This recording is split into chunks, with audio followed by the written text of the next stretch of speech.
Into post-section play, and you'll see in front of you there's the women's draw, which is players getting underway in the 3 matches, which you'll see there.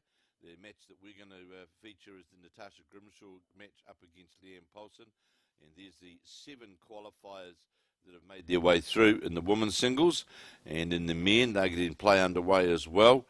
And we'll quickly see the men. There's 10 qualifiers that made their way through in the men. So, of course, we jumped above the magic figure of 8.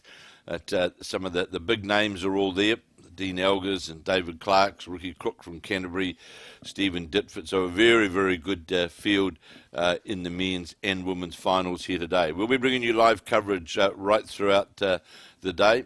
I've got with me this morning in this first round match Dean Drummond sitting alongside me, and we'll also be featuring the match of David Clark of Manurewa from the County Centre. He's up against Simon Hitchcock from Riverside in Marlborough. Our markers in the women's match, we've got Louise Fitness as our marker, who will keep us up to date with what's going on, end-by-end action. And in the men, the marker that we have got in the men's race to 21 is Lloyd Fitness. Now, in the men's, of course, we're still running on this particular round on the 2-hour time limit, but the women's, because we're a round ahead with that, we're down to the no time limit situation. So we'll bring you all the live action. So good morning, Dean. Nice to have you here, 8 o'clock in the morning. Very early, isn't it, Dave? It is, Kevin. Thank you for having me back after yesterday. Pleasure to be here, sitting next to yourself and commentating on these 2 games. Pleasure, mate. So, one game. So, in front of us, the first end, the David Clark game. The first end just coming to an end. And that's a 1 to David Clark to start off. Very, very accomplished player out of the county centre. You'd have come across David before, no doubt, around the greens, bowls. Yeah, I have seen him around a few times. I don't know if I've yet had the pleasure of playing against him. Played a lot of bowls earlier in his days with Mike Galloway. They played together a lot. Okay, yep. Mike Galloway and Gavin Brown, they played together a lot. And, of course, David Clark, also part of what was the Manurewa Bowls 3-5 side in the televised event, and is also will be at the champion fours back here, because they, along with Shane Drabwell, they won their way through in the fours, and then the finals the National Inter Club. So a very good player, and I must say Simon Hitchcock, who I hadn't seen before. I watched this. We did his game the other night. Very impressed with, very impressive young player. Yeah, very handy, all right. I must say, yeah, I hadn't come across him before either, but he looks to be finding the surface quite nicely, and he's been playing very well. And in the women's game, it's a replay of round one of section play, where Leeane Poulson up against Natarsha Grimshaw. And look, please, no one underestimate Natarsha Grimshaw. I think she's one of the top players going around, and also will be playing in the champion pairs as well with a girl still at secondary school, I believe. Yes, she's still Henrietta. So, and you know, Natarsha Grimshaw has been a good player over a number of years, and here in the Hawke's Bay, she's excelled, hasn't she? Oh, she certainly has. She's really in really good form at the moment. She'd be the number one women's player in the Bay, I would say, wouldn't she?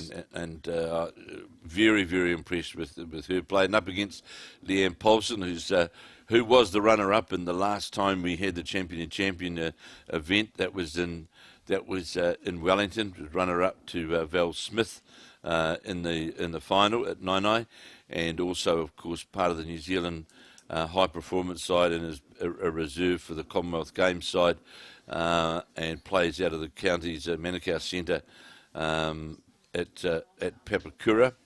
Very, very tenacious player, and in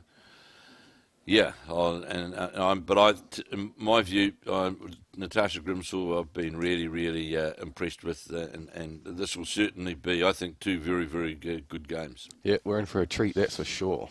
So, David Clark, one down on the head to Simon Hitchcock of the Riverside Club in Blenheim. Clark on the back end, a bit warmer here this morning than yesterday morning, Dean, because yesterday morning was very, very, the temperature was low, wasn't it? It certainly was. I must admit, I felt quite chilly this morning, though. Well, it was nippy-ish, but not as nippy as it certainly was yesterday morning. That's for sure. Yeah, for sure. So, into the work here, and I think it's still Hitchcock, David Clark scoring a 1 on the first end, and Hitchcock just endeavouring to get under the bowl, and we'll just need another one more roll would have certainly given him shot. And we'll endeavour. It's pretty difficult in these games to try and do the two all together. So we'll be concentrating on one and doing bits from the other as well. Now looking at the women's now, if I'm not mistaken, that's Natarsha Grimshaw holding 3 shots. Yep, Tasha's holding 3 there. And one would think she'd be happy to draw it behind their head. Well, Leeane Poulson is. She doesn't need any introduction, any invite to running to the head. She should. Well, what a result there for David Clark. Was still the one though too. So on the drive, Clark attacking. Cleaned out everything, and yeah, looks like the jack is stuck to the back bowl. The former New Zealand representative, Marlene Castle, sitting earlier this morning watching. 16 consecutive years playing for New Zealand. Well, that's quite impressive, isn't it? It certainly is. 4 World Championships, 4 World Bowls, and of course winner of the Women's World Indoor in the UK a few years back. That obviously a very accomplished player. Yeah, there's no mean feat going over there and winning. No, it's not. So Grimshaw's now. Well, I suppose the one good thing there, it tightens the line up. Really it forces, I think, Poulson to come down trying to search down through there. But at this stage, I think getting second shot's not a bad. It intrigues me why players come up and look at the head for quite some time and then take a plethoric amount of time to go back to the mat. Yeah. To work out what shot that they're going to play. Yeah, you thought you would have sort of figured that out while you were down. You would. And I just think when you're playing on a time limit, I just think you need to change some of your habits a wee bit, possibly just to move the game along. To move the game along, absolutely. So it's one apiece now in the men's game with David Clark and Simon Hitchcock. Poulson down on the head, trying to get some contact. Just going to slip by and may well be 4 down now. Possibly, yes. Definitely 3. And Natarsha Grimshaw opening with a 2. And there's definitely 3. And I'll be looking at the 4th, one would think. Wait and see. Just the 3. Just the 3. So Natarsha Grimshaw from the Hastings lady, she'd be happy with that opening. Yeah, it's a really good start, It's always one of the keys, isn't it, starting off fast? Well, we had a couple of games late in the afternoon yesterday, and both the men's and the women, one being Kathleen McGoy from Waihi, who came from playing Leonard from South Canterbury, and I think was something like 15-6 down, and came back and just got the clock in her favour. Wow. Because, in this time limit situation, and in first to 21, you've just got to watch the last sort of 45 minutes, don't you? Yeah, you're fighting more than just the bowls, aren't you? Absolutely you are. So here we've got now one apiece now in this men's final. David Clark holding the shot against that of Simon Hitchcock with the blue and white, silver stream blue and white bowls. David Clark holding the shot. Very, very good draw play. David Clark earlier in his career led for many, many years. Right. And of course, won a national fours lead in, and that's his forte. And he's just he sort of gave up playing competitively for a few years while he was raising a family. Now the family's sort of like grown up, and he's got back into the competitive part of the game in the last couple of years, and is certainly a really top draw player. And plays on carpet, he does play on the carpet as well. So here's Hitchcock from the Riverside club in Blenheim. Down his backhand, looking for a searching little bit of disturbance. Still 2 down. Well, they had the right reaching weight to get the result. Clark on the forehand. Just looking to add another one. Well, yes, he's got a good control of the head there, really, isn't it? Because they're in a good spot. Those 2 counting bowls. He's going to be short here though, and it will be a 2. So David Clark will go out to a 3-1 lead, and again, it's not mistaken, it's Natarsha Grimshaw that's opened up very well on this next head. She's holding a couple. Holding a couple. Holding 3, and that's well drawn bowls. One literally right on, one just behind. It's a Kia Tower where Natarsha also plays at, just down the road from here. Is that a natural surface green? Is it No, it's artificial as well. So in Hastings, is there many clubs left with this? No, not in Hastings. No, there's a couple of grass greens in Napier. The Napier Club itself has 3, and Onerahi has 1 natural surface. And what about at Havelock North? Is that artificial as well? Artificial, yeah. is it? Yep. So there's just the one club in Havelock North, isn't there? There is only the one, yes. And that's artificial. And then in town, you've got the one right up on top of the hill. It's Bluff Hill. Bluff Hill. Yes, sorry, they've got a grass up there as well. That's still going, is it? Yep, it is. And was it Ahariri? No, that's closed. That's closed, Yep. is it? Yep. Well, there's 4 sitting there. Well, Yeah. This is a big end now for Leeane Poulson. Natarsha Grimshaw holding 4 shots, leading 5-0. Leeane really be looking to just draw second shot, just to cut it Well, down. she's got to get some confidence in a draw, doesn't she? Because, we'll get on to that And there's the bowl coming here, and well played, really. Well played from Poulson. 4 down and drew the shot. In fact, a toucher to open her account. So she'll be relieved with that. Oh, she will, sure. Yeah. Big swing in the game, really, to going from 9-1 to 5-shot turnaround, wasn't it? Yeah. And you know, and could have been looking at 9. So yeah. So the men. Now, the first thing in the morning, like we are here now, Dean, is the greens at its normal pace, or is it a wee bit slower because it's colder inside the? Yeah, it will be a touch slower, but as the heat pumps take effect, I guess it'll start to loosen up a bit. Those are the heat pumps that were missing at Nine for a while. Yes, yep. Yeah, but it's all rectified now. It's all. So here's David Clark drawing the shot just in front of the jack.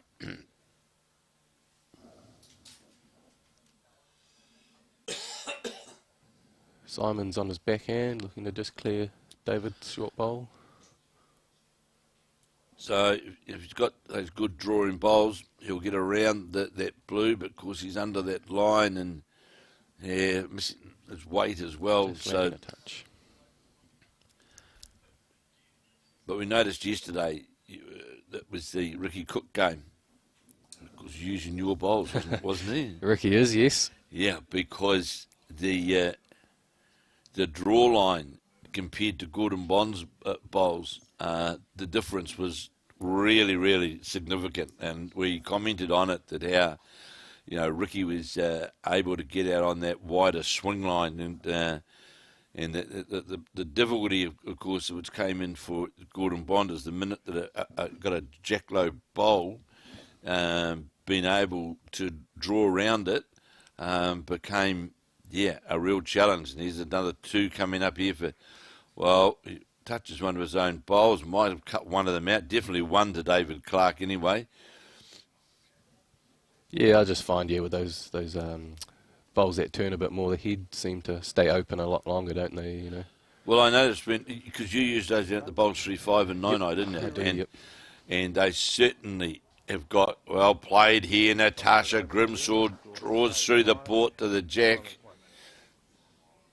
I noticed at 9 that there was certainly, you had that sweeter come back to the centre line situation.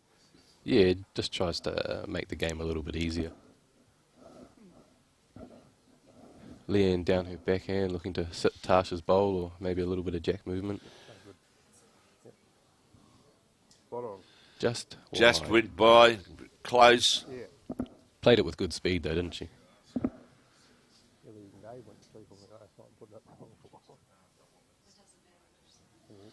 So Natarsha Grimshaw drew through that port for shot. And on that same line again, this is another good bowl from Grimshaw, just drawing through, going in behind the jack. She's certainly got that line. She's got that line down to a tee down through there. And we see David Clark draw a touch here as well on the adjacent rink. Poulson trying to get to the shot bowl or jack trail. Don't think she liked it out there. Well, no, it looked light out of the hand. What a response here from Simon Hitchcock. Well, you've got 2 bowls sitting there now literally within centimetres. David Clark leading 4-1. Natarsha Grimshaw leading 5-1. And holding shot. Could be close for third.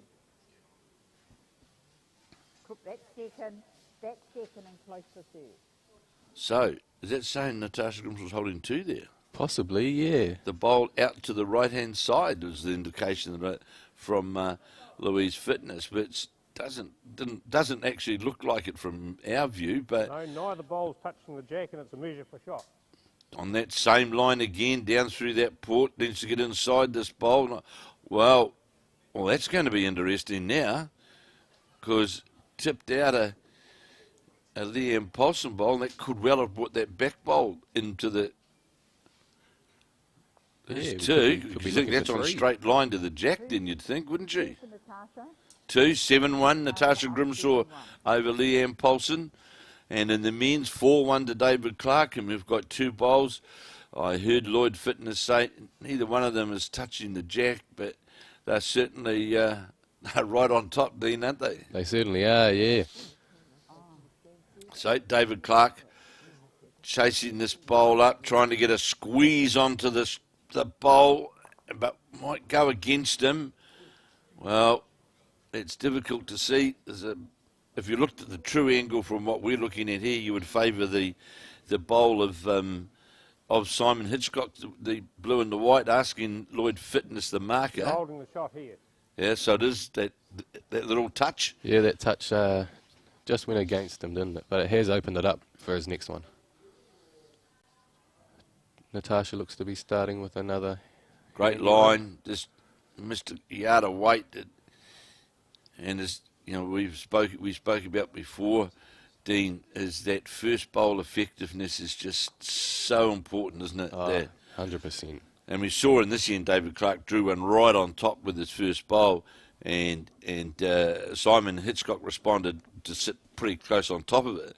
And of course, the other thing that you make sure with that, well, you can never be 100% sure that you're not going to drop a big number, are you? That's Yeah, that's right. You have plenty of bowls in the area. You're unlucky to drop a number. So David Clark will try and come around there on the draw. He's got a couple of feet to draw, looking at, or is he looking at playing with weight down through the port to try and squeeze the blue ball out? That looks what he may well be trying to do. I see a Carlton ladies here today as well, come down from Auckland to support Linda Ralph. He's got a bye this morning. Here's Clark looking for that squeeze shot with weight that we spoke about, playing to his front bowl, might get the outside bowl, and, well, could be two down. I think it probably is, yes. With a bit of a room to draw for 3. Could well be two.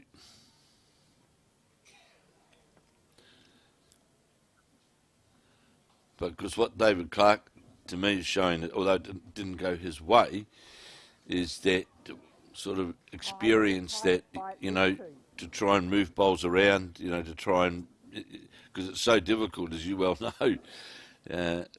Dead drawing the shots might look easy, but it's... yeah, it's not always the easiest option, is it? No.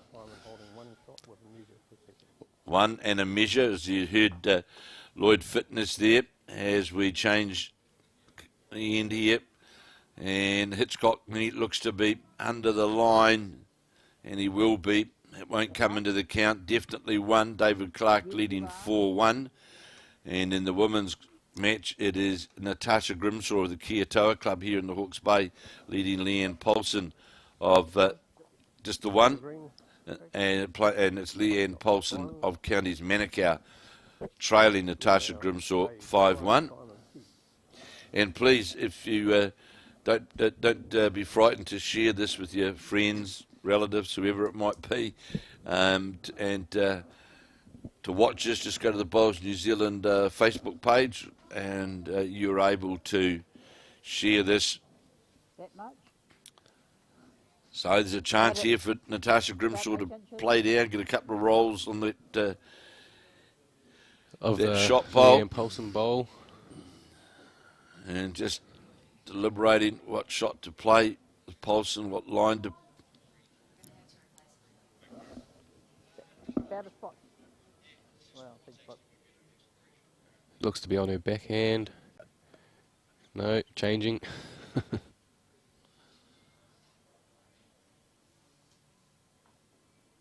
We're going to try and play with weight under the head to get to the shot bowl. This is a good attempt. That's a good attempt and a good result from Natarsha Grimshaw.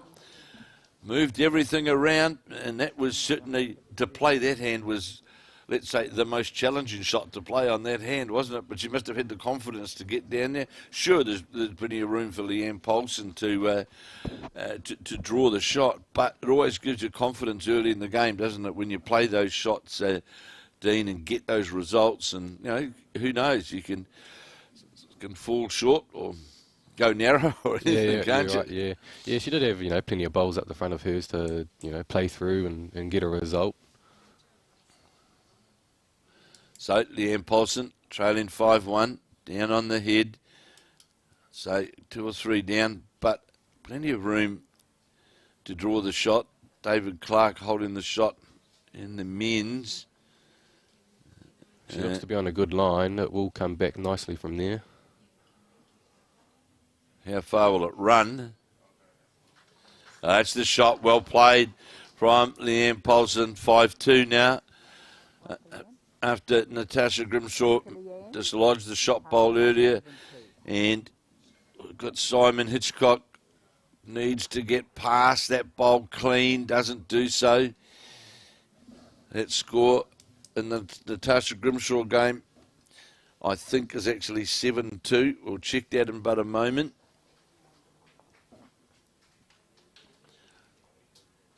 David Clark coming in nicely here. Gets underneath and will do so. And Clark leading 5-1, holding 2 shots. Yeah, the last bowl is that low. Well, really, here Simon's really got to follow that. His best percentage shot really is to follow that bowl of David Clark's. He's out on a wider line. It's just a matter of how far this is going to come back clean. Has it got a touch on the? I think he had too much weight anyway to get the draw. Exactly. Draw to the jack. Really, I don't think he would have come back. But David Clark again will endeavour to. He's got either through the port or just past the bowl, where he can draw a shot. Or at a counter at 7-2, Natarsha Grimshaw leading Leeane Poulson. Has it got enough weight to get up into the counting area? May well have. No, perhaps not, because the bowl of Simons is in a direct line to the jack, isn't? 3 today. It was 3. It was 3. There you go. The camera angle's got us again, Kevin. It did. 8-2 now. David Clark over Simon Hitchcock of the Riverside Club in Marlborough. Good opening by this very, very tenacious and talented draw player, David Clark.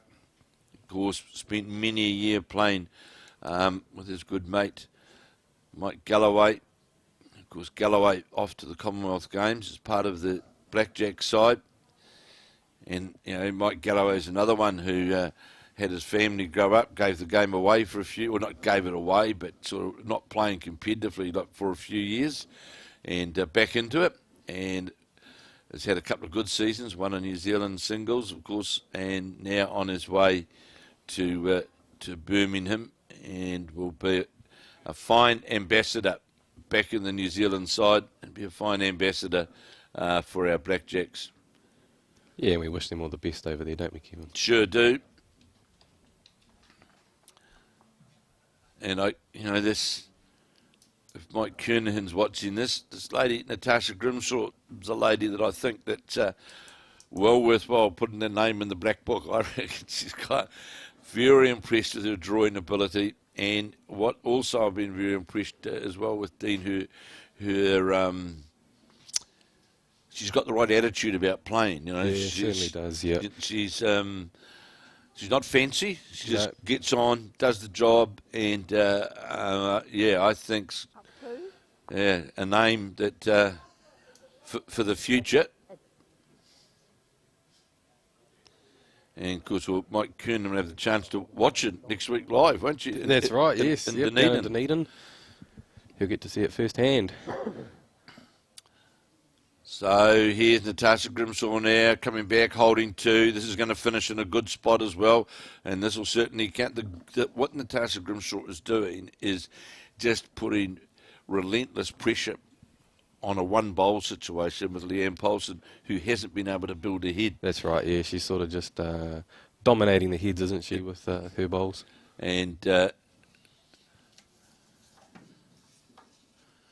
And here's some updates from the women's matches. We've got Tanya Wheeler of the Wairarapa up against Beth Brown of Tari and Dunedin, and it's Taylor it's Tanya Wheeler leading 5 shots to 2, 5-2 to Tanya Wheeler. Amy McIlroy back in the scene again, playing Catherine McGoy of Thames Valley, and it's McIlroy that is leading by 10-2.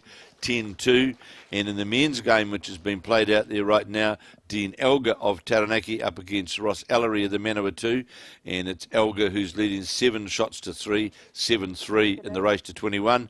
Amy McIlroy leading Catherine McGoy, and Tanya Wheeler leading Beth Brown. Thank you, Stephen Beale, for those updates. And obviously drew the shot. Did, or moved the jack, obviously, Leeane Poulson. He's got 2 shots. I missed that while we were doing the update on the other matches. It may only be 1, but definitely Poulson got shot. 8-2, David Clark leading Simon Hitchcock. Here's Hitchcock on the forehand. There's plenty of room here to draw the shot coming past the front. Needs now to come back towards the jack. Looks as though it's going to. This looks a better bowl. Has it got the weight to get all the way down? Yes, it will. That'll be shot for the Marlborough man. And that'll just give him a bit of a lift, Dean, won't it? A little bit of confidence, doesn't it? Drawing a shot like that. Yeah. Last bowl draw, and you know. 1, was it, sorry? 2. But although Leeane Poulson drew the shot there, and well done, 7-2 behind, to me, it's just the consistency right now that that we're seeing with Natarsha Grimshaw that's depriving Leeane Poulson of building ahead, which you have to do in singles, don't you? You've got to, you can't just play a game based on drawing it with one bowl. You want to be able to have those opportunities. So Natarsha Grimshaw, 7-4 now. There's been a 2 on that last end.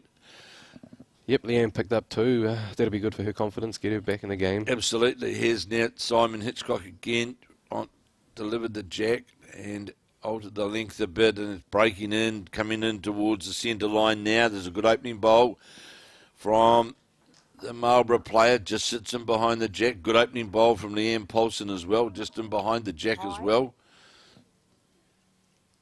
What we talked about earlier, Kevin, first bowl effectiveness. Oh, absolutely. It's it's just, if you watch someone, for example, like Aaron Sheriff as an example, who's a great exponent of putting the pressure on early on from bowl 1, but not to be outdone as Natarsha Grimshaw came down, drew underneath, got the jack, moved it around the corner, just with that draw weight. Well, it's.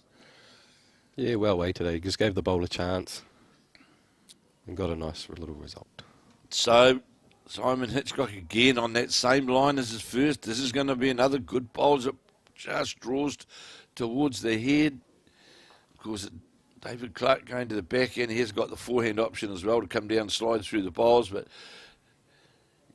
David Clark now trying to get down to these counting bowls. Poulson running into her own bowl, didn't get all the way. Great attempt here from Clark, not going to quite make it, I don't think. No, it looks to have just pulled up short. Yes, you are. Yeah, it's indication from Lloyd Fitness that the shot's still been held by Simon Hitchcock with his Aero blue and white bowls. Well, he's got it out on that same line again.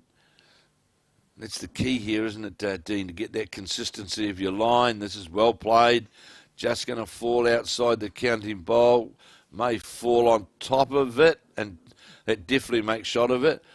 So David Clark now can certainly reach through there, can't he, on that yard through on that back end. Yep, he's got a nice little catcher in behind. And Poulson goes by, attacking the head at this stage to Natarsha Grimshaw.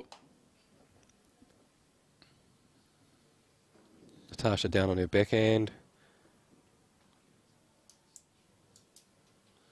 She's watching this one closely.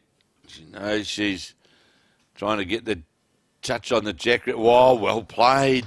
Moved the jack around the corner. Just got the side of got the back of the jack on the way through.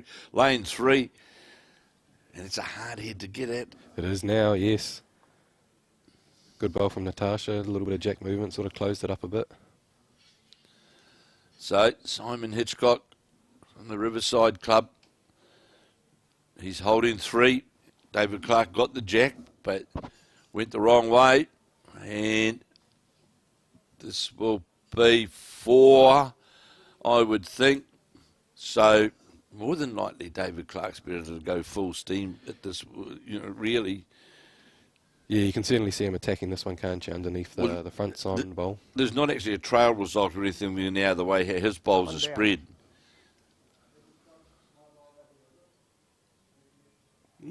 Marker indicating just the 1 down. That seems surprising on that angle from what we're looking at here. David Clark coming to have a look. Here's Poulson on the mat. Trailing 7-4. And I'd say down 3. Playing up with White, trying to get down to the counting bowls. Well, we'll see in a moment what happened. Just getting that camera down to where the jack is. Still 1, I can see. 2, I would say. 2 and a measure. 2 and a measure to Grimshaw.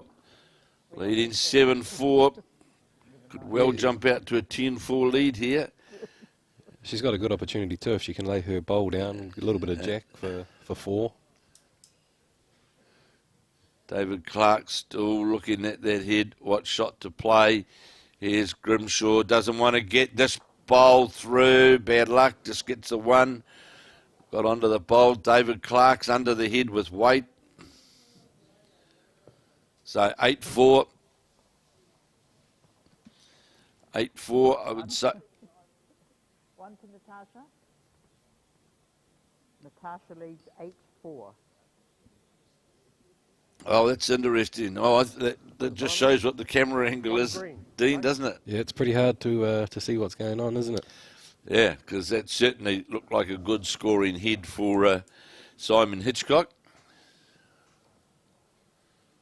So we'll be live right throughout the day, right through to the finals, which will be played at some stage today. I'm not sure what time we'll get onto those, but because we had more than 8 qualify in the men, which sort of pushed things out to a different, literally another round, and that's why they're playing a couple of games now to try and to even the number up to go into the next round.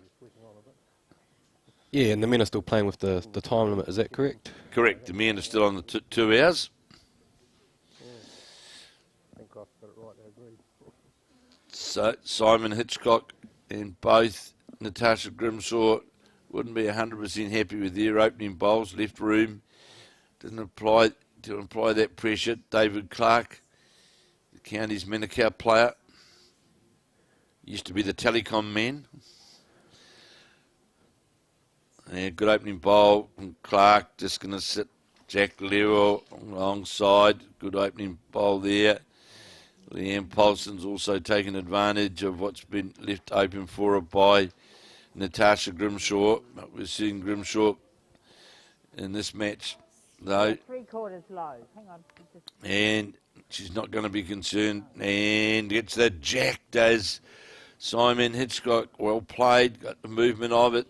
Definitely, I'd say, be holding 1, but we're not going to say too much after that last contend. We'll hold our judgment till the end. Yeah, I think so, mate. Yeah, or hear what the marker's got to say. There's a good bowl coming here from Clark. Is it going to run all the way? Grimshaw having a run at the bowl of Leeane Poulson's, missing it on the forehand, playing with weight to try and dislodge the bowl. On the backhand now is Leeane Poulson. Holding the shot, bowl right on top of the jack. Looking like another one coming in here. Looks like another counter sitting there, as it does do with Simon Hitchcock as well. Coming down to the jack. Well, he was a bit unfortunate to get the trail off the side of really it was a side trail. Yeah, just moved it in that wrong direction. Probably holding 1. So here's Natarsha Grimshaw just trying to get down to the counter. The shot bowls goes by. Head resting weight. Obviously, she can see an opportunity there to rest on the bowls. Leeane on her backhand.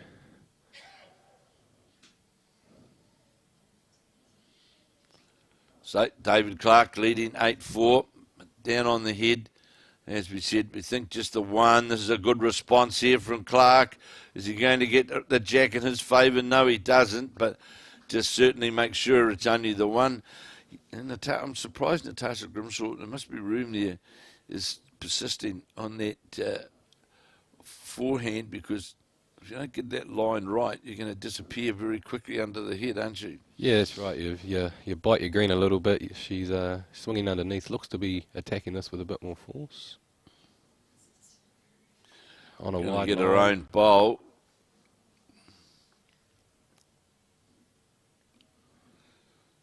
Looks like you would favour 3 shots to... It looks like that, doesn't it?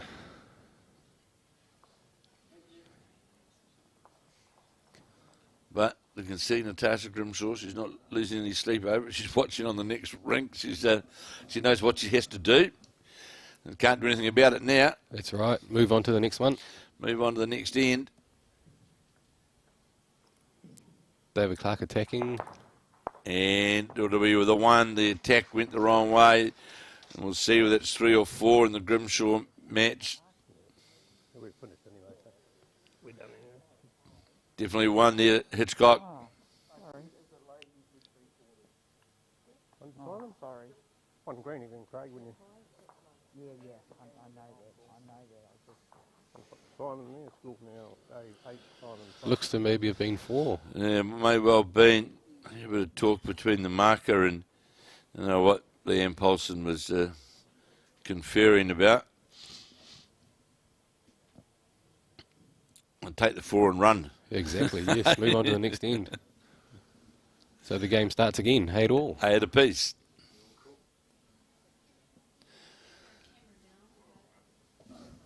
So Simon Hitchcock, it was 4, we just heard. I gave you the wrong call. Well, to be fair to the marker, I don't see how she could have given Leeane Poulson the wrong call. I think she was talking about Natarsha. I think she was asking where the ball was in relation to the jack, and there was a little bit of miscommunication maybe. Okay.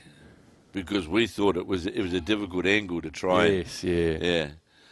So 2 good opening bowls here from both David Clark and Simon Hitchcock, sitting just alongside the jack as the David Clark bolt. The Hitchcock bolt just centimetres in behind the jack. And he's certainly got the bowl out on this nice wider draw, and it'll work for you. Coming back nicely. Coming back very nicely to the jack, not quite. Good opener from Natarsha, just sliding past. Yes, it is, just in behind. And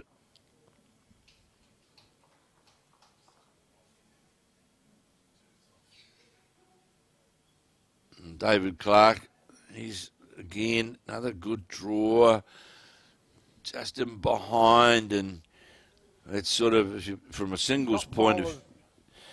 Shot ball is exactly level with the jack. It's certainly the position, so to speak, that you like playing singles from. You've got bowls around the head, you're not sort of flummoxing. Yep, one on, one just behind. And Leeane Poulson, you'll see, just drew the shot. Interesting.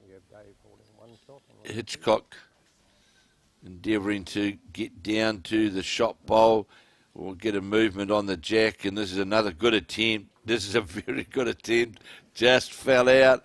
Just makes that shot a wee bit harder now on that trail, doesn't it? Because it's locked on top of the bowl. And does have a couple of seconds now. he does. And Leeane Poulson, as you see there in that game, Natarsha Grimshaw just again drew the shot. 8 apiece now in that match. 8-all. There's a 4 to go up for Leeane Poulson. David just running for a little bit of cover down that side.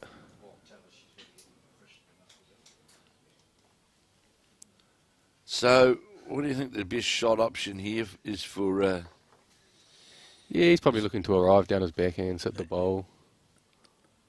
A little bit of jack movement. set the bowl clean, get a wee bit of jack? Yeah, absolutely. Looks like he might have other ideas, maybe. There and there. Natarsha draws another one. Certainly does. Yeah, playing it down his forehand side. Sorry, Just arriving. Set the bowl. sorry. Just out on a high line. I do. Good speed for it, though. I'm sorry. So, It's my first time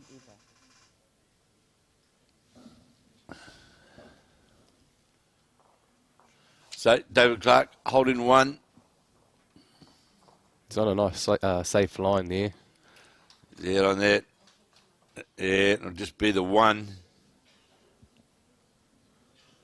One's those. One red cake.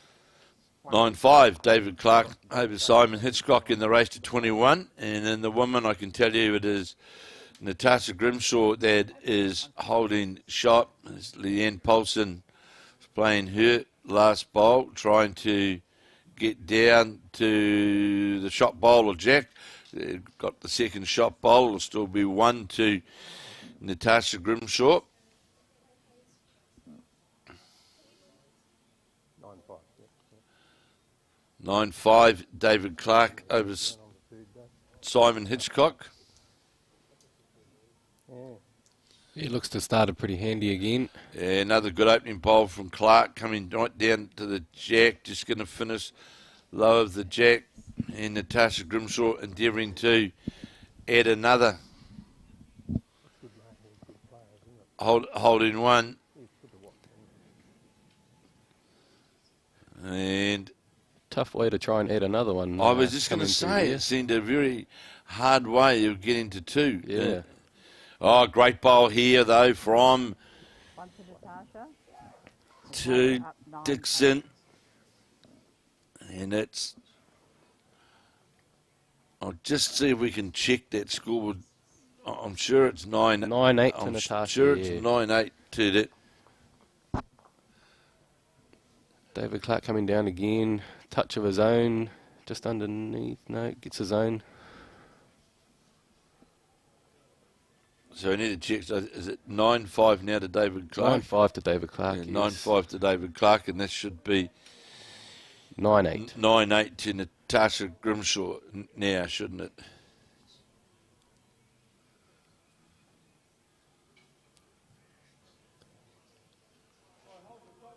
You do? So it is the David Clark front bowl is the shot.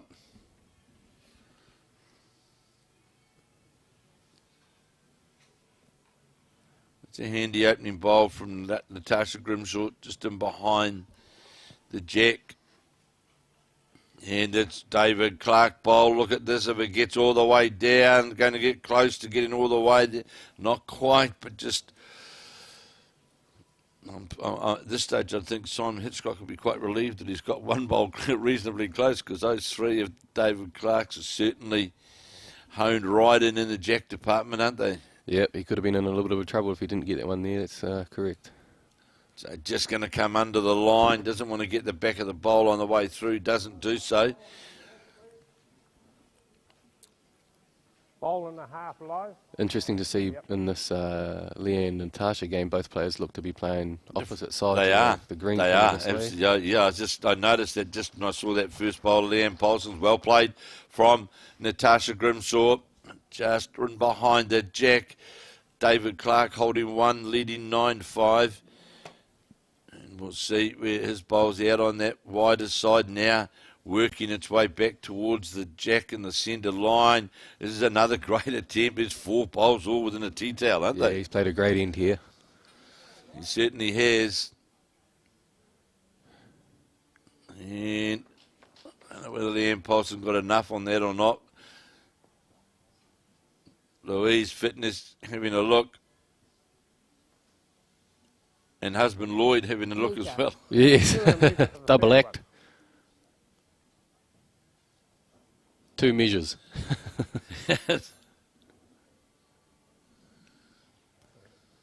Tash looking to arrive down her forehand, a little bit of movement. Trying to set the bowl, all but. And Hitchcock needs to be careful here. Oh, he's got away with it. Could have easily shunted on the back of those bowls and rolled in for a shot. Yeah, exactly. Wouldn't have wanted to get one of those blue balls down onto his own, would he? Certainly wouldn't have. There's 2. David Clark likes 3, I think. Out comes the measure. Leeane Poulson's under the head.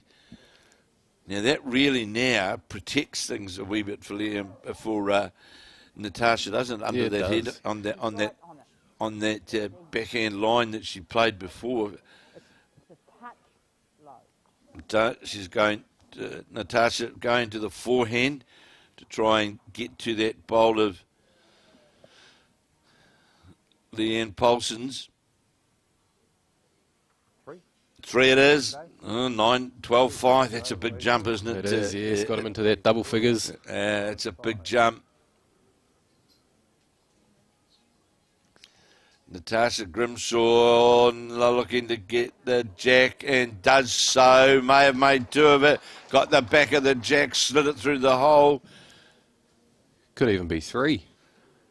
And Poulson's got a bowl left, but, except for that 4, really, we've seen the pressure really being applied by Natarsha, isn't it? And she's playing shots. Yeah. She's not afraid to sort of arrive at things, is she?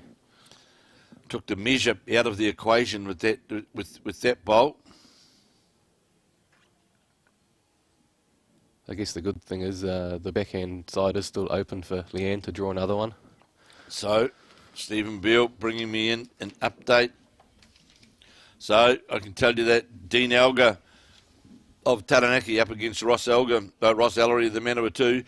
It is Elgar, one of the leading players in this event, who is leading 12-4 in the race to 21, 12-4 to Elgar in the Tanya Wheeler Beth Brown game. It is Tanya Wheeler of the Wairarapa who is leading Beth Brown of Taieri in Dunedin by 11 shots to 3, 11 shots to 3 to Tanya Wheeler. And in the Amy McIlroy game, Catherine McGoy game from Amy from Nelson, of course, and Catherine McCoy of Waihi Beach, it is 12-5 to Amy McIlroy. And I can also tell you with the last bowl of Leeane Poulson, you'd have seen it got a touch on the jack and turned it into 2 shots. Yeah, great bowl. Lovely save, being 3 down, another one of those big turnarounds. 5-shot swing. 5 shots. Well, Leeane Poulson's had 2 5-shot turnarounds, isn't she? Yeah. Not afraid of a little bit of pressure on that last bowl, obviously. So, Simon Hitchcock trying to get the inside of the David Clark bowl. Did so, sits right in behind the jack. Yeah, great shot. Made a 2 of it. Made 2 of it. See the 2 blue and white bowls and the jack, in fact, those 3 bowls in a line there, and the jack, in fact, sitting right in front of that middle bowl. 10-9, Leeane Poulson now leading Natarsha Grimshaw. She certainly made a big comeback as Poulson. Good line, just falling a touch short. David Clark on his backhand side, looking to arrive probably. Yep. On a tight line, I think. Yeah, it's on a tight line going by. Didn't miss by much, just enough. Natarsha won't be happy with that, just slipping under. Yeah, they had room there. Has forced Leeane to jump over onto that side, which is definitely a little bit tighter.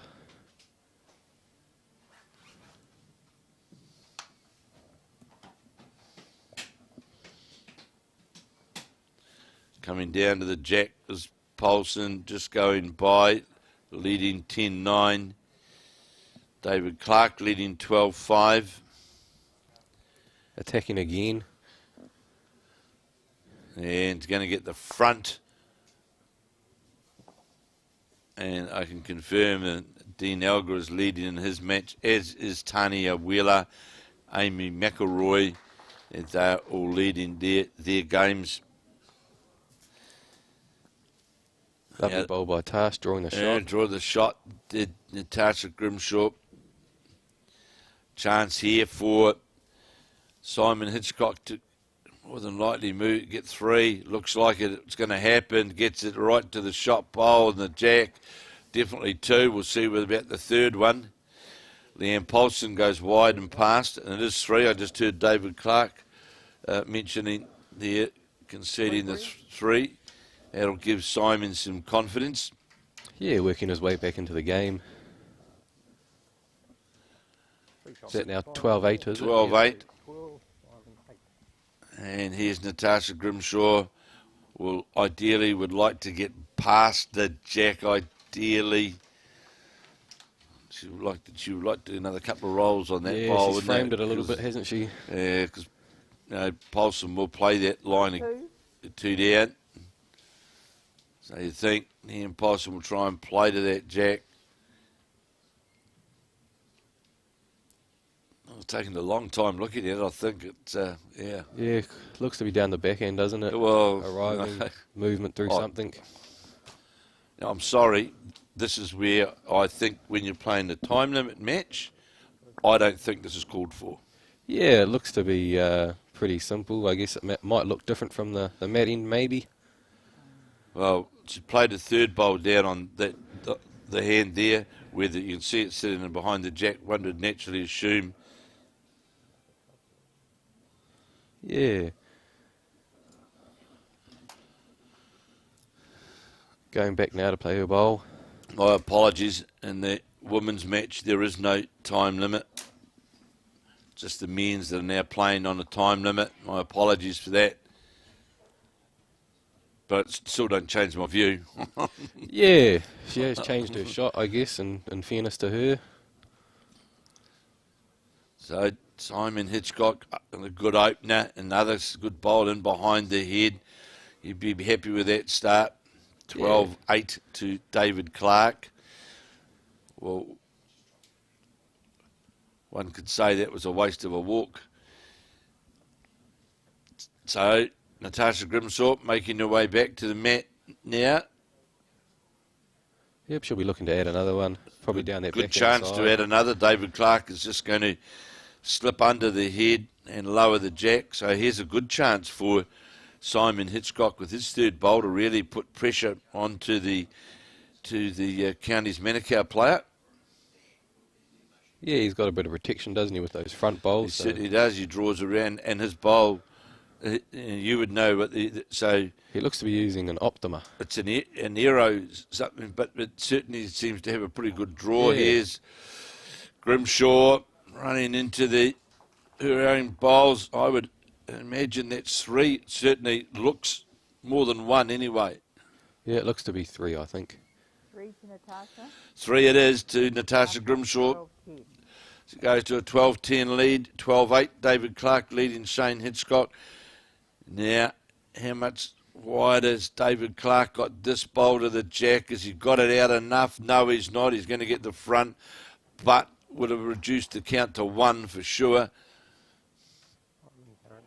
One shot, I'm right. You are holding, Simon?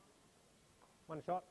So you'd heard then Lloyd Fitness confirming that it's shot to Simon Hitchcock of the Riverside Club in Marlborough, and he is trailing David Clark of Manurewa out of the Counties Manukau Centre 12-8.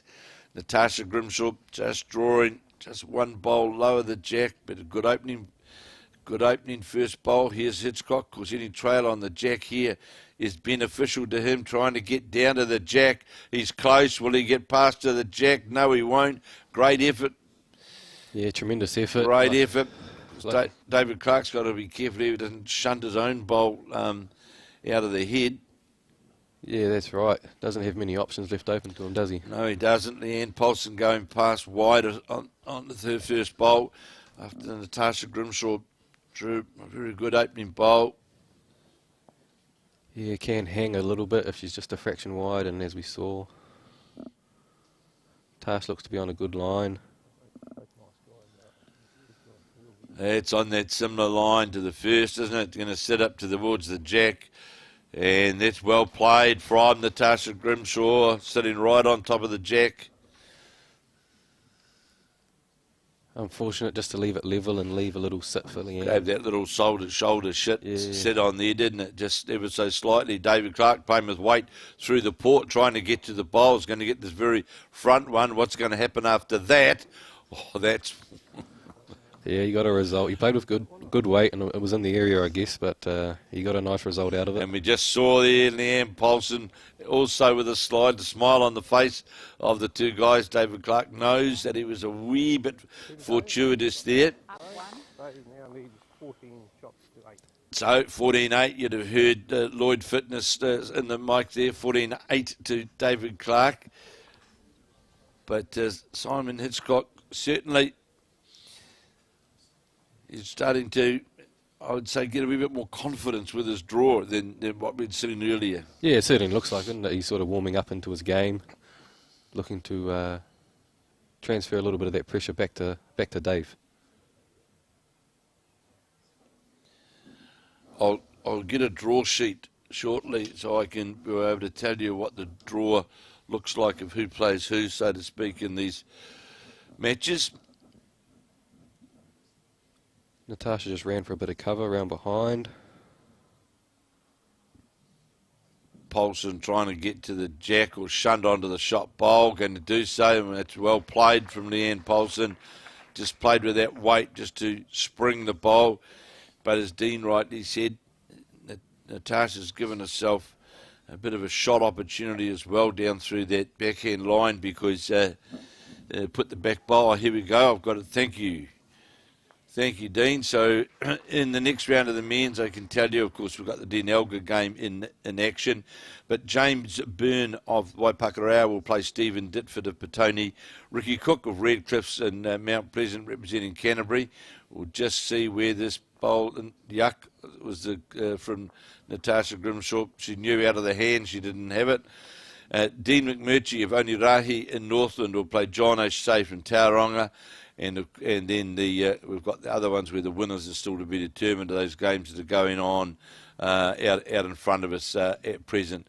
And of course, this women's game is the one we've got a full round of women's going on with Linda Ralph with the bye, and immediately semi-finals. Immediately after this, David Clark looks to, with the low bowl, have shot. May well be 2 shots there to Leeane Poulson. David Clark endeavouring to get past his own down to the jack. This is well played, this bowl from David Clark, just coming past the jack.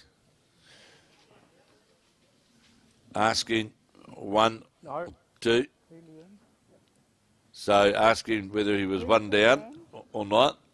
12 all. 12 all. In the race to 21 in the women's singles.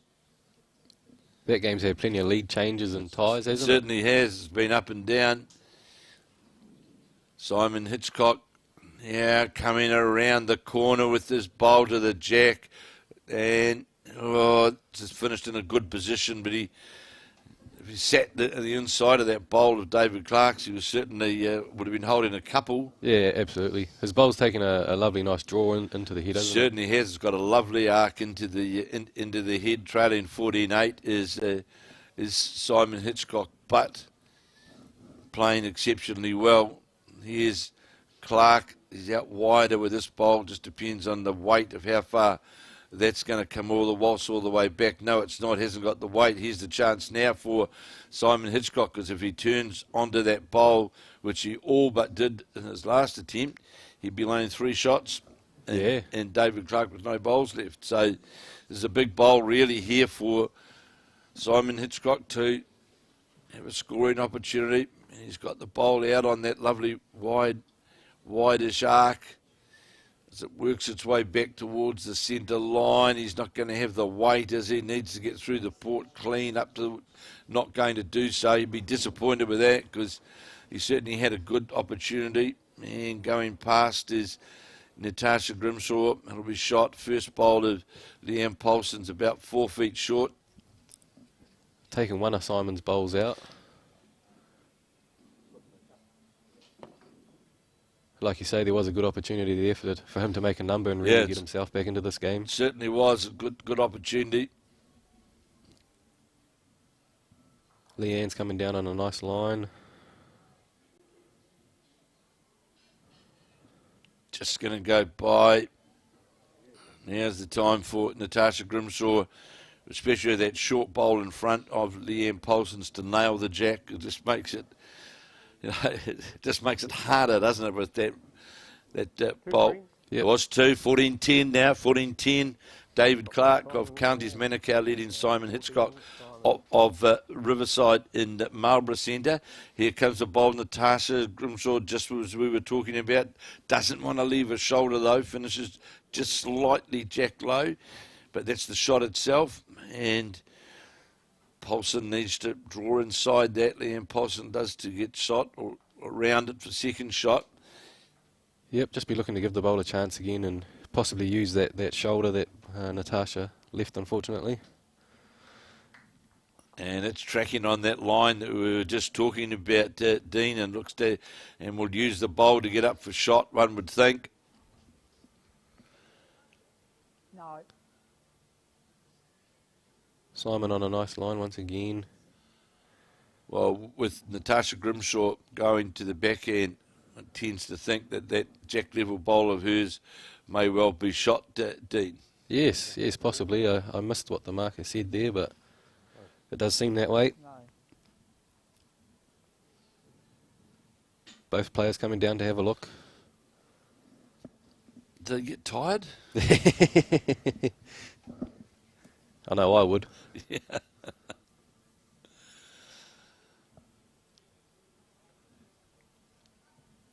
So, David Clark short with that. And a good opening bowl, as Dean rightly said, from Simon Hitchcock. And it's that first bowl pressure that we were talking about. As we see this bowl of Hitchcock's just breaking towards that lovely arc. And it's well-weighted bowl. Yeah, he had good weight on it. Leanne's lining up the forehand side. Turns her bowl, once again use that little shoulder. Yeah, one turn, as we had said, that shoulder was the danger, wasn't it?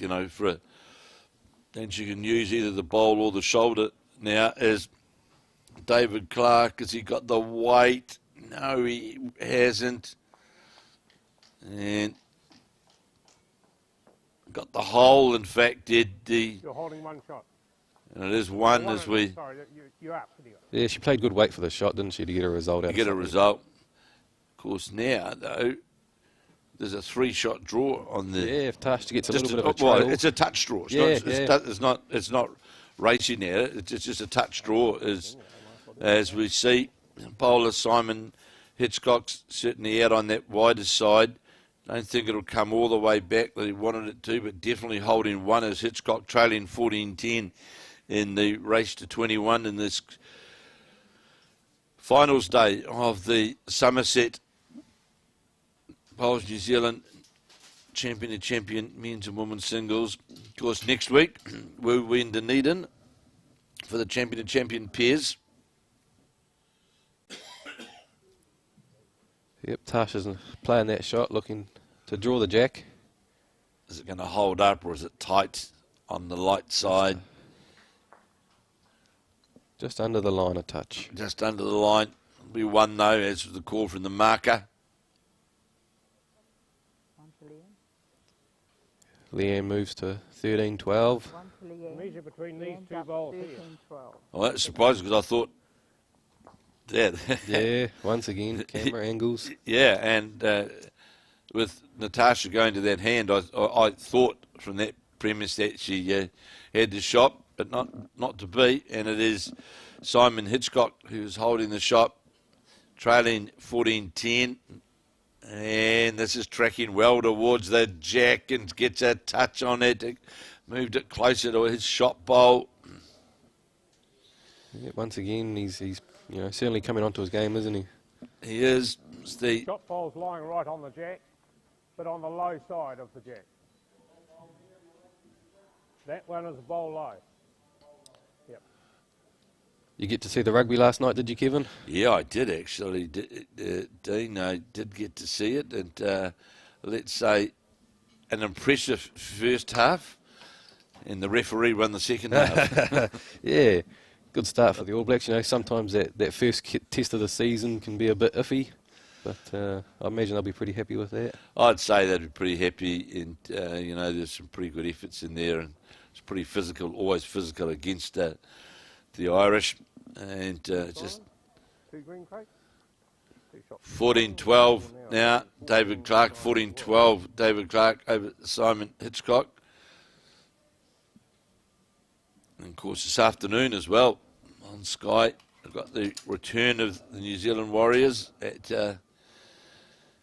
Mount Smart, sold out Mount Smart today. So that will mean that in 2 games of football played in 24 hours in Auckland, had something like just under 60,000, just under 70,000 people, either at the Warriors or the All Black Island game last night. I see the Warriors got Walsh has gone down. Mr. COVID's strikes again. Mr. COVID's arrived. Yeah, it's great to have them back in New Zealand, isn't it? Certainly is. Good bowl here from Natarsha, Grimshaw, Toucher. And of course the front's a wee bit locked up, so it's only a dead draw around the front. Also Simon Hitchcock, good opening bowl as well. Clark on the backhand, leading 14-12 in the race to 21. We hope you're enjoying this new split screen, double version that we're able to bring you. Trying to get down to the jack is Poulson. Well played. Got the bowl clean in the jack. David Clark as well. Drawn just lower the jack. 13-12. Leeane Poulson leading Natarsha Grimshaw. 14-12. David Clark leading Simon Hitchcock. And Grimshaw playing down with weight to try and get a jack touch on the bowl. We'll just get, in fact, we'll get the Poulson bowl. Just only really one bowl away from getting, a good target, getting to the target area. David Clark holding one. Yeah, I think this is a great innovation, isn't it? Bringing more bowls to the viewers. Yeah, it's. I know it's hard work for Tamara, Colin, and Emma. They've got cameras and stuff all over the place, and but bringing you all the live action, especially when the games are this good. So I'm a bit surprised of how Simon has played this, but he's played it pretty good to finish just lower the jack, because I thought he might have tried to play through under there with that, especially with having his bowl just in behind the head. Leeane Poulson holding 2, I would say, with her third bowl now. Looks as though this is going to needs a bit of luck to get a feather, and does do. Got a slide, and here's an update. Amy McIlroy of Stoke and Nelson up against Catherine McCoy of Waihi Beach. It is Amy McIlroy leading 15-6, 15-6 in the race to 21. Dean Elgar of Taranaki of the West End Club up against Ross Ellery, and it's Elgar that's leading 17-5. Dean Elgar leading Ross Ellery of the Manawatu 17-5, and the game between Tanya Wheeler of the Wairarapa and Beth Brown. The last time we came to you, it was Tanya Wheeler who was leading by 11 shots to 3 in the race to 21. I can now tell you it's Tanya Wheeler still leading, but it's 11-10 to Tanya Wheeler over Beth Brown of Tyree in Dunedin. A 3 here to Leeane Poulson. I'm sure it was a 3, and getting to the jack is... He got the jack. Yeah, great bowl. In the area with good weight. Got the jack through for looks to be a couple. Well played. 2 down, Dave. It is 2 was the call from second Lloyd one? Fitness. And in fact, it will be 16-12. Am I right, Tim? I think 16-12 to Yeah, I Leeane think you are, Poulson. yep. At this point, I'm sure, not that it'll be playing on Natarsha's mind, but that 4 that she dropped earlier on Right, yes, yeah. is the 4 she shouldn't have dropped, really. Yeah, correct, yeah. That no one likes dropping 4s, do they? They're No. big momentum swingers, aren't they? So David Clark down on the head, trying to get to the jack as he got the weight to get all the way down. Trying hard. Will it get there? I think it did. I see the mat. Well played from David Clark. We could have been all locked up at 14 all. It's a Clark that goes to a 15-12 lead. 15-12 lead. Now, Dave, 15, Simon, 12. See Natarsha's jumped onto that side. 16-12. And is going to get just by the jack. Grimshaw go. So Amy McIlroy in her match has got a handy lead. Tanya Wheeler match, that's all locked up. It's pretty tight. And Dean Elgar is he's got a handy lead in his match over Ross Ellery of the Manurewa 2.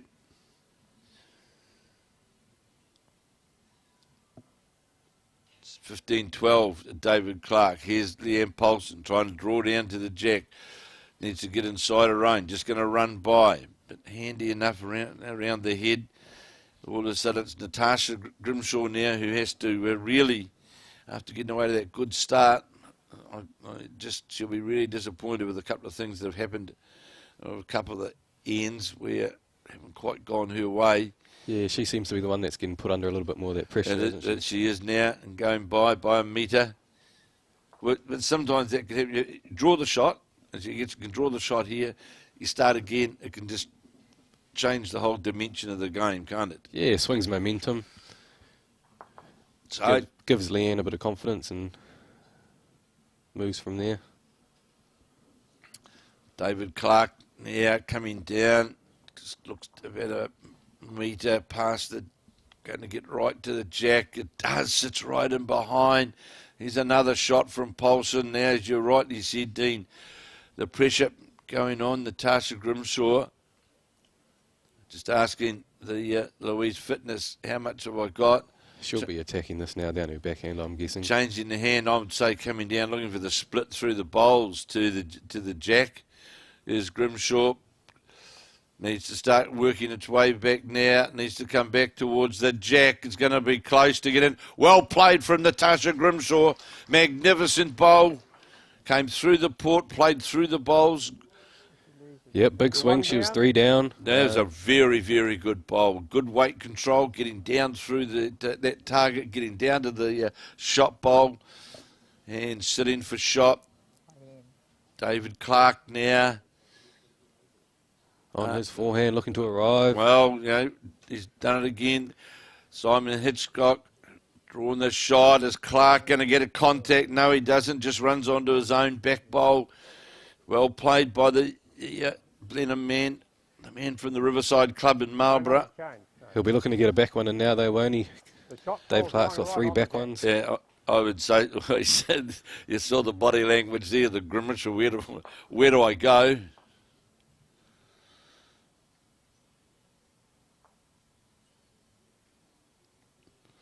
So, we're going to see Natarsha Grimshaw will score here. She's definitely holding 1.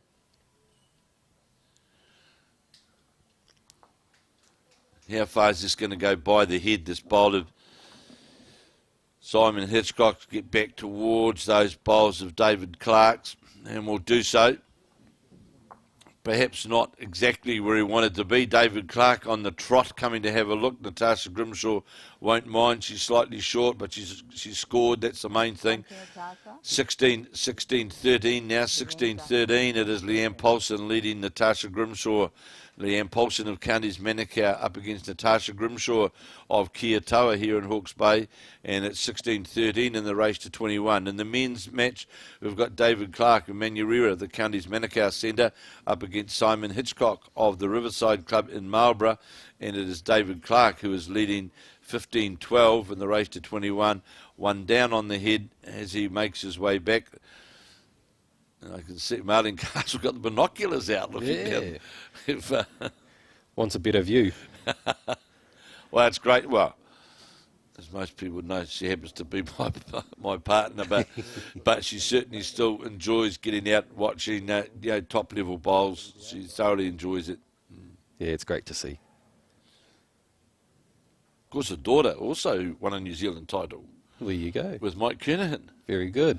Won the New Zealand mixed pairs, beat Amy and Shannon McIlroy. Wow. In the Clark looking for the back of the bowl. How's that? How's that? What a shot. What a shot. Looks to have made 3. Got the back of the toucher. Those are match winners. They are, yep, certainly. Especially with the score like it is. 3 here would take him to 18. It sort of opens the game up a bit. There's a big bowl from David Clark. My goodness, he got the... Be great to see a replay of that one. He got it. And, of course, now Simon Hitchcock as well has had to change his hand. He hasn't played many down on that hand. Needs to get past these front bowls, coming down, trying hard to get all the way down. Won't get it. Will he get all the way down? Will he get all the way down to the shot? Very close. Just see Natarsha Grimshaw draw a touch-up. Trailing 16-13. One locked on the jack and looking from where we are. That, to me... One shot today, one read. Well, that was a good comeback from Simon Hitchcock, really. Hadn't played many bowls out on that hand and drawing to the ditch and wasn't far away from getting the shot itself. So good attempt from the Riverside player. Now David Clark scoring a 1. Yeah, that's right. He wasn't far away. I imagine he would be still pretty happy, though, cutting two shots out. Absolutely. And 16-12. Natarsha Grimshaw trailing 16-13. Holding the shot here on this end. And that bowl's short. She won't be happy with that bowl. Might create a few problems for Leeane, I'm guessing. To get to the bowl, you need her to change her hand, really, to get to the bowl. With that, she's playing that forcing weight to get a turn on the bowl. David Clark now shorten the length up again. Good opening bowl from the Manurewa player. Just lower the jack on the backhand is Poulson. 2 counties players in action here.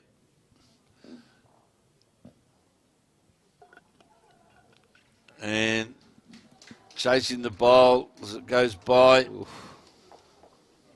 Very close. Great weight for the shot.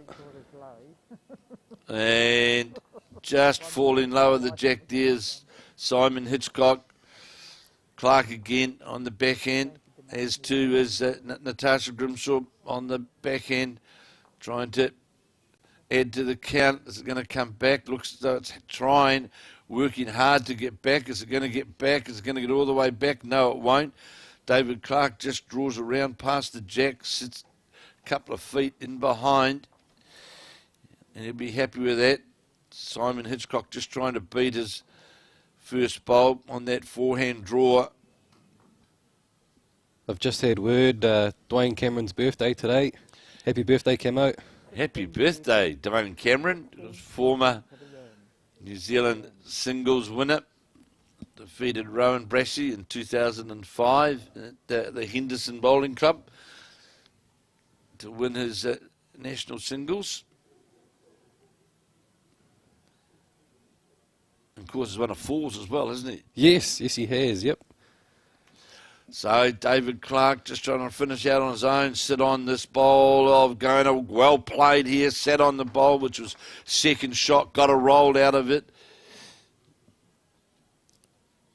And Poulson, that's going by. 1 to Natarsha, moves the score to 16-14. 1 to Natarsha. 1 to Natarsha, 16-14. So how far is this bowl coming back? How far is this coming back? How far is this coming back? Have a look at that. Simon Hitchcock drew through the port there. Sits right alongside the jack. Yeah, great bowl. You are 3 one down. This bowl here, Dave. 3 down. Oh, David Clark might give a bit of a squeeze on his own front bowl onto that and move the bowl out of the head. Yep, certainly got everything to achieve by just arriving. He's got 2 bowls in the catching pen sitting there. 16-14, Leeane Poulson leading Natarsha Grimshaw in the race to 21. Playing a full-length head, you can see the jack spotted on the 2-metre mark. David Clark taking some deliberation of what shot he's going to play. I just wonder if he could just play with the yard of weight on that backhand of his own bowl. You could just about squeeze that bowl possibly out of the head. Even onto the jack, like you say, there's a couple there waiting. So here's Clark, who said he's playing on that backhand, trying to get that result. Looking closely. That's the one we spoke about. That was the shot to play. Great bowl. Couldn't have played it any better. 3 shots. That was superbly played by the Manurewa player. So Pressure goes back onto Simon once again, 3 down. Yeah, he does on his forehand. He gets that bowl out on that big natural arc. He's trying hard again. How's the weight? How's the weight? Needs to get past the front. Not going to do so. More than likely, just a couple of feet of weight was all he needed there. That's a big bowl. That's a match turning. Huge, yep.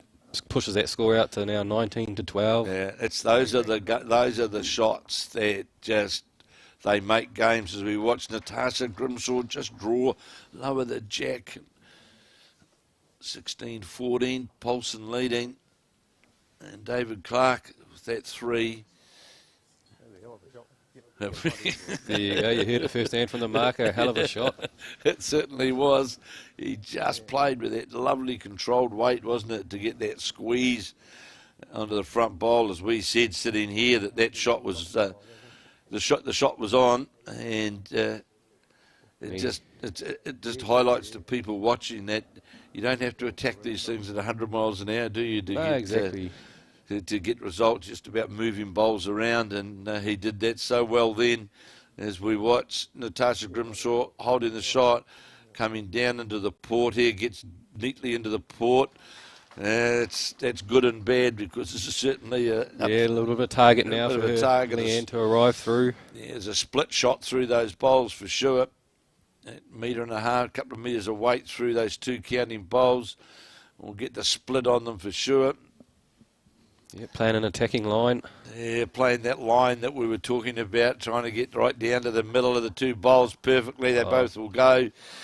And that shot was it was always on, wasn't it? It was on, yep. Tash was a bit unlucky just to frame it up a little bit. Yeah, she did another roll past the head, didn't she, to really make the difference there. 19-12, David Clark. Simon Hitchcock has just drawn jack level.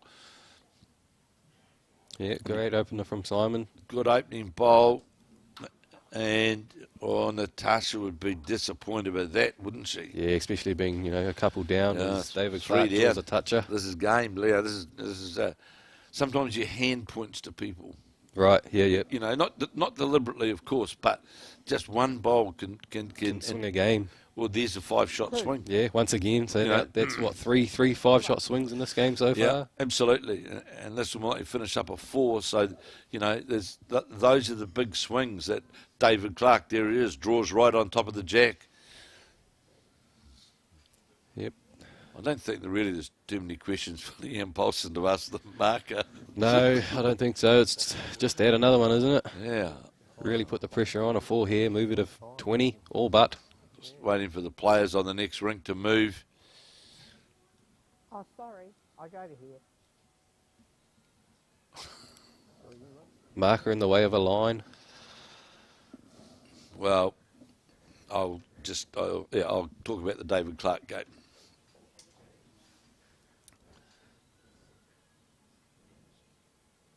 Simon looks to be on a good line once again. How's the weight going to hold up down the line? Well, more than likely, we need a bit of both, really. And, it might be it looks like it might be 3, might be 4, but That was one of those ones whereby Natarsha Grimshaw opened the door, so to speak, for Leeane Poulson, held 2 and left that 3, left that perfect split, 19-14. 19-14. And ain't you worried, Natarsha Grimshaw, she'll be fighting all the way, that's for sure. Yep, never say die attitude. But she'll be disappointed that she's just opened the door, hasn't she, on those couple of Yeah, years. played that good bad one, didn't she? Yeah, absolutely. It was Bad, a good one, I should say. Good bad one.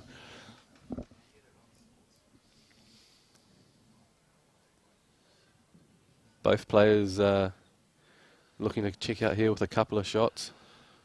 Yeah, David Clark sitting on 19, holding the shot, to take him to 20, and Hitchcock will endeavour to try and get past his own. Well, he will get past without any problem on his draw to get down to the jack. Touch on the jack would give him. Well, he's going forehand or backhand. Sorry, trying to get down to the shot bowl and jack movement. It always looked under the line and wants to be, no, we're not going to knock anything in. So David Clark sits on 20 in the race to 21. David Clark, the Manurewa Cosmopolitan Club out of the county's Manukau Centre, leading Simon Hitchcock by 20 shots to 12. It's Leeane Poulson, also of county's Manukau, leading Natarsha Grimshaw 19-14 in the race to 21. And we'll have the update shortly from the other matches out here. We know that both Amy McIlroy and the women's had a tidy little break, as did Dean Elgar versus Ross Ellery in the men's round. But Stephen Beale will bring those to us. I can see Ross Ellery's on 7 shots. I can't quite see what Dean Elgar's on from my seat. So Leeane Poulson draws right alongside the jack, as does David Clark. 1 on 20, 1 on 19, asking the question of our marker, Louise Fitness, the position of that bowl. Just sits half a bowl, jack high, sitting right alongside the jack. So Natarsha will be endeavouring to try and get up to that bowl. Doesn't like it by her body language. Going by with weight. Short is Simon Hitchcock by a metre, trying to stay alive in this match, as now is Natarsha Grimshaw. Yep, both players probably feeling a little bit of pressure now. Games is certainly on the line. And David Clark just breaking in towards the head's going to finish lower the jack. Leeane Poulson's bowl, that will go disappear away. Nearly got the back of the jack, actually, on the...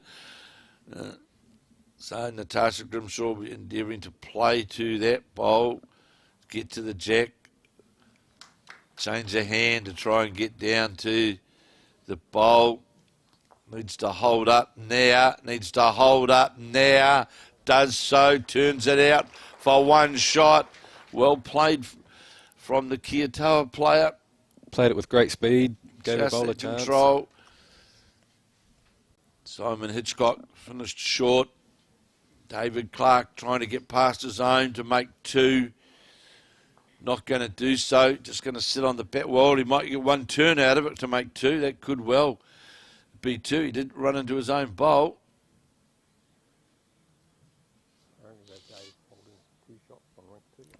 Two shots I just heard then from our marker, Lloyd Fitness. So what can Simon do here? Hitchcock looks to be low and is going to be under the head. Natarsha Grimshaw now trying to make 2 of it. How's the weight as it comes down? Doesn't look, is it going to get all the way down? Don't think so, will it? No, it won't. But holds on, 19-15 now, 19-15, Leeane Poulson leading Natarsha Grimshaw, 20-12. Leeane up 19-15. So David Clark holding game, holding a spot to get into the, what will be the quarterfinals. Another good bowl, round the back of the head, sitting on his own counting bowl. So all that's on really. Yep, this is it for Simon. This is it. How All far that's off the jack, the shot bowl? Everything to play for. about that? That chop bowl there. So Simon Hitchcock endeavouring to stay alive.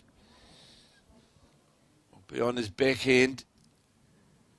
And to get that very nice draw. But regardless of the result here, Simon Hitchcock, I've been very, very impressed with him throughout this event. He's been outstanding, actually. And it's all over for Simon Hitchcock. David Clark of Counties Manukau of the Manurewa Cosmopolitan Club has defeated Simon Hitchcock of the Riverside Club in Martinborough by 21 shots to 12. And convincing win, well, not really convincing win, but a strong win by David Clark. But in saying that, Dean, Simon Hitchcock is a pretty impressive draw player. Yeah, he can be very proud of his efforts over the week. I've got to mark one of his games, and yeah, like you say, very, very good draw bowler.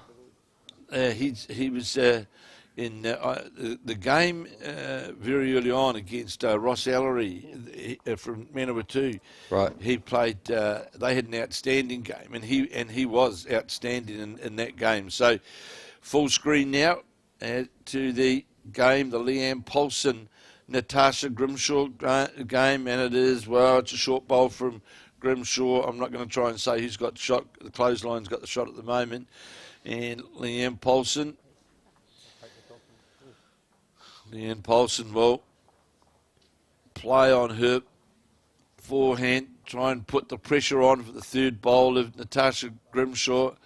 I'm going to question how much weight that's got as well. How far is this going to get up? Coming down towards the jack in the centre line now. Just going to go by. Sits just literally just one bowl, jack high. See Natarsha Grimshaw changing her hand again now. Yeah, Leanne's getting those bowls are pretty close now and putting the pressure on Natarsha, and she's having to sort of switch things up a bit and trying to find one. And she's only got one bowl left to do it. She's going to go by with weight.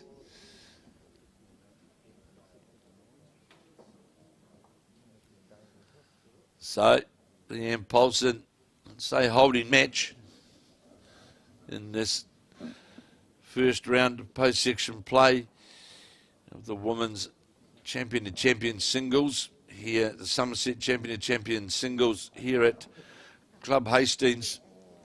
Got this out on a nice line. All on her speed again. That speed's it's going to beat the front bowl of Natarsha's, but Natarsha's got a metre to draw second shot anyway. So here we've got some updates. Amy McIlroy of the Stoke Club in Nelson up against Catherine McGoy of Waihi Beach, Thames Valley, and it's McIlroy leading 16 shots to 9. In the Dean Elgar Ross Ellery match, Dean Elgar of the West End Club in Tauranga up against Ross Ellery of Foxton Beach in the Manurewa 2. It is Elgar leading 19 shots to 8. And watching here, this bowl of, more than likely made second shot of it, I would say, and may go to another end.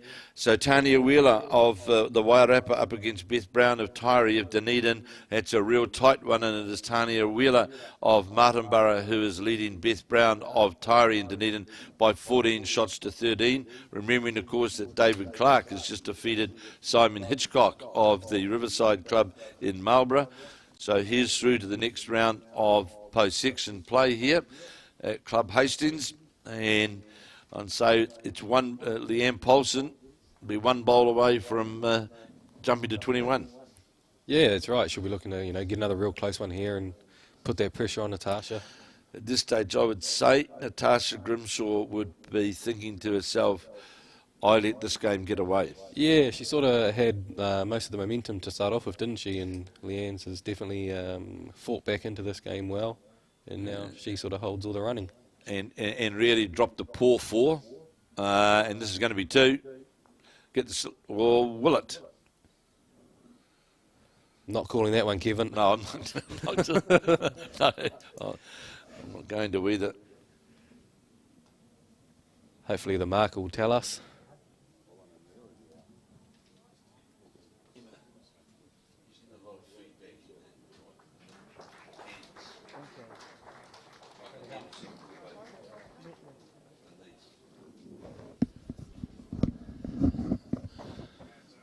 It was. It was 2. So yeah.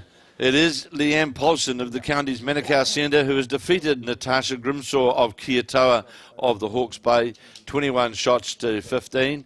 And as we rightly said but a few moments ago, Dean, I think Natarsha would be feeling a wee bit disappointed of how that game turned out, because I personally felt that at the key stages of the match she held her draw game very, very well, and you can see on her body language she knows that she had a couple of bad ends that really that cost her. Yep, that's all it was, and at this level, you know, that's all what it comes down to is a bowl here and there, and that's the difference. And like you say, she did certainly shake her head and wasn't happy with it. So in the next round that we'll be bringing you here from the Somerset Champion and Champion National Singles here from Club Hastings will be the women's semi-final and the men's quarter-final match. And this is Kevin Hicklin and Dean Drummond at Club Hastings. And we'll be back live when the next round here gets underway in Hastings. And thanks, Dean, for jumping in this morning. Great to have you alongside us. Thank you. I feel quite honoured to be here sitting next to the voice of bowls. Thank you, Dean. And we'll be back shortly.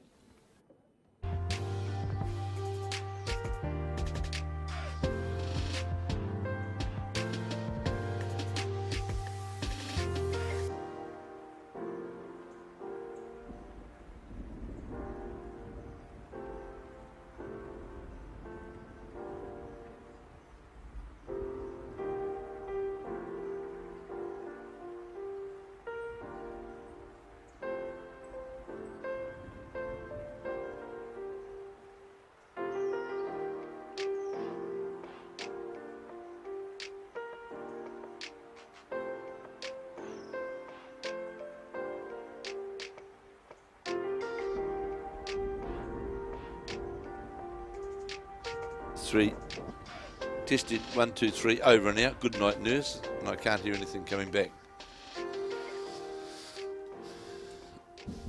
Tested 1, 2, 3. Good morning. All seems clear. No, nothing coming back there.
Good morning and welcome back to Bowls Hastings, where we're going to bring you the live action now of one of the semi-finals of the Somerset National Champion Singles. That semi-final will be between Linda Ralph and Amy McIlroy.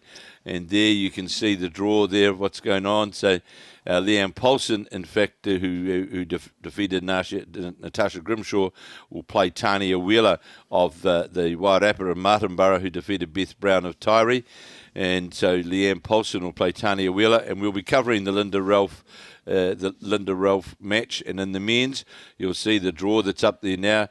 James Burney of the Hawke's Bay is playing Stephen Ditford of Wellington. Ricky Cook of Canterbury is playing Bart Robertson of North Harbour. Dean McMurchy of Northland will be playing John O'Shea of Bay of Plenty, and we'll be bringing you that game. And a big clash at the bottom of the draw. Dean Elgar of Tauranga is playing David Clark of Manurewa. So we'll be bringing you now all this live action. With me, I've got Sue Hodges, and we'll go now live to this action here at the Bowls Hastings club here. And still good morning. Good morning, Sue. Good to have you with us here, and you can see the split screen, see it all in front of you here. Good morning, Kevin. Yes, I can. And I'll pick up the men's game in a minute, and we don't know whose bowls are hers. We see the Linda Ralph match against Amy McIlroy. Linda Ralph had a sleep in this morning, and she plays her second bowl, which is Jack Level with a shot. Amy McIlroy, of course, on the comeback. Had her two children out of the sort of first class arena for a while, now back playing, and through now to the semi-final. Of course, McIlroy was, of course, a bronze medalist in Glasgow in 2014. Bit of a sprayed head at the moment. If we look at the men's, I can see the blue bowls there of Dean McMurchy pushing through and he'll make a couple of it. So. Good green here, good surface to play on, Sue, isn't it? Yeah, it is a good surface. We've got indoor surfaces in a number of places around the country now. Of course, we're back here for the fours. Next week, we're in Dunedin for the pairs, of course, and then in Nainai the following week for the triples. And we'll be bringing you all of that action. So, John O'Shea on the mat. Had a good season this year in Bay of Plenty. He's won a few things this year, hasn't he? He's had a very good season. He's actually pleased to be here today because he's been quite sick for the last 2 days.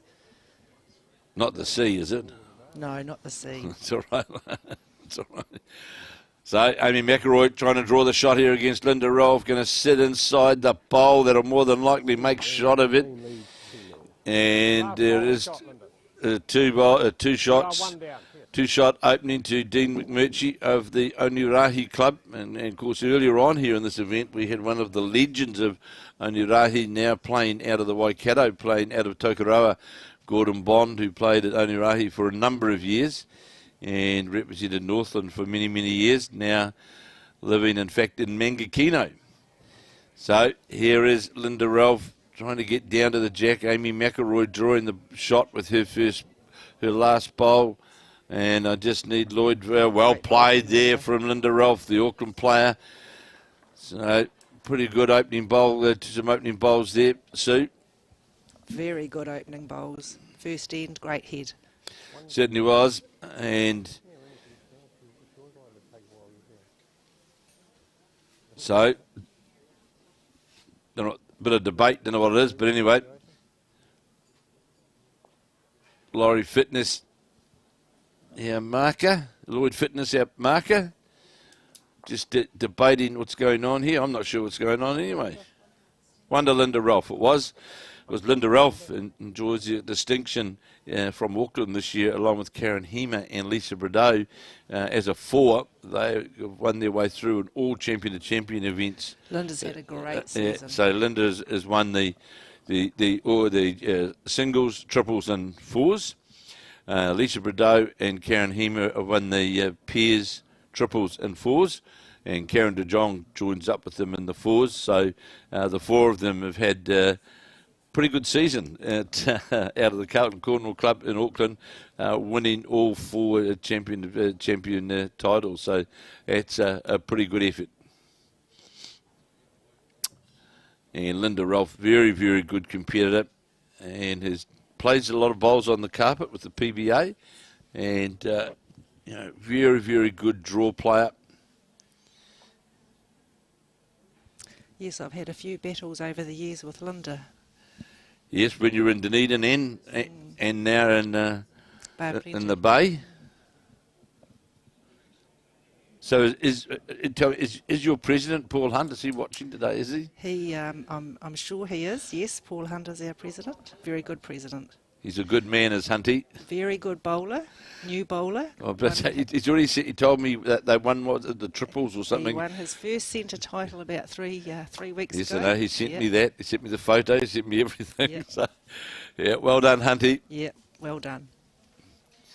So Dean McMurchy putting the pressure on John O'Shea early. John O'Shea gets a sit on the bowl and more than likely makes shot of it. Yep. And Dean McMurchy, of course, well-performed player out of the Onerahi club in the Northland Centre. Very deliberate draw player. On the backhand is McMurchy. John O'Shea, who of course had a wonderful season in the Bay, won a number of titles this year, but McMurchy going to go by with weight. Oh, Linda's drawn a beautiful shot. Yeah, sitting literally right on it, jack level, putting the pressure on Amy McIlroy. Bit of bowls in that family with, of course, the wife of Shannon McIlroy, who will be off to Birmingham in a week or so to represent New Zealand, of course, at the Commonwealth Games, where he'll play the singles, of course, and skip the pairs. Well, unless there's been some changes to how the playing formats are going to be, but that's how I believe it's going to be. But of course, that can change. And Amy's got her support crew here. Her sister is here, and her father is here watching. Right, well, the family over the years have been great supporters, and Amy's mum comes from a very, very well-known sporting family in Nelson, the Hodgson family, who are well-known in cricket and other sports. And I've got the Hodgson-Edwards type Quinella family, so very, very drenched in sport is in that household, or that family, I should say. So Amy was always going to play some sort of sport, that's for sure. Coming down to trying to get to the jack or sit on the bowls here is McIlroy. Going to be unlucky. Got a touch on the jack. Didn't move with it. Will be 2 down. And Linda Rolfe, as you would well know, she was one of those just tenacious draw players. You'll just hang in there. Yeah, she's got great concentration. She certainly has got great concentration, and will certainly. Well, just nothing flusters Linda. She'll just stick to what she's best at, and that's the draw game. That's the game that she likes to play. And going to come up short with that bowl. So McIlroy again, I'm sure, will go down that forehand line, trying to get to the counting bowls, or touch on the jack. The bowls are sitting jack level, as I see John O'Shea draw a toucher. Drawn a beautiful bowl. It was a front touch-up in the men's singles next door. Amy McIlroy's well narrow under the line here. Doesn't want to get the back of this bowl on the way through. Doesn't do so. And I'm picking, it will be, not sure how close that third one is, because on these cameras, so it's very deceptive. The angles are what you think is the story is not the story so often. Looks like 2 at the moment, doesn't it? Yeah, it looks like 2. We'll just... shot bowl. About that far behind. So Dean Drummond, the marker in the match between Dean McMurchy and John O'Shea. So we'll hear what... That was 2, so it's 3-0 to Linda Rolfe over Amy McIlroy. Linda Rolfe of the Carlton Club in Auckland, and Amy McIlroy because of the Stoke Club in Nelson. John O'Shea sitting right on top of the jack. John's got a busy week ahead. He's off to Dunedin next weekend for the Pairs. With, So am I. With Lance Tasker. Are you going too, Kevin? End of the triples, end of the fours. Well done, you. Yes. It's 9 hours plus yesterday on the coverage. So just as the bowlers put in the hours, I can assure you, Tamara, Emma, Colin, myself, there's and doing the split screen commentary.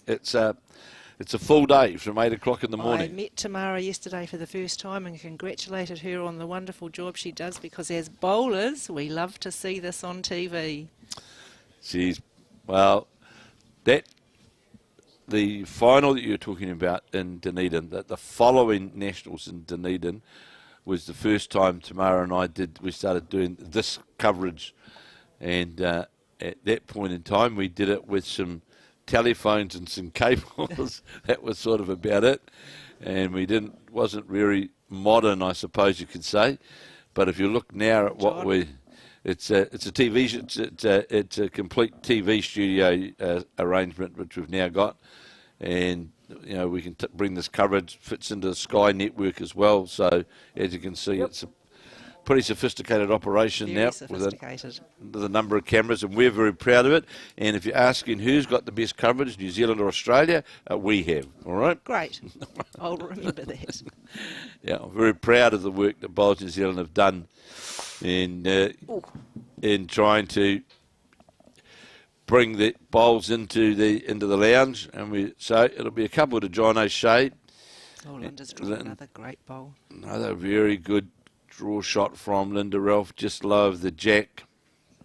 I must say too, Diane Gimmel from Bowls Palmerston North, I hope you're watching today, and congratulations on just your comments from yesterday on Bowls Palmerston North. They were the first club I should say, who rolled their sleeves up for the fundraiser for the Foxton Beach Bowling Club, who of course had that terrible fire and lost virtually everything, and literally got burnt right out. And so the Bowls Palmerston North had a big fundraiser. So congratulations to the team there at the club for doing so. Of course, Nino also ran a major fundraiser a few weeks ago to assist in the fundraising, to assist Foxton Beach. So well done to those two clubs and any other clubs that have helped out for the deeds of Foxton Beach. And it was great to see Ross Ellery here, who went down to Dean Elgar in the last match. But great to see Dean Elgar here performing, as we see. John O'Shea just drawing lower the jack. It's a good opening bowl. 2 apiece in the O'Shea McMurchy game. Linda Ralph holding 2 shots against Amy McIlroy. Amy McIlroy just going past with her 2 bowls with her weight. It's Ralph leading 3 shots to 0. Here's Amy McIlroy, of course, bronze medalist in Glasgow in 2014, on the backhand, trying to get down to the shot bowl. This is on a good line. It's got the weight to get all the way down. It has, and it'll draw a toucher. Unlucky. Got the jack clean on the draw. But in saying that, Susie's got a good opportunity. Well, got a good chance opportunity, I should say, with the 4th bowl to play down to that Linda Ralph bowl, to play it out of the head. She's got 3 sitting around it in a pretty close triangle. Yeah, she could pick up 1 or 2 shots. Linda very keen to get another bowl on the head. John O'Shea holding shot in the men's, just going to go by as McMurchy finishes jack high right on literally on the centre line. That Linda Ralph bowl now coming down towards the head. Needs to get by. Look at Linda, this, will you? bowl. Look at that. Great. Changed her hand and played down to a toucher right on top. Magnificently played by the Carlton Cornwall player in this women's semi-final. So I'm picking, well played as well from John O'Shea. Gets a draw around the corner and behind the jack. Amy McIlroy coming to have a look. We'll try and play with weight on picking to get that split down there. And Dean McMurchy trying to rescue the situation from another good bowl from John O'Shea. Looks as though it's going to be wide and go past the O'Shea counting bowl. It's interesting. There's 3 bowls in a triangle there, 3 blue bowls in a triangle of McMurchy's, and 3 bowls in a triangle, which are all around the jack of John O'Shea. So there's a metre difference between 6 bowls all clustered together. So here's John O'Shea trying to draw another counter, and will do so. Very good bowling, John. And I just wonder now, change of hand, the split coming down on the split coming through there onto those bowls. What was that? 3. You can play with weight down through there, with having the back bowls, and it looks as though what he's going to endeavour to do is Dean McMurchy play through those bowls to get down to the jack, play with weight through the head on its way. Needs to start working now to get back. It's not going to come back. And he had the weight, but it's wide of the target. And that'll be a 3-2 McMurchy. Oh, and Amy McIlroy ran into bowls there. It'll be 2 to Linda Rolfe. She'll jump to a 5-0 lead in the race to 21. And it'll be 5-2 to John O'Shea in that men's match. And we'll be giving you updates as well of the other games which will be underway. Leeane Poulson versus Tanya Wheeler. And the men's games which just got underway here. The action just got underway here at the Somerset National Champion to Champion singles from Club Hastings.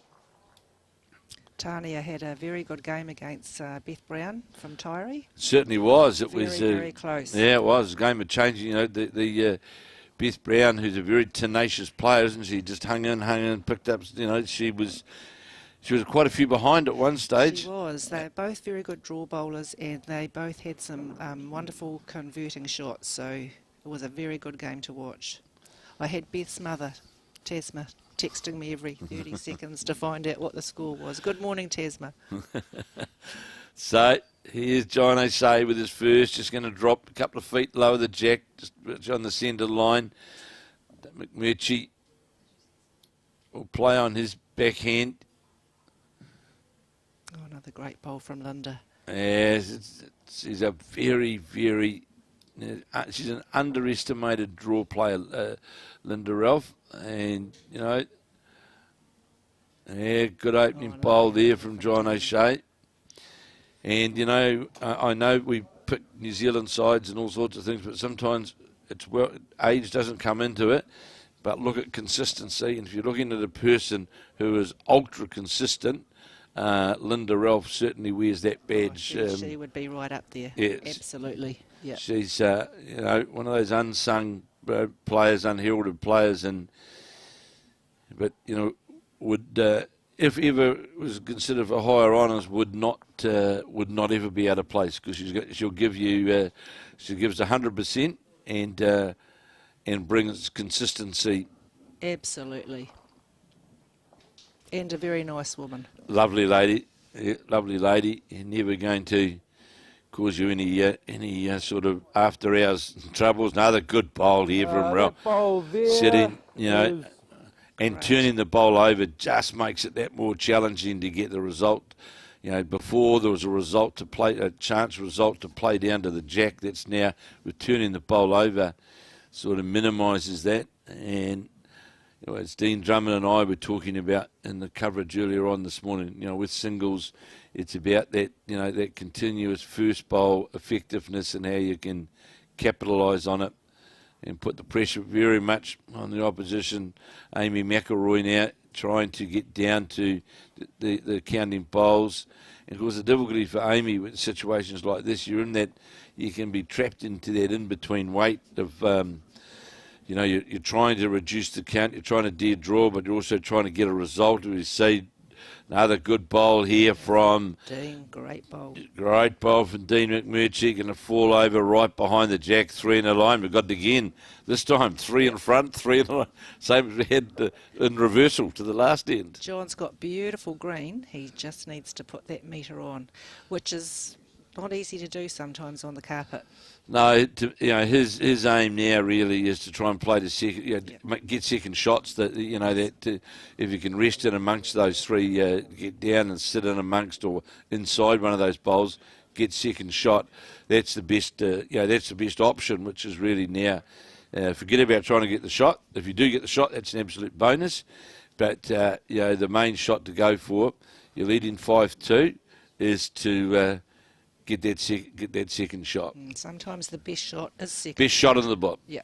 So Amy McIlroy trying to get down to the jack on the trail. Great bowl. What a fantastic bowl. Might still be unlucky, but certainly got a touch on the jack. Here comes John. And this is a good selection of shot here. This is well played. So it is still 1 to Linda Ralph. That very good bowl from Amy McIlroy, but it does give Amy McIlroy something to play for. And that bowl from John O'Shea. Those are the sorts of second shots. They win games, those shots. They do. They sure do. The ones up the front lose games. That's, Not very often a jack goes forward. So that was well played by John O'Shea to make sure he had second shot. Now, Linda Ralph still holding shot, and I would say she'd be quite happy on that backhand side now to get another bowl over the head, because Amy She's gone fairly wide. She has gone wide, but it'll come back a long way off that side of the rink, and you'll see it all the way works back. That's actually a very good home. A superb bowl, because McIlroy will be looking at the head, but she'll play that split shot. She only needs to play 2 bowls over the draw and would get that split onto the jack, and may well just go to her pink bowl sitting behind, or dislodge the blue. John O'Shea holding, so McMurchy holding 1 after John O'Shea played a very good saving rescue bowl, and looking pretty good. Good attempt here from Dean McMurchy. How far is it going to run in? But 4 very, very good bowls from both players, actually, although 3 of the bowls from John O'Shea will lower the jack. They're all in around, all around the area, aren't they? So it'll be a 1 to Dean McMurchy of the Onerahi Club in Northland, 5-3. The club, the famous, what was the famous combination out of Onerahi, John Dunn and Gordon Bond. Of course, Gordon Bond was here, now living in Mangakino and playing at the Tokoroa Club. And I also got a compliment of Seed today here watching as one of the great players of my era, Nev Risbridge, who of course played for many, many years in the Waikato, played with that famous combination with Kevin Robertson. Here's McIlroy, needs to bend now. Played with, I'd say, good weight to get through that shot bowl, but just a bowl wide to the target. And Linda Ralph will go to a 6-0 lead. Sometimes in these games, so you can, although you're 6-0 down, you can, when you're playing at the tight heads like that, it can very quickly change, can't it? Very quickly change. We watched a couple of games yesterday where players were well down and came through and won. Well, a classic example was the lady from Waihi Beach yesterday in her match against the girl Leonard from South Canterbury. And I think Catherine McGoy was something like 15-6, 15-8 down or something, and got up and won the match. And she just stuck to a draw, and even this morning, her game against Amy McIlroy, she hung in and very tenacious. So, Dean McGoy got the touch on the 2 touches. Gosh, the split screen, I'm betwixt and between on which rink I should be watching. No. Just follow me and you'll be right. You either get it right or you get it wrong. Back in the back. You're either going to get it half right or half wrong. That's right. I've got a 50% chance of. You have. So here, John O'Shea on the forehand, holding the shot, locked right on the jack. And Dean McMurchy from the Onerahi Club sitting jack level. The bowler O'Shea's on a good line. Is it going to get all the way down? No, it's not. Will leave itself a metre short. Amy McIlroy up against Linda Ralph. 6-0 to Linda Ralph in the race to 21. Amy McIlroy short, and she'll be disappointed with that because Linda Ralph left a yard to get to the shot. And normally, it's safe to say, that I know that Linda Ralph will more than likely, percentage-wise, improve with her second bowl. Linda's very used to playing on carpet. And, Yes, she's. What's this? Jim Bob's caterers arriving in here. We get well looked after, I can assure you. Well, so what's Colin got today? What's culinary delight have we got today, mate? Harvest snaps, baked pea crisp, salt and vinegar. My goodness, it's very. Oh, Linda's pulled up well short there. Sounds very healthy, mate. Colin, if you don't know, just a few weeks ago won the National Indoor Bowls Peers with Alex Reid, the Bowls New Zealand combination. Oh, well done. Won the Peers in Wellington. Yeah. I actually watched the singles final. Yeah, that was Tamara. That was. Yes. So Lovely Amy play. McIlroy here going to every shot. Could actually be two. Could be two shots. Dean McMurchy, that very deliberate backhand. He's got a great delivery. Just make sure he gets that arc on the bowl, releases the bowl out, not in, which if you try and deliver with the bowl in on this on these carpet surfaces, your bowl's only going to go in one direction, and that's narrow. I found that out yesterday. Yeah, it penalises you for I sure. think we've put the hoodoo Ah, on Linda, Linda. this is well. The thing for Amy McIlroy now, she's really got to capitalise on this third bowl. Really got to capitalise on it and get us right to the jack, and that really puts the heat on. And of course, Amy would still have a bowl left, but the fourth bowl of Linda Ralph becomes a real pressure shot. John O'Shea trying to make two of it, needs to get past his front bowl or turn it in. Won't get enough turn on it, so that'll be another one to John O'Shea. He'll go to a 6-3 lead. Amy McIlroy on the mat will play on her backhand, holding She's shot, playing another great bowl. and sits alongside the jack, and that's exactly what we were talking about, Sue, is what's now needed, because the concentration for Linda Ralph got to be second shot, otherwise she's staring at four down, isn't she? Both players have got beautiful green, absolutely fantastic green. So let's see what Linda can do with her last. Well, there it is on the backhand. As Sue said, certainly is on a different line, but has it got the weight? Has it got the weight? Oh, look at this. Second shot. Great bowl, Linda. Yeah, that's well played. That's what was needed, because otherwise you're certainly staring the likelihood of a four. Amy McIlroy, in my view, change your hand now and get on the board. And You're holding one shot here. Yeah. Aiming and again, measure between these two bowls for second now. so just... Linda very calm under pressure. Oh, she will never changes. You don't see her flustered or at all. So Dean McMurchy trailing John O'Shea 6-3, and McMurchy out on the wide side is going to come back towards the centre line, and will do so. Just sits. So that'll be the shot. Just sits in behind it, out from the jack at 7 o'clock. And they told me late yesterday, I was asking why so often you'll see a bowl, it'll take a long time, it'll fall over, and because it's a wooden floor underneath this, and it's something they reckon to do with the floor, that the bowl would sit there for a long time, and then all of a sudden it will just roll over a number of seconds afterwards. It's just...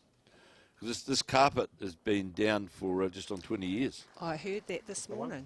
Well, for a carpet that of that age, it plays very well. It's been recently stretched, I believe. Yes, I believe so. But, for a carpet not to be like boarding or patching after, 20 years, but it highlights that.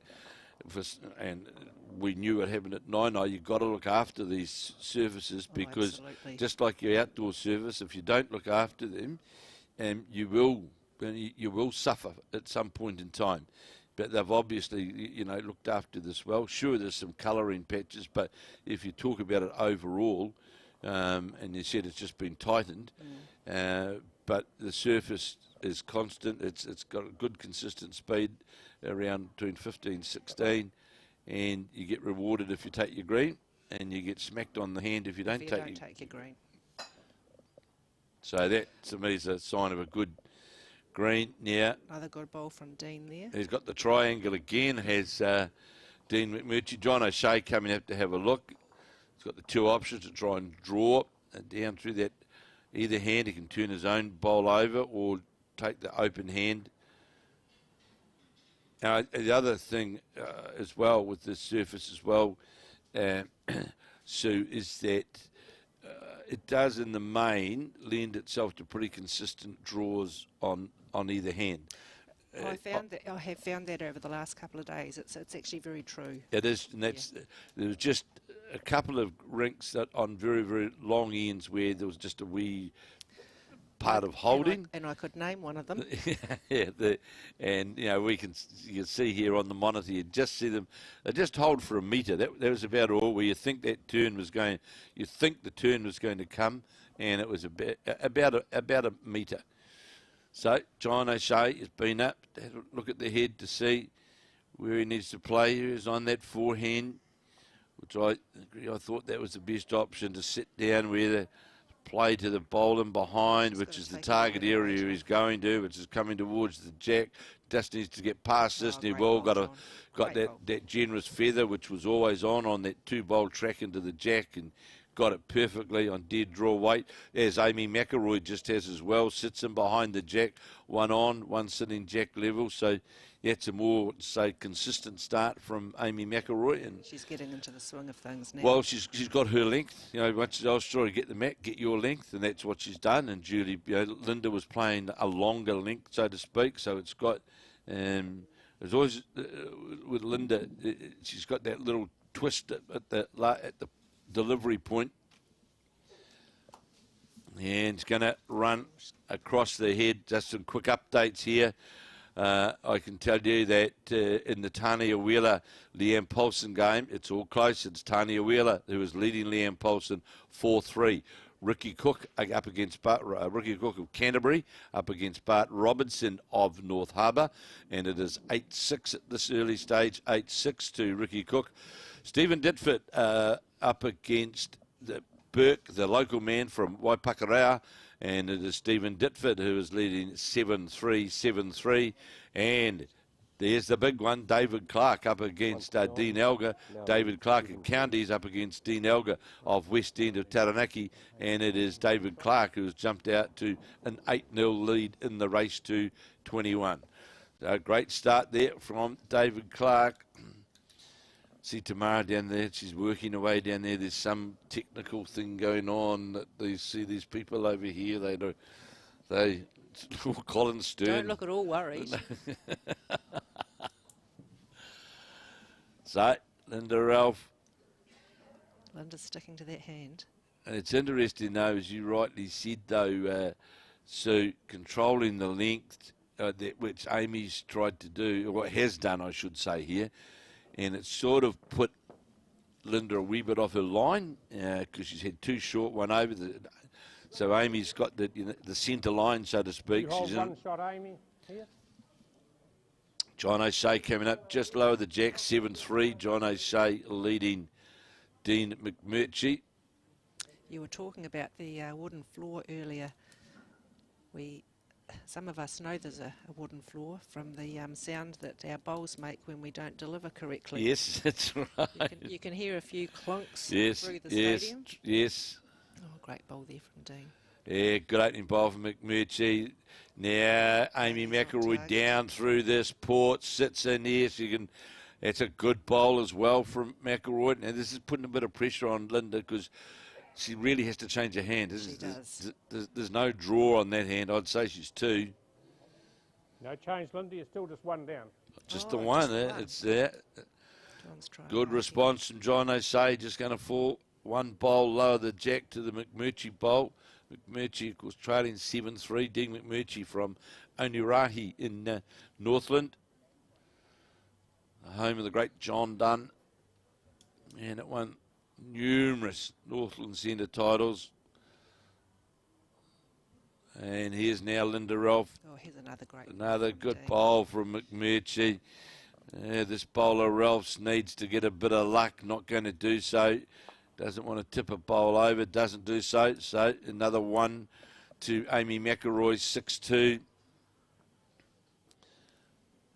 And 4 very, very well played bowls here, and the 5th coming in now. How's the weight on this bowler, He's looking John good, O'Shea? I think. Needed just another couple of rolls on it. But look at these 5 bowls, all just Great literally locked around the jack. Yes. I see the ladies from the Tauranga domain enjoying the view on rink 1. Oh, there's a contingent here, is there? There's a few of us here. Yes. Good. So, my goodness, John O'Shea certainly sent that bowl out. We'll see how far it comes back, but you can see out of the hand, he certainly pushed it out wide. I'm no doubt trying to get him behind the head, but really he'd be disappointed with that bowl because he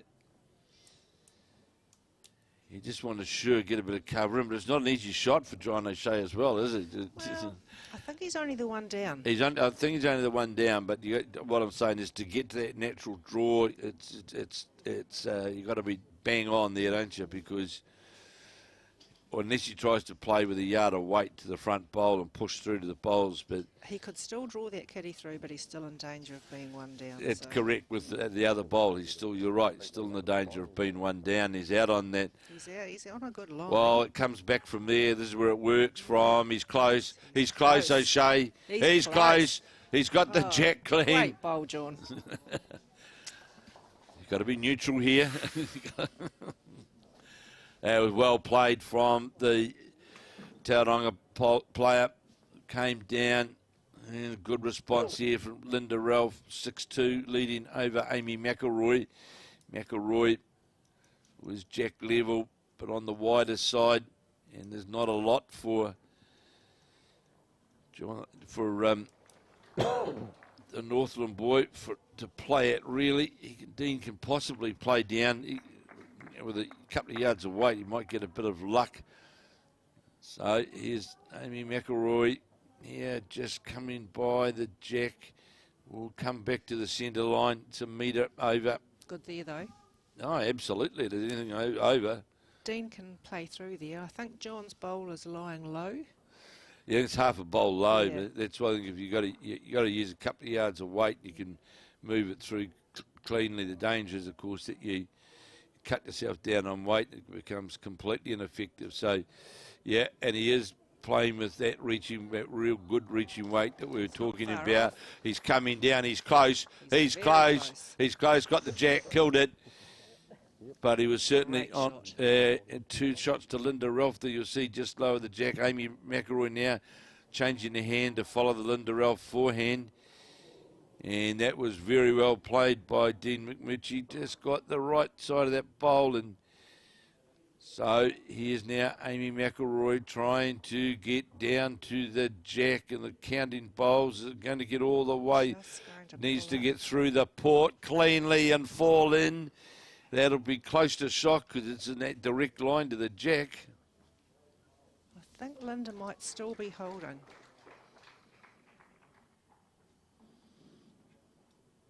One down, Linda. Ooh, Amy has the shot.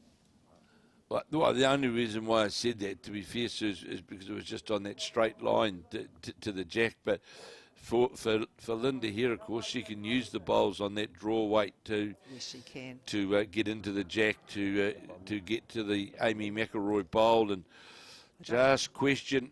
I don't think she likes this. Just question the weight. Still coming though. Still coming.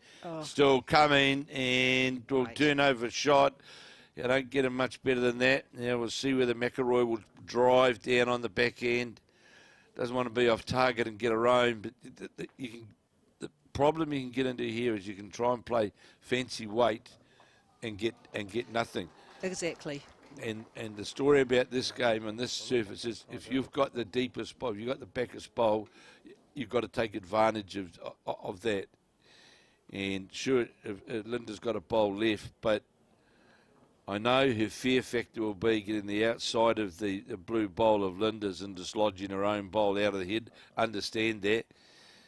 But, you know, what weight are you going to play then to get that movement?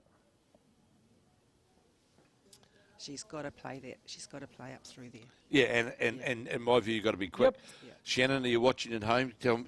Send me a text so I can confirm it, all right? Amy McIlroy, bronze medalist at the 2014 Commonwealth Games, and then had away from the international scene, had two lovely little children, now back playing, while in between times Shannon won a world championship and a few other things. That Shannon now off to the Commonwealth Games. And of course, we wish them all the best, the para, the blind bowlers and our blackjacks, when they embark upon their, she's deliberating a long time, always dangerous. Always dangerous. You end up playing a nothing shot. Always dangerous. You're quite right, Sue. It's what shot do I play? What weight do I play it at? And do I gamble? Now, this looks like trying to play to her own bowl and turn it into the head. That's what it looks like to me. Playing the least amount of danger, and this, regardless, is a sterling effort. Very well played. And gave it two balls. I'd love to have another bowl now. Two balls in on the head. That was well played. As we say, second shot's a good shot. It is, and of course Linda needs to be careful that she doesn't tip onto her blue bowl onto the jack, because there's a chance of it just rolling over into the McIlroy bowl, but is on the widest and weight safe side. And Dean's just played a great shot. Sat John out for shot.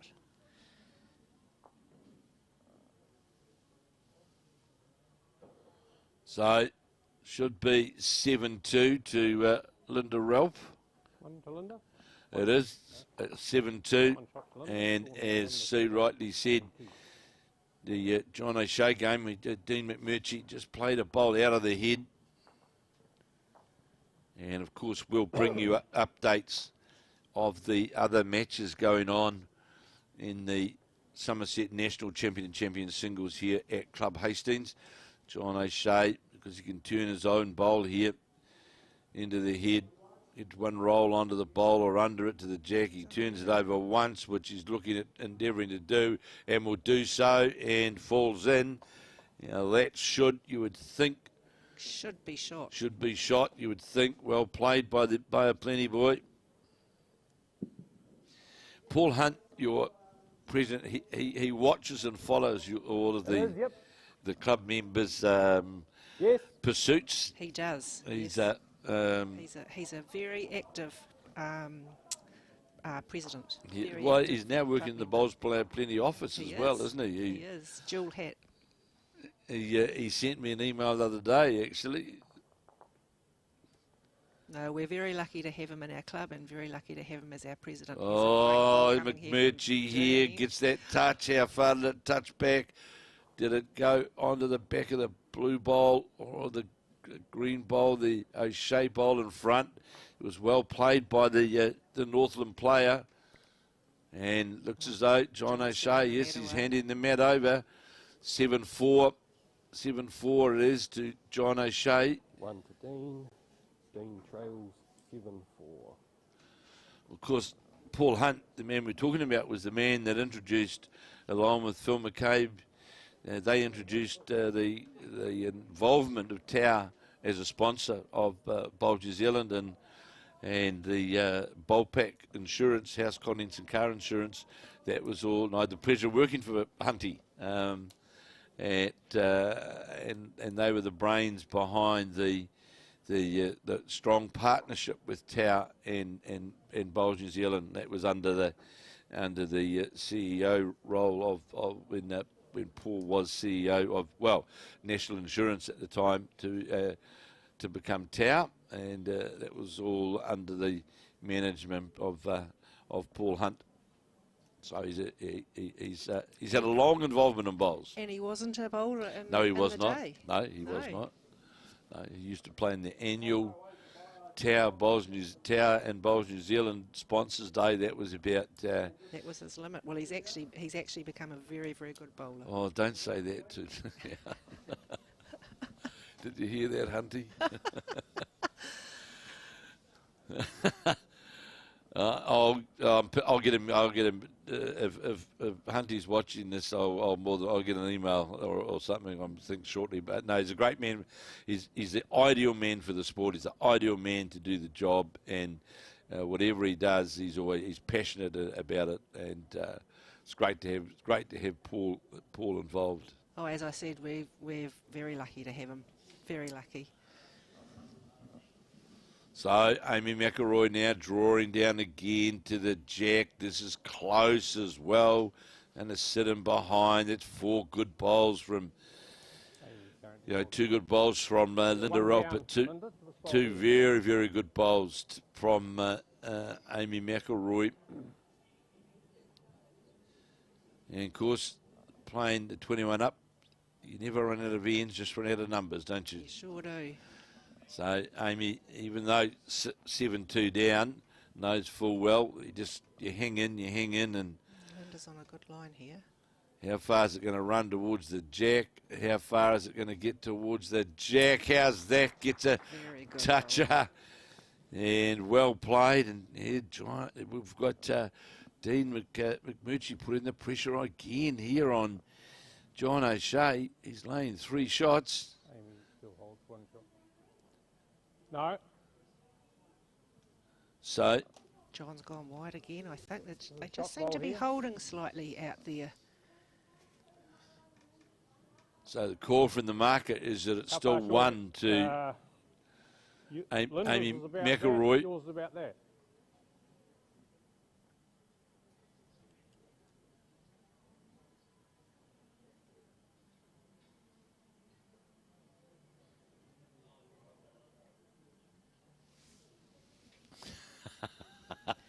Have you received a text from Paul? I have.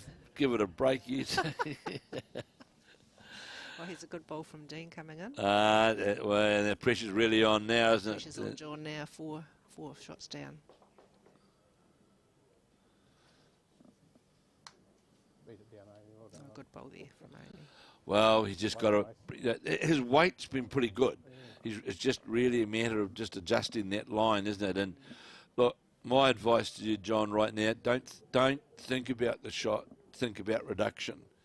And that's whether you elect to drive the 2 bowls, whatever, and hope you get the jack as well, or you get down for 2nd or 3rd shot. But there's a nice V down there. There's a very nice line. There's a good sit on any of those bowls. Any of those bowls inside on any of those bowls is going to change the count. John will be looking to reduce, I'm sure.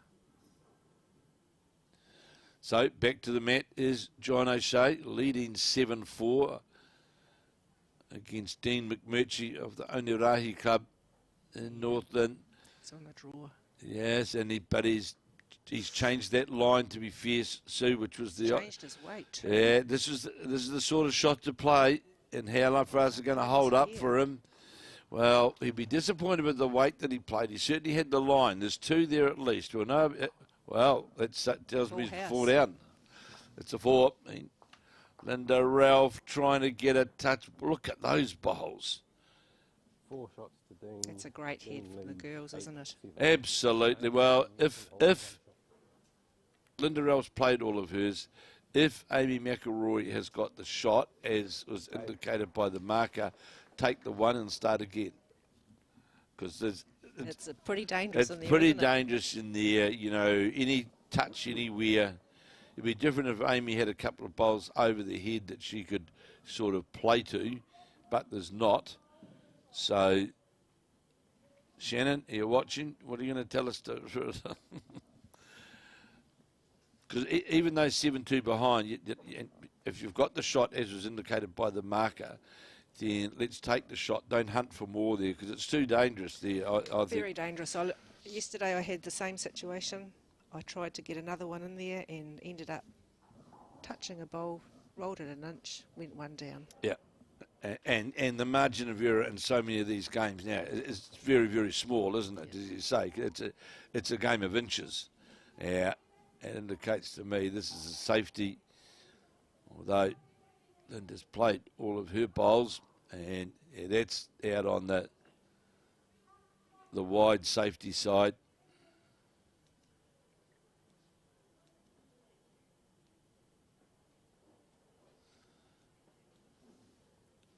You notice Amy McIlroy on the mat. You'll see that she takes a big breath just before, and I can't remember who the New Zealand. Sharon Sims. Was it Sharon? Was always. Is that who it was? I've been re-watching the old Trans-Tasman, All right. the old Worlds Yes, actually. yes, the old World yes, Bowls. yes. And been watching. Oh, Sharon was Sharon was she always used to take she did. Yeah. Joe Edwards, Marlene Castle used to as well. So, yeah, you watch Amy, you'll just see that the last part before a delivery is this sort of stand up, breathe. So 7-3 now, Linda Ralph leading Amy McIlroy, and 8-7 now. Dean McMurchy hit the front here. Shea's played a good bowl, but McMurchy, the Onerahi man, equal to the occasion, draws a front toucher. I'm just going to say, are you about a mat up? And I know those guys up north, Steve Smith and his boys. This is a good mat and a half. They'll be watching this for sure. It's their man, very supportive of the north of their players. Trying to get a contact onto the bowl was John O'Shea, just went by. Finished in a good spot though. Yes, through the head, and it's a good spot through there.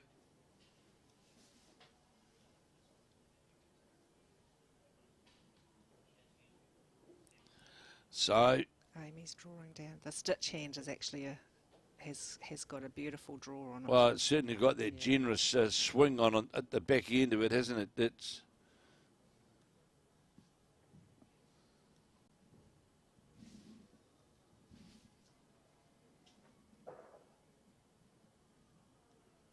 so John O'Shea having a good look.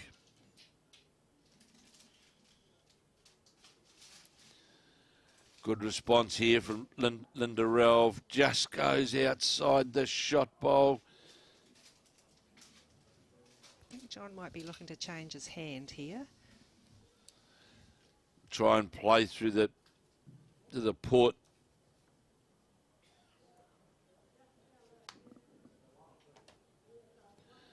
No, he's not. So, Amy McIlroy endeavouring to draw another bowl down onto the inside her own. And here's the McIlroy bowl, the pink bowl, just very nice. touching into the head. Here's John. And O'Shea got a touch on the back of the jack. This one's a couple of bowls high.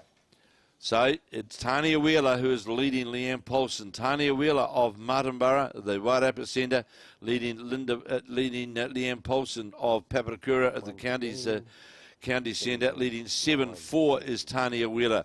Ricky Cook up against Bart Robertson. Ricky Cook, of course, of Canterbury. The Mount Pleasant Club up against Bart Robinson of Helensville. And it is Bart Robinson who is leading 11-10. 11-10 to Bart Robinson over Ricky Cook. Stephen Ditford over the local man, Mr. Burke from Waipakura.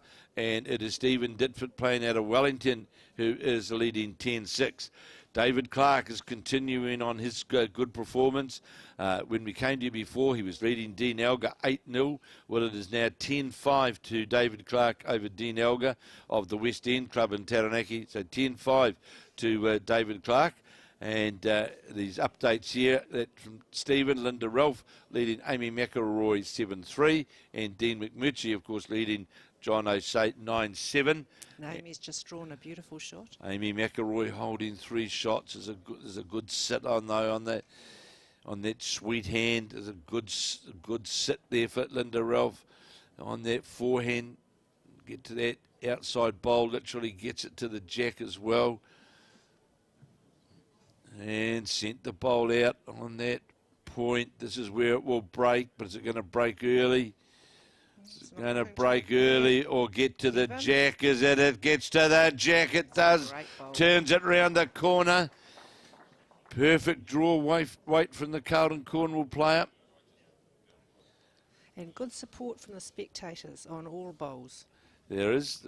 Well, you come to the, what I'd say, it's unfair to say the regions, but there's centres who are good supporters of bowls. Good, we've got one here. Taranaki's another one.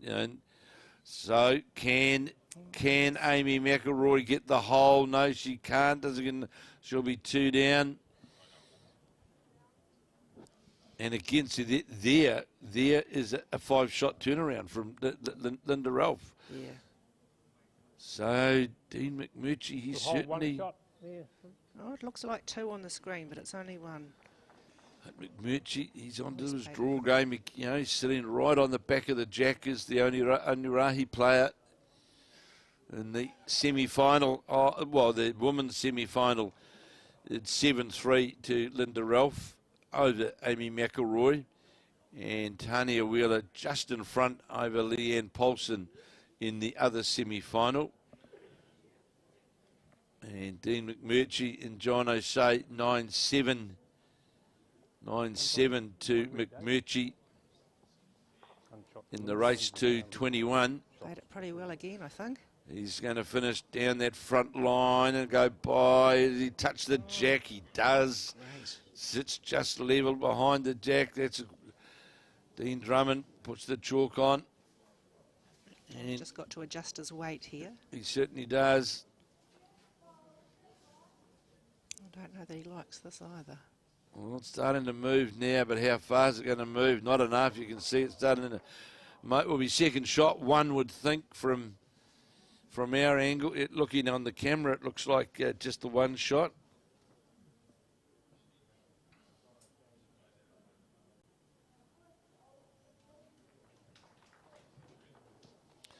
So Dean McMurchy. He had on that. One thing that's impressed me with Dean McMurchy, and he gets a touch here.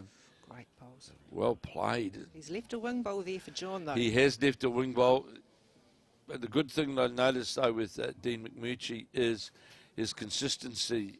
He doesn't play many bowls under the head, and he certainly backs his draw. That's for sure. And it's good. Well, there's consistency from both players. It just gets. So here's what we were talking about. Great Well, attempt. it was a fantastic attempt from John O'Shea, really. He just got the jack, but going sideways. Dean McMurchy, Dean 11-7, score is now 12-7. 12-7.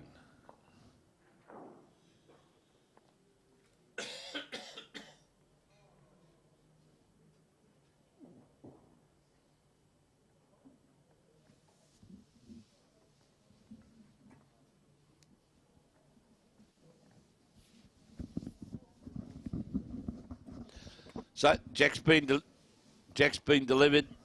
12-7. 8-3 Linda Ralph over Amy McIlroy.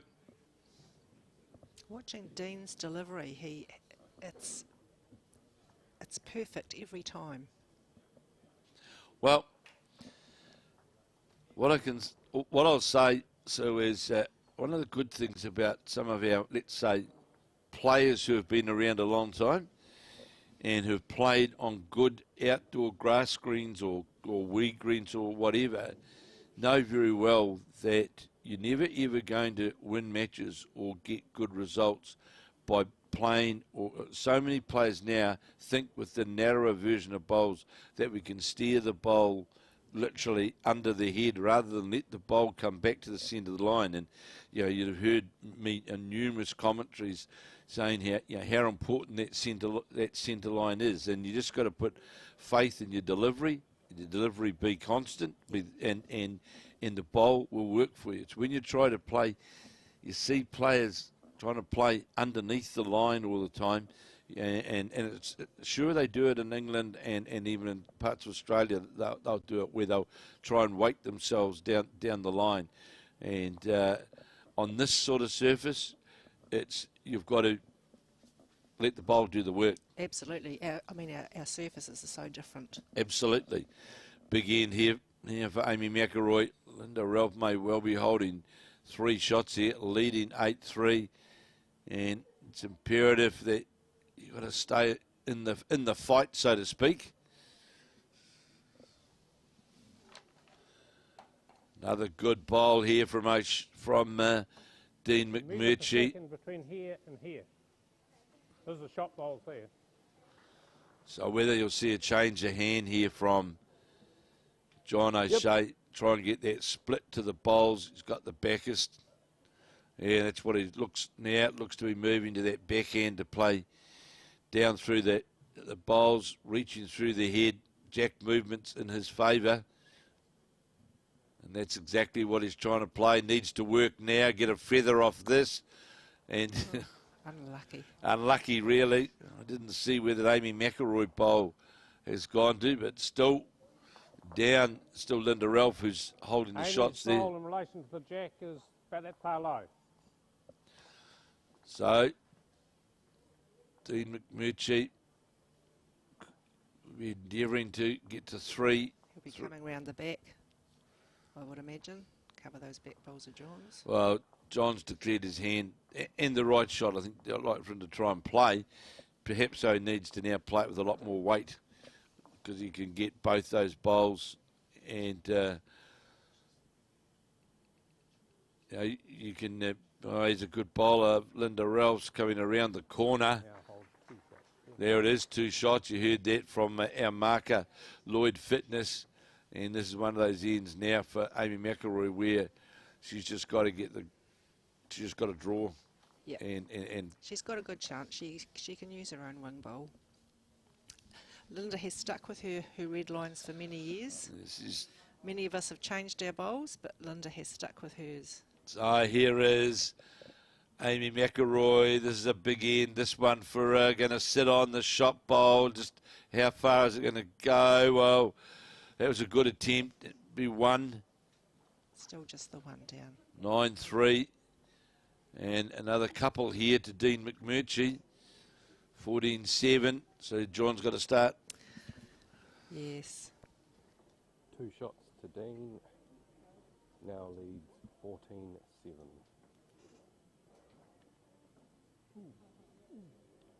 Just got to go back to the draw. 1 to Linda. 1 red, Dave. 1 shot to Linda. Well, it's been one of those games where you've seen one player's played short, one's played on, so to speak, haven't they? And that's and they went through that spate of that. But now all of a sudden Dean McMurchy's found his length, found his line, and he's more than likely, to be fair, been pretty consistent with his draw and putting the pressure early on in the head on John O'Shea. I haven't been able to watch him through the competition, but I was here on Wednesday night, here on Thursday morning, actually practicing, and I was watching him practice because I don't know him. I've never seen him play before, and most of his practice ends you could have put a face cloth over them. Yeah, well, you can see here straight away again, he's in behind the jack, right on the centre line, and straight away you're in a very, very good position on the head. And John needs to sit on the bowl, just going to go by. But, a good bowl. Right back to the centre line.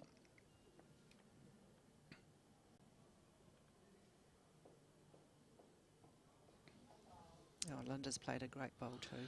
She's certainly, well, she's now putting the pressure on, she's got control of the board. And look at this, and John O'Shea now just, drawing down. He'd be disappointed that he's at that jack level position whereby it gives a bit of more, a few more options, I suppose you could say, for John O'Shea. And John O'Shea, the difference in this game right now is a yard. That's really what it has been. Amy McIlroy trying to get to the jack, just goes by. John O'Shea half a metre short, and Beautiful that's really again, just short. Yeah, it's not a game about luck or whatever. It's just it really is. It's a game about half a metre. That's about the difference, and that's how come Dean McMurchy, he's got the jack and he's got the length that he wants and has put the consistency in. Thus, straight away, he's been putting the pressure on John O'Shea, and here's another one, just coming into the head. Jack low, so another Linda Ralph. Look at this, just lower the jack. And to me, this is what players like Linda Ralph, here's a message to the New Zealand selectors. Here's a player like Linda Ralph who plays like this all the time. All the time, so consistent. Right? Yeah. All the time. It's not just a here and there. She plays like this all the time. And she plays like this. It doesn't matter what the scoreboard's saying. This is how John O'Shea needs to get past to the jack. Is he going to? Gets a feather. Amy McIlroy got a feather and just went past. And Linda Ralph's one of those players who, and we've seen in this game, there's been a couple of times when Amy McIlroy has held good shots, it's just centimetres away from the jack. Linda Ralph just sticks to a draw and does it with consistency. And the message that I'm saying there is, if you want to talk about a player who delivers consistency on a very regular basis, you can look at John O'Shea as an example. Dean just put another one there. It puts the pressure all the time on John O'Shea, and this is what Linda Ralph is doing as well, and it's about consistency. Linda, although she's a very good draw bowler, she has got a very nice upshot on her as well. She has, I've seen that. Shots, but she does back herself to draw. And she'll back herself to draw whether it's on the carpet or whether it's outdoor or whatever. So Linda and her sister Estelle, two very, very well performed players. So here's now John O'Shea needing really to get the mat. That's the key thing for John O'Shea, trying to get down to the bowls, turn one of his own through, or get to the jack, or get. No, and there's Amy McIlroy. Look, 3 in a row. Just went out, just outside the line. Just outside the line. And that's all it is. It's 2 foot, 2'6". 2 have come out. I think he was looking at a 4 there for a minute. I think John might have been 4 down. Out comes the tape. So this could be a big end.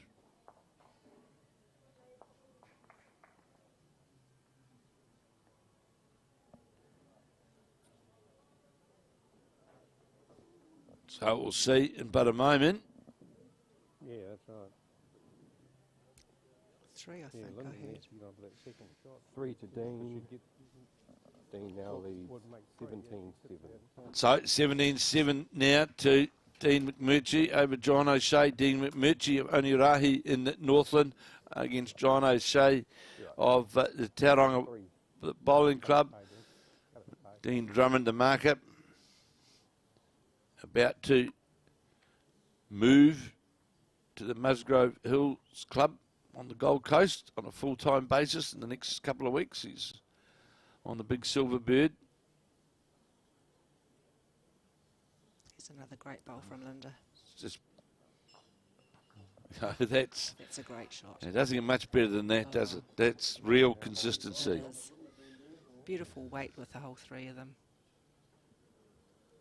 Just like you've seen, John O'Shea's going to be slightly shorty, but right on the centre line, bang on the centre line. So that a lot of you bowlers out there who believe you can steer a bowl to victory, watch these guys, because you won't. And she's going to be under the line again. Here is, and light on weight as well. John O'Shea is going to come back to the centre line, nearly just over the head. Be the shot. It'll be the shot. And it's a couple at least to Linda Rolfe, I would say. It is, yes. So that's 2. Oh, it might be 3. Just but I'm not going to try and gamble on this. On the English, 2 it is. Yeah, just been confirmed. 11-3 now. 11-3. Linda Ralph for the Carlton Cornwall Club in Auckland, leading Amy McIlroy of the Stoke Club in Nelson. We hope that you're enjoying this live coverage that we're bringing you right throughout the finals day here. at the Somerset National Champion singles at Club Hastings. And good crowd in here watching this live action. And of course, next week we'll be in Dunedin, and we'll be bringing you again all of the live action from the champion pairs. John's looking pretty good. Yeah, good bowl here from John O'Shea. Shot bowl, sitting jack level. And again, that will get underway next Friday in Dunedin.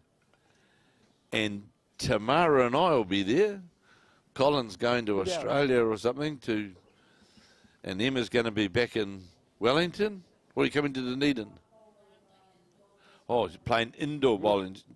Now, do you know, don't you sit alongside us here, we've got the man, the national champion. Back of the bowl was nearly level Well with the back done. of the jack. He's eating a lot of those things, isn't he? Not sharing. They looked a bit healthy for me, actually. Yeah, they were very, Tamara more than likely ordered them, so they'll have a tinge of health in them. You should be right next weekend with your cheese rolls, all that southern hospitality. Yes. Look, well, here's That's a O'Shea, great bowl. changed his hand to the jack. Great Look bowl at from that. Dean. Great bowl. Just magnificent bowling from the man from the north. He just let the bowl work. And isn't it nice to watch bowlers play and just let the bowl work its way to the jack? Absolutely. Love watching a bowl draw. Now, John's given this a chance. Well, he gets the inside slide. He'll get some luck out of it. Ooh. Just had a chance to get an inside flip. 17-7, John O'Shea trailing Dean McMurchy of the Onerahi Club in Northland, and Leeane Ralph of the Carlton Club in Auckland leading Amy McIlroy 11-3. 11-3 in the race to 21. And, of course, we have got a time limit with the men. Still on the 2-hour time limit for this round. Sorry. Okay, I won't talk about time limits then because there isn't any. No, there's none with the ladies. I know that. Yes, they're free of it. So Amy McIlroy just cut this. Well, her last 6 bowls, to be fair, have been under the line. Just under the line. And, that highlights to me. So, it's tightening up now in the Elgar David Clark game. 11-7 now, 11-7. David Clark leading Dean Elgar of Taranaki. David Clark of Manurewa Cosmopolitan and Counties leading Dean Elgar from the West End Club in Taranaki.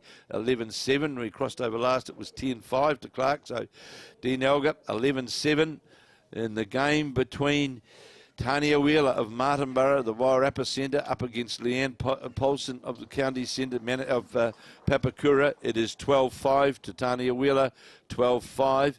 And no doubt, playing in Tanya Wheeler's mind, she had a very handy lead in the previous game as well and really had to battle to get across the line. Bart Robertson of Helensville at the North Harbour Centre up against Ricky Cook from Mount Pleasant of Canterbury. It's 15 shots to 12, 15-12 to Bart Robertson in the race to 21. Stephen Ditford out of the Wellington Centre. He is up against the local man, Darren Burke, Mr. Burke from Waipakura from representing the Hawke's Bay. And it is 12-10 to Stephen Ditford in the race to 21. Just see Amy McIlroy slip through the gap there. Yep. And Same green again. And this is what's happening. It's Linda's been able to control. Amy's been trying to get shots.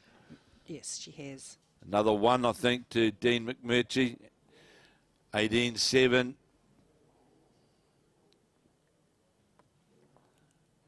18-7 now to the Dean McMurchy from Onerahi in this race to 21. Linda Ralph holding the shot in the other match that we're bringing you on the new split screen version of Bowls New Zealand. 11-3. Have we had any feedback yet from the CEO of Bowls New Zealand on the split screen coverage? Oh, we've just got the thumbs up. The boss likes it. So we're hired for another week. Just as well. You wouldn't want to miss out on those cheese rolls. No, They look after us. They always look after us in Dunedin, that's for sure.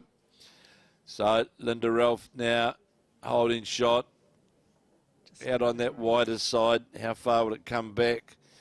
And Amy McIlroy here really has to draw the shot. It's getting to that point now where you've got to score, you've got to get the mat, you've got to give yourself a chance. Otherwise, you're floundering. John O'Shea draws a toucher. Great ball. Well played from the Tauranga man, Amy McIlroy. Amy's just got to change her weight. Well, she's got She's on a good line here. She's on a good line. How long is it going to hold up down to the jack? To the jack, not going to. Lost that yard and bit of weight. So one to Linda Ralph, 12-3. John O'Shea holding the shot here, trailing Dean McMurchy of Onerahi of Northland, 18-7 in the race to 21.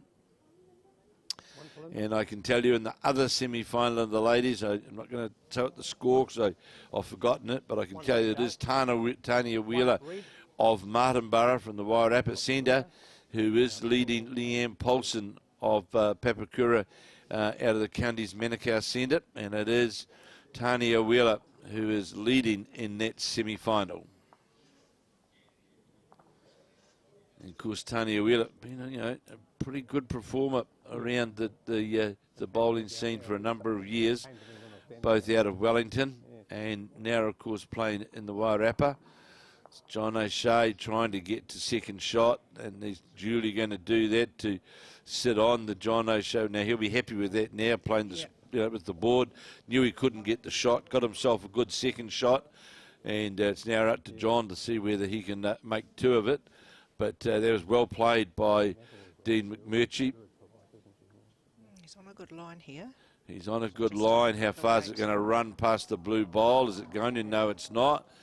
So we might see McMurchy could well change his hand here and try and draw down on that backhand to the jack. He can safely do it now that he's got second shot. Linda Ralph, a front toucher. This lady's in form, 12-3. Dean's got a clear run here, so I think he might have gone a bit wide. Looks to be a bit overburdened on the width, and will be. But again, we've seen it throughout this game, and definitely in the Linda Ralph Amy McIlroy game, and I've said it right throughout the weekend in singles. It's that first bowl effectiveness that now Amy's played it really short. And, you really got it's just hard, isn't it? Linda can build the head confidently. There it is right down on the 2 metre marker. 1 to John O'Shea, 18-9 now. Dean McMurchy leading in the race to 21, 18-9 to the Northland man. And, John O'Shea's a good enough player for sure to... John can come back from here. Absolutely he can. So here's Linda Ralph again. Now, this is what I call real consistency. Absolutely. Jack's on the 2 metre mark, and she's got 2 bowls within 15 inches, 18 inches. Now, Amy just has to adjust her weight once again. She's changing her hand. Yeah, well, she's trying to, again, it's the old, I'm trying to find my way, isn't it? It's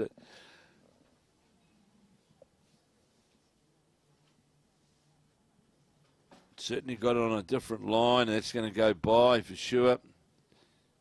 This becomes a big end in the context of this match now at 12-3.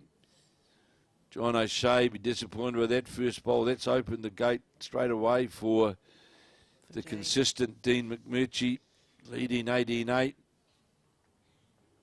with no time limit in place.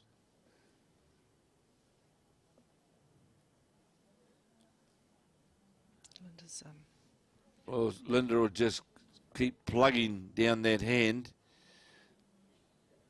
And here's another bowl. Great bowl from Linda. In behind the head, right on the centre line. You don't get them much better than that.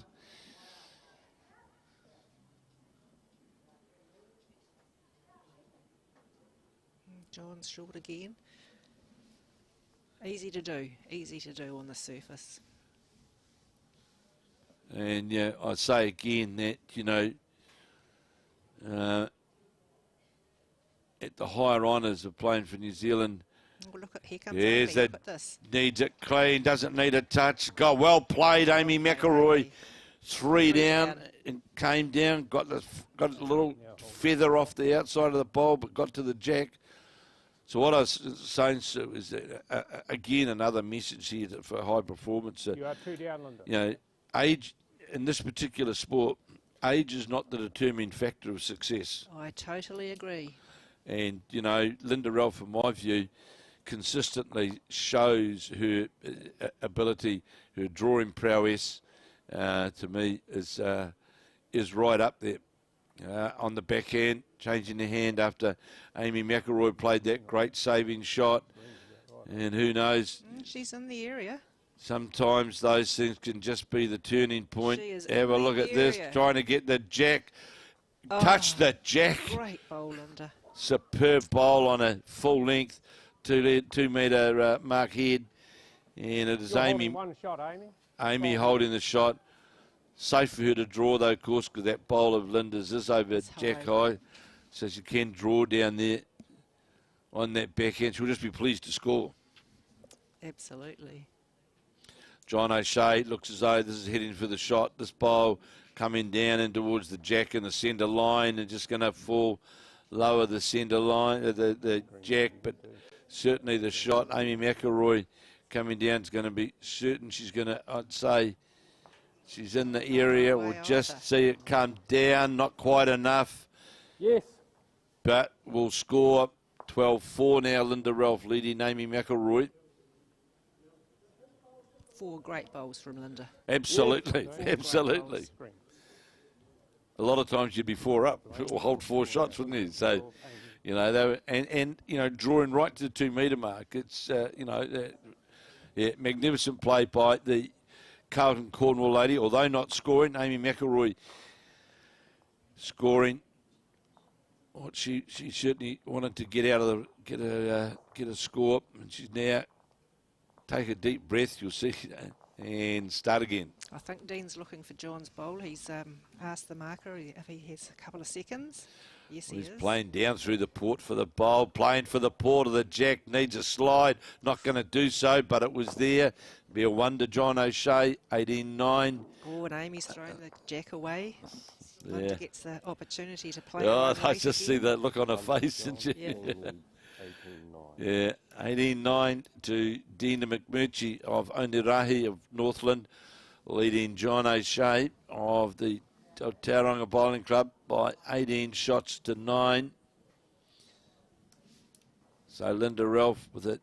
Yeah, she will deliver the jack after Amy McIlroy. But you just got to now put that behind you, don't you, Sue, and just say, rightio, I've got to now just get out and draw the shot. I'm going to draw right on top of the jack. Yeah, That's what. don't look at the scoreboard. Don't look at the scoreboard. Correct. That's not Paul Hunt sending you more messages. Is No, it? not he'll be disillusioned at the moment. Yeah. John just taking a breath, relaxing on the mat.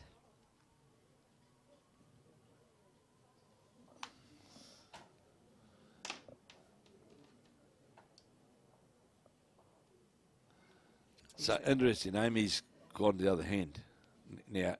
And look at that, she's drawn a beautiful look, shot. right off that Yeah. ditch, That ditch hand is beautiful. It has generous got it. ditch hand, and It's you got a know beautiful now draw. just put that in your mind now, Amy, and say right, and you can play both ways on it.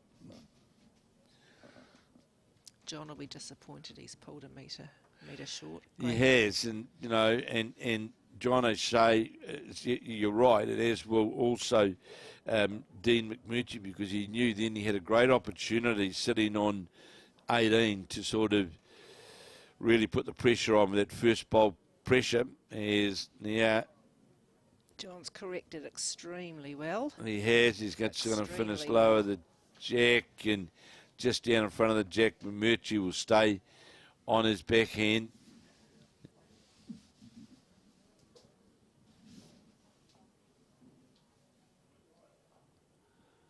So Dean McMurchy leading 18-9. Amy's just changed her weight a bit in her line. Well, she gets away with the jack level position really, but And a good effort there from Dean McMurchy. But, you know, the thing for Amy's got to, you know, to think about that bowler, Linda Ralphs there. That is my bowler. I know I've got to be outside. That's Outside is exactly right. Yeah, that's got to be the thing on the draw, that I know that I've got to draw outside that bowl. I know if I draw outside that bowl, I'm going to be close to getting shot. So here's Linda Ralph just drawing outside that bowl. Yep. Exactly what we spoke about. Yep. Second shot. All of a sudden then the head changes, my scoring chances change, and Amy will be happy though if she can hold on to that one. But great return there from Linda Ralph. Tamara's down on the floor meditating, but Amy's changing her hand here, and look at Dean. I think he's played a cracker. he certainly has. Yeah. Needs, falls in. It's on the lean. Yeah. But I think it'll be shot. And Amy McIlroy changing her hand now. Sit Linda's bowl. She's Well, needs to sit it clean. Doesn't want to get it on the sides. But not a lot here for Linda to play to, really. It's one of those things. I'm leading 12-4. I think Linda will change her hand here. More than likely, and her best chance is to get to the jack on that hand, just on a touch. Yeah. And that's what she's doing.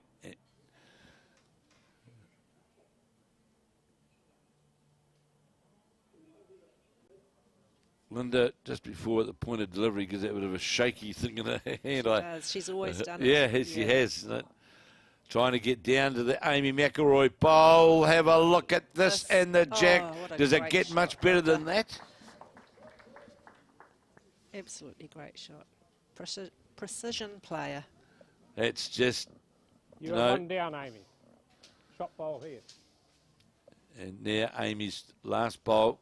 Well, play with, you know, to me, you play with confidence, get to the pink, down through here on the forehand with a yard of weight, get to the pink, turned onto the jack, or if you underline that line, you might be able to Push dislodge that Push the blue that out. Linda Ralph bowl out of the head. No, you know, no sense in trying to be placid about it. The scoreboard's against you. You wouldn't need to score or want to score.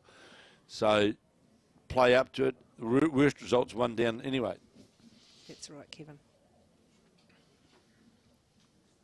Dean on the mat, very focused.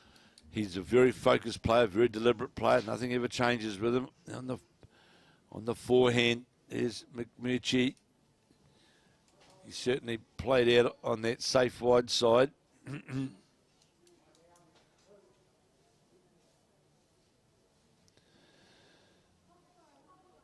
So, big bowl here for Amy McIlroy. I'd be looking with that weight through the head right to the ditch. I'd be looking with weight.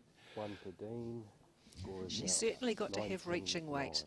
And She hasn't. she's so... Is it enough? I think she's on Is it target enough? here. Needs to get it. Yeah. How's that Yeah. then? Forced it through the hole. She proved us both Yeah, wrong, should I Kevin. just question whether it had the weight to get all the way down to move the bowls around. But that's a magnificent bowl from the Stoke player. Played through the bowls, In got relation under to her the own jack, bowl, That far high. and sat just in shot bowl? behind the jack. Yeah, about that And far that was superbly played. Couple of bowls. 99 one now. down, Dean yep. McMurchy over John O'Shea, and a good opening bowl here coming in from McMurchy, coming down towards that jack and sits in behind it. A toucher right in behind the jack. 19-9 up, and that's a great first bowl. It certainly is. Pressure's on from bowl one. Out Linda Ralph. Can she get down to the bowl of Amy McIlroy? Playing a tighter line. She's than she playing a usually tighter does. line. Might get on the back of something here. Goes by, falls, Oh, very good past. attempt. And John O'Shea's just drawn a touch. He drew a toucher in there, inside the toucher of the toucher of McMurchy. They don't get much better than what we've just seen there now. 12-5, 12-5. It is Linda Ralph leading Amy McIlroy. Hold all tickets. Dean. Hold all tickets here. This. Hold all but another toucher. Another toucher. 3 touches My goodness, it would be great if we get that camera over the top of that. We'll see in a moment. We'll see in but a moment how those bowls are situated, Sue, as we watch the John O'Shea bowl come down towards the head. There we are. You can see it there. Oh, Well, that's not where I thought it was. that's really... No, it's not where we thought it No. was. Really good bowls play there. Both of them played some beauty. So, Amy McIlroy training Linda Ralph of the Carlton Cornwall Club. Amy McIlroy, the Stoke Club in Nelson. Linda Ralph of the Carlton Cornwall Club in Auckland. And there's Linda Ralph leading 12-5 in the race to 21. 12-5 in the race to 21. Dean McMurchy of Onerahi in Northland up against John O'Shea of Bay of Plenty of the Tauranga Bowling Club. And it is the Northland man leading by 19-9. And we've got a head right now, which is what you would say super tight. And Amy's just changed the length. John's Turns his back. turns his back on that one. 3 touches sitting there in that triangle. So he's obviously down. I think he could be 2 down. And he was playing that, trying to get that split weight, wasn't he, down through the bowls. I think this is the game. So he needs to be... This is the... If it's 2, yes, it is the game. So Dean McMurchy making his way back to the mat. I'm picking he'll stay well away from that head. But 2 pretty good drawn bowls, aren't they? You know, they don't get much closer than that, do you? So here's McMurchy, Dean McMurchy, the Onerahi Club in Northland. And he's got 2 certainly locked away, close, very close to the jack. My goodness, seems a Amy McIlroy playing to get to the jack, just going to go by. Well, That might force John to change his hand. hand. Well, I think the other hand's better actually. So do I. That's looking from this angle here. I think playing down into the head.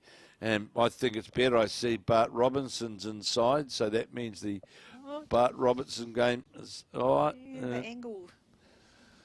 So the Bart Robertson match is over. And we'll get those updates very, very shortly. Our big bowl here for John O'Shea from the Bay of Plenty, from the Tauranga Bowling Club on the mat. Oh, No turn. Game he's over. shaking hands. It's all over.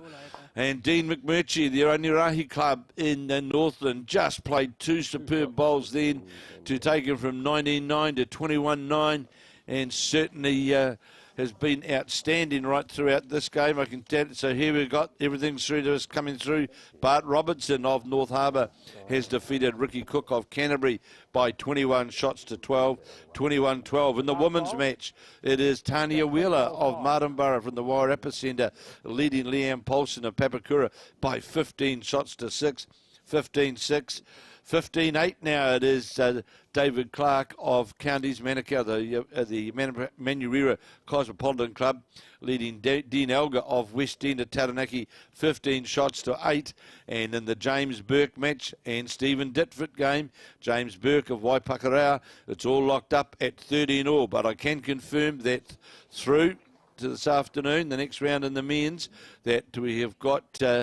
We've got Dean McMurchy of Onerahi who is through, and Bart Robinson of North Harbour. They are through to the next round this afternoon. But, so the drawing of Dean McMurchy was outstanding, wasn't it? Oh, absolutely outstanding. John, I'm not saying for one moment that John O'Shea played bad, but at all. But McMurchy just closed the door, end after end after end. On the mat, focused. Mirror delivery every time. Good delivery, good result. Well, if you think about the game, there was very few bowls that were actually under the head. You know, they were literally all his bowls were all coming back all the time to that centre line. There's a lesson there, you know, for people that if you get that line right, the bowl will work and it will do the right thing for you at the end. And you know, I thought Dean McMurchy in that game was outstanding. He was. He played some lovely bowls. So Dean McMurchy's through, Bart Robertson is through in the men. 2 games still in progress, of course. Tanya Wheeler leading Leeane Poulson in her match further over on the rink. And in this other women's semi-final, it is Linda Ralph of Carlton, Cornwall leading Amy McIlroy 12-5. And it is Amy McIlroy who is holding the shot.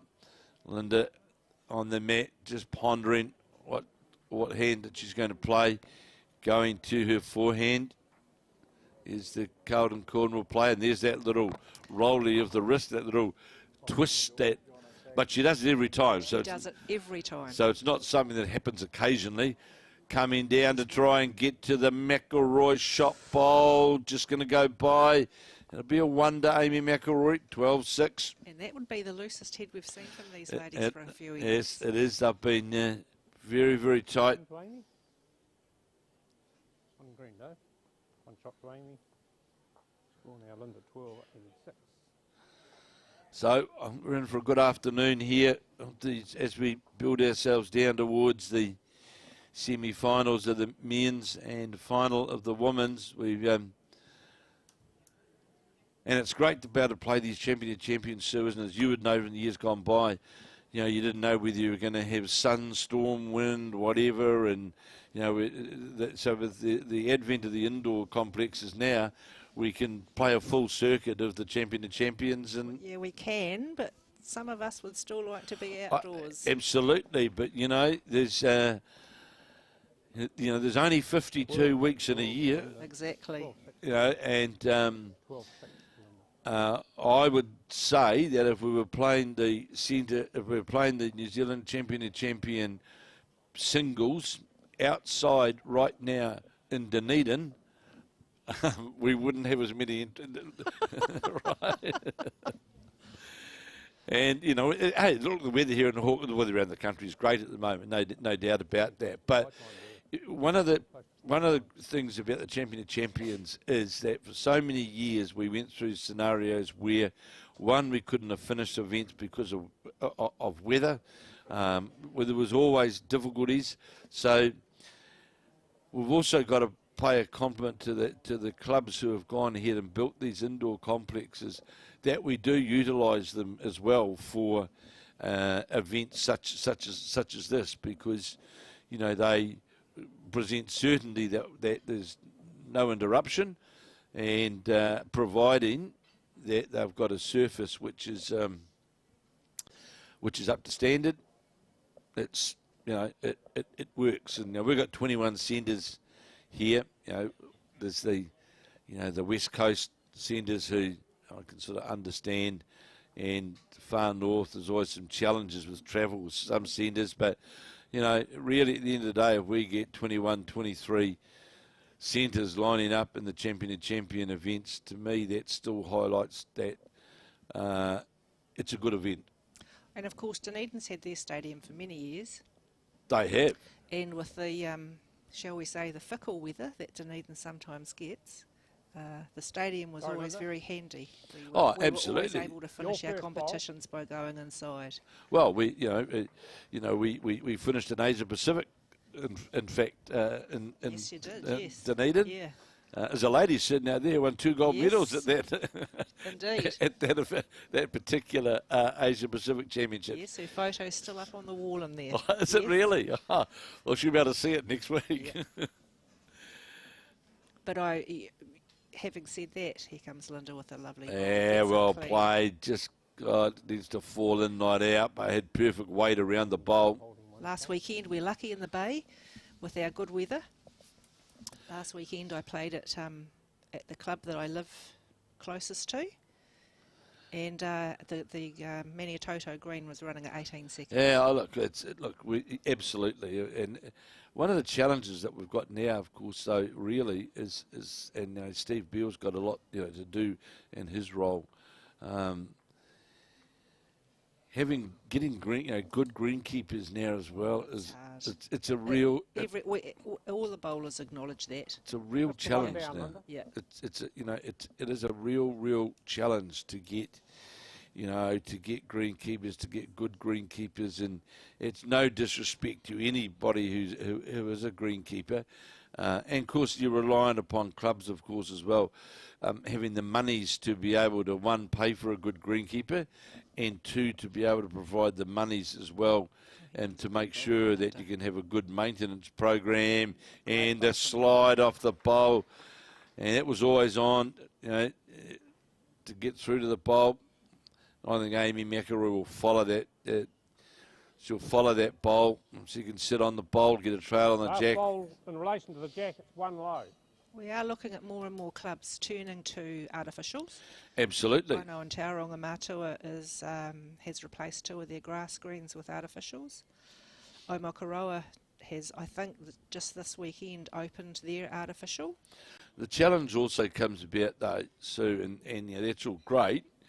But, you know, if we take, for example, our national championships, the ideal is we want to be able to play them outside, Amy McIlroy under the head, trying to run to the Linda Ralph bowl, which is the right shot option, but missed the line.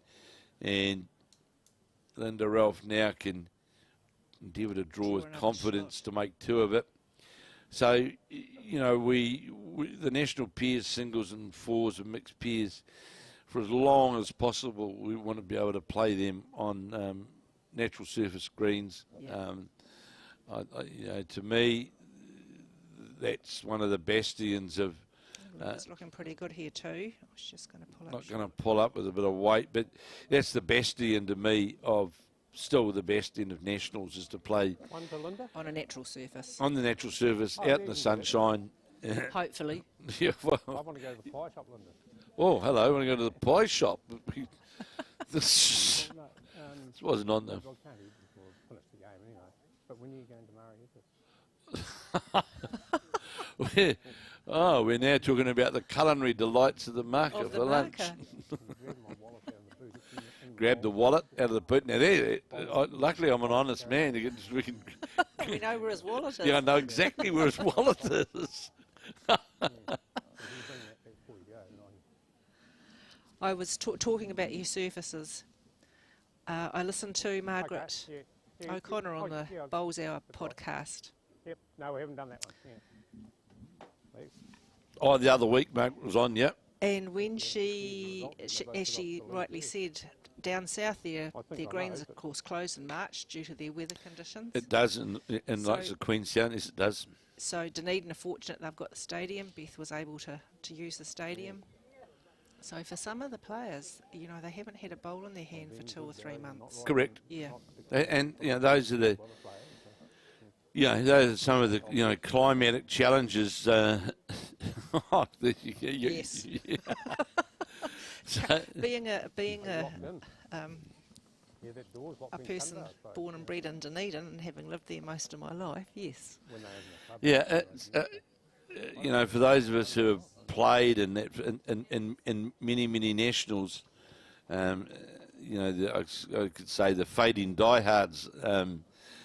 You know, the natural surface thing to me still, if I was back playing again, it would still be my preference. But we have to accept as well that there's financial challenges as well now. Like you're paying a greenkeeper and your green maintenance, and not that having a surface such as this doesn't come without cost. Of course it does, but you don't have the same burden of costs of greenkeepers and the difficulty in getting really good greenkeepers is also a challenge. And I know down south, you know, guys like Rob Gibson have done a sterling job, absolutely sterling job. And you know, I'm always delighted every time I go to Tyree because I know that, you know, that the place has been well looked at, and the club members look after the club as well. The whole, they certainly do. You know, they always present the whole facility in a great way,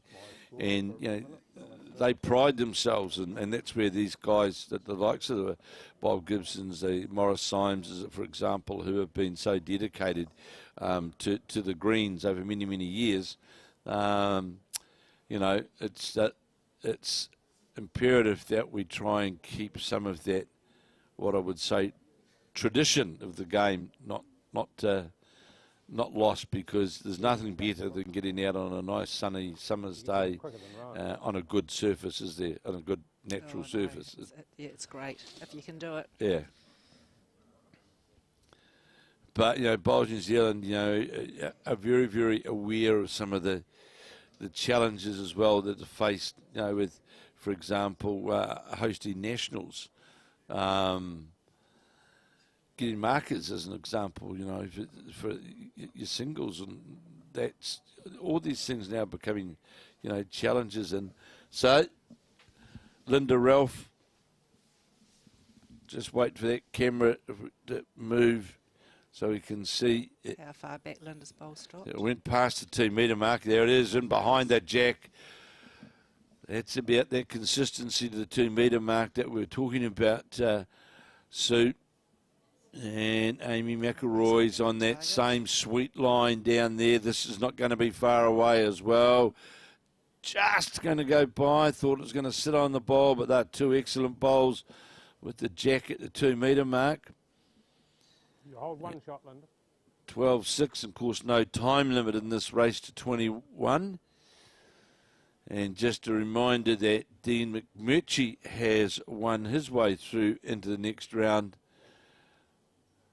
He's through, as is Bart Robertson of Helensville, North Harbour. I saw Linda Ralph drop her head straight away when she delivered that bowl. She knew it wasn't going to get, well, she's wrong, though. I don't know why she dropped her head, because she's just given the shot away, possibly. But she drew it. She actually drew it a toucher on the draw. So our marker, Lloyd Fitness, having a look to see. One down to this bowl here, Amy. So Linda's holding shot. Linda is holding shot. Bowl, a couple of a bowl and a half low. So Dean McMurchy is through to the next round. And some of those other games pretty tight. And Bart Robinson of North Harbour, see the big breath, big deep breath. Yeah, Amy McIlroy, as you said, one down on the head, trying to get down to the jack. This is a good attempt to try and sit on the bowl and turn it through. Well, for both players, Sue, on a full length 2 metre ahead, and you've got 4 bowls that close. That close, that's very good bowling. It certainly is, isn't it? That's consistency that I think Linda may still have the shot. I thought so. The situation has changed. It's now a measure for shot between that bowl and that bowl. There you go. So A measure between these 2 bowls here. So it has made a difference.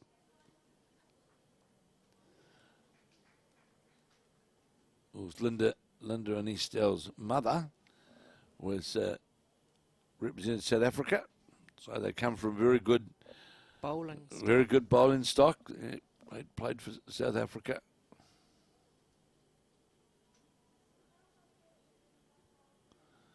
Linda's very focused. Very focused. Nothing ever changes. On the backhand, leading 12-6.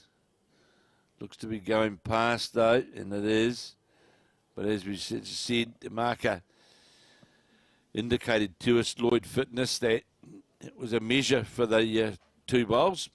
But to be fair to Amy McIlroy, she's got to forget about the measure. She's got to endeavour to score. That's her best option. So she'll stay on that backhand.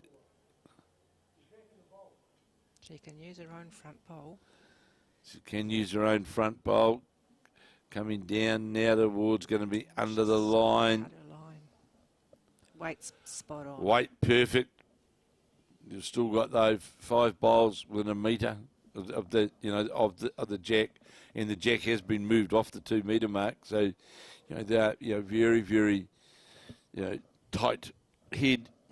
Linda Ralph coming down to have a look. Well, even if you're not sure of the shot here, you just play for a 1-shot result. One way, if you drop one, you drop one.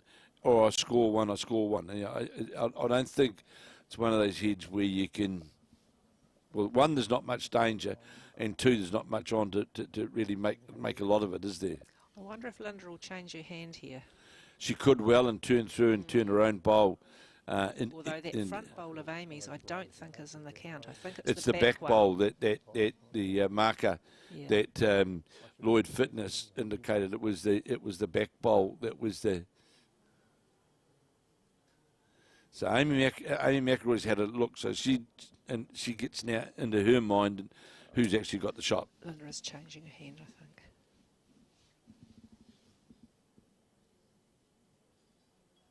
Does Linda know that she does that jiggity jig at the? I'm sure someone's told her at some stage. Oh, Linda, this is This great. is pretty handy. This, have a look at this. Going to turn. Have a look at. Oh, rocked. Goodness me. Couldn't have got much closer. Last bowl didn't change anything, and these are the shot. So there's the call you heard there from Lloyd Fitness. Yeah, and I see that. The board says 13-6 to Linda Ralph. 13-6. And now our electronic scoreboard does too. Well, it's amazing, isn't it? It's magic. Magic. Absolute magic how that happened. And we didn't touch anything. Didn't touch a thing, Kevin. So Amy's had such a good look at it, I think she's one down. I think you're possibly right. Because if she thinks she had the shot, she may not even play this bowl. She's still got the opportunity to. Well, touch the jack can still make a couple, can't it? Absolutely. Just on that draw. She So can here's get Amy McIlroy on it the clean. backhand. Out of the Stoke club in Nelson, playing Linda Rolfe of the Carlton Cornwall club in Auckland, reaching down to this 2 metre mark, trying to get some noise, trying to get something to turn. Doesn't want to do this. Well, rocked again. Again, Linda's bowl's going to fall as well. Look at that. Oh! Yeah, I favour Linda from here. Yeah, they favour Linda. I would, and I think as well in their own mind, Amy was of the opinion the jack level bowl was shot. Yeah, that was always that was. So she had to be up with weight, didn't she, to either get a front bowl, turn it over, or get to the jack. 14-6 now, 14-6 to Linda Ralph. Remember, of course, though, there's no time limit. And in our last update, it was Tanya Wheeler who was leading Leeane Poulson of Counties Manukau in that other semi-final. And I'm sure we'll get an update on that score as well very shortly. And from the men as well, those remaining matches that are out on the rink. Knowing already that we've got Dean McMurchy, who is through, Bart Robertson is through, and David Clark was leading Dean Elgar. And in the other one, I'm not sure where we're at with that, but so Bart Robinson we know, and Dean McMurchy are definitely through. He's a good starter from Linda. Another good opening bowl from, this is about this First consistent. bowl effectiveness, isn't it? Yep.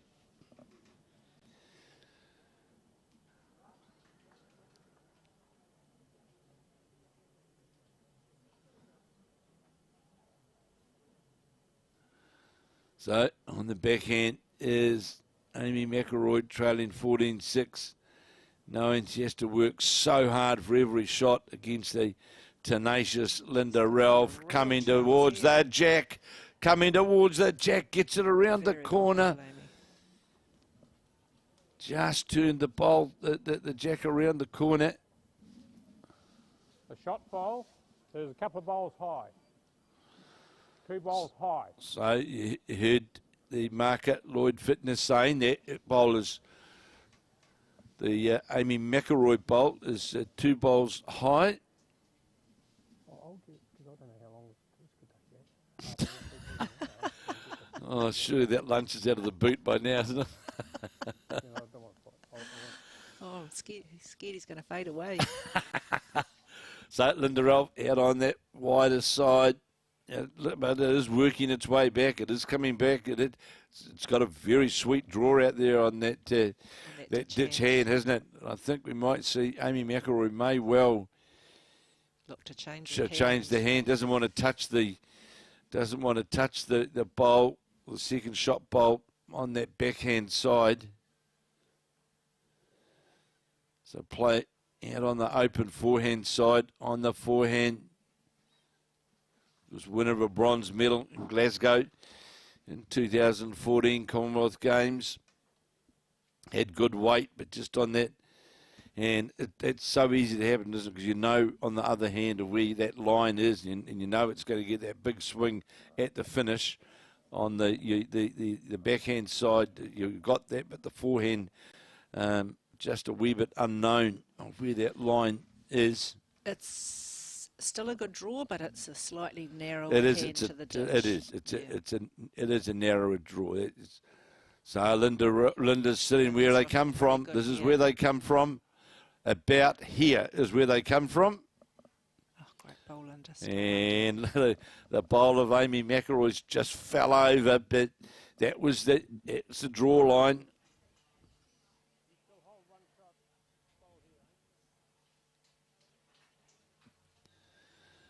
I just wonder whether Amy might go. She's staying on that forehand side, knowing that she's got to adjust that line, that line down there, just bring it in fractionally. So out of the hand. Looks pretty good. How long is it going to hold up for? No, it's not. In fact, we were talking just yesterday about Nelson, the woman in Nelson, and it highlights, when you've got two players like Joe Edwards and Val Smith who started their bowls in Nelson, of how that then breeds.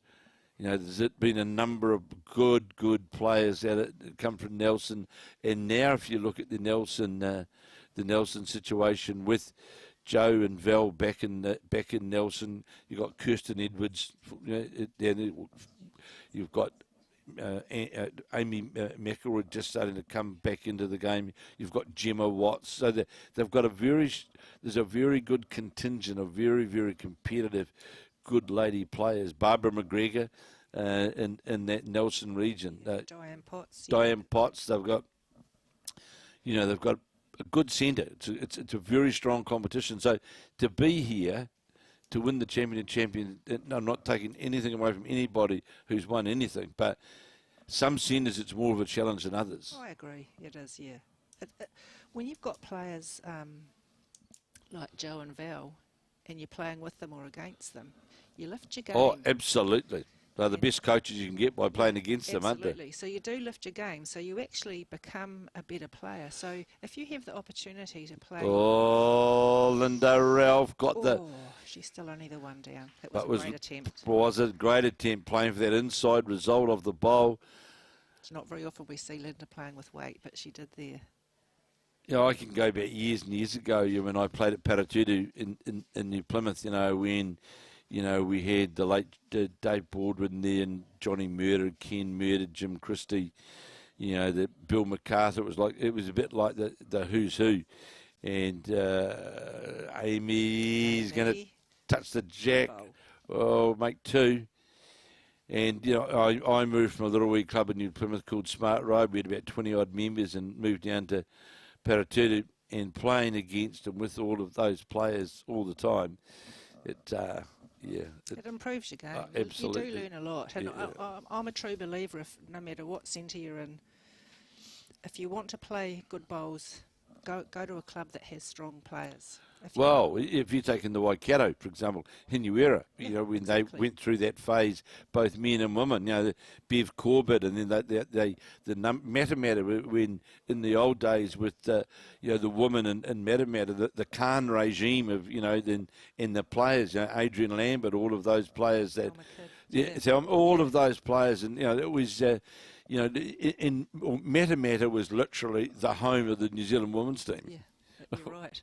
And they all were in that one, that one area, weren't they? And in the Waikato they had a nest of players as well. So, and in the men, for example, in Dunedin, they had it for years as well. They had that great era where, they had the Scots and Ken Walker, Dickerson. Dickerson, but they had that nest of players, and I remember in the old days the Rothmans, the Indecender, Dunedin were always, Kernahan, they were always, and again the Manurewa too, with Phil Scoggin, Kevin Wing, they had that great contingent of players that within their clubs between the two big clubs, Palmerston North and Northern, Sharon Sims. Russell Meyer, Mary Campbell. They all came from these groups. So yes, clubs can make their own little niche, can't they, of ability and strength and competitiveness. I think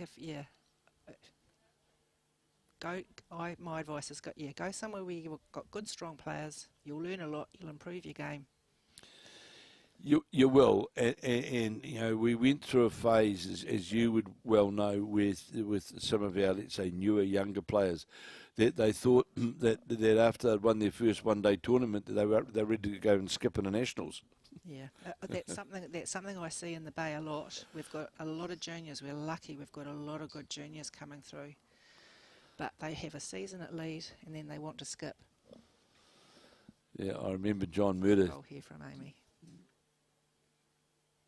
I was lucky enough many years ago to be part of a coaching clinic with John Murter.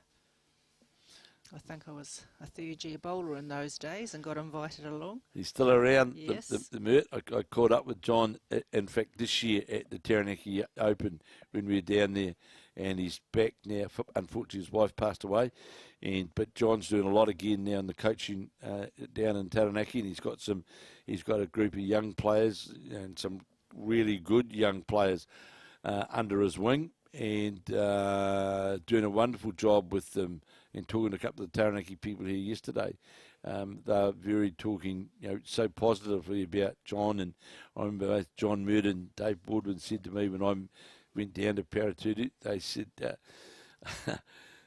to me, because I'd been skipping in the 5-year and under side, the Taranaki side, and they said to me, "Will you come down here? And if you think you're playing anywhere else but number 2, go somewhere else, because that's your position." That's your position, yeah, and that's where I stayed for such a long, long time, and enjoyed it. But and they were great words of encouragement from John Murder and Dave Baldwin. That's where and also you I think when you settle into a position, you enjoy it. So much more. Like Lance Tusker is a classic case of a front-end player. Absolutely. Who has always been a front-end player, and Keith Slight when out at Wong, and when he was playing all those years with Peter Bellis at Aramaho, he was a lead. So here we go. I'll hear from London. Here's the updates. And it is now David Clark leading Dean Elgar of Taranaki. David Clark of the Manurewa Cosmopolitan Club leading Dean Elgar, 18 shots to 9. Stephen Ditford from Wellington now leading 2016 over James Burke of Papakura. Sorry, I've got that the wrong way. Sorry, 2016 the other way. To James Burke. So it is James Burke of Papakura who is leading Stephen Ditford by 20-16, the local man. He's going well. And in the women's semi-final, it is Tanya Wheeler of Martinborough out of the Wairarapa Centre who is leading Leeane Poulson out of the Papakura Club in Counties Manukau. Tanya Wheeler now sitting on 19 shots to 10.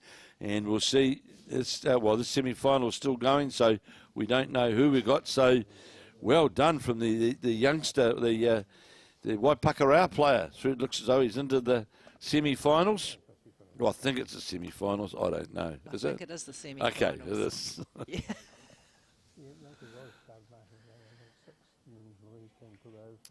So Linda Ralph making her way back to the mat, leading 14-8. And Amy McIlroy holding shot. Of course, no time limit here.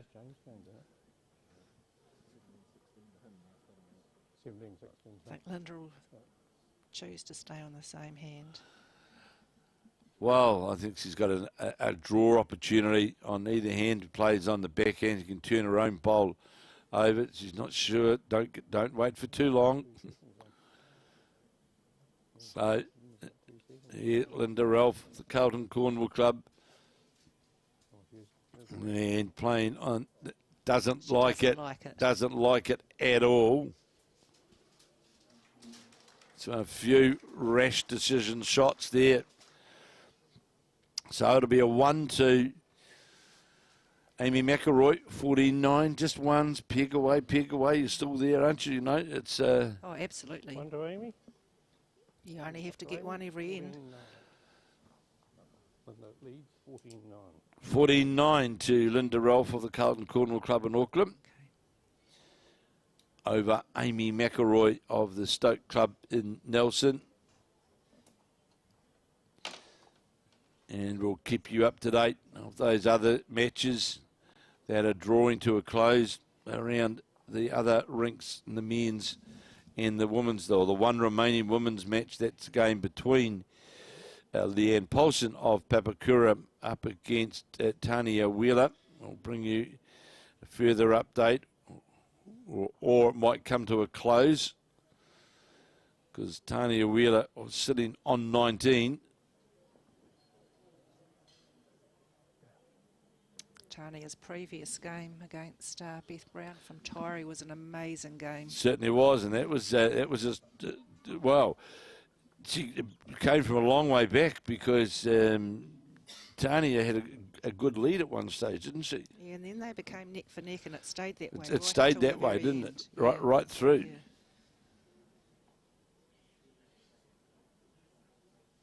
Yeah. Amy shortened the jack again, shortened the length.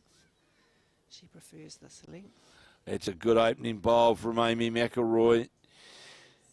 And, you know, the good thing here is that there's, I see a note from the Helensville Bowling Club congratulating Bart Robertson on making his way through to the semi-finals. Of course, the home of the great Ivan Kostinich, Pat Robertson. So, Linda Ralph of Carlton leading 14-9. Amy McIlroy, just the last couple of ends seemed to have had a bit more consistency in a draw, and it's getting that, you know, you saw the first bowl, got it back nicely to the centre line. And it's one of those situations, until you get to 17, forget about the scoreboard, just try and get the shot, isn't it? Exactly, and she's playing her own weight, and she's obviously more comfortable with this. So, again, on the backhand is Amy McIlroy. How's this line and weight as it comes down towards the centre line and jack, and another shot. That's another shot set inside the Linda Ralph bowl.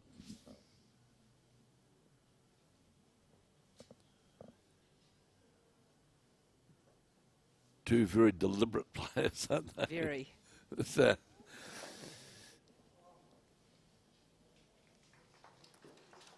so Linda Ralph trying to correct on her first. See the old hand ringing going on. Yeah, this will come back from there. Is it going to get all the way back to the jack? Yes, it will. Yes, it will. And that shot falls over just in front of the jack. Amy McIlroy will follow that bowl down, try and sit or get a touch on the jack. So I can tell you that James Burke of the Papakura Club has won 21-16. So he's through. It's a great thrill for those at Papakura. There he is, the young fella. Well, I think he's young. I don't know. So hanging out on the wide side and going by is the Amy McIlroy by. Just had to really play with that weight. Needed to adjust that line by a metre. She knows what she's got to do. Just bring that line in, hold that weight. She's got two in behind in the catching pin now. If she's fortunate enough to get jack movement. So Linda Ralph is Linda Ralph drawing really to it. Yeah, she's covering that spot sort of, but outside the bowls. So McIlroy here try and turn the bowl or get a touch on the jack. She'll just be at draw weight, but of course needs to make sure that she's reaching the head. Yes, which I think is what she was doing with her last bowl. She was just slightly heavy. So change that line, get into the jack, trying to get to the jack, not quite going to do so. And I think, well, Linda will try now to draw. It's open to draw, safe to draw.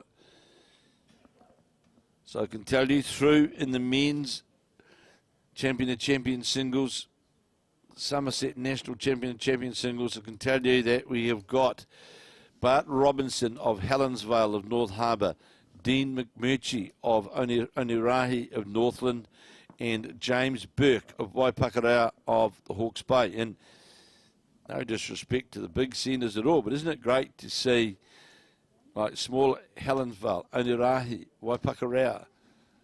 Very good. Just This is champion of champions. well, it just highlights that, you know, the champion of champions is everybody's event. You know, you win your club event and put yourself in a position to be there for the next one, and there you are, and good on them. And we'll just see whether it's waiting to see whether it's going to be David Clark or Dean Elgar who will join them. And Tanya Wheeler of the Wairarapa Martinborough Club leading her match over the Papakura player, the Counties Manukau player, Leeane Poulson. I just heard a huge round of applause there, so I'm just wondering what's happening in that match. Ah. So here we are with the jack again, right down. The Linda Ralph likes that 2 metre mark jack. And here you'll see it here on your screen. And this is a pretty good opening bowl here from Linda Ralph, right on the 2 metre mark. That's the way to start off. It sure is. I think her experience on carpet is showing through here. And, you know, as we spoke about it, you know, that first bowl effectiveness, putting the pressure immediately on your opponent is certainly evident in bowls such as that. So, Amy McIlroy trying to get to the jack. Is it going to get all the way down? Will finish just a bowl lower the jack. But again, 2 fantastic bowls from these players on this full length here. Isn't it amazing? Here's us older people. Look, they're all texting. Look at them. Hey, look, 3 of them, all texting. Yes, I can see Gay there. They're all in the silver grey. They're all in the silver grey club, like you and I. Oh, careful! A couple of those are my friends. They're all texting. Well, I saw you reading your Facebook messages before. I'm surprised. Well, You're commentating and checking your Facebook page. Well, I just think everyone's abusing me. So Linda Ralph just went by. So looks like, I think, the Dean Elgar, David Clark game looks to have come to an end. I just see them walking back, kicking their bowls back to the other end. And of course, Amy McIlroy doesn't have to adjust very much here. She wasn't far away from getting a shot with her first bowl, but she's going to be short with this one. And a sit, turn the bowl over, is it? No, it's not. So, does Amy McIlroy attack that shot bowl with this? At this stage, 15-9. Yes. I would be looking to play with a little bit of weight. Yeah, it's you've got to give yourself a chance to be able to get that number, don't you? Yeah. It's not as though you're looking at ones. You just want to be able to. You don't have to play ditch weight. Well, Linda no, Linda Ralph's going to come up. Actually, that could be a good guide for Amy. Well, she knows if she's just outside that bowl. Yep. She's got a chance. Yeah, if she's just outside that bowl, she's a chance of dislodging the shot bowl. And that's got to be her target. And as you're right, don't need a lot of weight. You can play with a yard and a bit through the head. Just make sure you're there, because if you're not there, you're not going to get the result. So here is McIlroy from the Stoke club in Nelson, endeavouring to play that shot that we were talking about. It's coming back. Is it going to come all the way? Is it going to come all the way? Wow. Yes, it will. Very good bowl. Well played by the She Stoke didn't need player. weight at all, Kevin. No, she just drew it dead. Touch on the jack. No, you're one down, Linda. One down to the last ball. So just have a look how these bowls are positioned and see whether, if Linda Ralph doesn't do anything in this bowl, what the best shot option is for. So let's have a look. Is the shot option now to turn that bowl through the head? You'd certainly be looking for it. 2 rolls on the bowl, Yep, and you could lay 4 shots. you could. And even if she's slightly narrow and gets to her own bowl, you would think that bowl's going to go with the roll to the onto the jack anyway, won't She'd you? be looking at 2 or 3 shots. Yeah, so the gate hasn't been open very many times. I'm not saying it's open yet because Linda Ralph's still got a bowl left. But if the gate is left slightly ajar here, I think you're at the scoreboard time where the door's open to play a big one. Yes, indeed. She wants to look at picking up just more than ones at this stage. Yeah, and the door's slightly ajar here to do so. Linda Ralph now on the forehand, no doubt knowing that, she's gave that the old body language, don't like this one. Well, I'd like it. We'll change things for Amy. Because it's all of a sudden taking that shot away. It has. You know, because that Amy's bowl's still now looking. moved behind the head. So it's taken the No shot change. away. Amy could still draw another shot Other here. than though. the position of the bowl, Amy, the result is the same. So you're 2-15-11, you're still, Still in the game. absolutely you are. So just to let you know that Bart Robertson of Helensville of the North Shore or North Harbour, Dean McMurchy of Onerahi in Northland, James Burke of Papakura from Hawke's Bay, they are through to the semi-finals to be played this afternoon, and we're waiting the result on the Tanya Wheeler, Leeane Poulson game. And, of course, this game as well, the other one's still in going.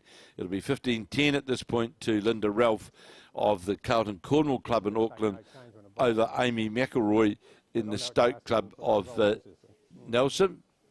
15-10. That's the one to Amy, one green, one shot to Amy. There's They'd have played a few ends, these two, wouldn't they, now? I think they have. Because No time limit.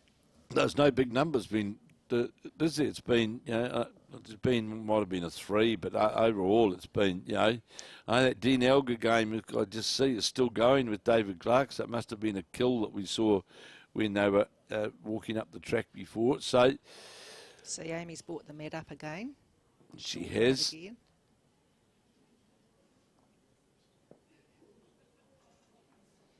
The Tanya Wheeler, Leeane Poulson game is still going. They've got a bowl each to play. Oh, yes, I can see that over there. Yes, they have.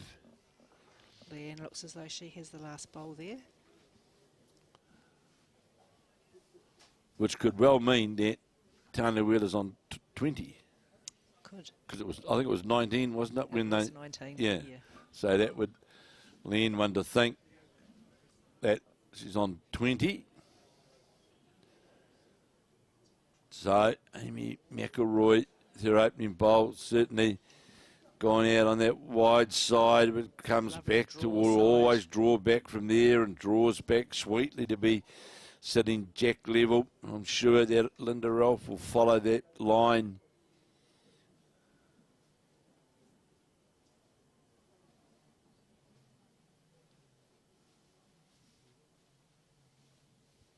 Both the ladies looking very calm. So Linda Ralph, she's on that. She's inside the line of. She's good again. Yeah, this is going to be this is going to be a top bowl here. Going to sit jack level. Great bowler. 2 bowls within 15 inches of the jack. It's in the jack level. Amy McIlroy now onto the mat. Will play down that backhand side again, trying to get contact, trailing 15-10, sit inside the the bowl of Linda Ralphs, or get to the jack on its ways. Well, it's certainly out on that wide side. Now you'll see it swinging all the way back. She won't mind, actually, if this goes... It's coming to a good home. You know, good spot there. that's over the head, right on the 2 metre mark. That's a good home there. And she knows she's got the right green. Certainly does. Yeah, that's that. So, Linda Ralph now.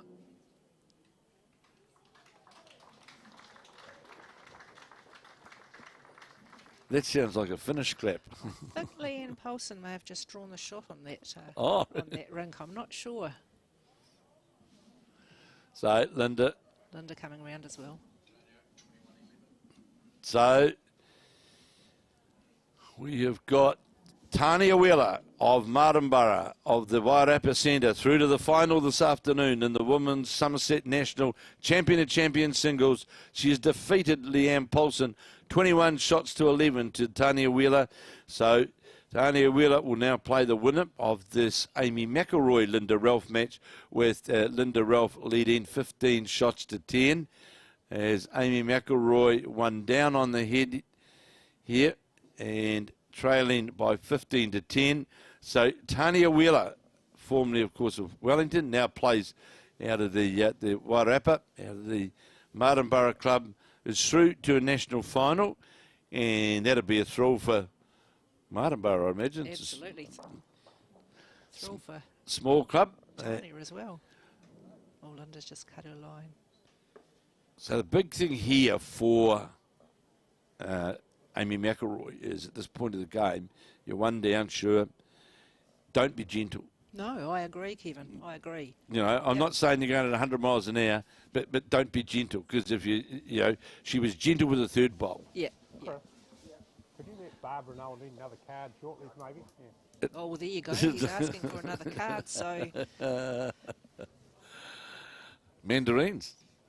Tamara's on the mandarins. Emma's on the... Not sure what that is. Is that avocado? Chicken avocado roll. Don't eat the wrapping, all right? And so I know, as you would well know, so if this was, for example, Australia, England, that straight away, and this is possibly one of our failures. Close. Oh, well played for Amy McIlroy. Played with that yard through the head. And that's exactly what I'm saying, that, you know, we know, like on Australia, England, that sort of, they will always play through the bowl, always looking to, you know, we tried to dare draw it with our third, you know, she tried to dare draw it with a third bowl, had to play with weight. Now there's some pressure really on Linda Ralph, because that was a great conversion bowl. And looking to change her hand, possibly, is she? No, don't think she needs to. No, she's played 3 good bowls down that side. I think she can still get in there. So, on the backhand is Linda Ralph after Tanya, after we saw Amy McIlroy play a really good bowl. This is going on the wider side, won't come back inside, will it? No, it won't. We'll touch the bowl. That brings a counter in. This could be 3. Might have given Amy 2. So we're definitely, I'd say, at 15-12. 2 now? Yeah, there's not really one. 2 it is. 2 green. 15-12. It's tightening right Oh, up. absolutely. There's nothing in it right now. You get anything within 2 to 4, there's nothing in it, is there? You know? Amy's certainly enjoying this length. Well, it's the importance of that first bowl, isn't it? And the first bowl and finding where you are and going for it. And that's what she's doing, getting that first bowl effectiveness that she was struggling to get before. And just the last few ends has got a slight edge over Linda with that first bowl effectiveness, and it just makes such a difference. So, Tanya Wheeler through to the women's final here at the Somerset National Champion of Champions Singles. Tanya Wheeler of the Martinborough Club and the Wairarapa. And, of course, she'll play in the final, the winner of this match between Linda Ralph of the Carlton Cornwall Club in Auckland and Amy McIlroy of the Stoke Club in Nelson. with it being 15-12 at this point to Linda Ralph. As we see, Amy McIlroy with her first bowl. On that lovely ditch On hand that as well, sweet it's coming hand. very nicely. How far is this coming to the jack? It's coming all the way to the jack. In fact, there's a front toucher. Well played by the Stoke player. And in the men, I can tell you that Bart Robertson of Helensville, Dean McMurchy of Onerahi in Northland, and James Burke of Papakura here in Hawke's Bay have won their way through to the semi-final clash this afternoon. Linda Ralph. I can see the ladies up here watching us, watching it on their camera, on their phone rather. Yeah, well, just missed a line fractionally there, did Linda Ralph. Here's the chance here now for Amy to get that bowl just in behind the jack. That's her, that's her jack line now, to get that just slightly in behind. Just makes it that much more challenging to get to the jack. Amy's played this well again, I think. And this is coming down towards the centre line and will sit literally. Well, that's a good bowl insofar as it just puts that one bowl wider on the draw out there, really, doesn't it, Sue? Because it does, although Linda's bowl will draw around yes, that. it will. Yes, it will.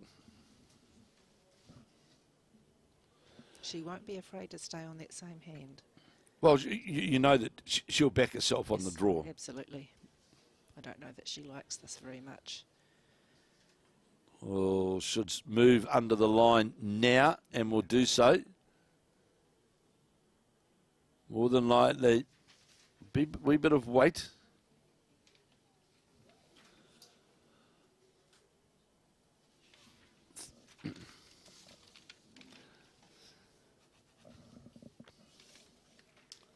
My apologies to everybody at Papakura. It is James Byrne, not James Burke. All right. So Amy McIlroy chasing this ball here, gets down towards the jack, will make it interesting. Oh, and sit. Oh, look at this! It's wow. It's hard enough for Linda to draw that. She'll have to attack it, won't she?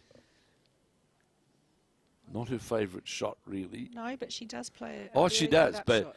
and she's got no option really. She's got 2 touches there, though. Correct. The shot bowl is about that far from the jack. The other one's that far. I see the eyes of Amy McIlroy. They're staring back up. Trying to show no emotion. So, Linda Ralph, pensive on the mat. What shot do I play? What weight do I play? So perhaps they weren't texting, they were watching, were they? I think this lady here, who I know, is actually watching on her phone, on mobile phone. I'll wave to her. Not that you can see me. So on the backhand, I think. Oh no, what hand? I don't know what hand Linda Ralph's playing. Well, it is on the backhand, trying to search down through the middle. Down through her own bowls. Playing through her own bowls, trying to get to the pinks. If she can spring them. She'll spring it for one. Opened it up. So open it up. That was well played. Good reduction. Got one. Reduced one. And it is the one shot. And the big thing here for Amy McIlroy now is don't give a shoulder. Try and move the jack 8 to 10 inches. And you're holding 3 shots. And puts a real big effort in for Linda Ralph's last bowl as well. The last thing is to be tentative and short. Absolutely. The danger is if this jack moves anywhere, it's with the front bowls, it's going to be hard for Linda to actually get through. Absolutely. There. So 15-12, and it is Amy McIlroy holding the shot, trying to add to it on the forehand, trying to add to her shot. She holds it present on this full length head. Oh, this is on a good line, but has it got the weight? It's on a good line. Exactly what we spoke about. That, but Linda Ralph also has to be a wee bit careful as well, because you know she takes her own bowl out. She could be 3 down. You're still I just don't one think down. Linda will be playing with that heavyweight. No, though. I don't think so. I think she'll be. She's. The shot bowl is probably 3/4 of a bowl high. I'm sure Amy McIlroy would have loved to have had another meter on that last bowl, because it would have been a chance of getting to the jack and just moving things around to that and count. Or even beating Linda's wing bowl that would have given her another shot. Yeah. So Oh, Linda Ralph looking for the jack, looking for the the jack. jack. Oh, got a touch.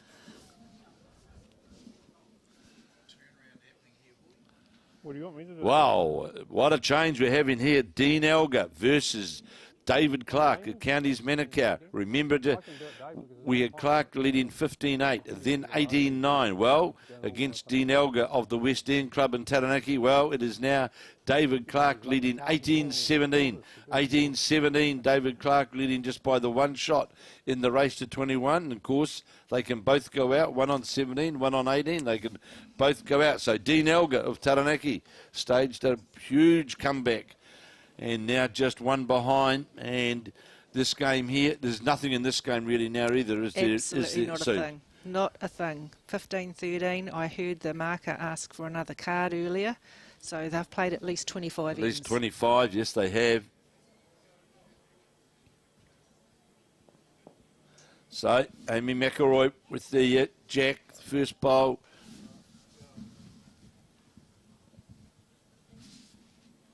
I can see why that man's only got, he's got 1 foot, he's got 1 foot, he's bunged up. He's trying to bung his granddaughter up as well. Climbing on the tightrope walking on the rails. So, first bowl of Amy McIlroy certainly started out on that wider side. Will come back towards the centre line though. It's got a metre in it. She's just slightly over the head. Linda Ralph will certainly want to try and take advantage of that slight opening. 18-17 now, David Clark leading. 18-17, David Clark leading Dean Elgar. So it's anybody's match. And just to confirm that Tanya Wheeler of Martinborough from the Wairarapa Centre has defeated Leeane Poulson from Counties Manukau from the Papakura Club. So it will be Tanya Wheeler through to the final this afternoon, and Linda Rolfe responded as we thought would happen. Sue just drew inside the Amy McIlroy ball, that big deep breath of the early childhood teacher from the Stoke Club in Nelson, sunglasses on top of the head. She said, I feel happier with the sunglasses there because I normally have them there. She said, so I'm going to put them up there. Fair enough. Yeah. Don't change a thing. Don't change. Don't change your routine. Just going to finish slightly low of the jack. Their second bowl. I just see Dad. Amy's dad just walked past here. Fantastic supporters of Amy and Shannon. Have trooped all around the world, so to speak, following them, which is great to see. And Tim, headmaster of the schools in Nelson, and his wife coming from a very Nelson sporting family, the Hodgsons, who are well known in the bowling fraternity as well. Hodgsons, Edwards, it's all sort of pretty tight down there in Nelson. And Hoddy, I hope, Bryn, I hope you're watching this. Good luck to you and Emma. First child not far away, and that'll be great to see. As trying to need to be under now it's danger time. 2 down. There's Amy McIlroy with nothing really close. And 2 shots there to Linda Ralph. Both pretty close. They are. 1 bowl left for the Stoke player to draw the shot. I think Linda will tighten this up slightly. She doesn't like it. Well, she might get down to that jack. I don't know why she didn't like it. Otherwise, she doesn't. But the good thing for Amy McIlroy is she has the back bowls. It's got the 2 back bowls sitting in the catching pen. Got a bowl sitting at jack level. Change of hand, play down. Got to change your hand to get that result, Amy. I know you're 3 down. But to me, she's not going to, though. Mind you, she could get a similar result. I skip the odd game, Kevin, and I always ask my players for a back bowl, and if they give me a very back bowl, they'll apologise. I don't care where it is, as long as it's at the back. So here is Amy McIlroy trying to get down, 3 down on the head, trying to get to the jack. Oh! All but brushed the jack through there, would have gone back. I don't know if it's cutting her out or not, but... Linda doesn't have to change got a wry smile there from Amy. She knew how close she was to that 3-shot trail. This is nerve-wracking, being in here.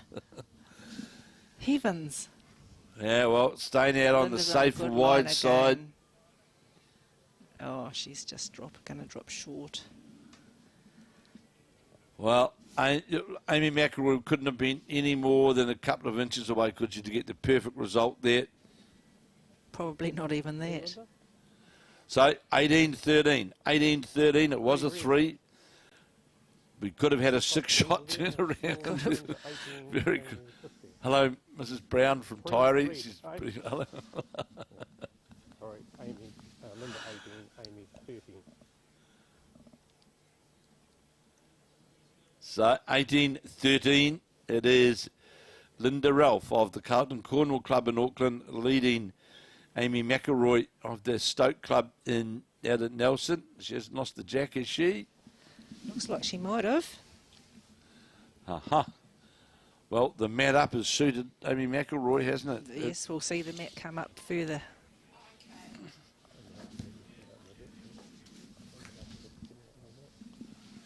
Natarsha Grimshaw just... Yeah, well, Natarsha will be in Dunedin next week with her lead in the champion pairs, I believe, a secondary school student. Yes, Natarsha does very well taking juniors. Look, I know she lost to Leeane Poulson this morning, but hold on, we've got to...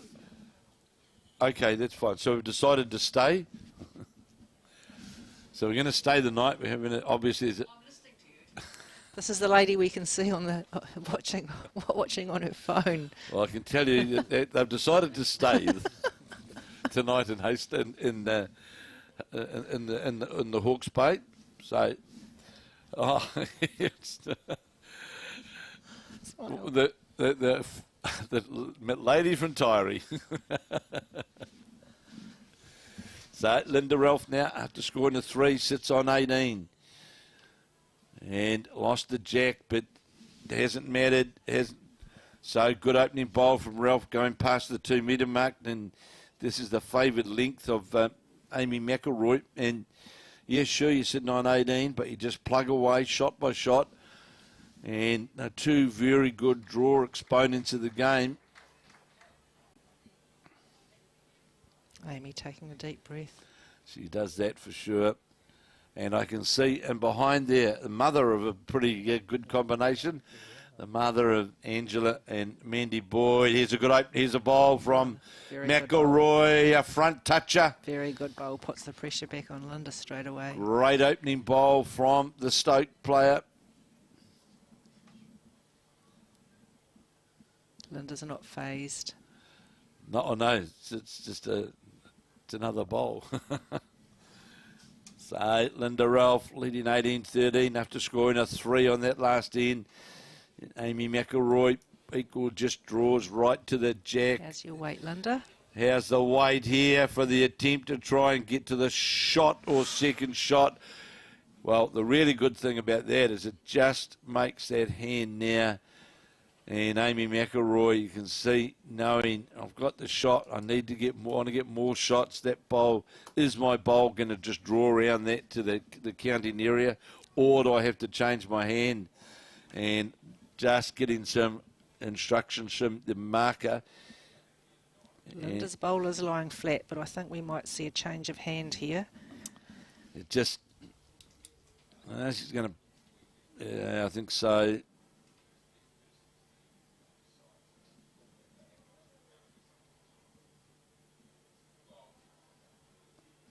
So, Second bowl of Amy McIlroy's on its way, backing herself to get past the bowl, saying the old philosophy, the bowl's never in the road. Oh. And look at this. A toucher. Oh, great bowls. A toucher. And sits right in behind. Well, it's a hell of a good bowl. Marker acknowledging a great shot. And it certainly was a great shot. And, you know, this all of a sudden, this can change.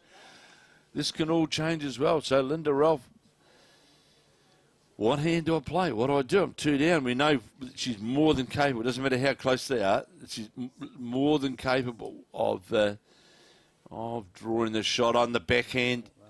Is Ralph with... Ooh, don't know. She's not far away here. Not far away. We'll get shot. The back bowl. Got the back bowl. Still the one down. So the confidence of Amy McIlroy now. She'll stay on that hand. She'll use that last bowl of. One shot, Amy. She'll use that last bowl of Linda Ralph's as her jack. That's where she needs to go to. And will count if she sat inside. If she sits, if she sits inside that bowl, that will count. Yeah, these ladies are turning it on for sure now. And remembering, of course, Tanya Wheeler of Martinborough through to the final. So here is Amy McIlroy, and she's following this one. She's got it out deliberately on that wider side of the rink. Coming back now. It's coming all the way back. Will it get down? No, it won't. Just needed a couple of feet of weight. Course for Linda Ralph now, reaching the head on a jack trail, just a touch of the jack on the draw is advantageous to Linda Ralph. So on the backhand, and tighter. That's what she's playing for. She's tighter. But going to go, touched jack. I thought she was on the outside of it. Well, the good thing for Amy McIlroy, that shot for Linda Ralph is now gone because just touching the jack has moved it directly in line with what is the shot bowl. Linda's got no bowls left. Oh, no, they played a 4, sorry. Yeah. Senior moment, can't count. 1, 2, 3, 4. Got it. So, chance here for Amy McIlroy to stay on that. Nice, sweet forehand side to draw down to the jack shot bowl. Oh. She gets round her own. Gets round her own. Real good chance. Picking the mat up.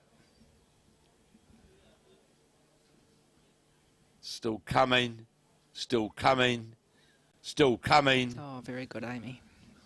Finished just lower jack level. Might be 2 down. We'll wait and see. We know it's definitely 1. 1 to Amy. 1 to Amy. There it is. 18-14. Needed one more roll on that bowl to make shot. Shot to Amy on that end. Score now Linda 18, Amy 14.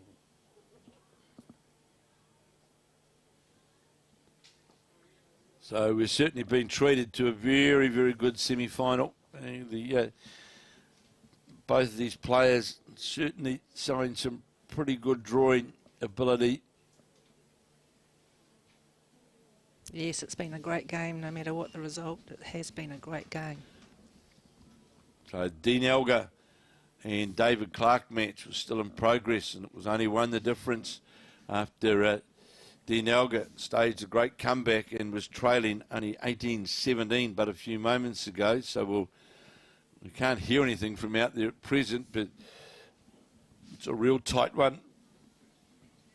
And of course, Bart Robertson of North Harbour, Dean McMurchy of Northland, and James Byrne of Hawke's Bay. They're through to the semi-final. As we watch this bowl of Amy McIlroy's coming around towards the centre line, just over their head. Good. And we know there's every likelihood that the first bowl that Linda Ralph will draw inside that. So Amy down on her haunches there, just thinking. because we've constantly seen that with Amy's been at that distance, that Linda Ralph normally managed to get inside it. Don't know. Yes, she will. She's got a lovely line. Or is it going to go by? Goes by, finishes on the centre line. That singles game, something's happened over there in that other men's singles game. It's that big deep breath of Amy McIlroy trailing 18-14. So I can tell you that David Clark has defeated Dean Elgar 21 shots to 17, 21 to 17 to David Clark of Counties Manukau from the Manurewa Cosmopolitan Club. He's defeated the Tauranga player from the West End Club, Dean Elgar, by 21 shots to 17. So we've now got our 4 semi-finalists in the men's champion of champion singles. There it is. So we'll have James Byrne of the Papakura Club this afternoon up against Bart Robertson of Helensville in one semi-final. Dean McMurchy of Onerahi in Northland up against David Clark of Papakura in the Counties Manukau in the other semi-final.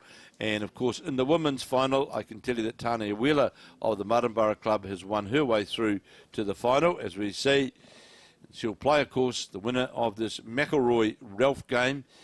And it is Linda Ralph holding the shot, sitting right on the jack.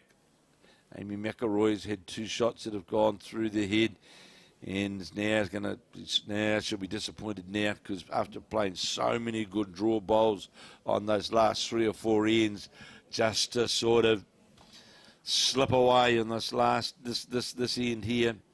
Still got a bowl to come. Got a bowl to come, but she's really got to concentrate in saying that.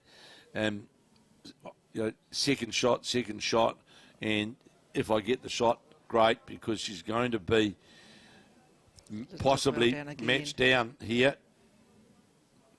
Yes. So,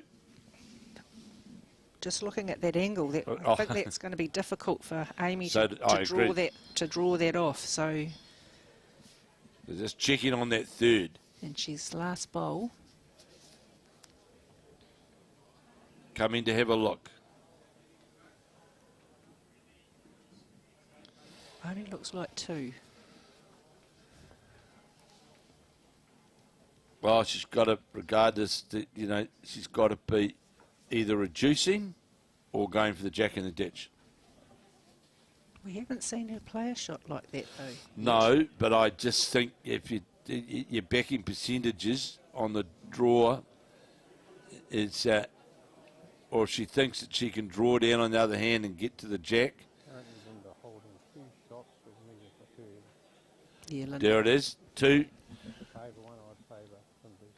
So you would have heard it there from our marker, Lloyd Fitness, is saying definitely 2 and a measure for the third, and he would favour the Linda Ralph bowl. Here's now McIlroy on the mat, and as we thought, change a hand to try and get down with weight. Down through to those bowls, to the jack. It's on its way, the McIlroy bowl.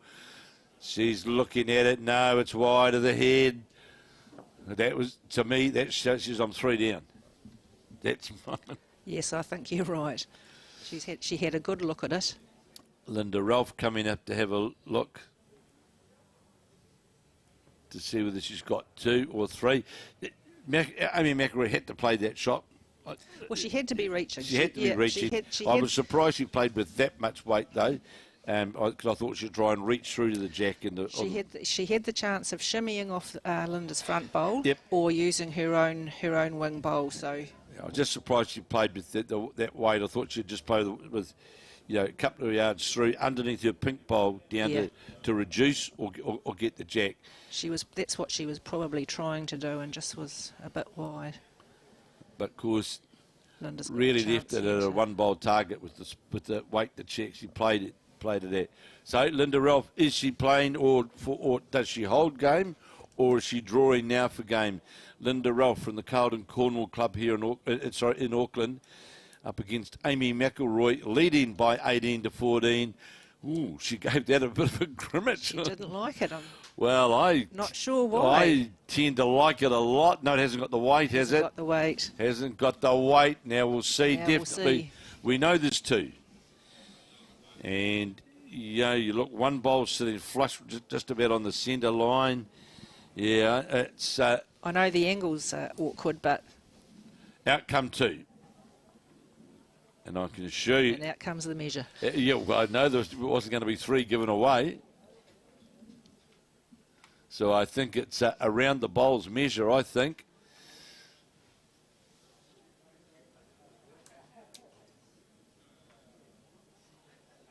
So that's it. It's going to the... Two it is.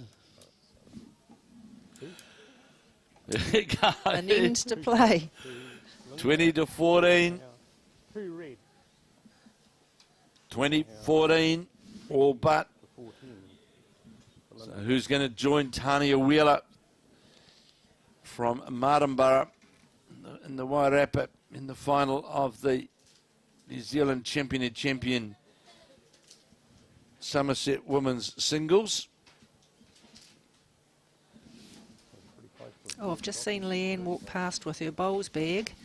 Gay, if you're listening, don't let me forget my bowls bag. It's in the ladies' locker room. Hello, we run a lost and found bureau as well. As well. Just looking at Colin sitting down there. He's looking very, very... You're right there, Colin? Very deep in thought. He's the brains behind the drawers and everything else. He's is about to go to a meeting in Melbourne, in fact, very shortly, to get more information on the draw system and how we can. We've got part of it now with the Australian system, and now modifying it a bit more and how it can be multi-used by clubs and centres, etc. So it's all a paperless draw system. Fantastic. Well, no, some clubs. I think it's fantastic, but there's a number of still out the end of fraternity. Still like to have. Yes, I must admit, in the sport, sometimes it's difficult to get people to change their ways. It is, but I think one of the good things which has come about, though, is with doing the live streaming and a whole lot of other platforms which the clubs are using as well, and it has, I'm not saying educated clubs at all, but it's certainly changed the thinking of a lot of clubs of what we can bring or what you can do, whether it be on Facebook or whether it be on other platforms, and it's a fantastic way now through the various platforms to keep your members informed of, cancellations and changes of draws or anything like that. And whereas before the old secretary used to get on the phone and ring around the town, or listen to the radio to put the cancellations on, which they no longer do in a lot of places. So it brings with it a lot of benefits now. Trying to get down to the jack as McIlroy needs a metre, needs to come around that front bowl. The front bowler, Linda Relfs, that won't look good from the other end. No, it'll look tacky from the other end. Terrible. You're quite right. So it will. The So last bowl is a good metre low. So it's good to see now that we're using what I would say a number of the social media platforms or electronic technology in a way to communicate with members, and and you see now, of course, so often now, if clubs are looking for tournament entries, they'll put it up on. Yes, that's a great idea. Yeah, they put it up on the social media and encourage you get your entry in or whatever. So to me, it's also doesn't want to get the pink. She's going to get the whole clean and will do. Linda. Well, Makes now it difficult for Amy. Well, she's just got to change her hand now and search, get the inside of the bowl to the two insides to get to the bowls. She's played pretty good green on this other hand, though. She can trust herself to get around her own bowl. She can still draw that. She could draw to that bowl. Yeah, it's There's the call from our marker, Lloyd Fitness, of how much room that she's got to draw. Early childhood teacher, pensive. The other day she had the children on the mat and they were watching the bowls, watching the boss at the early childhood centre in Nelson. They were watching the live bowls and the staff. They were all sitting there watching it. So you wouldn't have done that a few years ago, would you? Absolutely not. I can remember when my husband took up bowls about 30 years ago. It was a chore to go down and watch for half an hour. Yeah, it was sort of one of those compulsion of life things, wasn't it? Yeah, Amy's reaching. Well, could get a feather here. No. She has to play with that weight. Oh, she has to play. She's just got to be on the other side of the head to get the result. I mean, it is drawable, but it's the perfect shot. Inside, really, inside, yeah. on that, that's the shot to play. You know, you could play a perfect draw shot and still miss out by a few inches, couldn't you? So she's got to play that. You know, to me, it's inside of the blue, onto the blue, gives yourself a chance. If I was Linda, in the nicest way, I'd say if I was Linda, I wouldn't go near the head. No, you'd just be reaching. Yeah. Just anything over the head's a good Yeah, bowl. it wouldn't be going to try She's holding game. She's holding game, wouldn't be trying to clutter anything up. And of course, Linda Ralph will also be part of the, in 9-8, she'll be part of the Carlton Cornwall triple side with Lisa Prideaux and Karen Hema.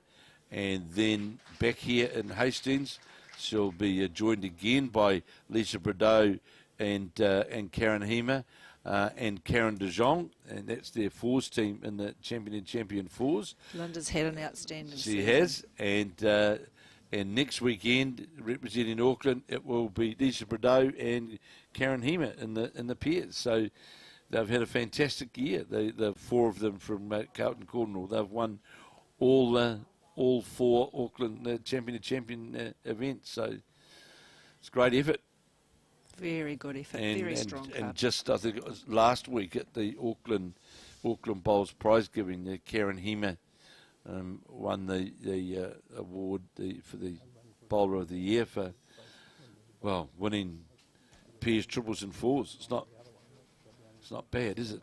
It's not bad at all. No, she can't draw it. You're quite right, Lloyd. The shot is that inside two-bowl attack at the inside of one of the Linda Ralph bowls, which will automatically would get onto the other one, and in fact would leave Amy McIlroy holding two shots here on the mat now. Is Amy McIlroy be playing on the backhand with weight, a lot of weight down through the head to get to the two bowls. Deep breath on the backhand. She can see Linda's bowl clearly, she can see it.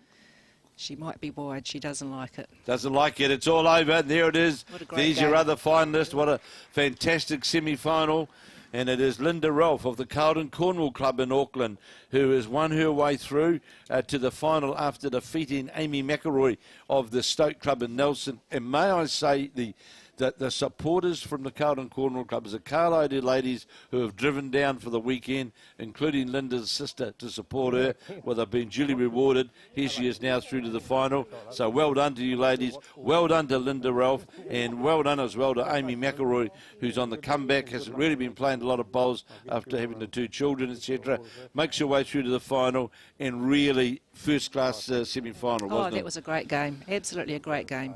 And both players drew superbly. So this afternoon we will have in the final this afternoon Linda Ralph of the Carlton Cornwall Club up against Tanya Wheeler of Martinborough, and of course shortly we will have the men's semi-finals will get underway here in the semi-final stage of the men's champion singles here. Thank you for being with us this morning or this afternoon, sir, whatever the time is. Hope you've enjoyed it. Thanks for joining us. And we saw a couple of good games of bowls. We did. Thank you. Have enjoyed it. Enjoy your time in Dunedin. Well, yeah. We will.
Good afternoon and welcome back here to the Hastings Club, where we've got the champion finals, the point of the tournament now. And we have got there, we see in front of us, the women's. I've got Stephen Beale here with me. The semi-finalists, we saw Linda Ralph defeat Amy McIlroy and Tanya Wheeler defeat Leeane Poulson. And the Linda Ralph, you might have seen the back end of that game, the Linda Ralph game against Amy McIlroy, but certainly it was shot for shot and was a great exhibition of drawing, that's for sure. And Tanya Wheeler, of course, defeating Leeane Poulson, and Tanya out of the Martinborough club. And be delighted for the Martinborough club, I'd say, to have someone, through to the final. And we're in the men's semi-finals. I can tell you that we have got Bart Robertson of the Helensville club for North Harbour up against Dean McMurchy of the Onerahi club in Northland. Oh, there we go. Sorry. James Byrne of the Papakura will play Bart Robertson of Helensville. Dean McMurchy of Onerahi is playing David Clark of Manurewa Cosmopolitan, and David Clark had a real tough encounter against Dean Elgar in his earlier quarter-final. Sorry, so there you've got it. James Byrne of Papakura, Bart Robertson of Helensville, Dean McMurchy of Onerahi in Northland, and David Clark of Manurewa. They're the semi-finalists, and we're going to concentrate back now on this women's final. And Linda Ralph, important day for Linda Ralph as well, because Linda Ralph is in fact going for her New Zealand Silver Star after winning the New Zealand champion singles back in 2012, 2014, the National Mixed Pairs, 2019, the National Intercentre with Auckland, and 2021, the champion fours. And I suppose I could say, Steve, also it's odds on for something, because you're also going to see Linda Ralph in the triples and the fours as well. Yeah, she's a chance, isn't she? Yeah. Big year for Linda. A big year. She's won the three. So and doing it out of the Auckland Centre, there's a lot of strong women players there. Well, the four players, Karen Hema, Lisa Prideaux, Linda Ralph and Karen de Jong, won all four titles. Yep. So that's a great start, and by goodness, what a great start on the first day. Linda Ralph opened with a 4. It took 4 ends to get 4 in the last game, didn't it? It did. Linda Ralph showed against Amy McIlroy, who's sort of, I'm not saying on the comeback trail, but hasn't been playing a lot of competitive bowls, but just got edged out on the consistency of the draw of Linda Ralph. Amy McIlroy put up a great fight, and of course Tanya Wheeler defeated last year's beaten finalist, Leeane Poulson, who the last time he had the national champions was beaten by Val Smith in the final, and this time it was Tanya Wheeler who was playing well. I saw a bit of that sort of when I was doing the score running and that for you. So Tanya was getting the bowls in, and she was going good. And we've got marking, I think, Dean Drummond. Is that? Yeah, we've got Dean doing the marking bit. So he'll keep us posted. Of course, he did the earlier commentary today, and shortly to embark upon a move to the Gold Coast, to Musgrave Hills, and he's looking forward to that move. So the early part of this game is certainly the heads are different to what we saw in the semi-finals, and interesting as well though in the men's though as well, Stephen. If we look, we've got Helensville, Onerahi, Papakura, Manurewa Cosmopolitan Club, and it's great to see. And this is what makes, I think, the champions so good. You've got all those the smaller clubs. Yeah, Helensville. Not the biggest club in the world. No. But, Bart dominating up there, and, James, local boy, and he's brought the support crew with him. Must have been a busload of them, I'm sure.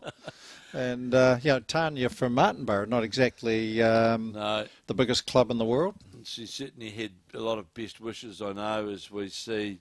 She'll want to get a bowl pretty handy here after dropping a 4, and she's 3 down already now in this end, this second end, if I'm reading it right. We'll see what Dean Drummond has to say. 2's the call from the marker, Dean Drummond. So The Tanya, classic fingers measure there. yeah. Tanya, of course, formerly played out of Wellington and played with, she knows she's narrow, shouldn't she let it go. She's not loving it. Played a lot of bowls with Dale Rayner, Karen Guilford, and well. Wow. Okie dokie. Hold all tickets.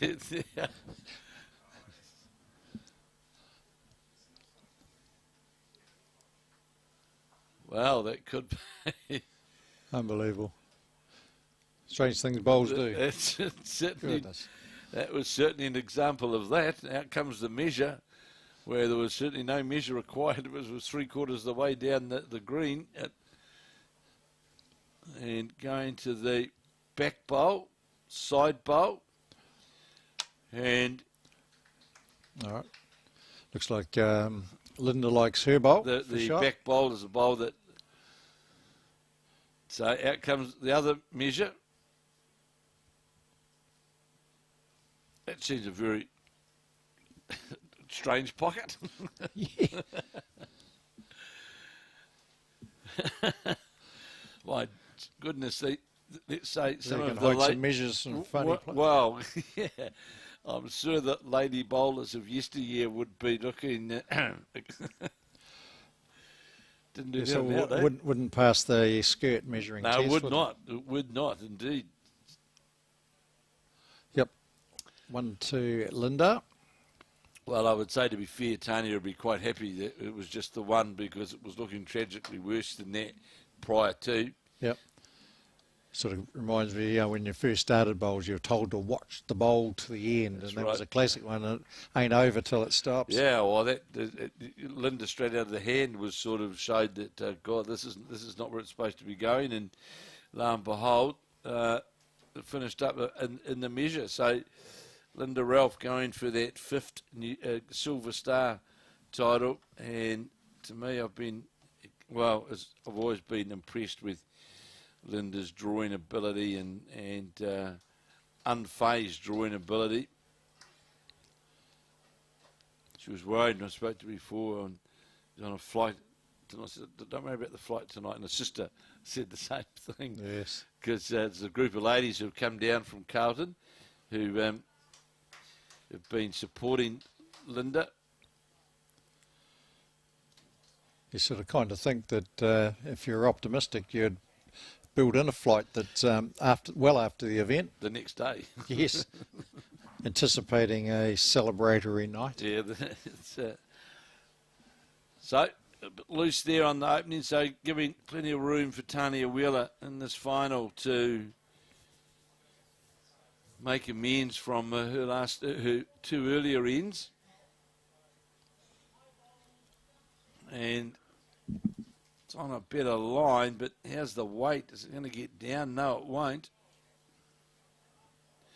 It's also good, Stephen, talking to a number of the players and talking around the place to get the good reports, that on the surface that it's offers everything, and it certainly has, and it's been a pleasure to work with the club too, because funny enough, I just went to see the management here, and because we're back here for the 4s, of course, and I says, want their rinks set to where they are. Don't want them half rinked, because the locals will tell you if that they move it there, Correct. It changes it around, and the green, it plays very fair right across the board. There's perhaps one rink that people don't want to play on by choice, but and in post section play we've steered clear of that rink. we've made a conscious effort. We're aware of it. And the club's worked with us with it. And you just talk to the top players; they know where Absolutely. where it all is. Dean Drummond this morning, when he was commentating with me, he remarked that there's one particular rink which it's got challenges. That's But if you get the line right and the weight right, it's all good. correct. But Just like Tanya Wheeler did then with her. That was a bomb. It drew right on top of the jack, and that'll just give her that encouragement. Already 5-0 down, and Linda Ralph's on that narrow side. And it's just what happens, isn't it? If you go back to the previous game with Amy McIlroy and Linda, they were having heads where it was, move it centimetres type thing. And so just getting themselves into the playing environment here, the surface, and I think that rink one, the ditch hand offered a fairly consistent line and a forgiving line on it as well. Because most of the bowls seem to be going down there. It had a sweet draw back to the centre line. Like the ditch hand had a good, a very, very good sweet draw. So Linda Ralph, not quite sure, Linda, until the last minute really which hand it's going to be. There's certainly a well-travelled pre-shot routine there. Yeah, it's been around a while, in and out, inside out. And so, really, Tanya Wheeler early on in this game, of course, but definitely wants to draw another shot here just to give you that confidence. Yeah, and, it looks like she's got a couple of feet to draw that bonus. And as we were talking last night with Clarkey, and who was co-commentating with me, is those bonuses are important and interesting. Absolutely, they are. And he played Dean Algar in the last game and had it under control, but all of a sudden he says he lost 5 bonuses, and he's going. And he goes, "I'm talking about last night with you." And it says, can I happen, fell into can't the it? trap myself. So Tanya Wheeler took that advantage just then and, well and done. got the 2. So it's 5-2. So Tanya Wheeler is underway. And of course, Tanya Wheeler been around. I'm not talking about age-wise at all, but she's been in the game for a while. Been in the game for a while. Previously played for Wellington, and of course played with a number of good Wellington players. Dale Rayner, Karen Guilford. They used to play. They used to play a lot together. Did she play at Eastbourne, was it? At Eastbourne, she was definitely at one stage. There was a stage where everyone went to Eastbourne when there was a checkbook that jumped around out there. Thank you, sausage. Yeah, there was Justin Goodwin. There was all sorts of people. Andy Curtin, Gary Lawson. There was a lot of people at Eastbourne, but the paper went to coins, so they moved on. But Tanya was definitely an Eastbourne player, and that's fair. It just goes by.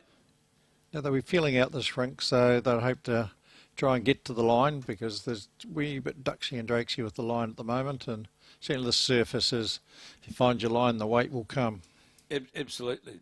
And both Linda and Amy in that previous game, it was exactly the case. And it was a game of finding that meter. That was really, Yep.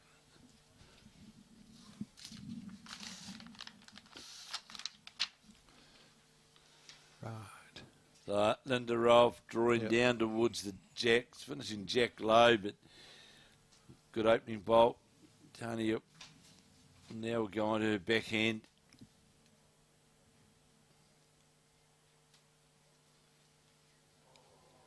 Just looked a bit narrow out of the hand. We'll see in a moment, but I know I'm well wrong. Coming back now. We'll go by to the centre line. Just a bit big. It was interesting having Sue Hodges in with that previous game, who's played all around the country, and Yes, of course, has. and down originally from down south, but of course has played against a number of these players, and that she was very good to get an insight that's from her on a number of the players and their drawing ability, and she was very, very praising of Linda Ralph. Oh, here we go. Update on the semi-finals. And, boy, there's Dave McMurchy of Onerahi and in Northland has jumped out to a 10-2 lead in the race to 21 over David Clark of Manurewa Cosmopolitan. And James Byrne from the Papakura Club, the local, the Hawke's Bay representative, is up against Bart Robertson of North Harbour, and it is the James Byrne who's jumped out to a 10-5 lead. So pretty tidy starts from... Dean was on fire earlier on, and looks like he's carrying on his way there. He was drawing magnificently in that game. In the game before, when against John O'Shea, yeah. His drawing was impeccable. It was superb. He was, around the head drawing all the time. He was, he was exceptional. So Linda Ralph trying to draw another one, holding the one, and so when you're talking about Sue Hodges, she was obviously commentating that John O'Shea game as well. Yes. Did she mention his haircut? He got special. Did she not? Oh, John got his haircut special for this particular TV rink run. Unbelievable. I thought she might have complimented it or made our viewers aware. Well, we did have Mr. Hunt talking to us. All right. Yes, Paul Hunt was online. Oh, okay. Yes, ex-board member. Yeah. Just going to run into the front again is Tanya. One down. Yes, I've had John Gray of the Tapuki Club at me a wee bit today, so no doubt he's got nothing better to do. Obviously, no biscuits to sell and wheat bix at New World and Tapuki. So, any people in Tapuki, please get down to the John Gray supermarket today and help him out. Absolutely, he's short of $1. That was a long time ago. Yeah. No, he's playing well, John. He's a good man. Himself. Does a lot for the sport. Done a great job at the club down there at Te Puki, and I see he's president again. And it was a pleasure to be there early on the year for the inter-club finals. And although he wasn't there, no, he went away for a love weekend or something. He was at Waiheke, and and Christine didn't get a ring. Unbelievable. But all the comments from the club members was very applauding of what's going on at the club and the work that the press is doing, and he's a good man. We found that as like with these the broadcast, the clubs just can't do enough for us.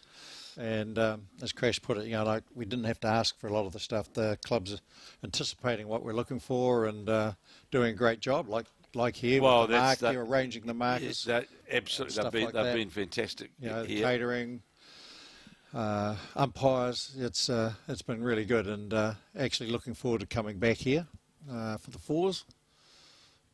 Well, we've spoken about. They're very, very keen to have that north-south match.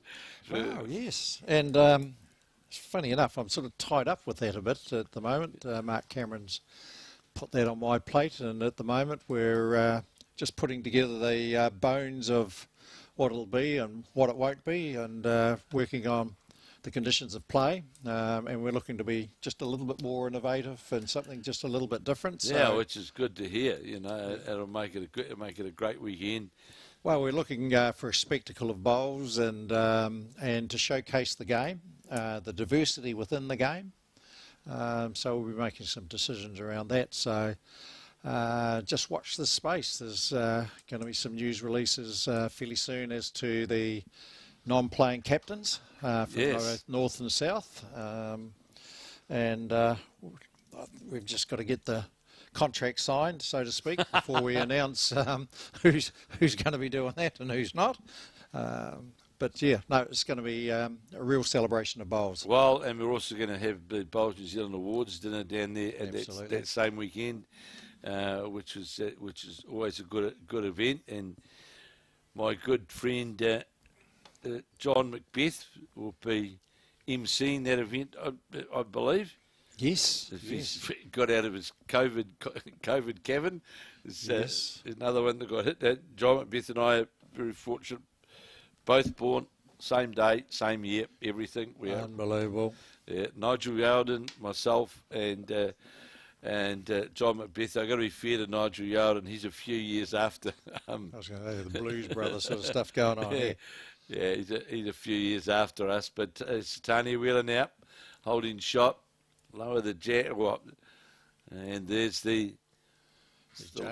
James, the local man, and it's now 10-8. So Bart Robertson from the Helensville has pegged it back a bit. And Northland, so Dean McMurchy, 10-5 up. 10-5. So just levelling out a bit as the boys find their range. And the awards dinner is going to be great down in Dunedin. I understand Dick Taylor is the guest speaker. And if you want to hear a great guest speaker, it is one Dick Taylor. Certainly is. Certainly is. And asking, the Linda Ralph bowl just fell over. So, indication 1 down. It was interesting. Dean Drummond was, or might have been someone telling me, Dean Drummond spoke about it as well. But the base of this, it's a wooden base. Yeah. And you'll see the bowls fall later than. Yeah. And he was telling me, because it might have been you that mentioned it yesterday, and Dean and I were talking about it this morning, and he said, yeah, it's quite, it's. I think it's part of too, in the walking. Needs to get the inside of the bowl, not quite. So does that bring that one in, or was that the shot? I'm not too sure there. The shot. It's certainly shot now. It's just. So they're about to get. They've just had the carpet stretched. Right. I think that's what I got told yesterday by one of the guys that was in here yesterday. That, but it's an excellent surface, and you can certainly hear if your delivery's any good or not on it. Absolutely. There's a real thud if it bounces. So John Gray wouldn't be any good here, nor would Keith Lemon. By those two are mates, and they've been keyboard warriors today. And I can confirm as well for the bowls event they're having here, the suicide awareness. Yes. So we've already got confirmed, organised by Amy McIlroy. She's organising some Shannon's attire or whatever. Brilliant. That will definitely be. And I think Oz New Zealand's Commonwealth Games shirt. Yeah, there's some stuff coming, and I'm confident that we will have from Sir John Kerwin some JK14 wines. Beautiful. Signed, which will make their way down here. Tanya coming in. Looking for the slide, the jack. Oh, it's her bowl back there. There's Linda Ralph so she might behind. One down. It's got one down for sure. And these angles, you never quite know whether the blue beats the green or not. Only kicking one. So Tanya quickly conceding the one shot. Has done. So Linda Ralph out to a 7-2 lead. Yeah, part of my travels around, I've been to World Bowls 08 is in a working capacity, and 16 that, and I've got a Ryan Bester Canadian shirt at home, so I'll be donating that to the boys for the suicide awareness. So keep an eye out for a Ryan Bester Canadian shirt. It'll be available for auction. So there'll definitely be some Shannon McIlroy tied gear, and there will also be some JK14 signed. Some wine. Some wine as well for the auction. So that'll. Sir John will. It's just been quite amazing. When we found out about this and the conversation going around the spectators, and it's hard to find someone who hasn't been touched. Either knows someone, related to someone. Absolutely. And it's just to reach out and say help, and get the systems and the processes and behind, and the support groups and things that need to stop this horrible thing happening. Yeah, so it's great that and we have got some so many sports people out there who have been affected in a, with a number of these horrible suicidal events that come about. So, it's a fantastic cause, and it's one that the sport can easily embark upon and be a partner in such events as what they're organising down here. Yes, and Bowls New Zealand's added the event to the Summer of Bowls. I see it's on the Summer of Bowls, and the field's full. Field's full, so we'll support it every which way we can. So Tanya Wheeler draws right to the front of the jack. Great bowl. Front touch-up. That's the start. That's what you want when 7-2. You need to, as I say, you never run out of, don't run out of ends, just run out of shots, don't you? You don't run in this particular stage of the event, you don't run out of time as well. It's just shots you run out of. So Linda Ralph going for that 5 Silver Star titles would be, it's always a great achievement to do so. Absolutely. This one's just come up. Just come up, lower the jack. This now's it where Tanya Wheeler just got to take that advantage which has been presented. Yeah, just put one a foot behind on the centre line. Beauty. Can't go wrong there. Because the jack's not going up the green. No, it's not, and it's out on that drawing line. Has it got the weight, though, to get all the way past this blue bowl? It needs to get in front of the bowl. Not going to do so. Had a good line. Just needed that yard of weight. Let's see what Linda can do.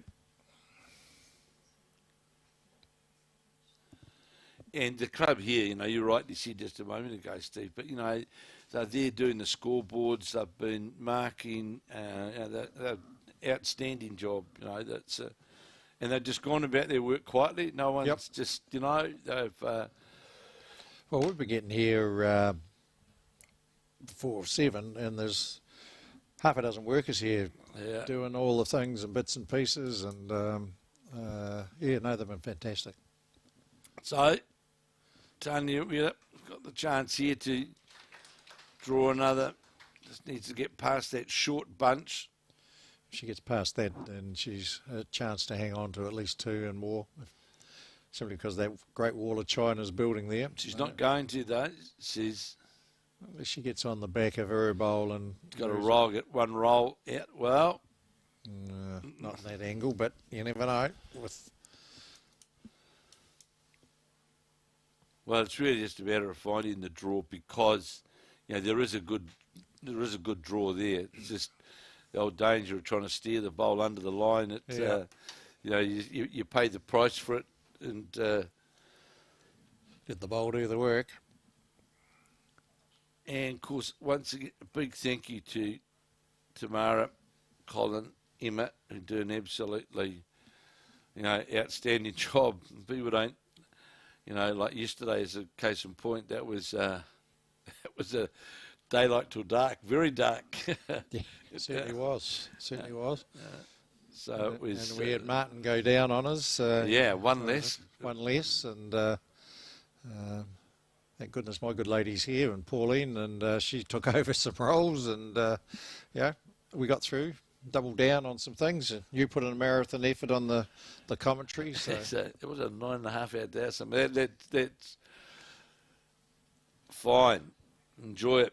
Linda Ralph, 1 down on the head, leading 7-2 in the race to 21. And tight again. This will start to duck now, and won't get a fat slide. No. Well, although those bowls are in front, there's plenty of room to. You got a metre to come round, having a look as Tanya Wheeler to see whether it's 2 or not. Yeah, she might be interested in coming up just under the head there and pop that blue. Tanya is enjoys life.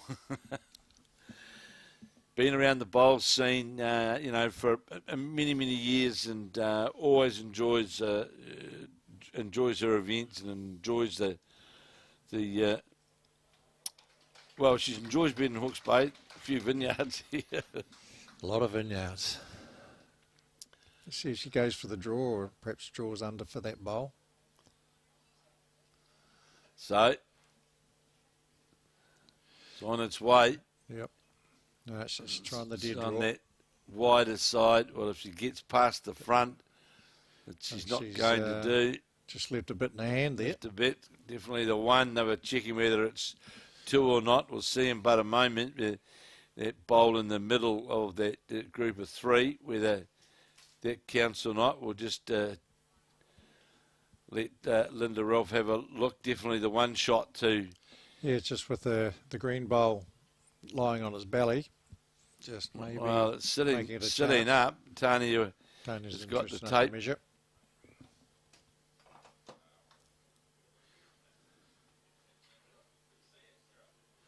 We'll get a half a decent look at this. Two. There's two. Not 7-4 in the race to 21.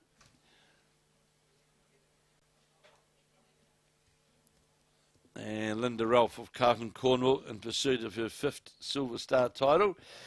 And Tanya Wheeler of Martinborough. And of course, the running in conjunction is the men's semi-finals.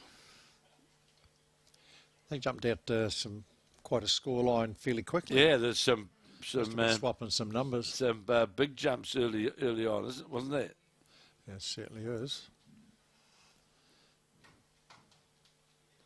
They seem to be favouring the longer lengths. They do. They certainly do, and that was evident this morning as well. And Linda seemed to be playing the long ones. Yeah, when she's got them going ditch to ditch.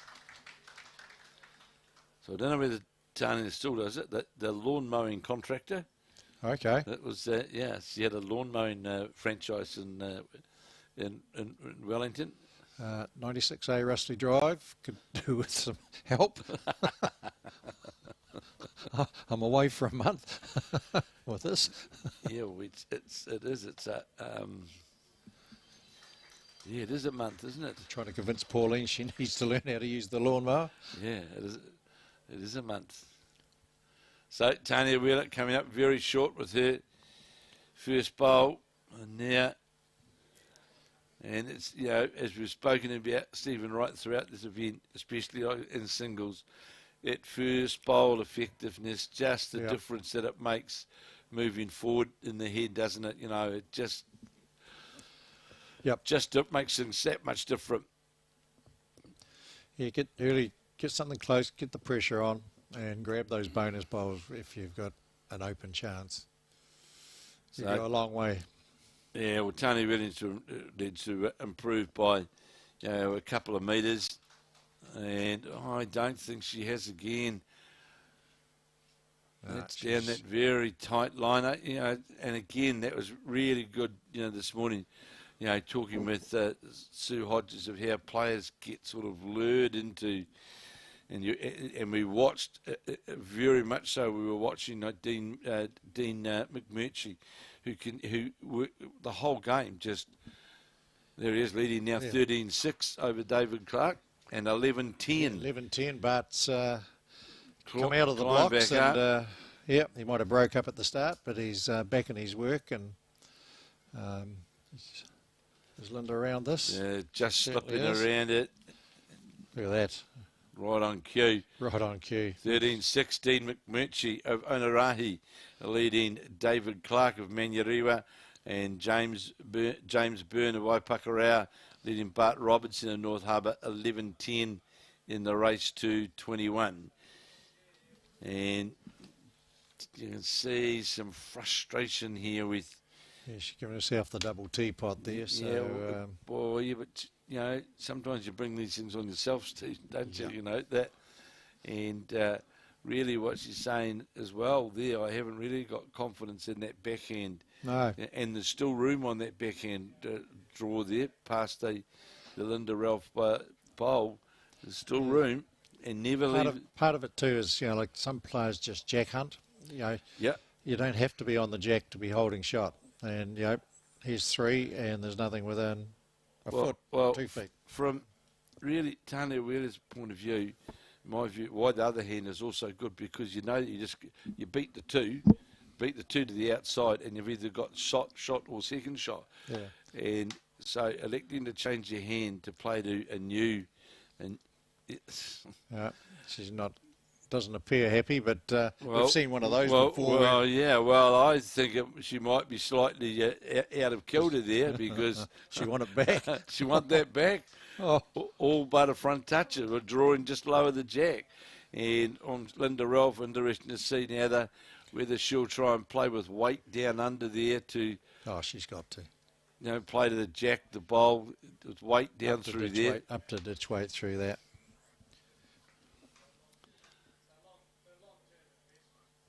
It certainly looks to be the shot to play. Is she going forward?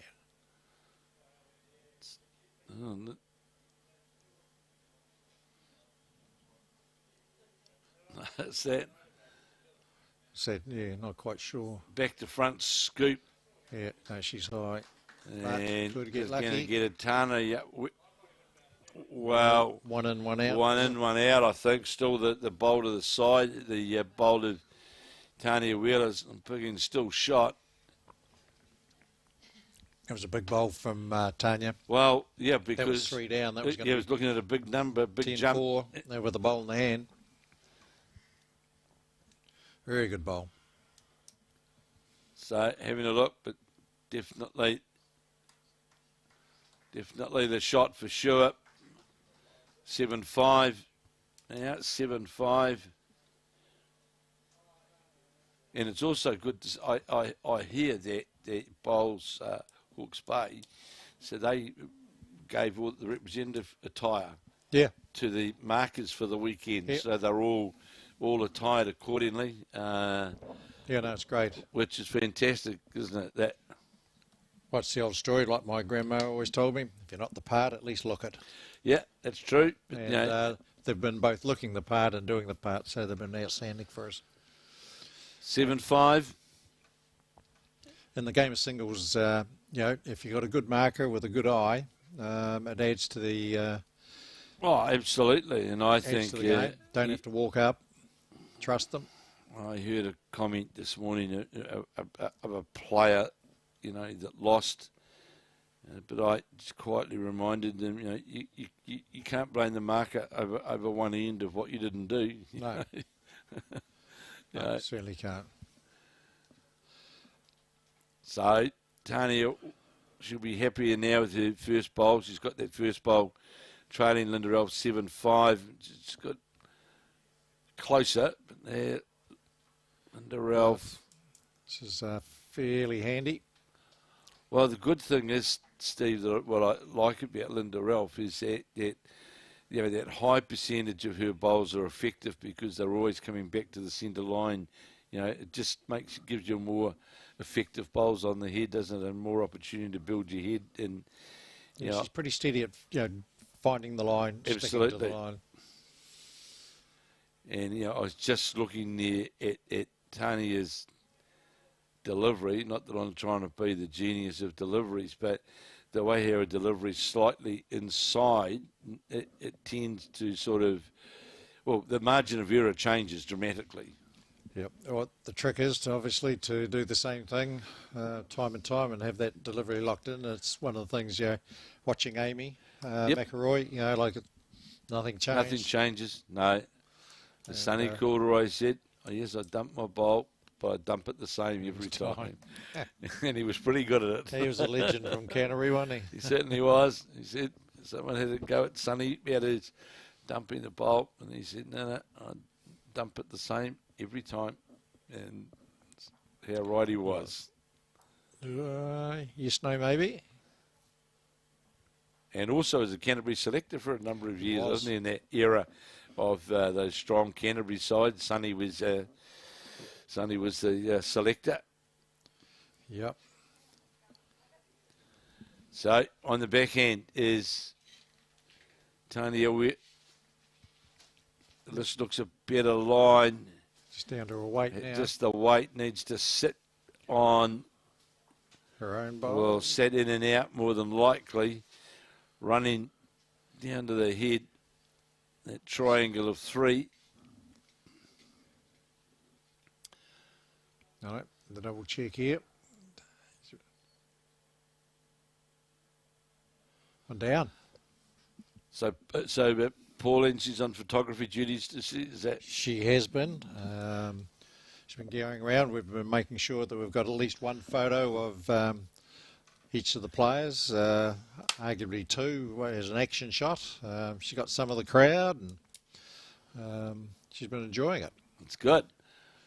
So Linda Ralph is going to be under the line here, and well, finishes Jack level. Tanya Wheeler having a look now of who's got shot.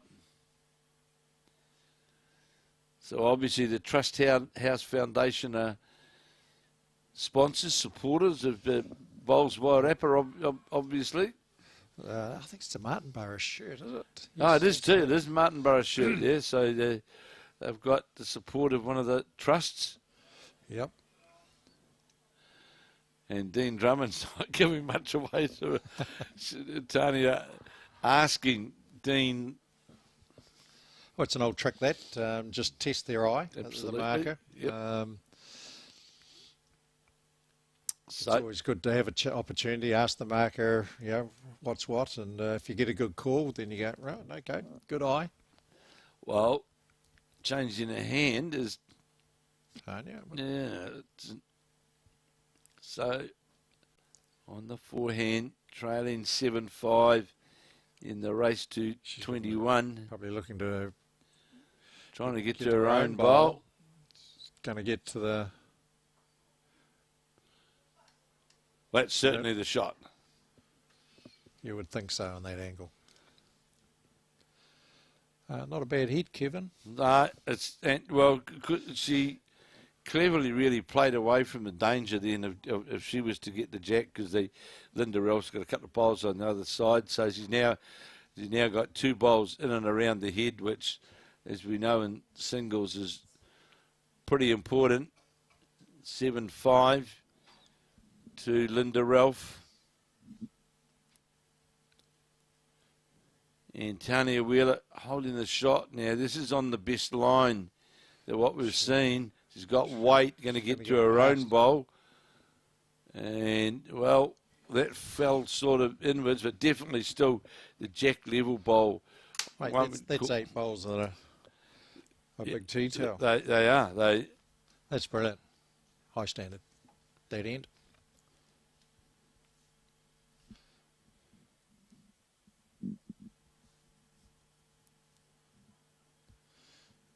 So out comes the measure again, and looking to be going to all. So you take out, Linda, what you.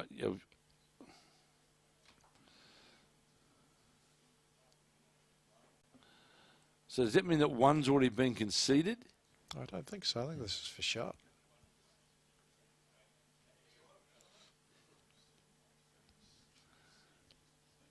Oh, we'll see.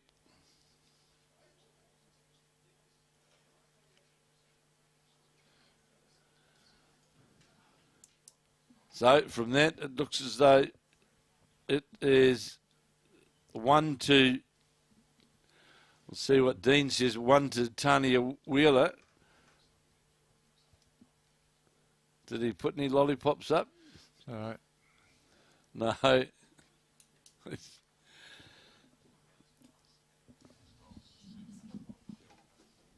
7-6. One jump.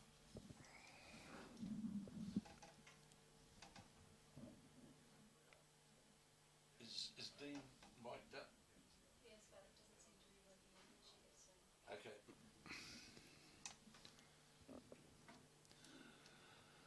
So 7-6, all locked up. So, earlier on, of course, Tanya Wheeler was really sort of in struggle street and has come back pretty quickly. And just, tenacious drawing, getting to grips with the rink, getting to grips with the line. And this is a fairly good opening bowl here, coming down towards the jack, just going to sit. That's a good opening bowl from the Martinborough player, just going to sit. Well, we see Chris is still measuring luggage. Yes, we've got to move the whole show from here to Dunedin. Yeah, it's a travelling show, all right, isn't it? Yep, it's a road show. So see Crash Lander as operations manager. Freight manager. Freight manager at the moment. So good response here from Linda Ralph. Just going to go by, but that's a good. It's a good home. Two good If you're opening gonna miss, bowls. that's where you would want to. You want to miss on that side, not the underside. 7-6 in that race to 21. And Colin will get us another update in but a moment from the men's singles semi-finals.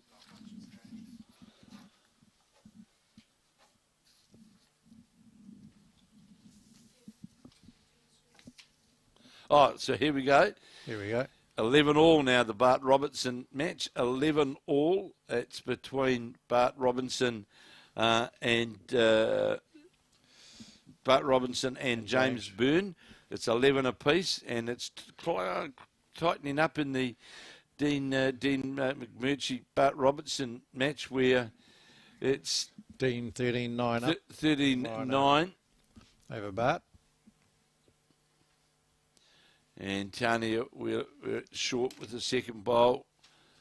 And Linda Rolf's on that wider side of where her draw was before. Here's a drive from next door. Well caught, Dean Drummond. So it looks like a couple of Bart's blue bowls over there, close to the jack. Yes, it does. So here's now Tanya Wheeler endeavouring to add to the count. I do know that there'll be, so she'll have some support. We're very good friends, Dale Rayner, Karen Guilford. They'll be watching their mate in action. She just goes by the Linda Ralph bowl, but that's in a good spot. Third shot.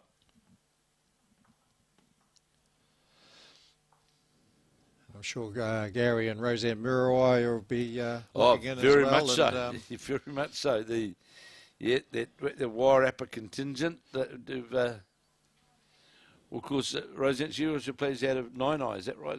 Yeah, well, they play out of both clubs, I think. Oh, they do. Yeah, both playing there. Perhaps we should see if we can get some wine out of Gary for the. Yes, he's. We've seen he grows the stuff. He must have some lying around. Do you hear that, Gary? All right. Give us a call, mate. We need it for a very, very good cause of suicide awareness, and anything from your chest of treasures that you can come forward with, Gary, would be most appreciative and certainly appreciated by those here at the Hastings Club. So, Tanya just having a look. Well, the good thing in her favour is that Jack High's the draw, isn't it? That's if she knows if she's in that line and Jack High on the draw, it's all safe. If she doesn't cross the centre line, she can't get into trouble. Correct. So she was just looking to float one down there. If she could land Linda's front one, flop in. Good news. Sounds easy when you say it. Yeah, well, there's draw a lot of shots in here. So Tanya Wheeler now holding shot on the backhand. Trying to get down to this. Well, it certainly is on the line of her first, and not to do what we just spoke about. Needs to get it. Well, that was nearly at the real shaky stage, wasn't it? Because it was on the inside line to the jack. And these weird angles that we see on screen. Now, that's good. We're going to get Dean to let us know what he thinks. One down. So there it is. Thank you, Dean. Mike's, everything's working. One up to one up. Yeah. From Tanya.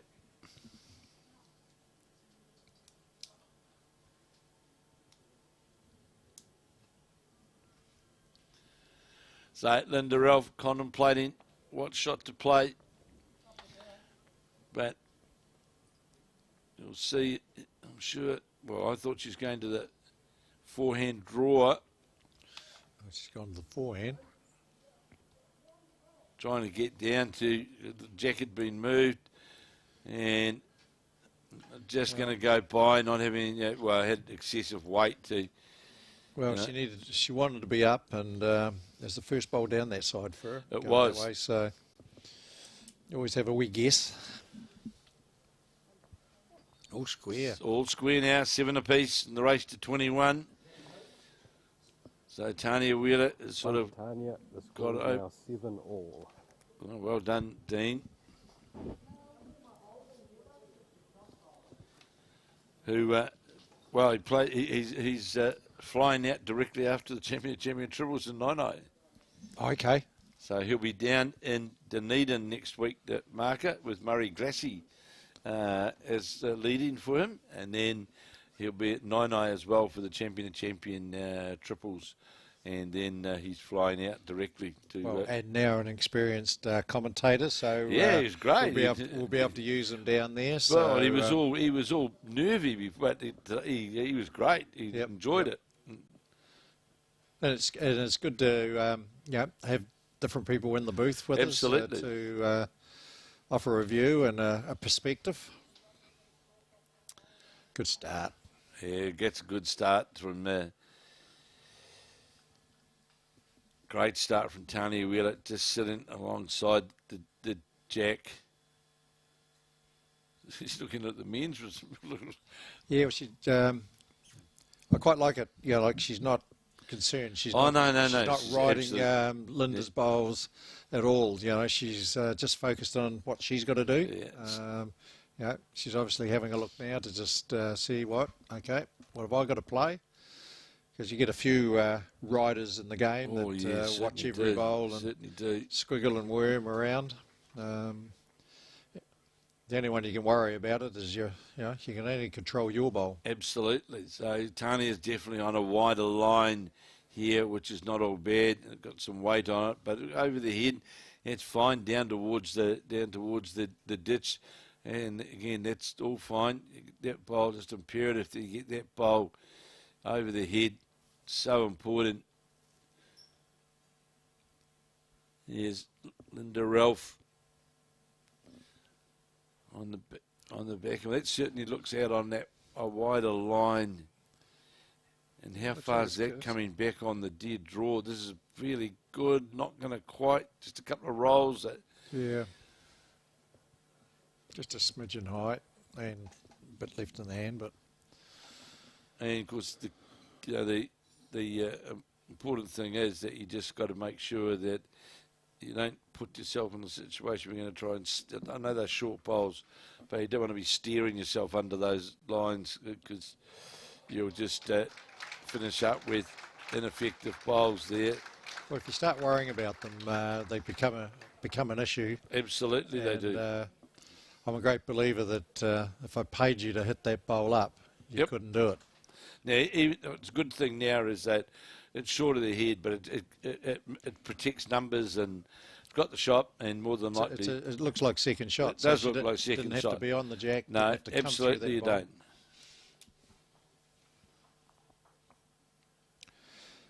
I remember Rex Johnson once saying in an event in Australia, it's not about here's Linda coming down towards trying to get to the jack close or get the hole. Got a movement on the jack.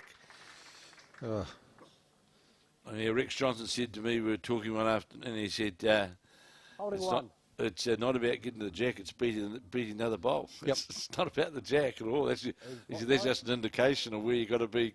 Yep, if the closest jack is a yard away, then you only have to be 35 inches away. So still holding one is the call from our marker, Dean Drummond. Is Tanya Wheeler still holding the one after Linda Ralph came down on that backhand draw, got a touch on the jack.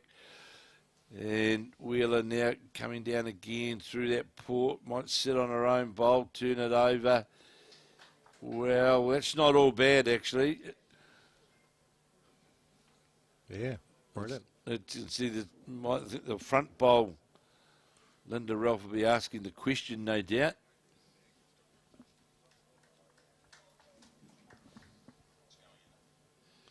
Coming to have a look. It could well be two, Stephen. Could be.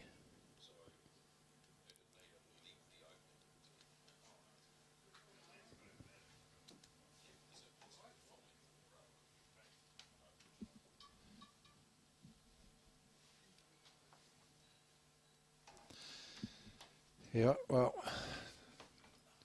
Tanya's done all she can, so it's over to Linda to change things. Well, she beats her front. Well, she beats her front bowl. She just about get close to shot, wouldn't she? She beats that bowl out to the right of the head. Beats that by a foot, but definitely. Yeah, it's just that wing bowl's just in the eye a bit for the dead draw, so she might be just trying to draw to the bowl and land that and stick around. So 7 apiece. Linda Ralph, the Carlton Cornwall club.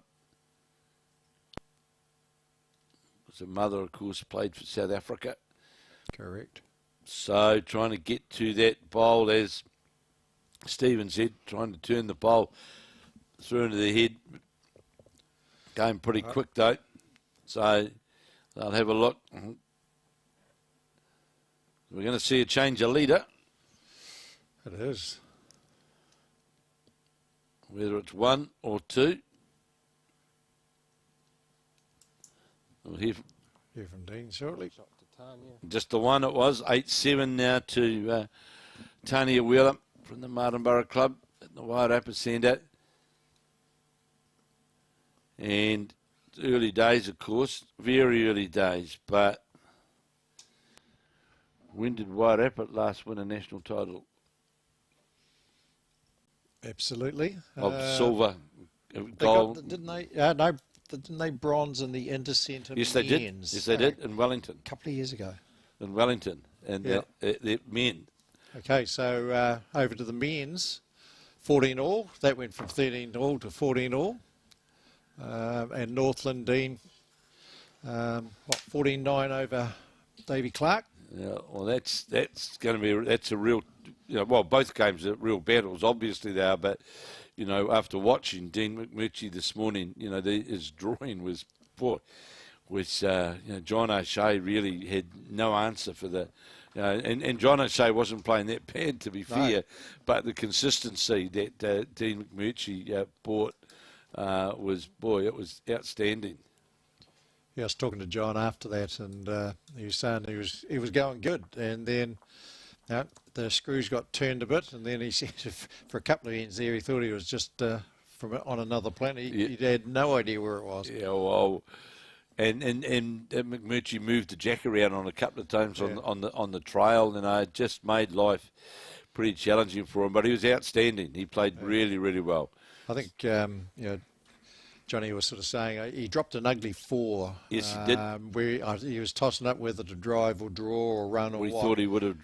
And he drew short, if I remember rightly, and I think that might have percolated in the grey matter for a little bit. So well, I remember saying in the commentary that reduction was good as well. Yeah, but there was a hole. Yeah, there was a big enough gap because I was looking at it and going, you got to be committed to one shot or the other. Yeah, it wasn't it's a perhaps so true. At all.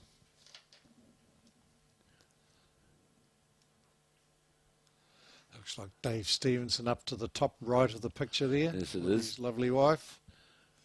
To Wairarapa, I remember at Berhampore, Nikankovic, the late Nikankovic played Frank Sigverston from Eketahuna in the final of the national singles at Berhampore. Wow. Yeah, it's and Nikankovic won. But he played. So was that late 70s, early 80s? Would have been, yeah. Would have been around that time. Would have been around that time, definitely. And your headquarters was at Berhampore. Never played there. Well, you got the golf course in behind you. From time to time, you get golf ball droppings over the fence, and yeah, sounds a bit like a bluff there at getting near the end of the season with the rugby field next door, and there's often a rugby ball or sprig marks where they've come to reclaim the ball. Yeah, no, it was the golf course, the public golf course front goes around the back of the Berhampore, it was a 3-green club, and. Yeah, it was quite a common occurrence to someone trying to take a shortcut across and landed. The golf ball landed on the green. It'd leave a fair divot too if it came in at a great rate of knots. Well, that's the last that I can remember. This is 3 to Linda by the look of It it. looks like it. So there's a bit of pressure on here for. Yeah, well, Tanya's risen to the occasion a couple of times now. She has, and this is the time now where you've got you've hit the lead. You don't want to. If you're going to drop something, make sure it's a 1. You don't want to be dropping the numbers. So here's Tanya Wheeler. She's got to adjust things here on the backhand. She's got plenty of room, but it's still got to do it. It's on its way on that backhand. It's down to weight now. Oh, it needs to get something and does, and got that back. Oh, and yeah, well, straight behind the jack. Well, made shot of it, and that was. Yep, 1 down. That is the shot. Great ball. Great ball. That was much needed, and let's say just stopped at the right time. Hit the right ball. Hit the right ball. That's right.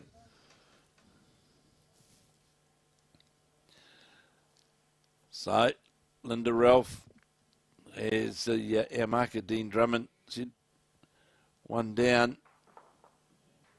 And you like could, it. well, it's coming back now, but it's going going quickly on the way through. She was endeavouring to try and reach and turn the bowl through the head.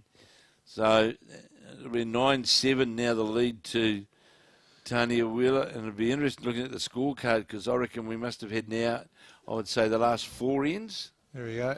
It's 1, 2, 3, 4, 5. 5 6. ends. Yeah, that Tanya Wheeler has scored on consecutive ends. So Yep. Yeah, 6 ends.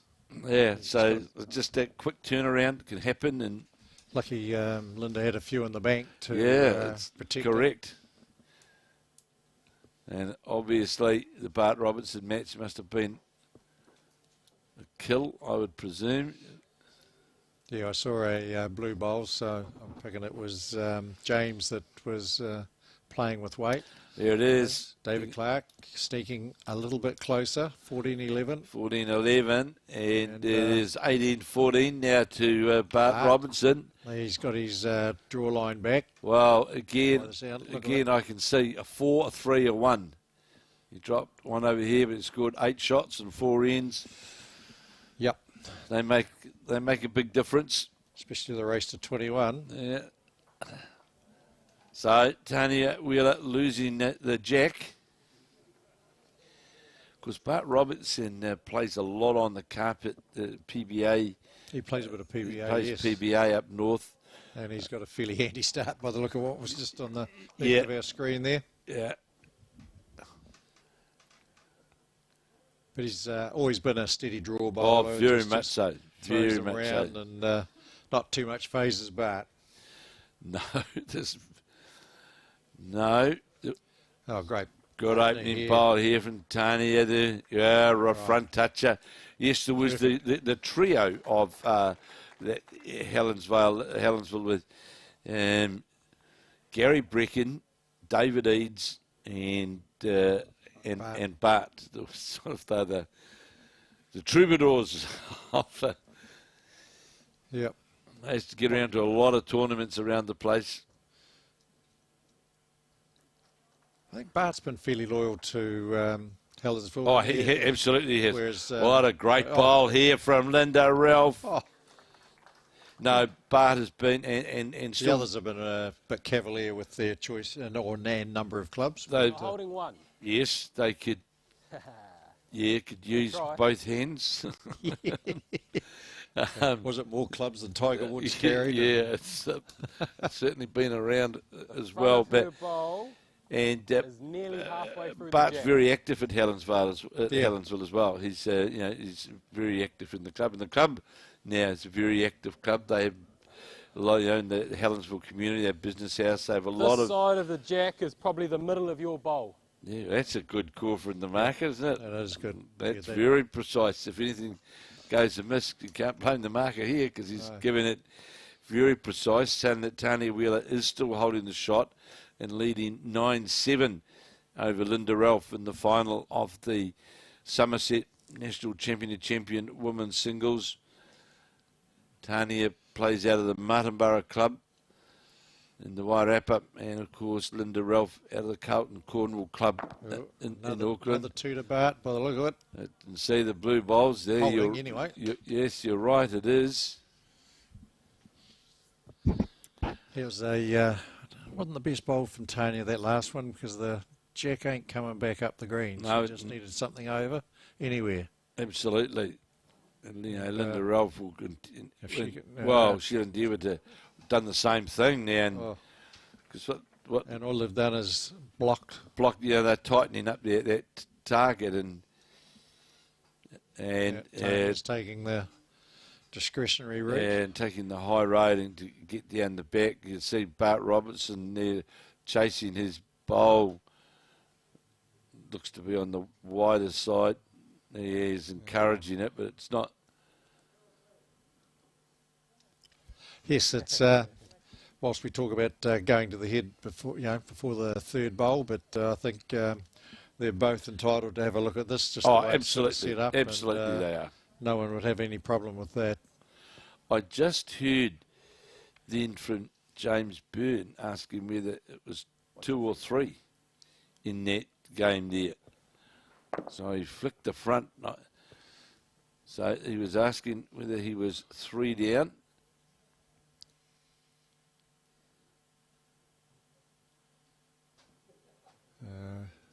He's doing the decent thing and bringing Bart's bowl picker upper. Yeah, he is.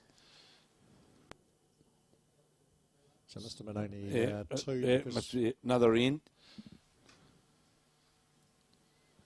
So Linda Ralph is right. He had a look at the head to see, and Stephen's quite right. There's some people overplay the looking at their head, but every right to have a look at this particular Exceptional situation. Circumstances you can come up, and I think a final of a New Zealand title is you go for your when life. bowls are like that. Yeah, go for your life. Absolutely.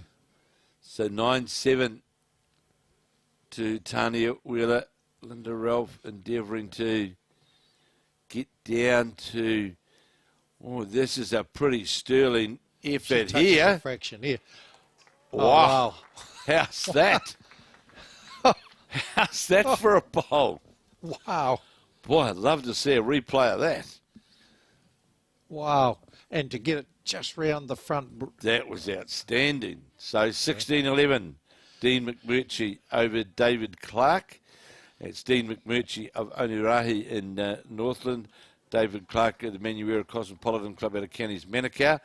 Bart Robertson of North Harbour sitting now on 20 over James Byrne of Papakura at 20-14. And we've just seen here in this woman's, that was remarkable, that pop. It was. It just laid it down because Tanya was holding. To swoop around, swoop underneath there. And just lay it down. Thank you very much. So, Tanya Wheeler, her bowl, trying to get down to this. Not a million miles away either, just far quietly. away, gets the bowl, rocks it. Well, Very good. Well, this is a bit hard, Dean, asking you. If Linda's got it, I'm picking she won't be playing the last one. Too tight, you got Used to be indecisive, but now he doesn't know. Dean said, I'm not giving anything away there. It's you people fight it out if you want to play it or give it away, whatever you want to do. But Tanya, we were all but knocked out. Well, she touched the bowl, didn't she? Yeah. If she just caught it a fraction fatter, that would have popped and she'd lay at least 2.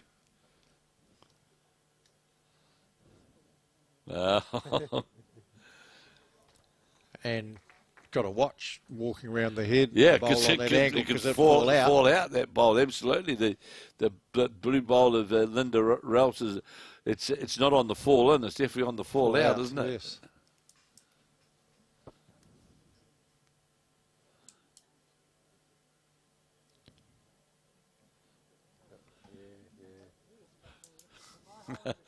Bit of a conversation there between Dean Drummond And Tanya, Done it, but nothing given away. No. There, so no, well, he's supposed to be neutral, so none the wiser. So here's Linda Ralph. Is that it? how hard she tried? I was just going to say, I'm not trying too hard, bowl, was it? I think so. Umpire. Yeah, just call the umpire straight away. It's, that was the logical thing to do. And Umpire. And bring the feeler gauges. yeah, that's No, I can do it. Yep. Dean Drummond says, I can do it. All right, I can get down there. I can. Well, he's No, he's got all the gear and need to be chucking that bowl so it doesn't fall. absolutely. Yeah, he's got Gonna the be chocks in his hand there. He's chucking the jack first by the look of it. All right, there we go.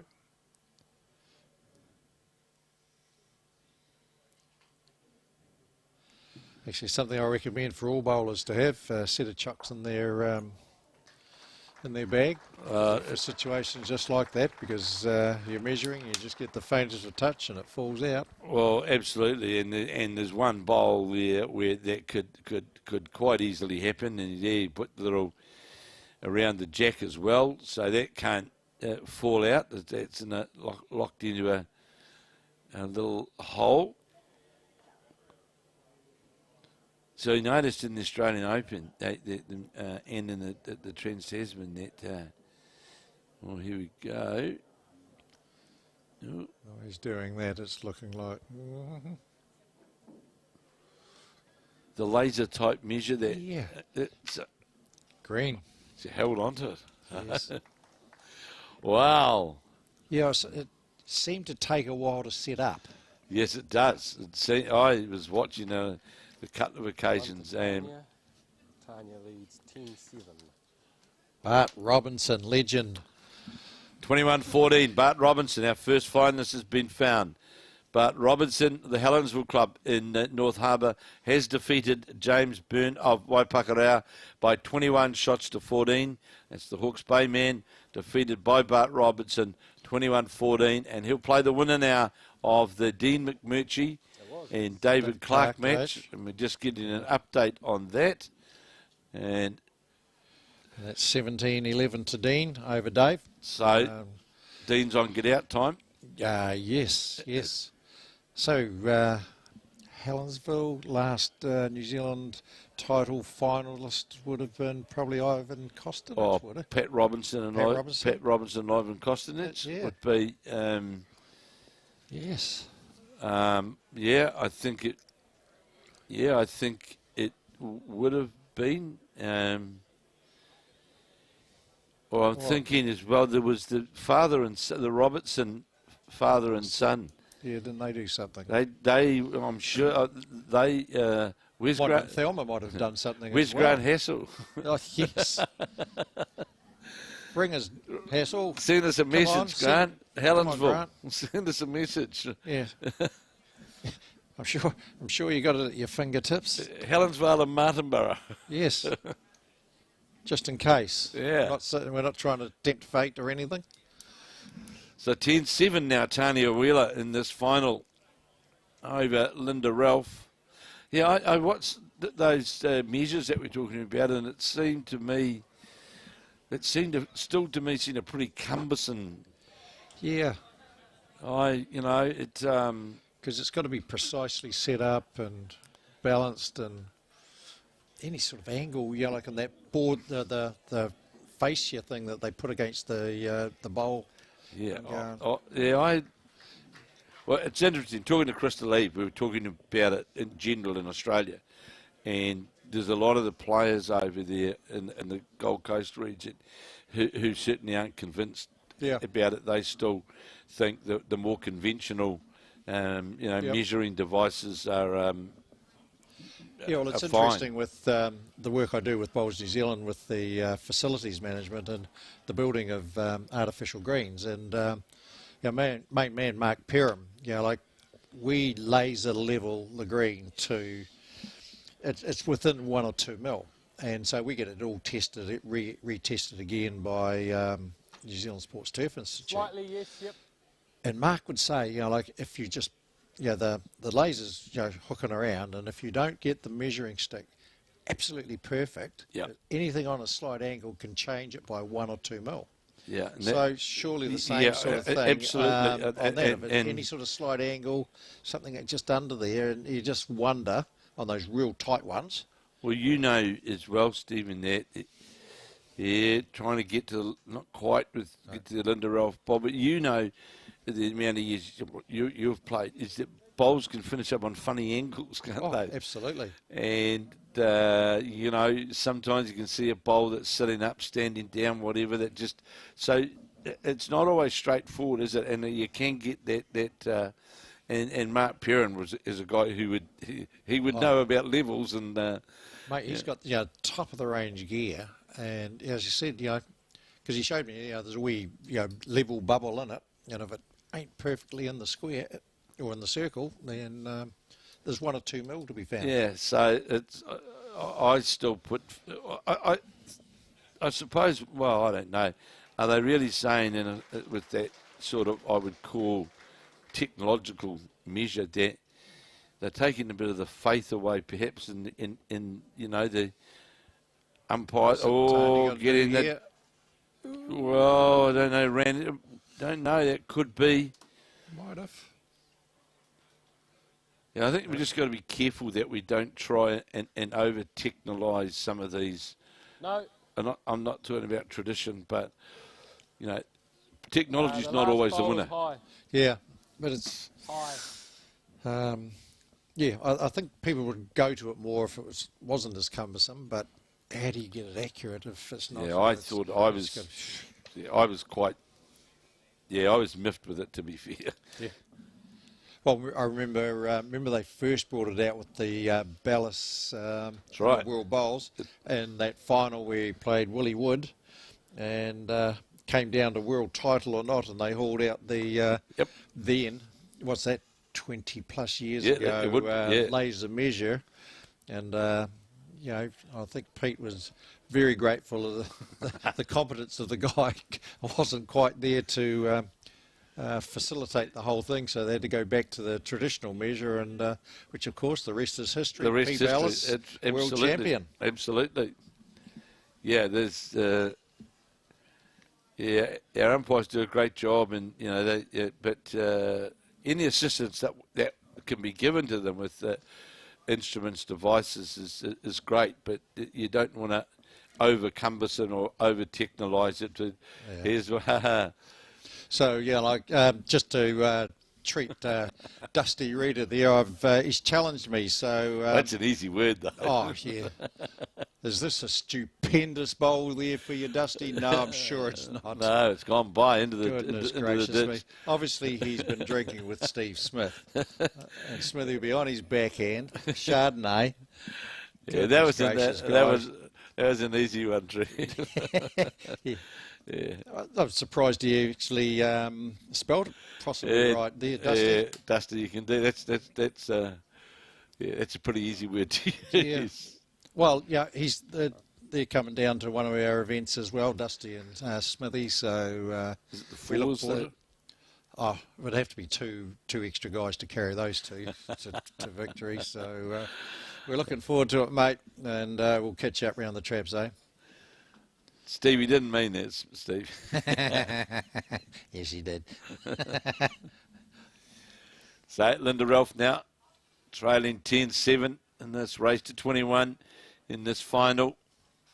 The women's champion and champion singles, knowing that Bart Robertson from North Harbour and Linda Ralph. High, wide and handsome.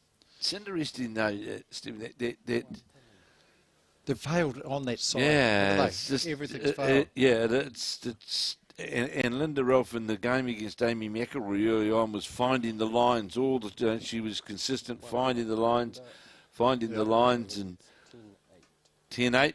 That's all good. And my good mate Dave Hewitt, ex-CEO of Bowls New Zealand, ex-Bowls New Zealand CDO, has pointed out that Bear and Paw is no more, and it's part of the golf club now. Up on the hill. Up on the hill. So thanks, Davey. Hope the health's good, and we'll catch you, no doubt, down in Wellington for the trips. Look forward to catching up with you, mate.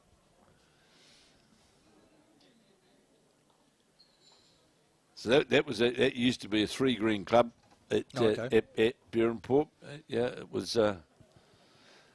it was quite humorous, really. The old Arch, McLean and those boys, and the year that Berrenport was headquarters, so the clubhouse was as you come up the drive, and the Bluecoats. Oh, right, yes. The Bluecoats. The Blue Room. They had a tent right at the in a little building right at the back, right past the 3 greens, up on the sort of like a common public area by the golf course. So there was no danger of. I remember the Blue Rooms, and as a budding bowler in the late 80s, you knew you made it if you got invited to the Blue Room. Absolutely. Or you were very well connected if you got invited to the Blue Room. Yeah, absolutely. Or you'd done very well on the green. Absolutely. You got there, so yes. Well, it was always tradition that, if you're in the final of a Nationals, you would be accorded some... hospitality, was it? Yeah, but you also got reminded if you had more than 2 as well. Oh, yes. The late, great Kevin Darling got carried on his coattails a bit, and he was the first to introduce me to the opportunities that were available in the Blue Room. And, and Kevin wasn't short of enjoying the opportunity to have a lemonade or 2. Absolutely. Yeah, no, you were entitled to a couple, and that was you'd get the tap on the shoulder. Move on, unless you were fortunate enough to know the Bowls New Zealand president very well, which we happened to be fortunate to do so.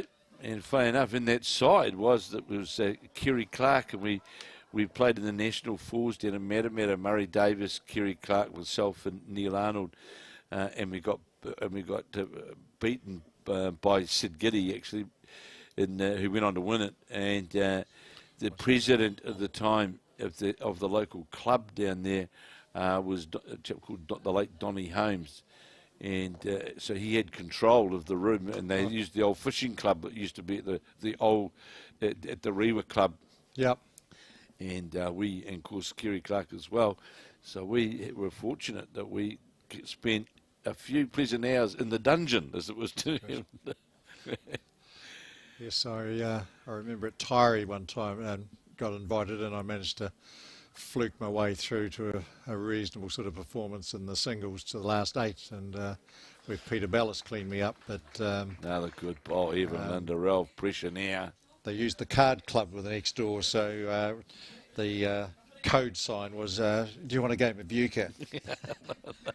And off you would go just down the road a fraction to the card club. Well, they were great days, though. It was they were fantastic days, and I can go back to the days when Rothmans were at the sponsor, and I can remember late Jim Christie and myself playing at Kaituna, and that was a good club. It was headquarters, in fact, and there's a time when, yes, a national title was won by Helensville with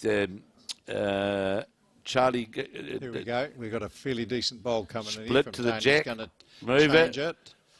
2 down to 2 up. Great bowl. David Game, and I'm sure they won the pairs that year in Dunedin. And I remember the late Jim Christie and myself, we had our bowling bags, and we were both smoking, and we had our bowling bags at each end of the green, and Rothmans very kindly, there was drops made. Yes, how times have changed, and it wasn't, well, when I started the game, you would have said 80 to 90% of the bowlers smoked. Whereas absolutely. Now, very, very few. Then Ralph trail on the jack for 1. Well played. 2 absolute bombs in a row. 1 from each player. Well done. With late Percy Jones and late Dave Baldwin. Yep, well, they used to judge the speed of the green by the time it took to roll your own. That was their gauge. 40 could do it with one hand. I had the great pleasure many years ago to play against him, and what a man, what a bowler. It certainly was. Certainly was. And his son's not too bad either, so... it was the roll your own was the that's how you paced it. Yep. Great bowl from Linda Ralph there, 10-8. In knowing that we have got Bart Robertson in the final. He's through to the final. Tanya Wheeler endeavouring to draw down to just going to go on the outside as she get the side of the jack. Oh, you see those spectators in behind there then. You'd see them sort of lean over. They were leaning, coaxing that jack over because it looked as though it was going to get the side swipe. So it'll be a 1 to Linda Ralph. Now 10-9, 10-9 in the race to 21 in the Somerset National Champion to Champion Women's Singles. Very, very good bowls in that end. And of course, we'll be bringing you after this. McMurchy 18-12 up against Dave Clark.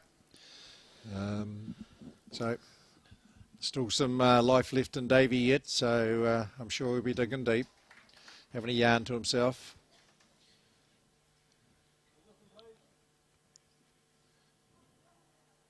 I just got a note from Barry Morrison for the 9A Bowling Club. Yes. Loving the split screen coverage, Kevin, getting whiplash going between the two.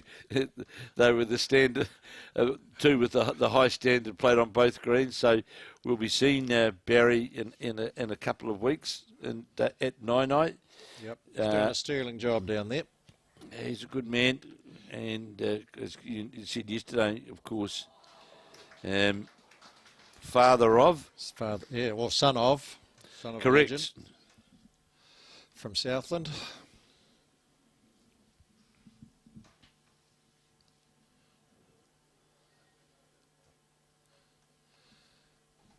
Okay, Linda opening with a, what would you say, a handy bowl? Yeah, handy around the head.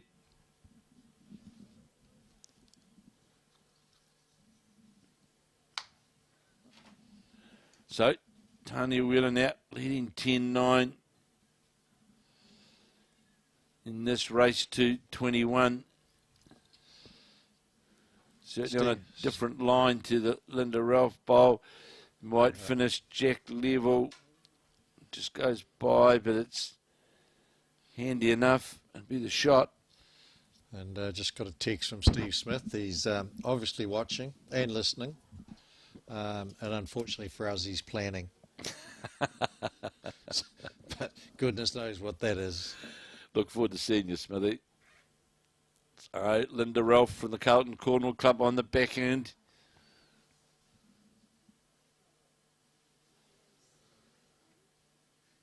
Not sure that it's got the way. I just wonder whether, I'm not sure how much of the temperature is outside or around here now, whether, as we saw the day before, or yesterday, that it just seems to slow at a certain. Yesterday it was later in the day, but it just seems, I don't know whether it makes much of a difference at this time of the day. But yeah, I was speaking to Clarkie, who's out there now, and he last night, and as part of the commentary, and he did say that you could almost feel the change in the air. Yeah, it's almost like it was air temperature sort of thing more than. Well, Dean Drummond remarked this morning. He says it does. It definitely does happen for sure.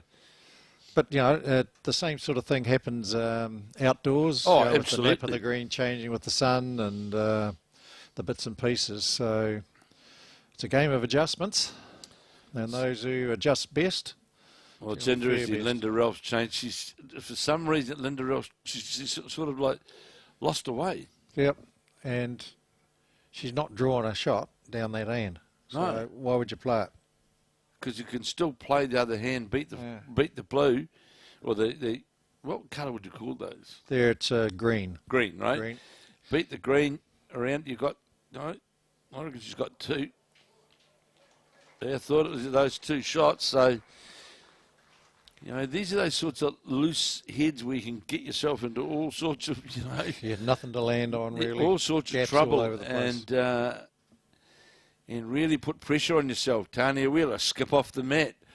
And certainly got it out on a wider arc down towards this. And it's not going to come right back to the centre, but will just sit outside what is a counting bowl from the Dean Drummond. You know, Linda Ralph needs to take a big sigh on the mat, I'd say, with this last bowl, and just...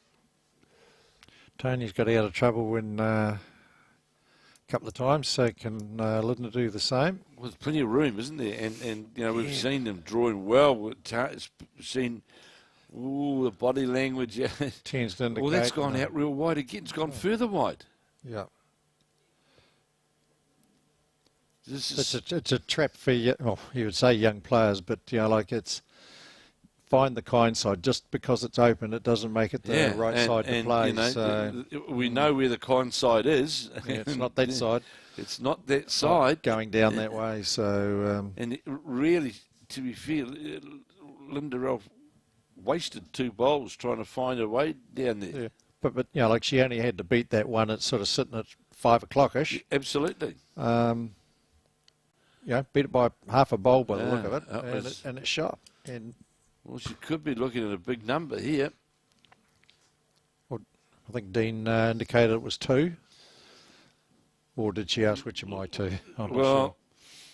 All I know is that Tanya Wheeler's got it, literally, you could say, a metre. And in that line... She's on a tighter line. And that line, as long as she's not too heavy... or doesn't want to move Doesn't want to move the jack. Well, we'll wait and see what that count is, because there's bowls all around the place. There's definitely, you know, yeah, Dean said 2, but I reckon there could be more than that.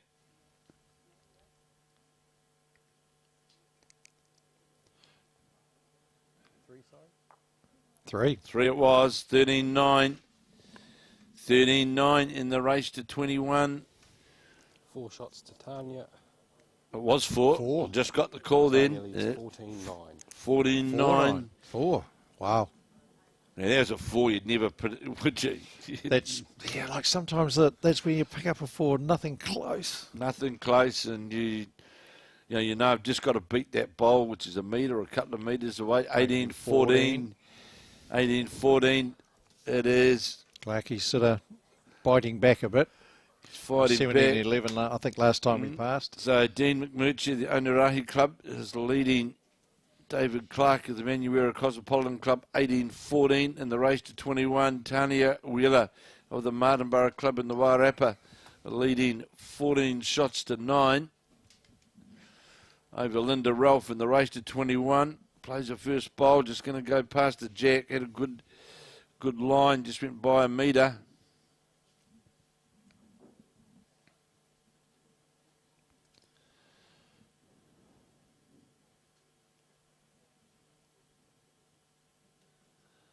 Oh, that's very good. Lance Tusker at the MCG watching the Richmond Tigers. Goodness gracious. He gets around that Lance Tusker. He certainly does.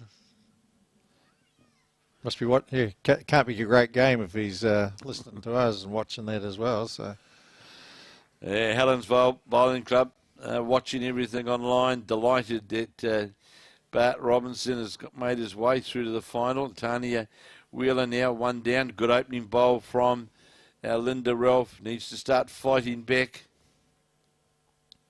We were talking before about Pat Robinson in that 1984. Thanks to Trevor Mills for sending a link for us to have a look. So Pat Robinson won with Ivan Kostinich and Dunedin in 1984. So yes. Wasn't yesterday. It was the year I started bowls. Yeah. Yeah. Thanks, Trev. And just going by, another good bowl here bowl. from Linda Ralph. Best way to reply to a 4. Absolutely. And Tanya Wheeler, you know, he's got that 5-shot lead Yeah, she don't want to give one straight back, does she? No, you don't. On the backhand, well, this looks to be on a Hold better on there. line. Just Just down about the how much speed. is going to hold up with weight. Got your touch on the jack. That makes it harder. Oh, yes. Makes it very much harder. Linda Ralph has got a metre to draw at least a third counting bowl. And by that wee back flick there from Tanya, just she's going to have to bite the bullet, I think, and hope for second shot, maybe No, third. second shot's got to go. You got to. You can definitely is the answer for Tanya. Oh yeah. Well, just dissolve that lead or most of that lead in one end. Not sure we've got to change a hand here from Linda, but proved effective. Yeah. Well. Yeah. Perhaps she just wasn't wanting to fatten the front target, so yeah. Well, Tanya could really, she'll take it. If she follows that Linda Ralph line, just draw into that last Linda Ralph bowl, if she elects to plate that Yeah, hand. she's looking like she's coming forehand.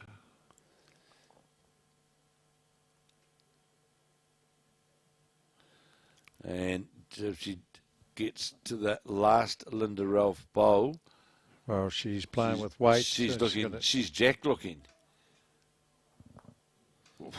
Well, cut the swelling.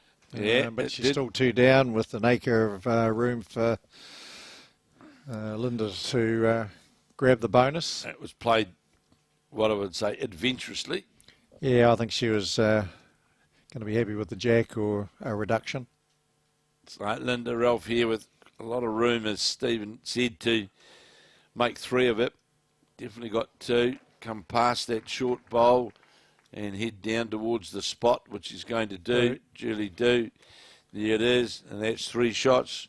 So 14-12 now, 14-12 in the race to 21.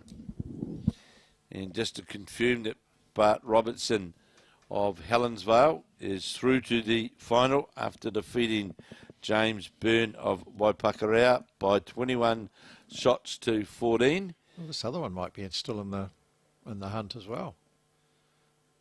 Oh. Oh, good.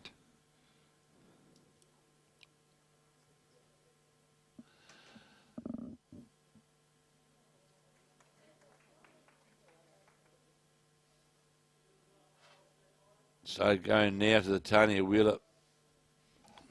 Three. Three. 3 to Linda.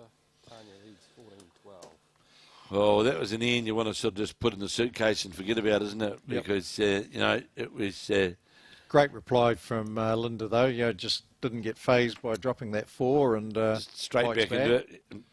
Back to anybody's game again. Slarky's stalking. It's now 18-16.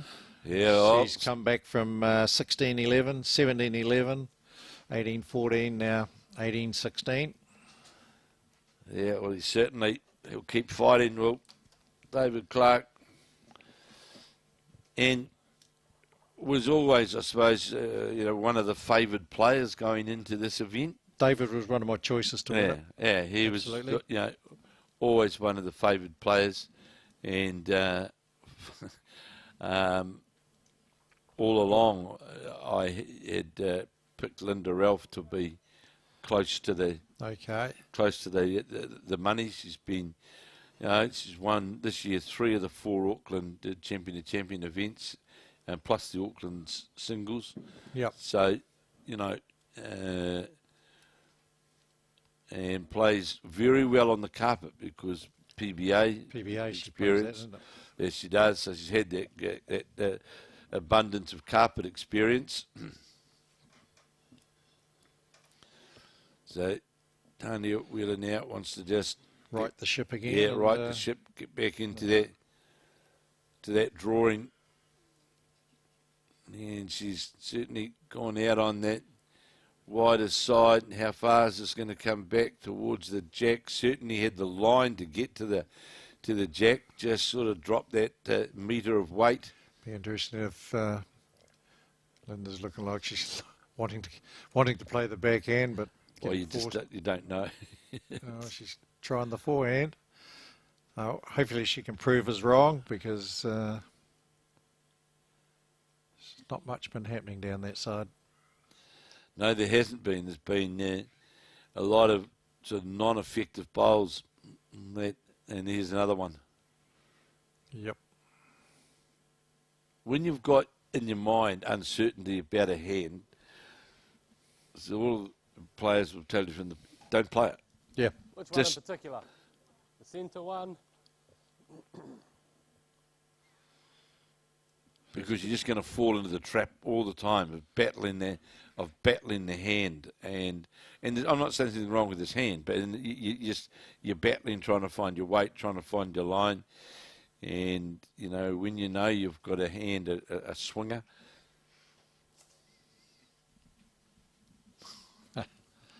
Thanks, Colin. Colin just came in to. That was a good conversation. Yeah, 16-8, but you already got it. So finishing jack level was that Tanya Wheeler bowl. For shot. His shot, I would say, the jack level bowl. Linda Ralph, well, she's going to fight again on that. Fighting herself, it's not the green. It's just been able to get the players to get that consistency on that forehand, and she looks better. No, she's not. Oh, might get the. Well, I don't think so, but they're sort of getting messy in, Stephen. Yeah. No, we'll soon find out. Got the shot. It's that Tanya Wheeler holding the shot, and was leading 14-12. And the big mistake that Tanya could do is trying to adjust the line on this. Absolutely. She's got a shot, just match that bowl, and you got two. The danger is when you try and adjust it, then the line the weight changes on the line. So he needs to get another bit of running into there you go. And because that'll count. Now that makes it difficult now, because we'll just see. Coming to have a look, because if she nips a green a fraction here, and it's sort of here where you're trying to force the bowl to get to a result. Yep. Because you're not sure when the bowl's going to come, because we've seen that with your two previous bowls. So you're in danger of trying to force the result to where you want the bowl to go. Because it looked, Tanya's second one looked like on a similar sort of line, but with a wee bit less weight. Yeah. Just got a bit more bite and just got that curve just a bit of late turn. So Linda needs to get something in here, because she's otherwise likely to give Tanya an easy look at her three and put her on the springboard. Absolutely, absolutely. Then when you're 5 shots out, and when you got 4 to go, that starts looking fairly ugly. So on the mat, still, well. Yep, she's coming down the forehand again, but look at it. Just by the writing on the bowl.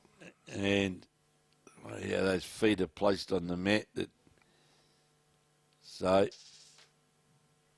looked narrower straight out of the hand. Well, she's coming with weight. weight to get to the shot, and that's more than likely.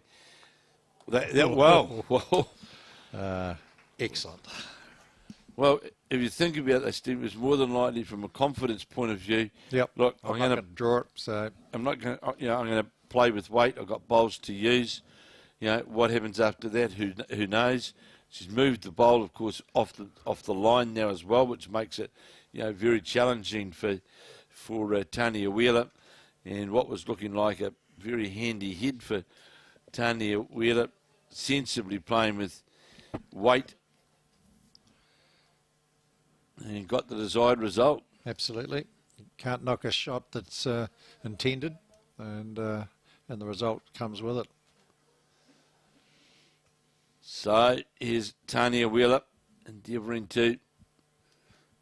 Doesn't like it. It's too wide. Well, if you had the weight, if you got the weight, you're not too wide. That's if you're not too, you've got the weight. And Goodness she gracious. didn't like that. Well, of course she was wide. Goodness gracious. Well, I think, Lucky she wasn't too narrow. yeah. So, Very good, Tanya. Well done. I wanted to Tanya, which she didn't think she was going to get. Yeah. One to Tanya. Tanya leads 15-12. So you heard there, Dean Drummond, 15-12 now to Tanya, and that was a good comeback from after that good bowl of, or that weighted shot of Linda Rolls, which got a desired result. And Tanya, well, perhaps Tanya likes to play a lot of bowls that aren't wide. But it could be just the vagary of that particular hand. Could be. Just hard to pick, Hard to hard to pick. read. Well, she didn't. Tanya herself certainly didn't think that she'd played the shot. No. Interesting to the 2 metre mark. That'd be about the longest going. Yeah, it would be. So Tanya Wheeler's elected to Stretch it out. stretch it right out, deliver the jack right down, and the match right back too. So it's certainly full length, that's for sure. And this will be handy enough, this opening bowl of Tanya Wheeler's.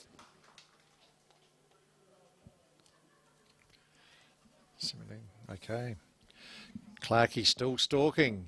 He's gone from 17-11, 18-14, 18-16, up to 18-17. Well, there you go. Both on the springboard. I wonder if Dean's starting to hear footsteps. Well, that's, you know, David Clark, as we know, tenacious player. He'll just keep trying to, you know, he's a good draw player. He'll back himself to draw them, and he's certainly, it's a great fighting comeback. One shot here now to Tanya Wheeler. Very good opening bowl on the backhand.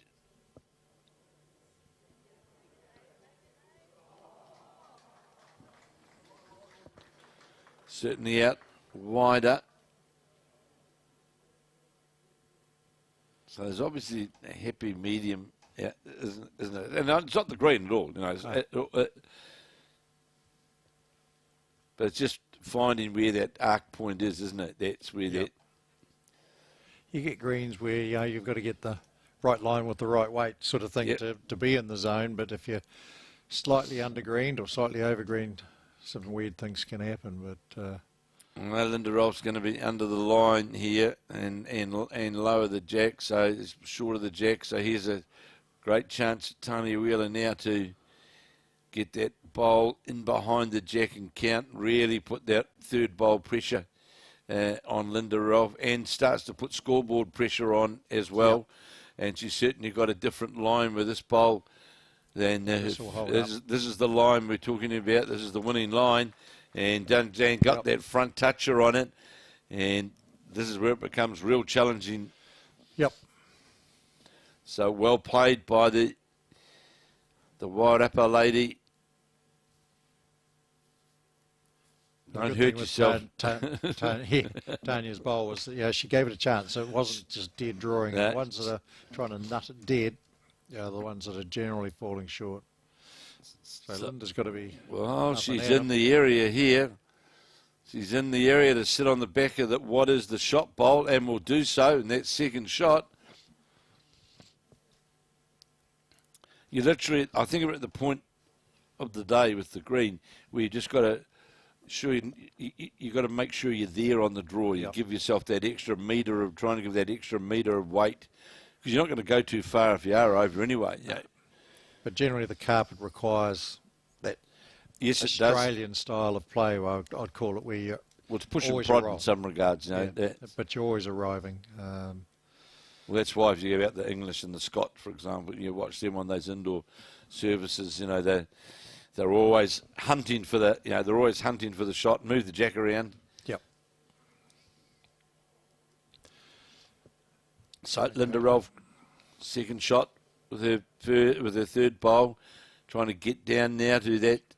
She's on that wider side, and will that come all the way back? This is trying hard. This is trying hard. Set the bowl up and Yep. set to touch a bowl up. Tanya Wheeler holds on to that one shot to go to a 16-12 lead. 18-17 it is with Dean McMurchy of Onerahi, of Whangarei, the Onerahi club, against David Clark of Counties Manukau. 18-17 from the Manurewa Cosmopolitan club. 16-12. Tanya Wheeler in the race to 21.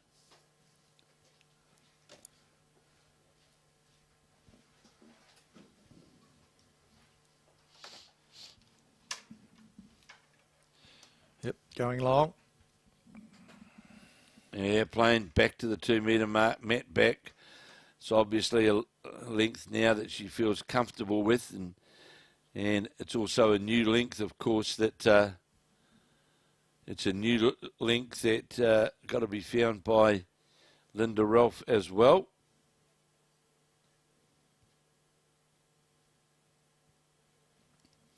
So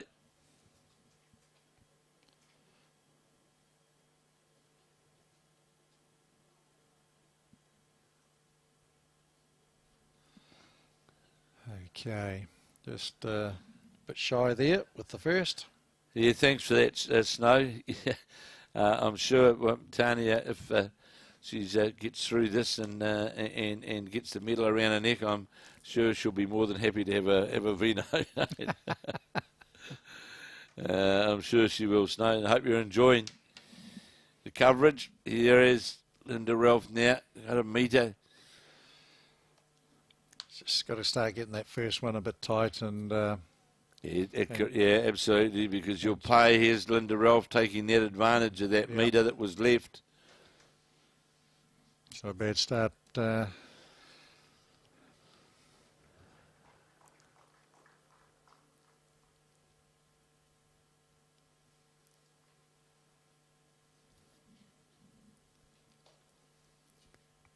Tanya doesn't like that one. No. Mind you, she didn't like the other one when she was too wide. And, oh dear. Oh no, not quite in. Not quite. It's...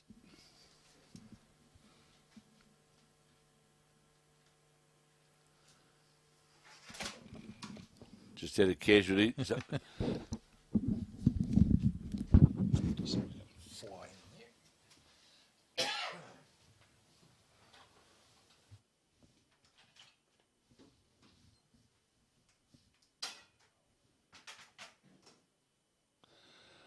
So, Linda Ralph is coming up short.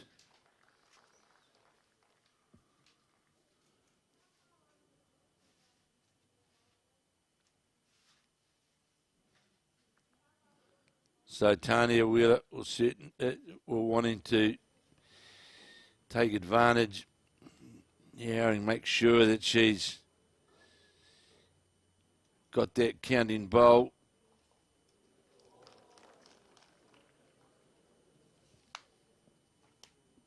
Here is the Tanya Wheeler bowl.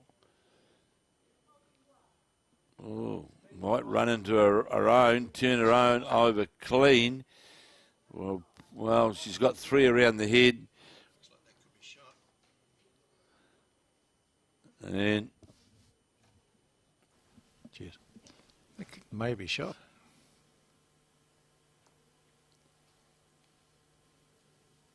Holding one.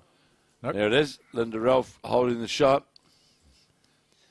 Tanya. But it's surrounded. Well, it is. I was saying Tanya's still got a bowl left, and it is a bit surrounded, so I'm sure she'll be endeavouring to look for that bowl of Linda Ralph's, unless Linda Ralph may draw another one here. This is on a line to come back down towards the jack, and is going to do so. Just needs to get past the front bowl. Well, still got a couple hanging around. It has Tanya Wheeler, and she'll wonder what weight that she'll elect to try and play to get down to the shot bowl. She'll be through that looking for the jack or the bowl.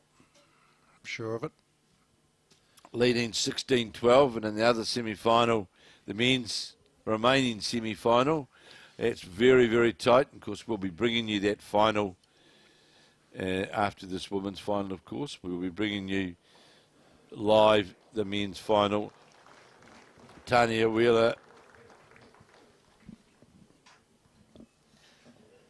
on the mat, one down, and certainly trying to force down to get. Yeah, she's playing that reaching line.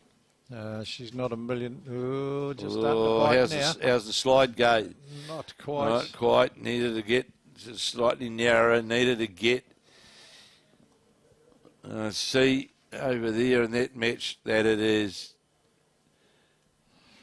Looks like Dean McMurchy just picked up a shot. He's at got least one. He's got the mat. Linda Ralph coming to have a look. Well, it's pretty simple, Linda. Just draw down there where you just drew before. Just another yard away. Yeah, because the opponent's got no bowls left. There is 2018. 2018. Wow. So, Dean McMurchy of Onerahi, one shot away from a New Zealand final. David Clark, you can be assured, will make him work for that one shot. That's for sure. Linda Ralph now, chance to draw a couple to go to 16-14, trailing 16-14, holding one at present. Do the inner confidence good if she can do it. Absolutely. We'll see that line to the jack in a moment. And it's just going to be... Well, not quite. Needed to get inside there.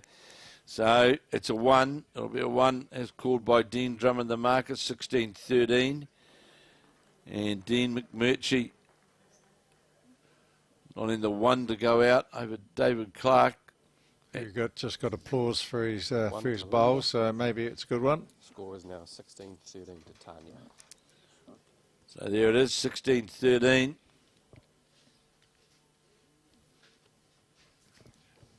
We'll see what length Linda Ralph elects to go with here. They've just been playing traditional mat placement lengths, haven't they? That's hasn't been no one's gone in for a shock tactic of. Well, it was interesting when Amy McIlroy got back into the game against Linda Ralph in the earlier match in the semi-final. She actually did move the jack around. She got the mat around and just got a bit of different placement on it, just to hustle things up a bit. Yep. and work pretty well for her. And so no one knows, of course, what's going on in that other game, but we know it is very close.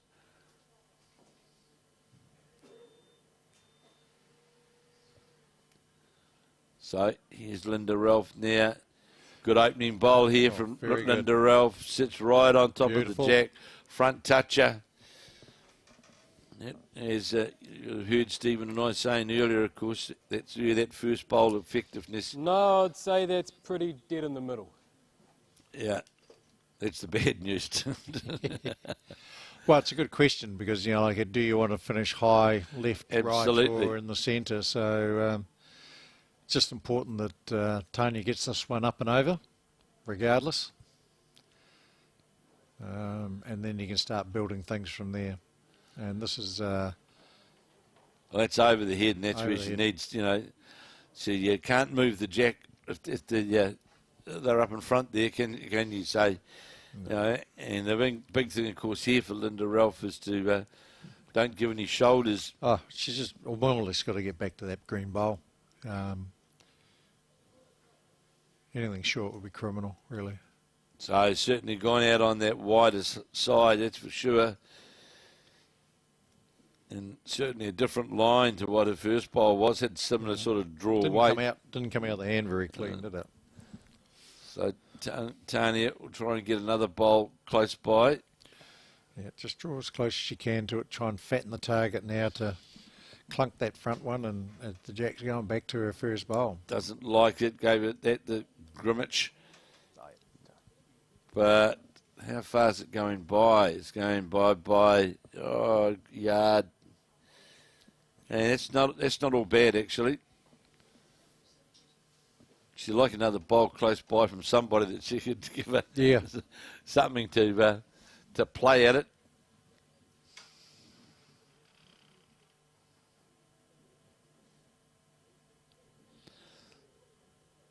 So, Linda Ralph changing her hand to that forehand side.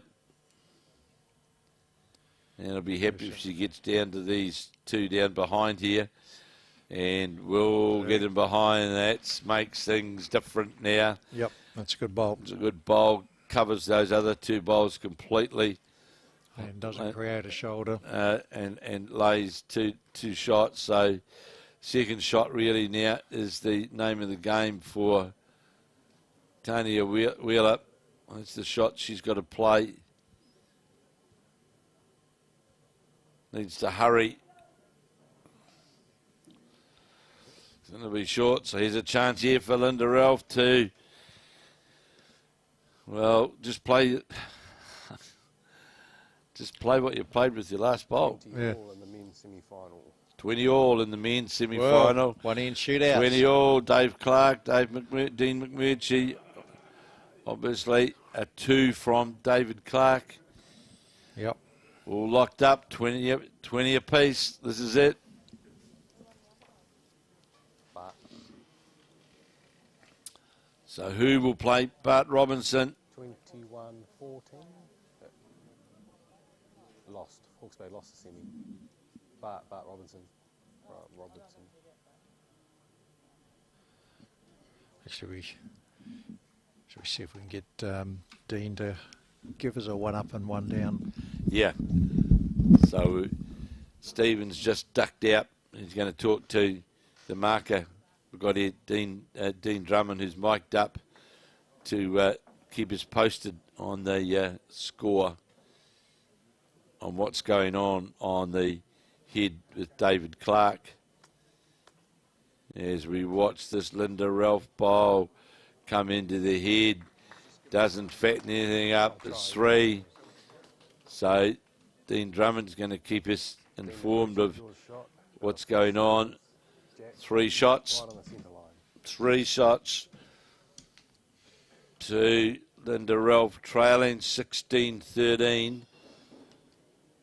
Needs to try and get second shot, or third shot, ideally. David Clark drops his second bowl well short. So you can hear that David Clark has dropped his second bowl well short.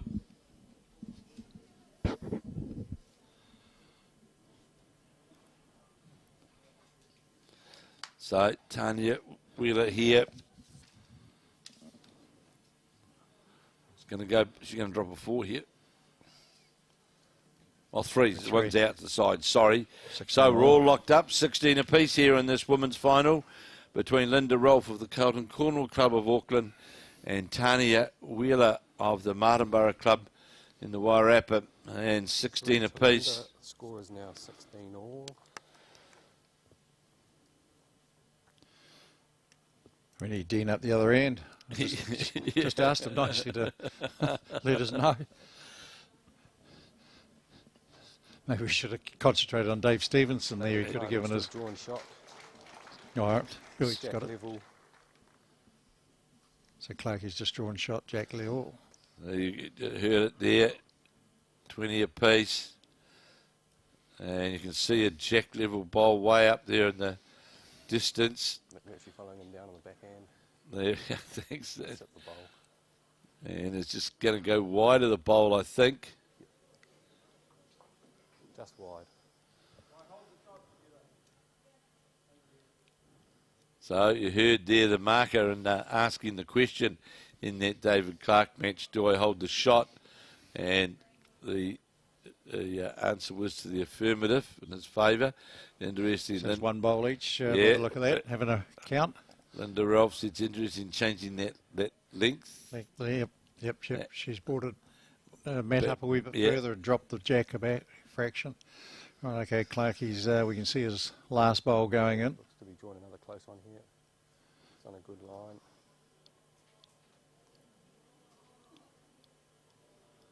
Just pulled up short. Okay, thanks, Dean. So you hear it's David Clark holding the shot, 20 apiece. David Clark's holding the shot, and They've given Dean a little bit of a shoulder here. And Dean McMurchy was obviously with his last bowl, and possibly a shoulder for him to work off to get down to the shot. So We actually need the other view from the end up. That's the one.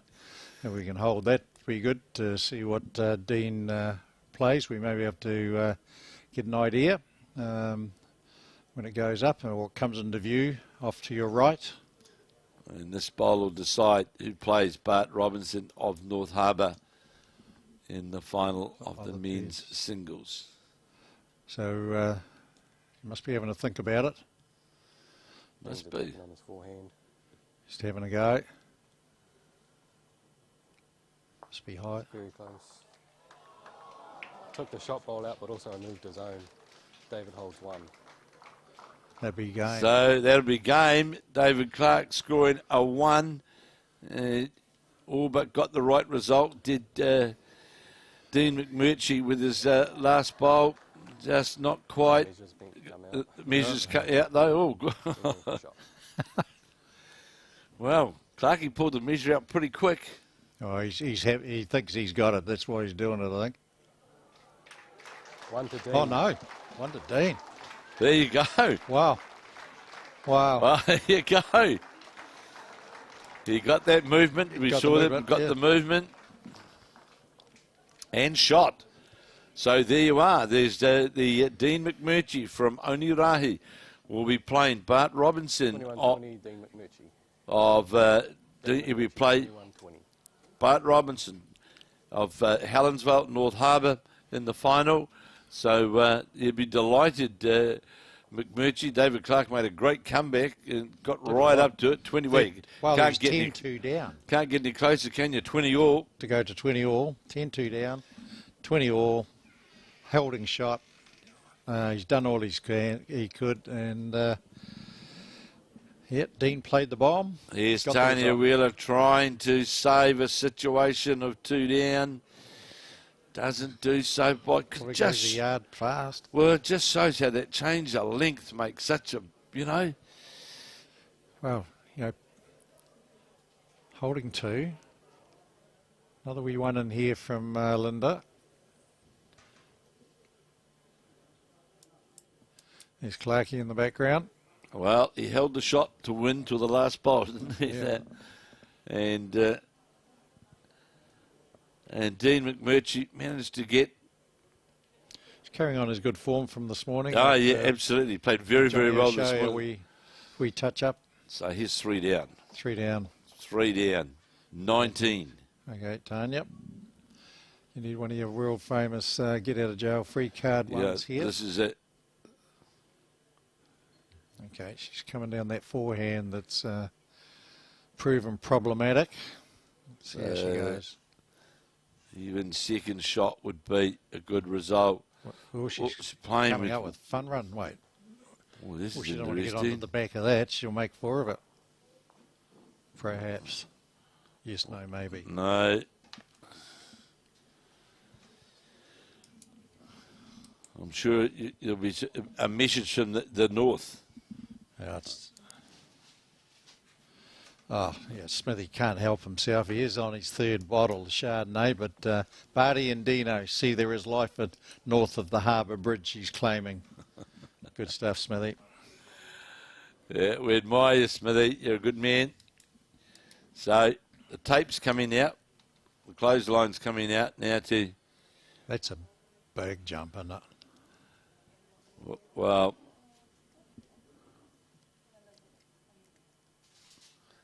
you could say, really, that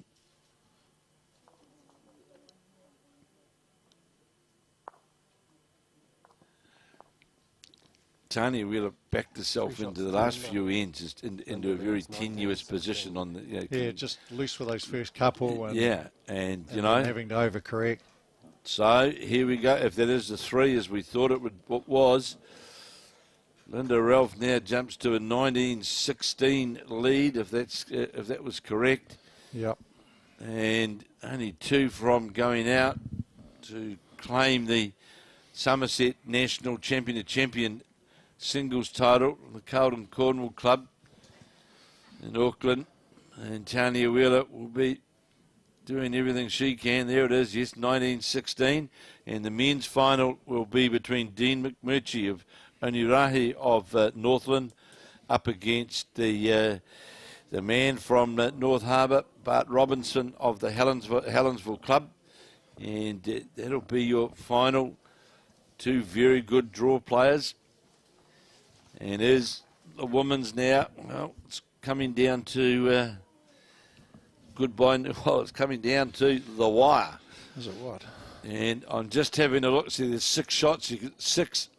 7 shots the last 3 and 2 threes and a 1. Yep. That's late in the piece. You know, you can get away with that early in the game, but dropping that sort of number late in the game generally makes the scoreboard clutter up real quick. Very quickly. Clutter up to the 20 towards 21. So 7 shots and that 3 ends. You know, it makes a big difference. Tanya Wheeler now, the pressure really on. Drawing back towards the centre line, and the jack coming down towards the jack now. Great start there. Just sits in front of it. Great bowl from the Wairarapa player. The bowler, Linda Ralph's just over the head. Yep. She's staying on that backhand Doing side. the sensible thing, get a tight second on a hand that she knows and trusts.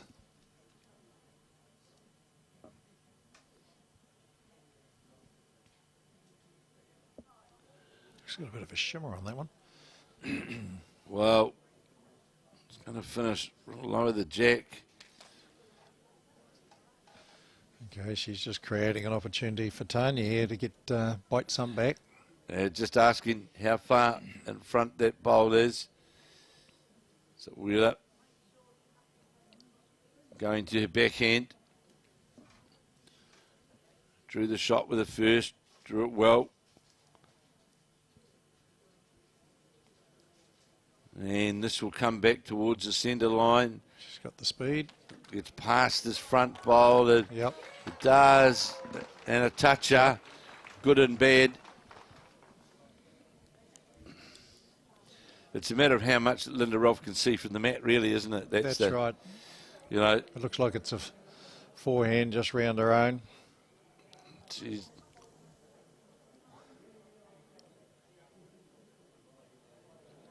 so on the backhand. Staying on the backhand. She got the weight. No. Uh-oh. So, a lot of pressure going on now. Tanya on the mat, on the backhand, holding 2 shots to play a 3rd bowl. Linda Ralph with 1 bowl left. Wheeler certainly out wider. Out a bit higher. It's coming back. It's coming back. Another few rolls and it will count. And count it does. Yeah, just, again, wonder what that looks like from the other end. Well, Linda going to have a look. Definitely 3 shots to Tanya Wheeler. Definitely 3. Well, you could say that Linda Ralph's played her bowls on that hand. She knows where it is. Yep. It's really just, you know, and if she stays on that line, gives herself, even if she doesn't get all of them, she can at least reach up to something, can't she? Looks like you can get on the outside onto the inside if you got it, looks like about quarter bowl, would get a result. There's a chance of punching up that outside one, but it's not ideally set. I don't think it's time to change your hand. No. It's although it's a matter of changing a weight. Yeah, it's absolutely. So can't be short. On the mat is Linda Rolfe with her last bowl. Definitely 3 down on the head, but leading 19-16 in the race to 21. How far is this going to come back? It's on the line now to come back. This is a good effort, but it's going to get the port, gets the gap, and will roll out, I would say. Yeah, it still looks like 3.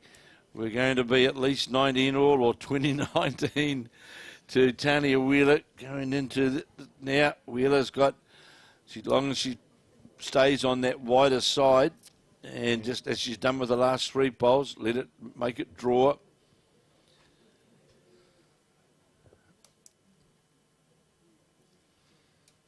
So the Warrapper player on the mat, making sure she gets on that wider side to draw back, and she's done that. Needs to start working its way back in towards the head now. Has it got the weight to get all the way? Has it got the... Yes, it will. Yes, it will. Yes, it will. That's a 3 or a 4 for sure. Sure is. All given. Oh, there it is. 2019. Wow. Boy. Tanya. That's twice in a row where 4's been picked up and a 3 given back, and then it was a 3 picked up and a 4 given back. So Tanya Wheeler now, 1 shot from a New Zealand Silver Star event, and Linda Ralph 2 shots away from her Silver Star with 5 Silver Star titles, and was looking pretty comfortable actually until that last end. And the worm has turned. The worm has turned, and to be fair, the 4 bowls that Tanya Wheeler drew were all great bowls drawn down on that backhand side, and and she's changed the length right up again. She has. Along. I'm picking whoever puts the first one close is going to win it. You absolutely, I agree, Steve. This could, well be a 1-bowl shootout, so to speak, and it's that first bowl that will be the difference. And of course, still to come is the final of the men's, which will be bringing, of course, live to you, that between Bart Robertson of North Harbour and Dean McMurchy of Northland. This is how good's this opening bowl? It's about 18 inches. 18 inches. But, a clear draw for Ralph to get around that bowl. The Carlton Cornwall player. Got a support team down here. There's 4 of them down here supporting. That's out on that white. I don't think that'll come back from there with that weight line, will it? Oh. It's coming back, but, well, it's come back further than I thought it would be. Has to be shot, surely. Think so. Talk to us, Dean. Well, Tanya Wheeler's concentration, just got to make sure I beat my first bowl. Beat my first bowl. Same line, breathe out. Yeah, that's got to be. Oh, on the run is Tanya Wheeler. She I think it might class as exceptional circumstance. Yes, she hasn't got the well. No, she hasn't got it there. Hasn't got the weight. I think she wants to look now. This is where Linda Ralph can really make life difficult. Yep. And it's the old tentative trying to dead. Oh, she's thinking of changing her mitt. Okay. Hope that's a good choice there. Yeah. Linda. Not much has been happening down that side for anyone. Forehand is Ralph now. Interesting call to actually make Last this thing change. She wants to do is get onto the back of that green bowl. Which it's heading for. Well, it's got to be shot, wouldn't it? But it's created a bowl that Tanya can use. Absolutely.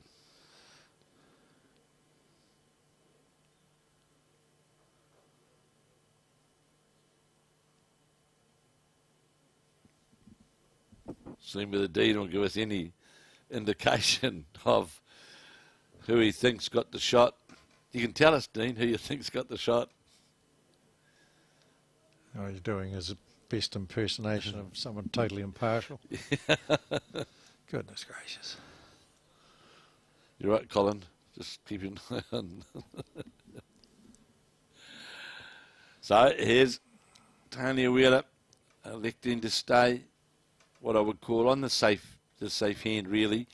Well, it seems to be the percentage hand. It does, and it's got a draw to the, you're going to draw back. And she's got her bowl sitting in the middle of that nest of 3 as well. So here's the wheel. Needs to get past its own. To get to it. She's on a good line to get to it. Ooh, had a bit of velocity on it on the way through.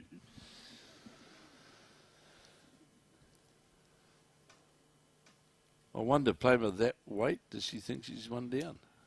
Possibly, I think. Or it's I've got to be up and just give it too much.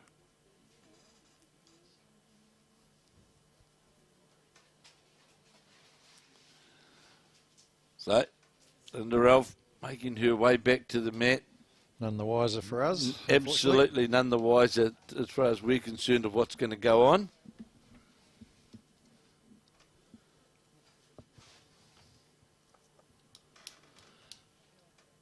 And once again, thanks, of course, to our main production lady, Tamara, Colin. Tamara's done a magnificent job yet again, Colin and Emma, in making sure that we can bring all this live action right throughout the weekend, as we'll be doing for the next 3 weeks as well. It's a mammoth job moving all this gear around, doing what they're doing, cameras, all sorts of things, and they do a wonderful job in getting all this together. And here is now Linda Ralph. She's on a higher line than she was at the last one. She's on a higher line there, and we know that it's not going to come all the way back from there. It goes by the head. What's the story? Asking Dean Drummond again now, what's the story? We're going to hear.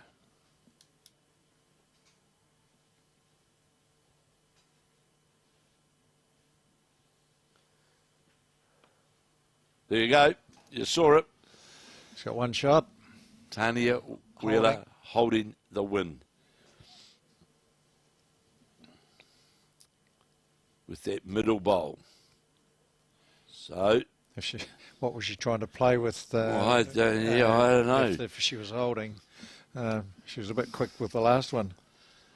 On the mat, it's the Wairarapa player, Tanya Wheeler, leading 2019 on the back end, according to our marker, Dean Drummond, holding shot. He's got it out on a kind line. Getting back. This is on a kind line. This is on a great line, in fact. And it's going to sit right in behind the jack. What a bowl. What a bowl. A back toucher. What a bowl. It's in the Wairarapa player. Always looked to be on a good line. Didn't all the way down. Looked to be. That's game, set and match, I'm picking. If you ever wanted your last bowl when you're on 20 with one in the chute, back toucher. Yeah, that's certainly.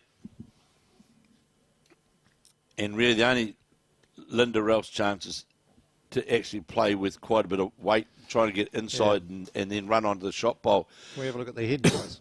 Just get that camera down on the head. Linda's only shot maybe is to drive that green bowl inside. The bowl to the outside. And go for the and get the total takeout. Flick down to the other one. Nowhere else to go, is there?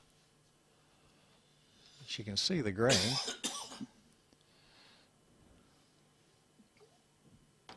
She's certainly playing with weight. On its way is the Carlton Cornwall player. This is in the area that we were talking about. Got the front ball. Oh, got the front ball. The championship is over. Tanya Wheeler of the Martinborough Club of Wairarapa has come from behind really at the back end of that game to defeat Linda Ralph of the Carlton Cornwall Club from Auckland, 21 shots to 19, and what a great 2 bowls that she played to finish that game off. Great line, in fact. There's the replay of that bowl right behind the jack. What a Over a toucher, and Linda Ralph endeavouring to try and get that result, the drive result, and just feathered off that front bowl. But a great result for Tanya Wheeler. I think this would be her first title. I'm sure. Not sure. I know she's been close. But congratulations to Tanya Wheeler, who is the 2022 Somerset Champion of Champions women's singles here at Club Hastings. And we'll be back shortly with the men's final, which will be between Dean McMurchy of Onerahi and Northland up against Bart Robertson of the Helensville Club in North Harbour. So this is Kevin Hicklin and Stephen Beale, and we'll be back with you for the men's final very shortly.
Afternoon and welcome back to the national finals here of the Somerset Champion to Champion men's singles final, where we're going to have Bart Robertson of the Helensville club of North Harbour up against the North Auckland player Dean McMurchy Dean McMurchy, of course, out of the Onerahi club. And these two guys have won their way through. Earlier, of course, we just saw the women's final, and we saw Tanya Wheeler run out the winners just over Linda Ralph of Carlton, Cornwall, in a real clinching, real tight final. And this too is due to be, I think, this will be a top-class game, I think. Two excellent draw players. Earlier, of course, we saw Dean McMurchy defeat the last bowl really against David Clark, wasn't it? In a nail biter. So these two form players on the way through, beat a number of what you would say the leading contenders, and here they are now in this final here. And Bart Robertson, of course, very, very accomplished player out of the club, the famous club, the Ivan Kostinets club, trying to get to the jack. Here, is he? It's a touch on it. Of course, the home of Ivan Kostinets, of course, and the famous Pat Robertson, the family, who was so iconic in the Helensville club. And Dean McMurchy has been pretty impressive, Stephen, hasn't he, right throughout this? Certainly has. He's been doing the bread and butter things right, just drawing very well. As luck would have it, the blue marker or the blue scoreboard is blue, and he's playing with the blue bowls. Bart's the purpley sort of coloured bowls coming down. Speckled. I believe Dean's bowls are old red lines. And, I had it here. I had it here somewhere from before. Bart's got a set of XGs, so we're not too sure who's got what here.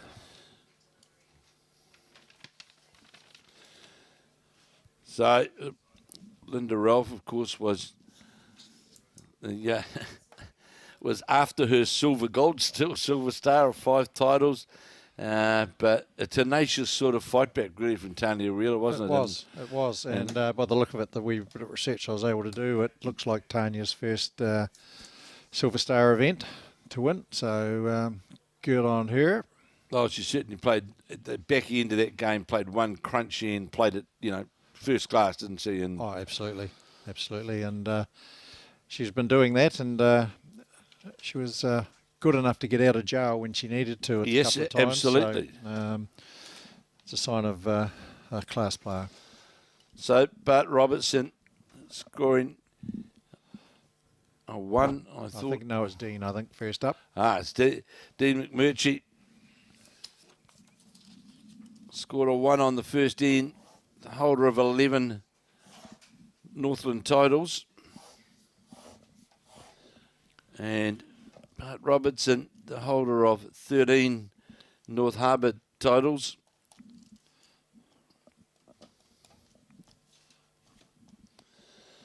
So here's Robertson now on the backhand.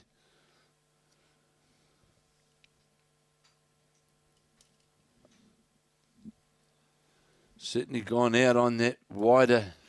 Well, that's that hand that gets back on that ditch hand. It does, noticed, and it's the one that we felt for the players was the most comfortable. And funnily enough, in that women's final, we've moved the rinks here obviously as well, but they just seemed to struggle a wee bit.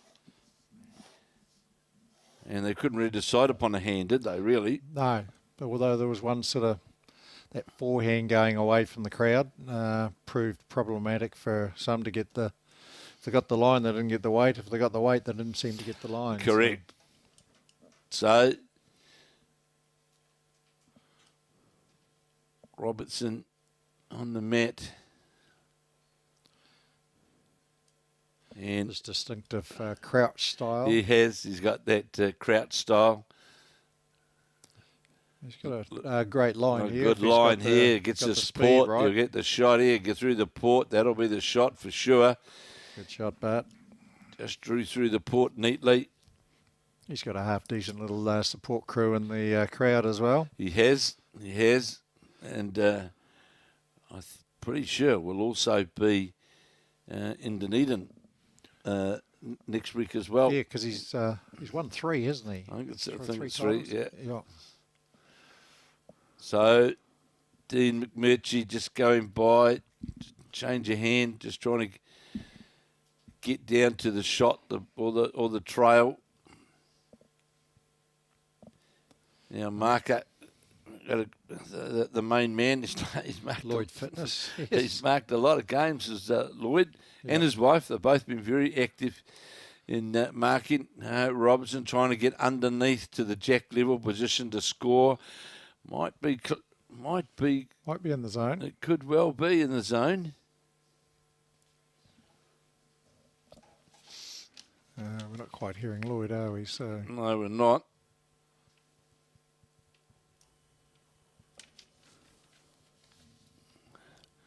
We'll just check that his mic, in fact, is turned on. Well, he's got it up or whatever. Here's Dean having a fun run down the... Well, he might get ricocheted here, double. Look at that. Oh, it wasn't far from flicking it right out for late 3. It certainly was. It was, it was one of those ones where double bang, and he got the result. That's Bart looking to play like... No, he's trying to change his hand, drawing down to that shot bowl. Just going to go by and will remain, I would say, might be 2. Yeah, it could be.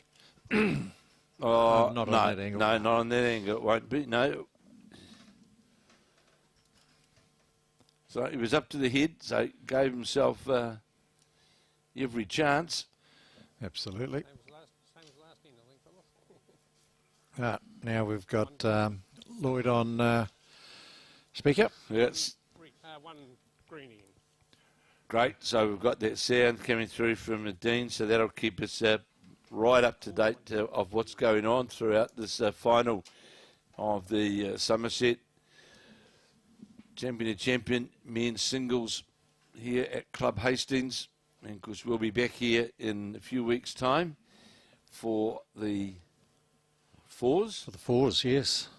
Next week we'll be in the deep south in Dunedin. My old hometown. Yes, we Looking know they're forward to getting waiting. back there. They're waiting, and there's a couple of boys that owe me a beer or two, so I'm looking forward to that. it'd be good to always good to catch up. And then, of course, we them after there. We go to, where do we go to after that? Wellington. Oh, Wellington, of course, for the triples, and then we'll be back here for the 4s. So that's 4 consecutive weekends.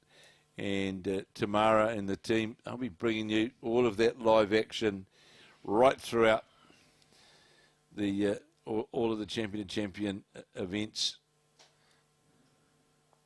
And short there.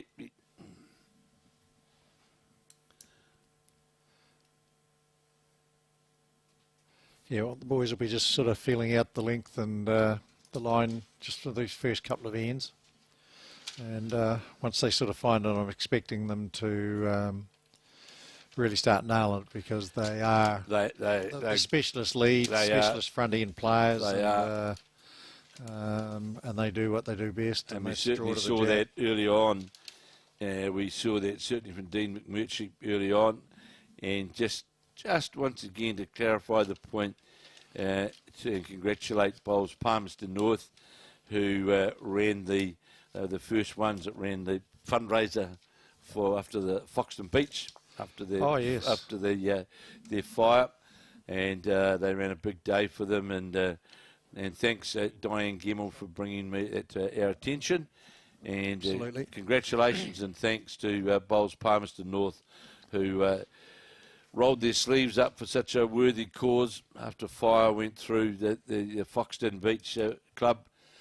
And Nai ran a big one there, and I think Lisa White had a lot to do with that one. Did. And Des Coppin's getting involved and getting a racehorse, 5% of a very well-bred Savabeel racehorse, and we were really indebted to Des for what he did there. And I know Foxton Beach raised, Nai raised many thousands of dollars for the Foxton Beach Club, who unfortunately burnt down. They certainly rolled their sleeves up, didn't they? Oh, did they what? Did they what? And Des did a great job on the auction, and it was really good. He got some good stuff, and people were generous. And I'm pleased the insurance claim was all. Absolutely. Apex Insurance came to the party, so as a bowler, if your club ain't with Apex, then what are you doing? Because they certainly got in behind Foxton, and I know for a fact that they got it settled really quickly. Yeah, it's a fairly significant claim, and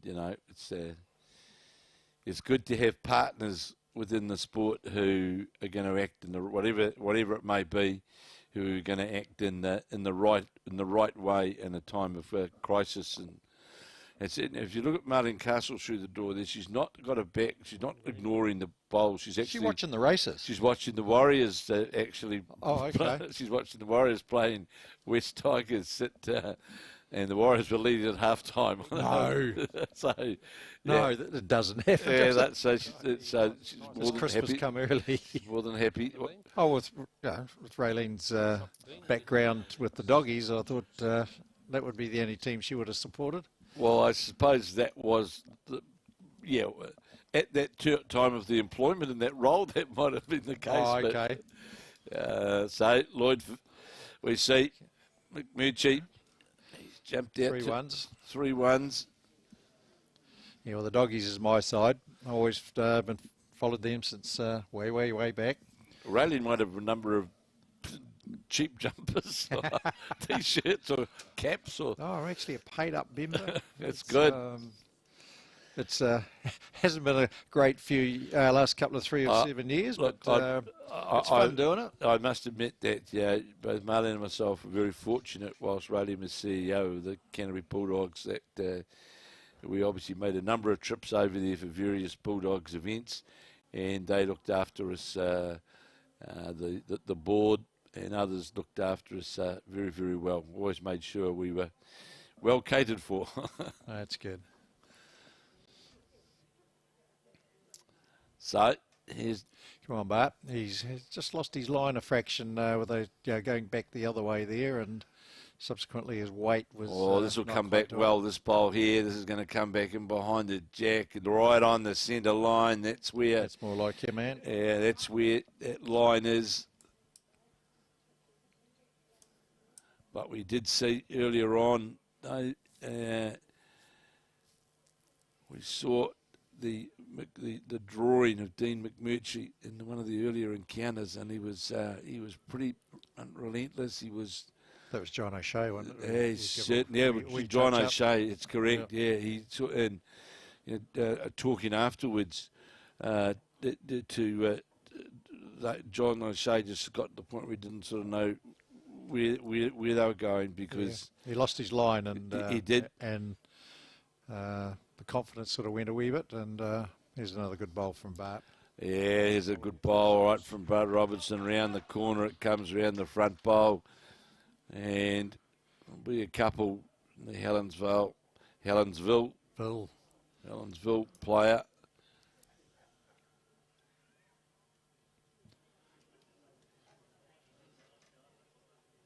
So Dean McMurchy's out on that draw line as well. Has it got the weight to get all the way back? I think it has. It's coming back now. It's going to sit inside the bowl 4. That's the shot for sure. It's going to break Bart's heart a bit.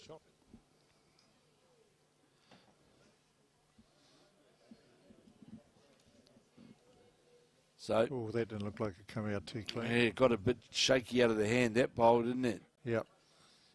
And accordingly is going to be under the head, still creeping up towards the jack. It crept up further than I thought it was going to, actually. He sort of luckily fell off it. Sorry, You still hold one shot.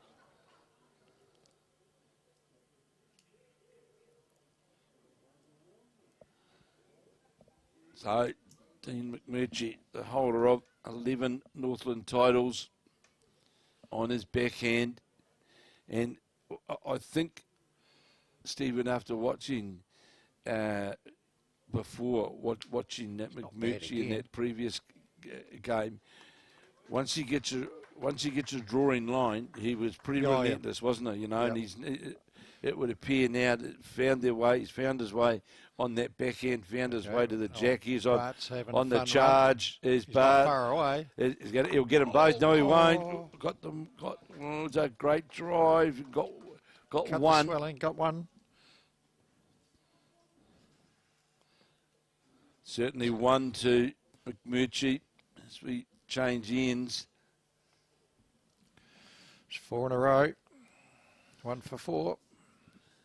And the Helensville Club, of course, used to be part of the Auckland Centre, now part of North Harbour, and of course home of the great Ivan Kostinich, Pat Robinson. They were legendary, and they were.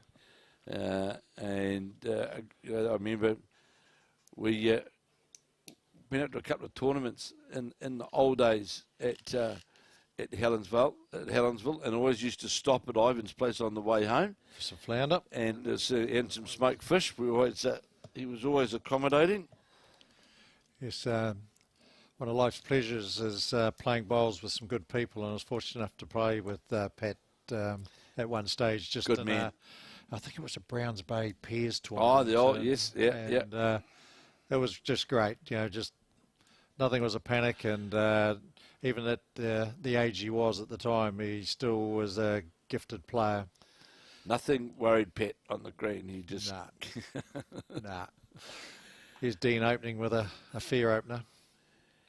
And he was a very tenacious competitor off the front, and between him and Kostinich, and of course others at Helensville, won a number of titles, and always had a very nice green up there. Yes, I was part of the Bowls New Zealand greens evaluation team that we went round preparing for Intercentre, and we got out to Helensville, and their greens were considered to be up to standard. In fact, they were good enough for post-section play, so the green staff there are doing very well. And it's good infrastructure, It's almost a country feel and they certainly they've got a very strong bowling environment there, but they've also you look at their activity. They've got a lot of social events on Facebook with the local community, which is the thing you do in a place like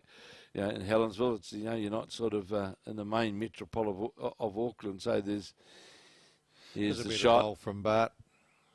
Oh, it may not be, just pulled up at that last fraction. There's a shot bowl here. Oh, it's that far low. So changing his hand is Dean McMurchy. So that tend to indicate what we heard confirms he's got the shot.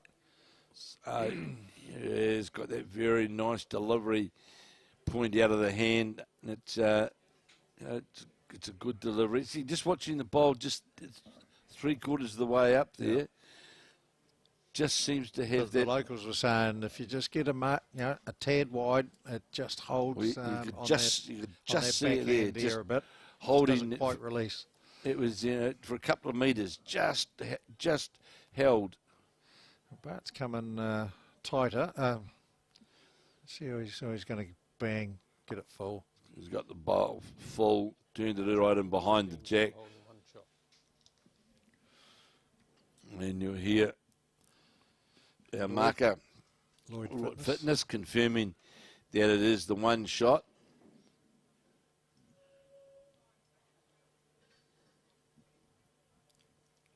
And he's got this bowl. Our father's coming back on that. As is coming back good towards the centre line. and will do so. And two I'm picking. it's a 2 shot, sitting just 1 bowl jack high. But Robertson now needs to find that port through to the shot bowl. Just get out on that good draw, and needs to get past his own bowl to get to the jack. Is not going to do so. Great attempt. Hasn't changed anything. And still 2. You hear there from our marker, Lloyd Fitness. And that'll take 6-0 lead to the Northlander.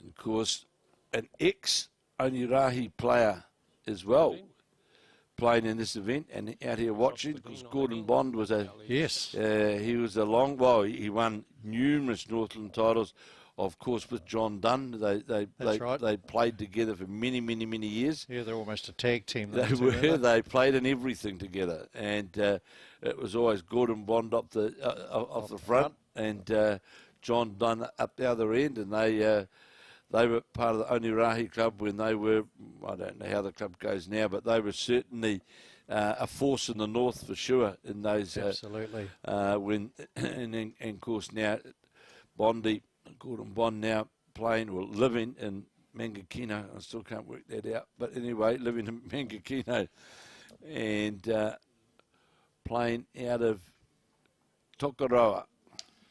And it was in it today, earlier on. Down there with Neville Ridgebridge. Yeah, I was just going to say, Neville Ridgebridge caught up with him today. Yeah. What a great man he was when that combination. Those guys used to play Steve Poser, Kevin Robinson, Rizzy, and they were a very, very, very formidable side. Absolutely. There was one other in that team, and brains ticking, but there was definitely those 3.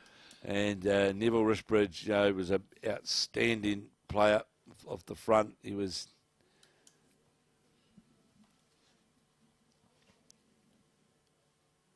And this bowl watching this here, McMurchy just coming in behind the jack, won't beat the front bowl of Bart Robinson's lower the jack, which is shot.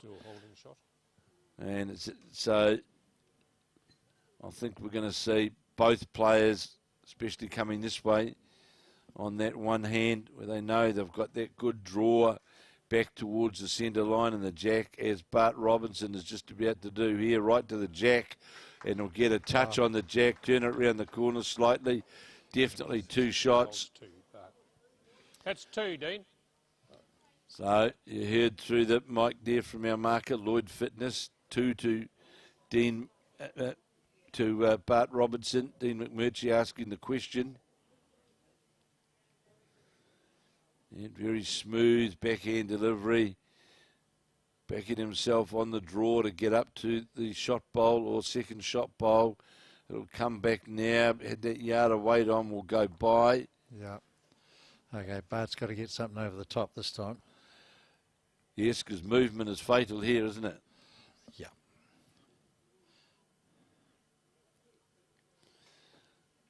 So Bart certainly tightened that line up, though. Very much tightened that line up. In fact, it's going to fall low. And I'm sure here we'll see Dean McMurchy coming to have a look, but the bowl, the shot bowl itself as well, Stephen's literally just about sitting jack level. Well, yep. Maybe a fraction low, but just on jack level. So you can be adventurous playing up to the bowl. The other side looks like 2, so it must be 2. Having a look at the head. Here's the Northlander. And I see he's got the very proud Northland shirt on with the Cambridge blue, the Cowrie there. Synonymous, of course, with the North.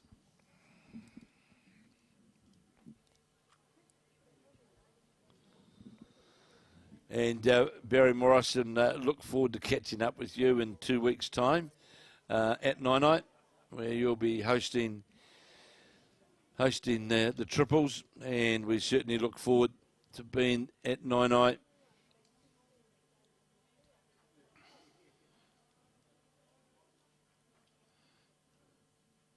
He's having another fun run. Coming in the forehand this time, just to protect his own bowl. Going to go wide of it. Yeah. Just go wide. It's the right hand to play that. It just protected his... Well, it protected his two blues behind, didn't it? Yeah. And if he got onto that front one, anything could have happened. He's not afraid to have a go, is Dean? No, he was not. Thank you, Shirley Henderson. I'm pleased you enjoyed watching that women's singles final. Has Bart Bart, has got enough juice? No. Don't think so. Looking like 2 to Bart on the board. Just tighten the belt up now. So 2 to Bart.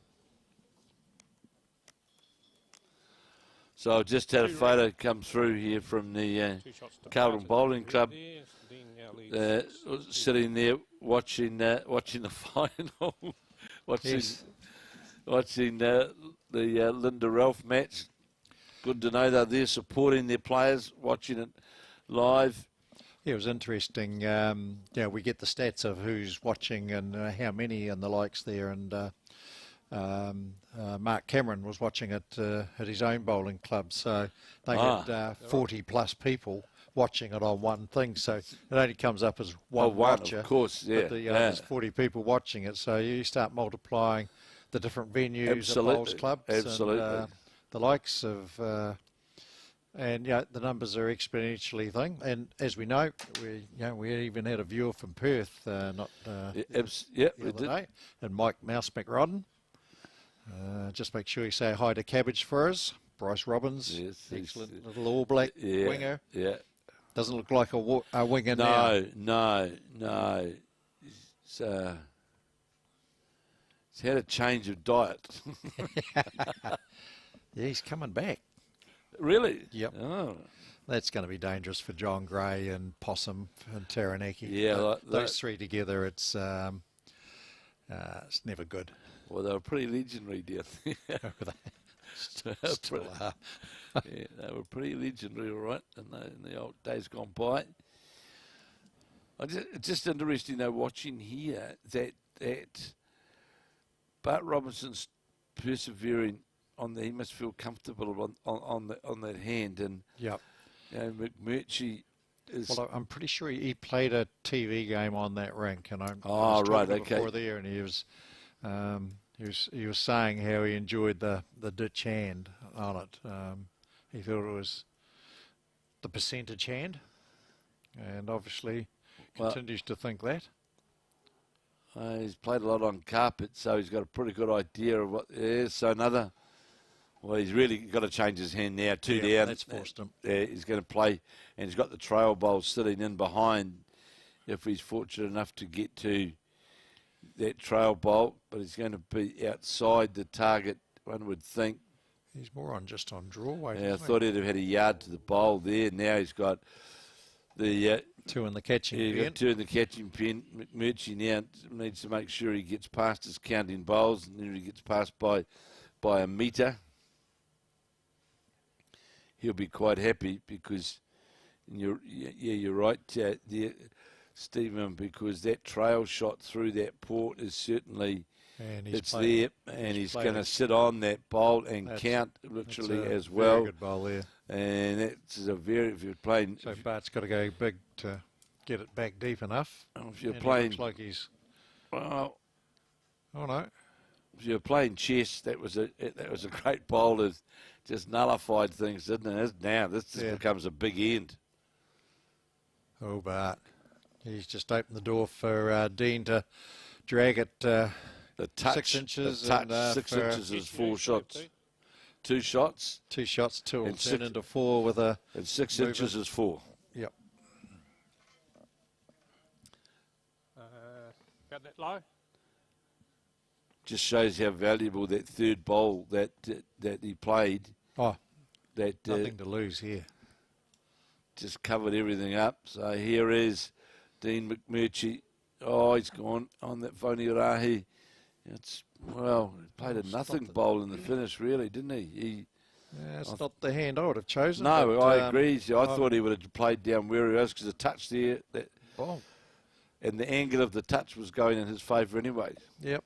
Oh, well, yeah, it's probably banking too, playing the percentages. 8-2 in the race to 21 in this final of the men's Somerset National Champion singles.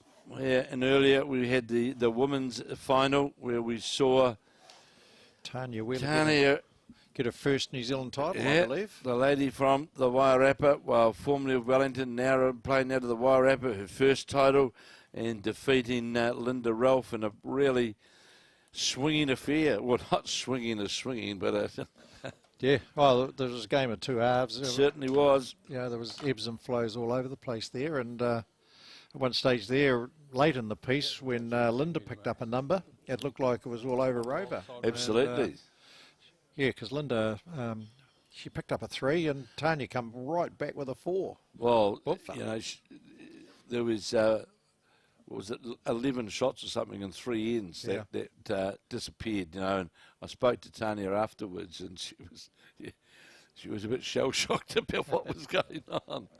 So there's that first opening bowl, that one right on the centre line, and you know, as a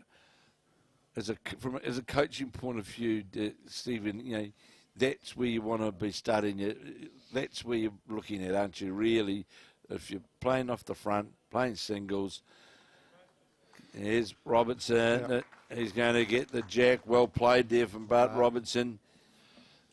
Both ideal start bowls. Absolutely. And the thing there, you know, like it's, we tend in New Zealand to just dead draw, and if you haven't got it right, you know, whereas you know, I'm a great believer.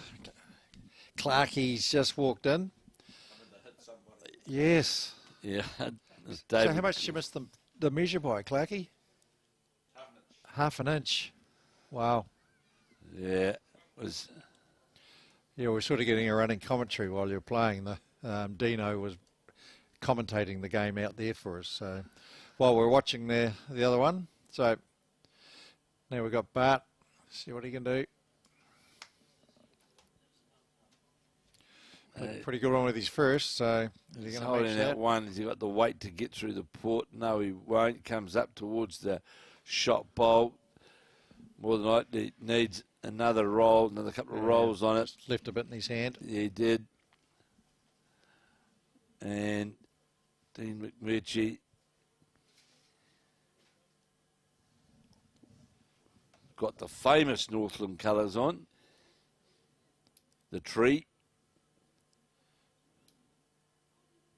And that draw that we were talking about before, Stephen, is definitely, the surface is fantastic, but it's just a different, just that slightly different line, isn't it, from the...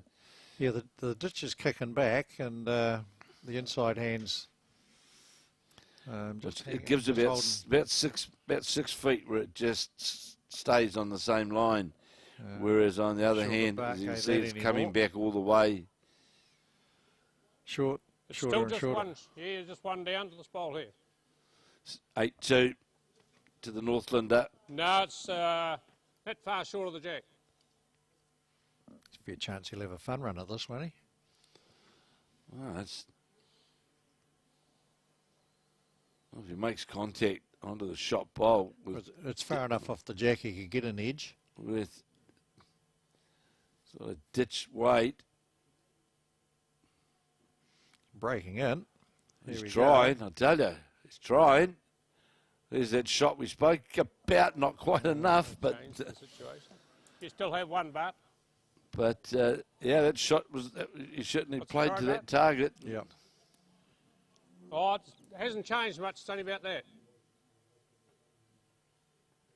You just got to hit those ones just a bit harder on the carpet than you would normally. You got to a natural. You got to play as though you are playing back to the ditch. Really, you got to be good 2 yards through it just to move it. Well, you got to move the bowl a couple of rolls, don't you? So you do need another 6 feet of weight. So it'll be the one shot to the men from Helensville.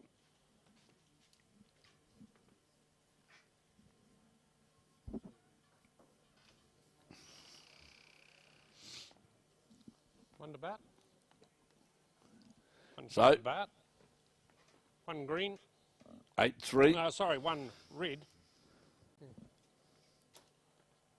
Score now, Dean 8, Bart 3. Bart Robertson is one of those tenacious players where the scoreboard just happens to be at the end of the rink. He'll just, you know. Not much changes. No, he just keep playing his game, and he's not a chaser of shots. He's a natural draw player, and he'll just stick to his. He'll just stick to his knitting. At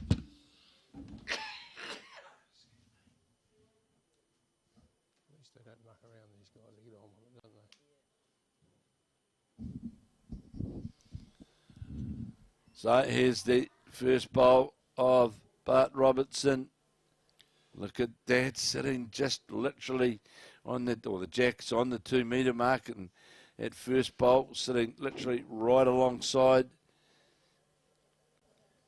So Dean McMurchy want to make sure with his first bowl that he's got that line, because it's the first time they've played at this length. He wants to make sure he knows where that line is, where his weight is.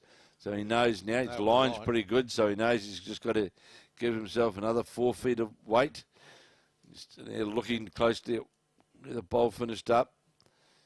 Bart Robertson. Not bad again, is he? Well, he's getting past it, and he'll get down further. Ooh. Well, it's actually a pretty good bowl, because it may make that line now down on that hand just that wee bit tighter and straight away. Dean McMurchy not mucking around, not going to get tangled up, and he goes to his backhand. Unless he nails it. Well, if we can get another bowl, I suppose, in and around the area, this isn't bad, this bowl. How far is it going to go? Sits on the shot bowl, just rolls past it. Past.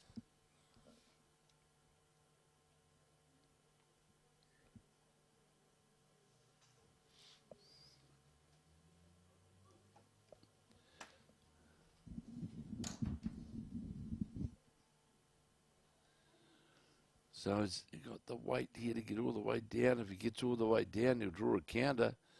That's better. And more than likely,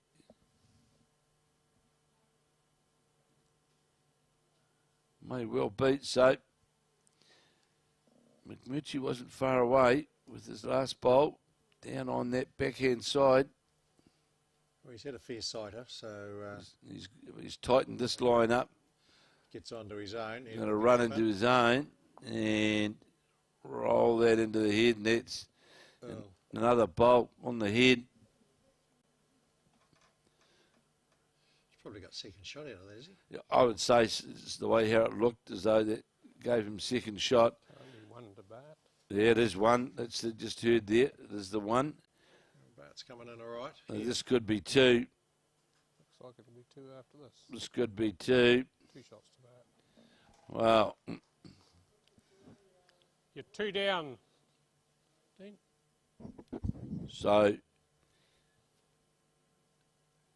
change in hand. Looking for the jack in the ditch. I would think so. He hasn't been frightened to have a run. No, he has not. He's coming quick. Looking for the jack. He's on the wide side though. Anything could happen. And, well, still 2. It was really a bowl wide on the drive, wasn't it, to get to the jack. So there'll be 2 more to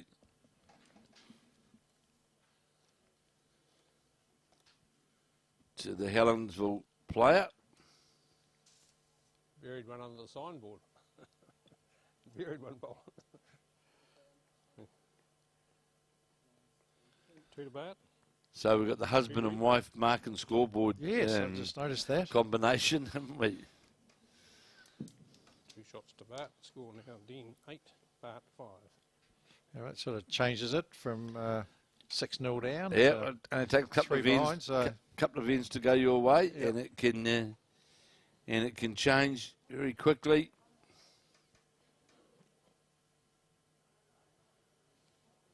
Be interesting to see what length now that. Oh, Bart will be pretty consistent looking at that 3/4 length end.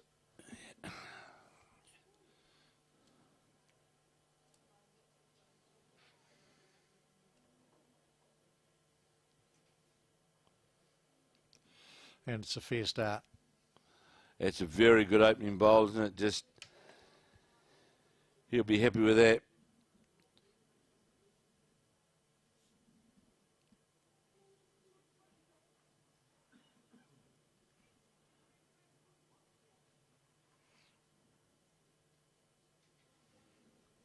And it's interesting now, of course, this is mean that we've seen the other hand move by, and he's going to get the jack, just goes by.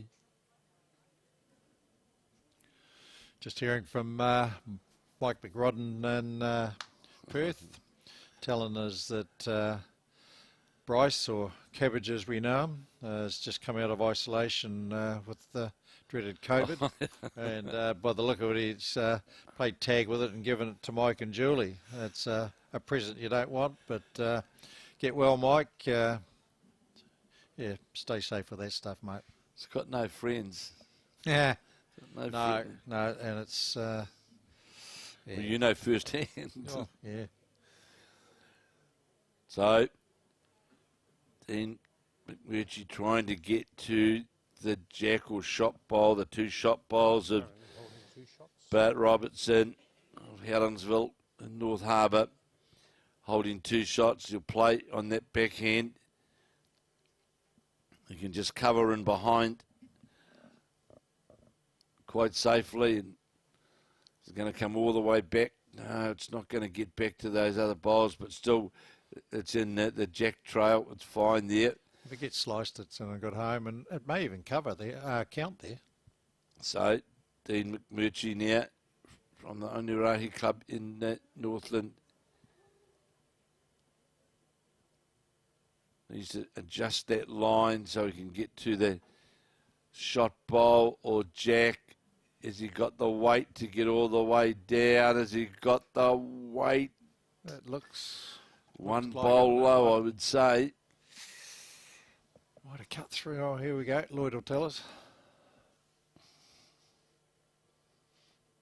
You hold 1 shot here. So, good call there from Lloyd Fitness, the market. Pointed out which bowl is the shot on the backhand now. Is Robertson. That's the hand that is now favoured to draw, and you'll see it now kindly work its way back towards the centre, right to the centre line. Good ball.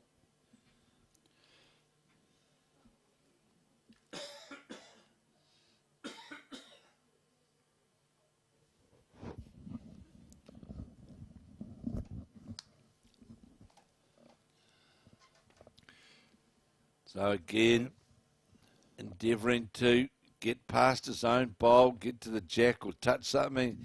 Great effort, not going to. Be another 1-2. One to Bart. Run to about the Helensville man.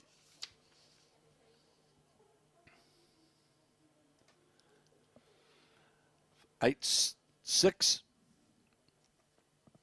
in the race to 21. Of course, earlier we saw Tanya Wheeler of the Martinborough club in the Wairarapa defeat Linda Rolfe of the Carlton Cornwall club in Auckland in a changing affair, certainly in the latter stages of the final.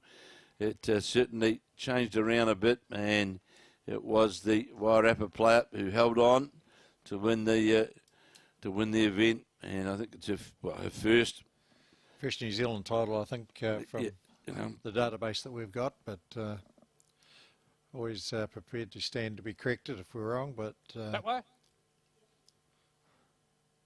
So does the man in Wellington still, the guy, it was Tawa Bowling Club?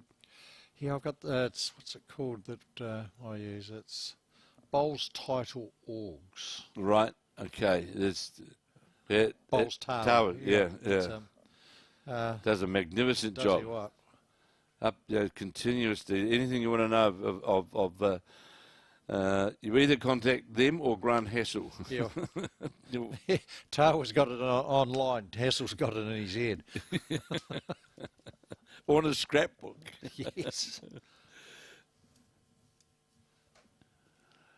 So it's interesting we see Dean McMurchy's got to that kind of draw and got that result. There it is. Right to the centre line, falls over just in behind the jack, took advantage of the Bart Robertson bowl being slightly short with his first, and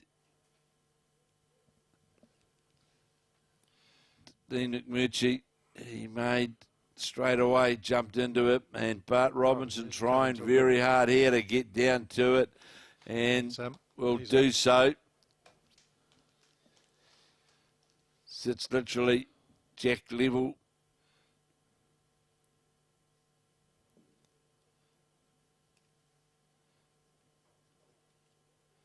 So tightened the line fractionally here has... and the weight comes off. Yeah, absolutely. It's if you don't get it out there... You do, Bart? Yep. Well, it's certainly one of those hands, as you hear people talk about, Steve, if you get the bowl out there, let the bowler do the work. You know, if you try and engineer something, you're just not going to have any luck at all. And Bart's, just pulled that line a fraction. Yeah, you'll just see it. He's getting back to the centre line with it, but the wider line with that just weight. Got to be that wee bit wider with that yard of weight and let it just work its way back off that ditch side of the rink. So here is Dean McMurchy. He's certainly got it out on that more comfortable line. And of course, got that comfortable line to the jack. Has he got the weight? No, he hasn't. He certainly had that line to the jack. And we'll see, I'm sure, Robertson. No, he won't want to tempt anything. He won't want to, no, I'm sure he'll play the other hand, actually, and he is going to the forehand side, come past the front bowls and try and get up into the counting area. It's certainly a different draw on that hand. Come in now, but doesn't come with that big closing, that big sort of pull at the finish. Over the head, that's fine. Yeah, he won't be unhappy with that. Holding the shot. Just bowl just to the side here. And you're just the one down? Yep. From Dean McMurchy's point of view, I know running in early stages really of the game, but I'm sure he'd just like to get back scoring. He was just a one, because he's dropped 3 ends. 3 ends in a row, isn't he's dropped 4 out of 5. Yeah, so you just want to get back into the scoring mode, and you'd have to question down there. It won't hold to the line there, and that'll be 1. So 8-7 now, 8-7. It is the Northlander leading the North Harbour player.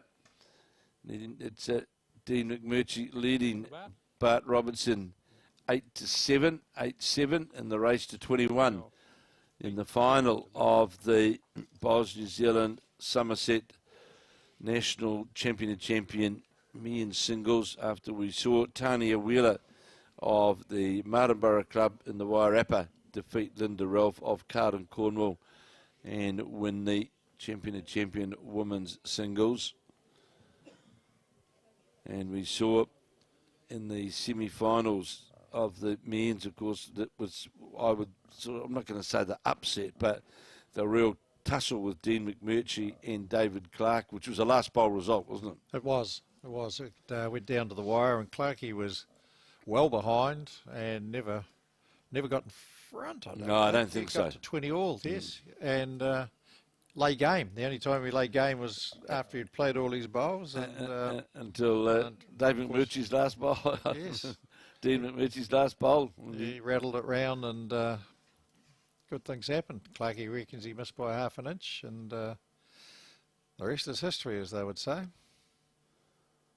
So here's that lovely arc back to the centre line.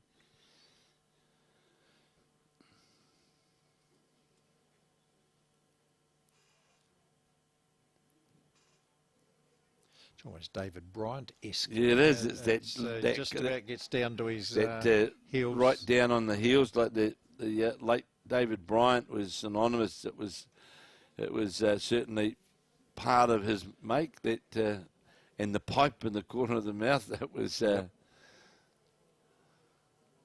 and recently, in fact, if you go to some of the old archives that the Bowls New Zealand have been putting up on their website, there's been a couple of David Bryant games. There was that that famous one with Brass and Sure was. PB playing him and Alcock, wasn't it? Dave Alcock? Yeah, I think it was Alcock. Well, if David Rhys-Jones is watching, he'll tell me, all right? Oh, yep. And David Rhys-Jones certainly keeps well abreast of all the events around the country, or around the world, in fact. So is he going to get to the jack here? He is. What a bowl from Bart Robertson, just feathered around the front of the bowl, which would look like a really good holding shot of Dean McMurchy's. That well played from. And a change of hand to do it too. Yeah, the Helensville player. What a magnificent shot. 8-7.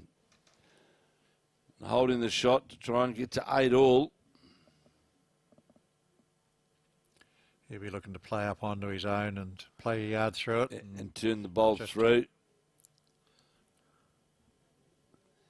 On the backhand, as we said, trying to play him without reaching weight, but he's under the line. Just tight.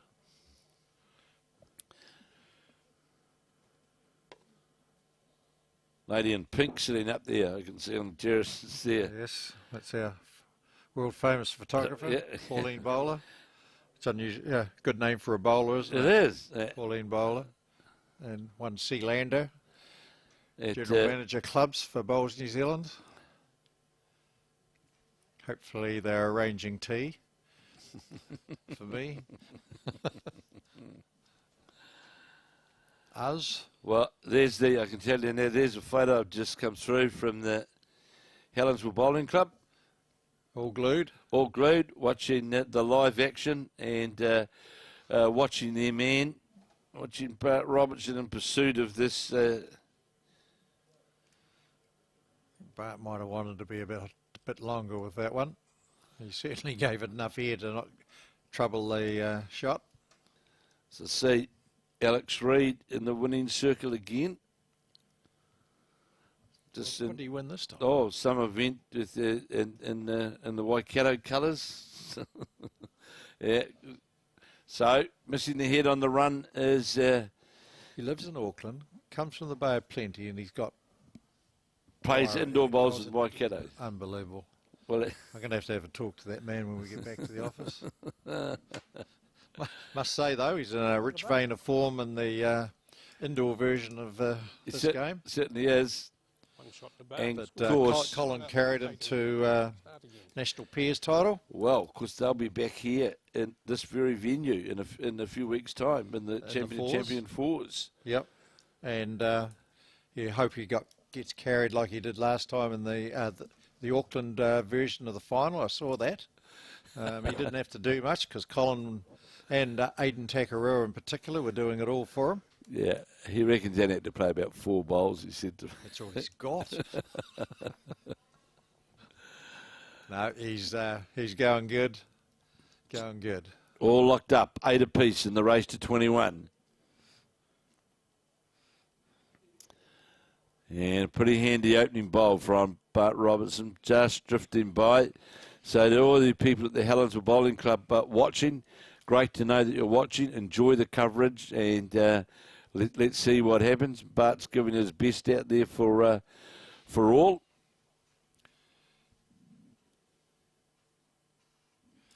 Well, if we're running true to form here, Dean should win this end because they seem to win 5, give 1 up.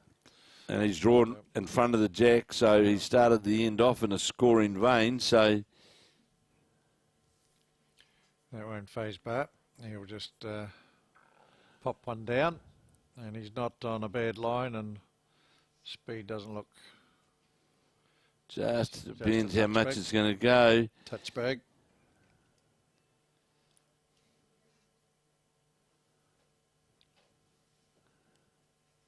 So here's the chance here for Dean McMurchy. Be doing his utmost to get back into the scoring mode where he's sort of struggled the last few ends. And this bowl's just going to run into or turn into his own front bowl. Will more than likely be in the count, I would say. Certainly looks like it. Dean's got it with that bowl there.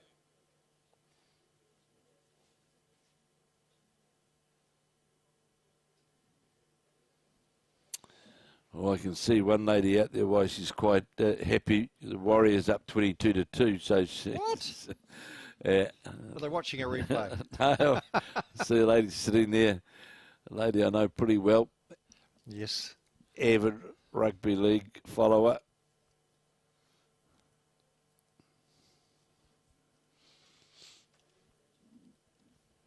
So, Dean McMurchy again, out on that good swinging hand.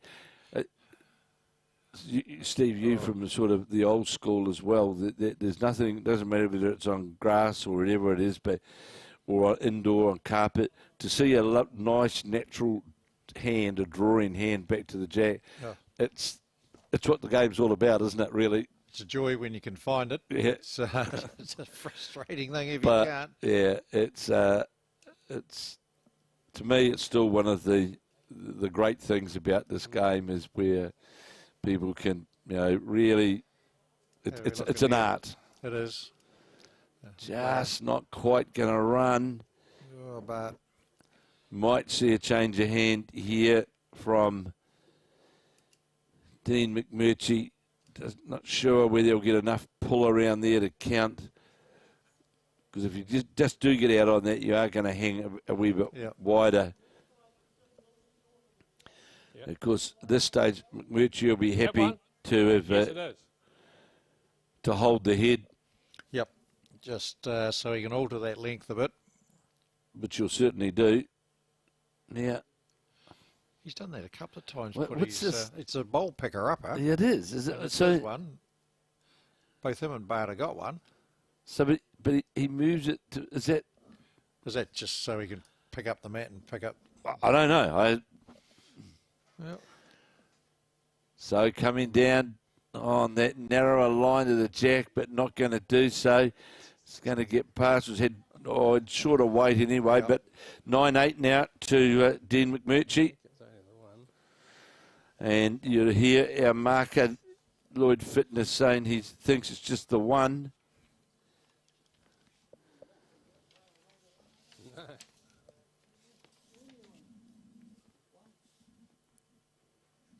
Oh, may not. Oh, that looks a bit different there now, Stephen, doesn't it? One to Dean? Yeah. Just the one. One green. As predicted. One shot to Dean. Dean now leads 9 shots to 8. So 9-8 in the race to 21. And don't forget, of course, next weekend we will again have all the live action again in the Somerset Bowl, New Zealand Somerset Champion of Champion events, where we will have the men's and ladies' pairs from Dunedin, and we'll be covering live coverage from Friday morning onwards. Just got the nod from head of production. Tamara will be.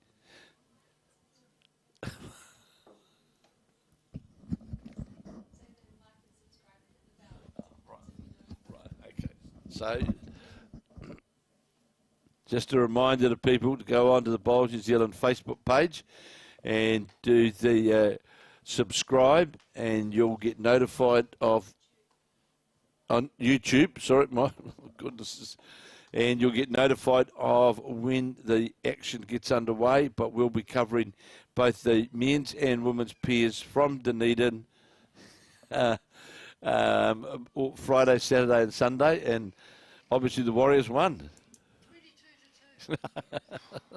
Sure you weren't watching a replay. So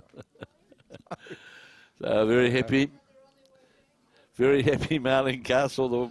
The Warriors have scored 2 points. 22-2. They win over West Tigers, so might get tea tonight. Yeah. Yes. So here it's McMurchy again on the backhand.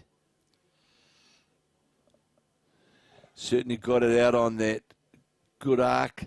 It'll move now. You'll see it move under this bowl. Of just got a bit of weight. Sits in behind the jack. Well played. Very good.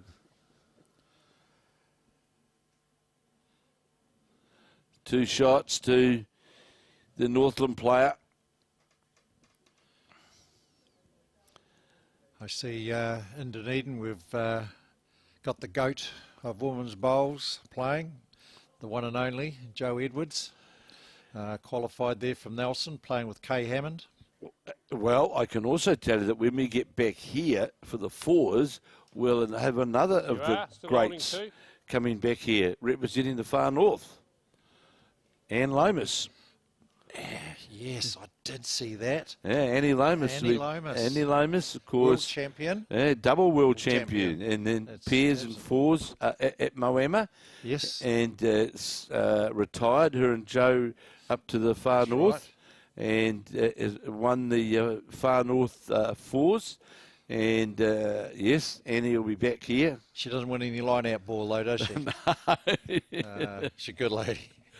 Yeah, so we'll be back. She'll be, back on the greens.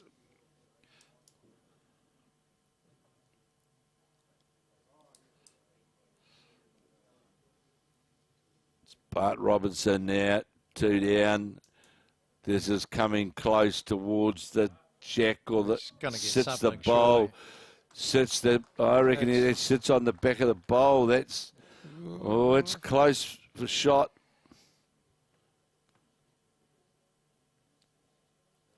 Lloyd Fitness having a good look. Very close between these two. Yeah, well, very close measure there. We thought the measure, definitely a measure, and indicating how far there is. It's about 9 inches. So, Dean McMurchy gets out on that, what I'll call that sweet drawing forehand side. And there's not too much danger on this hand for him. No, not if he gets to his own bowl, but he's just going to duck underneath it. And he might, in fact, make it becomes 2. You've got the Bart Robertson bowl. Wouldn't that rip his 90? You're 2 down. Bart, you're 2 up. You're holding 2 shots. Wow. 3-shot swings. Yeah, well, just one bowl away, one bowl out of the target area. Yeah. And you pay the price. Yep. So here's a chance for Bart Robertson of Helensville to jump a 3, but he's not going to. He's under that line, but he will go to a 10-9 lead in the race to 21 in the final of the Somerset National champion, men's singles, after we'd already earlier seen Tanya Wheeler of Martinborough win the women's singles, Martinborough of the Wairarapa.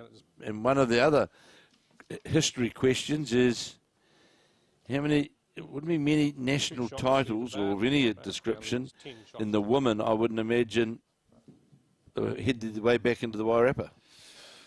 Not readily coming to my mind. No, there's no one that springs to mind that I can remember. No. I see with the men's pairs event down there, Bart's back with the one and only Ricky Howe. Yes, he is. Leith Selby, defending champion. Defending champion and outstanding bowler for Australia. He's here. Roger Glendenning. Well, and playing with a new addition for a bowler in Tauranga.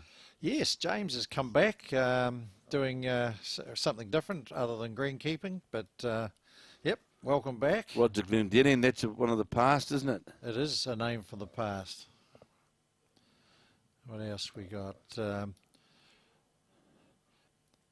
Gavin Hamlin, he was part of that Wairarapa into centre side, just new to the game, but very good excellent golfer. He in the inter centre in Wellington. he only had been playing like some very, very, About a very. year, I think. It was a very short period of time that he'd been playing, Yep. and was in the Wairarapa side in that intercentre down at it was at Wilton. I saw them play.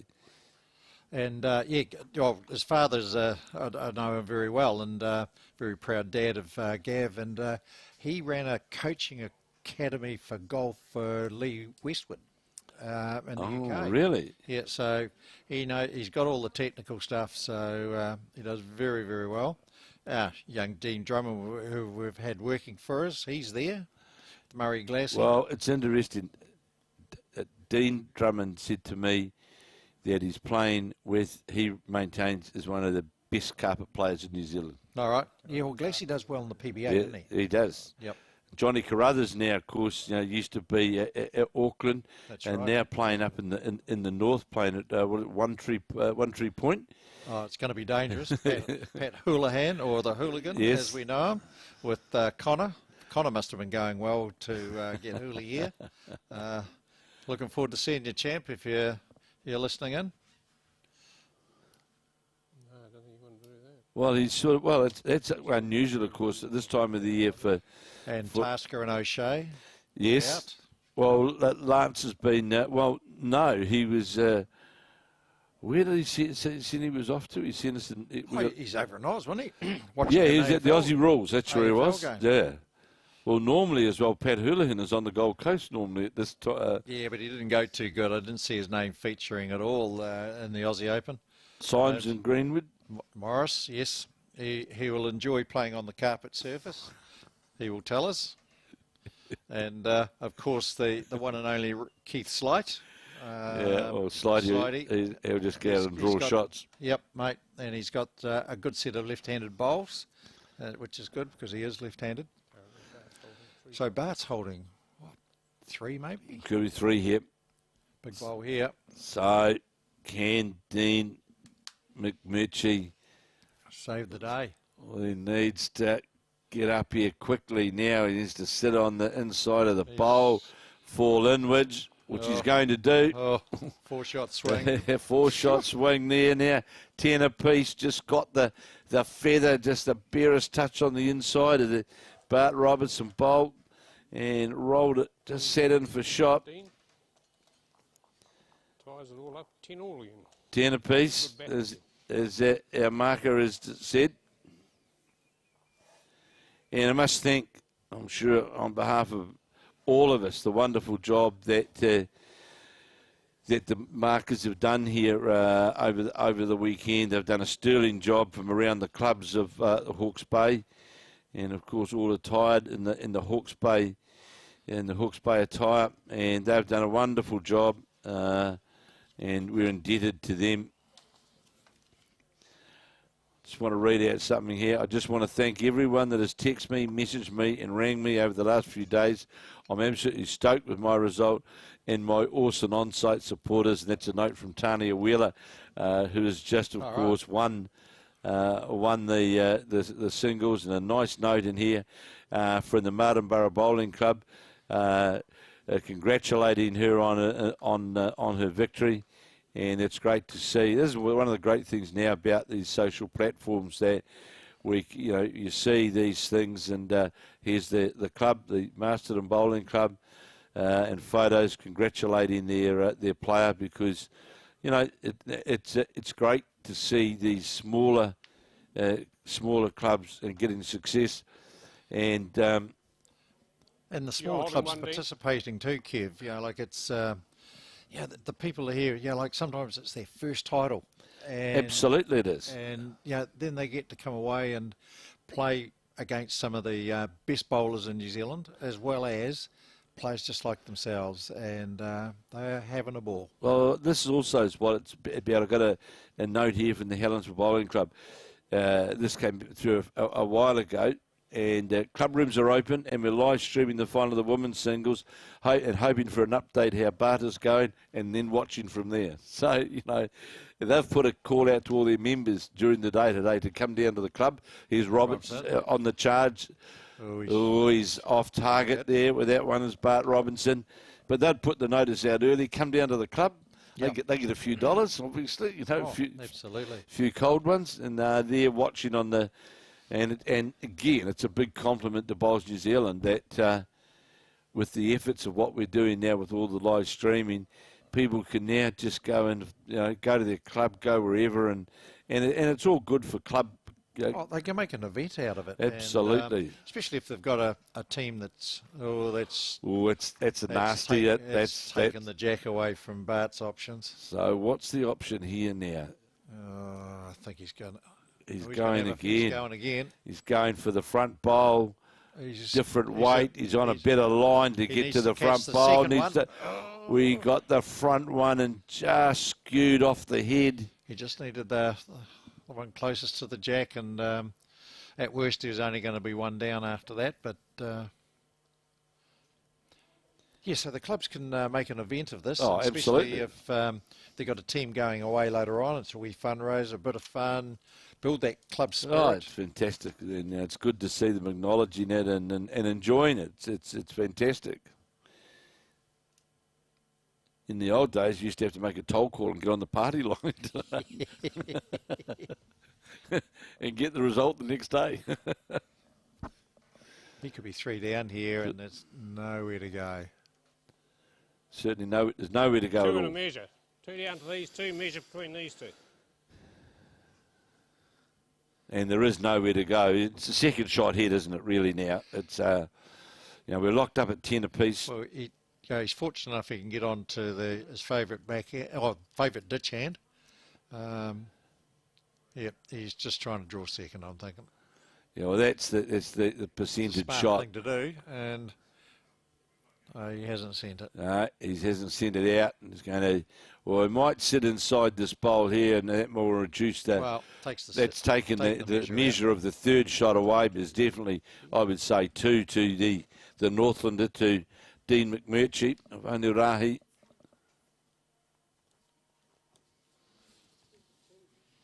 Two for Dean. 2 green. So shots there to Dean. He now leads 12 shots to 10. That only a 2-shot break. So there's nothing in this whatsoever. It's anyone's match. It's one of those games, really, though, Steve. Who gets that first or second bowl dominance? That's the.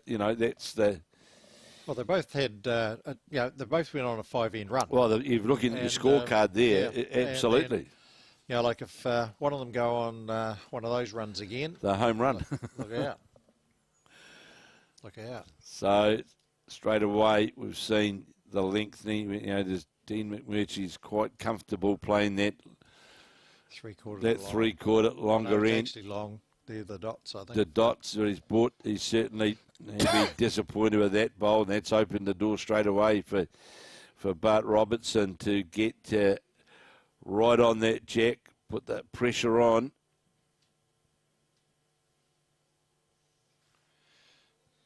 He's out a good line. He's out on a very good line.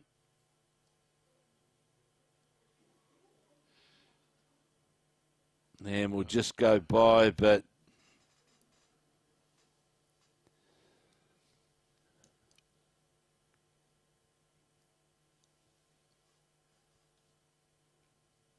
so no doubt we'll see the Northlander try and improve that. I think he's improved that line and weight. I think here this is coming down towards still leave half a metre to get to the jack.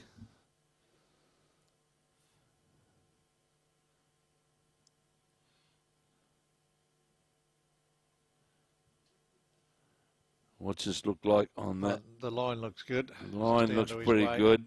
You'll see at this point whether it's going to run onto the jack area, and it will. In fact, might have just gone a roll too far, or fell in. So we'll see no change of hand here. No. I'll stick down there. I'm picking. He's certainly given it a bit more oomph. He certainly has. Needs to sit on the bowl. No. Touched it, but not sat on it. And asking now is... Bart's asking, so we're going to... Talk to us, Lloyd. Lost our mark. Oh, here he is. Lloyd Fitness, done a sterling job right throughout the weekend. Measure for shot between here and here. Yeah. Oh, there you are. He's not giving anything away. So, from Bart Robertson's point of view, he just knows beats one, beats the other. He's got the shot, isn't he? Whether it be front or back, he beats. He's got the shot. This trip, isn't Yeah, he's a lot better this trip. And this is going to... No, I thought he was going to sit inside there. No, that's not in the measure. No.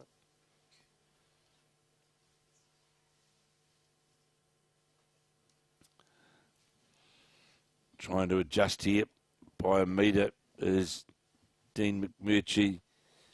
He's not as out as high as... I was just going to say, is that out wide enough? No. Come off. Well, he needs to, if he runs into the front, gets a turn on the bowl, he'll...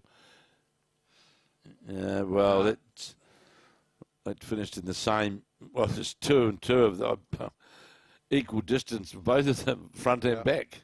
Well, as long as Bart keeps it high, he's not in any danger of... Well, he's out on the good line. He certainly is. And well, it'll come in from here. No, wow. On that, oh goodness. This is that. Wow, this is one of those heads where just move the measure around the head. The Blues, but oh, okay. Bowls, but and you notice you plural there, bowls. Get your measure out, Bart. No, he's given the 2. 2 shots to Dean. Dean now leads 14 shots to 10. Yeah, well, that's it's only a 4-shot break, but it's a nice little break at this point of the numbers, isn't it? Really, it just relaxes now. You know, like Bart's got to chase. It's and can't afford to let. Well, if the pressure comes on, you know, if Dean gets one tight, and I've got to get this, otherwise it sneaks up. And again, we're seeing that perseverance of the deep length from Dean McMurchy. He's certainly not interested in getting up into the shorter ends. No, he's playing into Bart's hands there. He's certainly keen to get that jack deep down on the rink. In this final of the Somerset Men's National Champion of Champions Singles, it's going to finish just lower the jack. And of course, the great thing about all of these players who have played in this event, men and women, that each one of them have respectively won their club singles title, and then gone on from there to win their centre regional singles title. So all of them have really achieved at the highest in singles, both at their club and within their respective centres. Absolutely. So they've won a lot of games. Well, they've won a lot of games to get through the final. Absolutely, they have.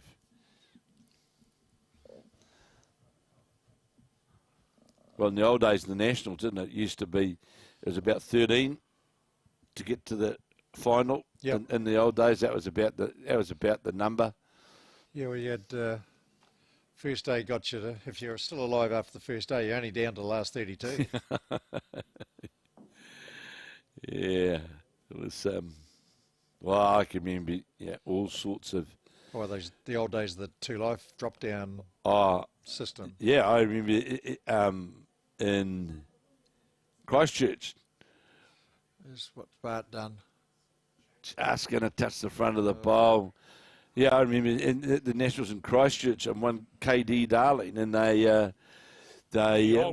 we had there was a morning section, and there was an afternoon section, and the afternoon section played a couple of games, and then came back in the and played, and post section play was in the afternoon. I can't remember where we went, but Kevin Darling, I remember he was actually in my section, and found a very convenient way after our 2 evening games to make his way to the night trots at Addington. Bart's 2 down again. Turned up in his creams. Marty. Marty. And, well, he was the man that taught me how to play the game. He was a master. He's an absolute master. More than likely, one of the greatest weight players Absolutely. ever to grace our greens. Absolutely. His ability to move a head around, to play that yard on very, very, we're talking greens in those days that were lightning quick. Yep. And he was one of the very few players that had that natural ability. Oh, here's a third coming in. Here's a bomb coming right in behind. This is a big end now. 14-10, 3 down.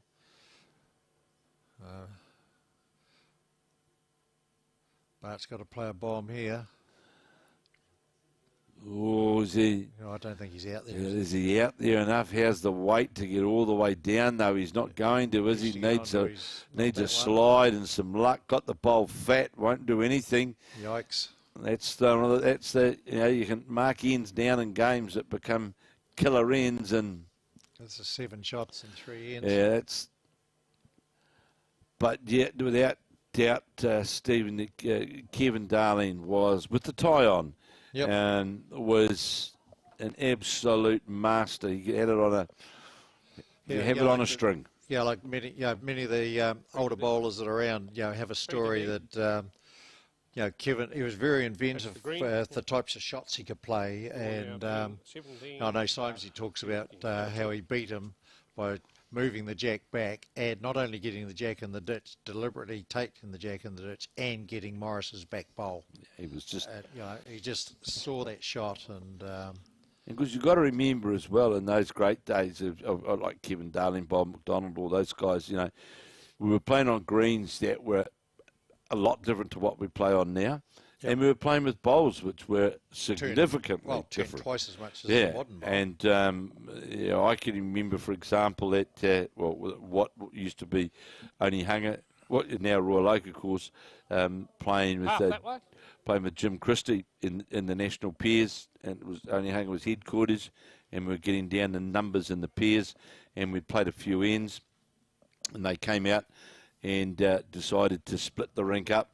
One lot come back tomorrow because the green was running about 21 seconds, and there was bowls, going all over the place, and and that's where the likes of the Peter Ballas, Rowan Brassey, those guys were.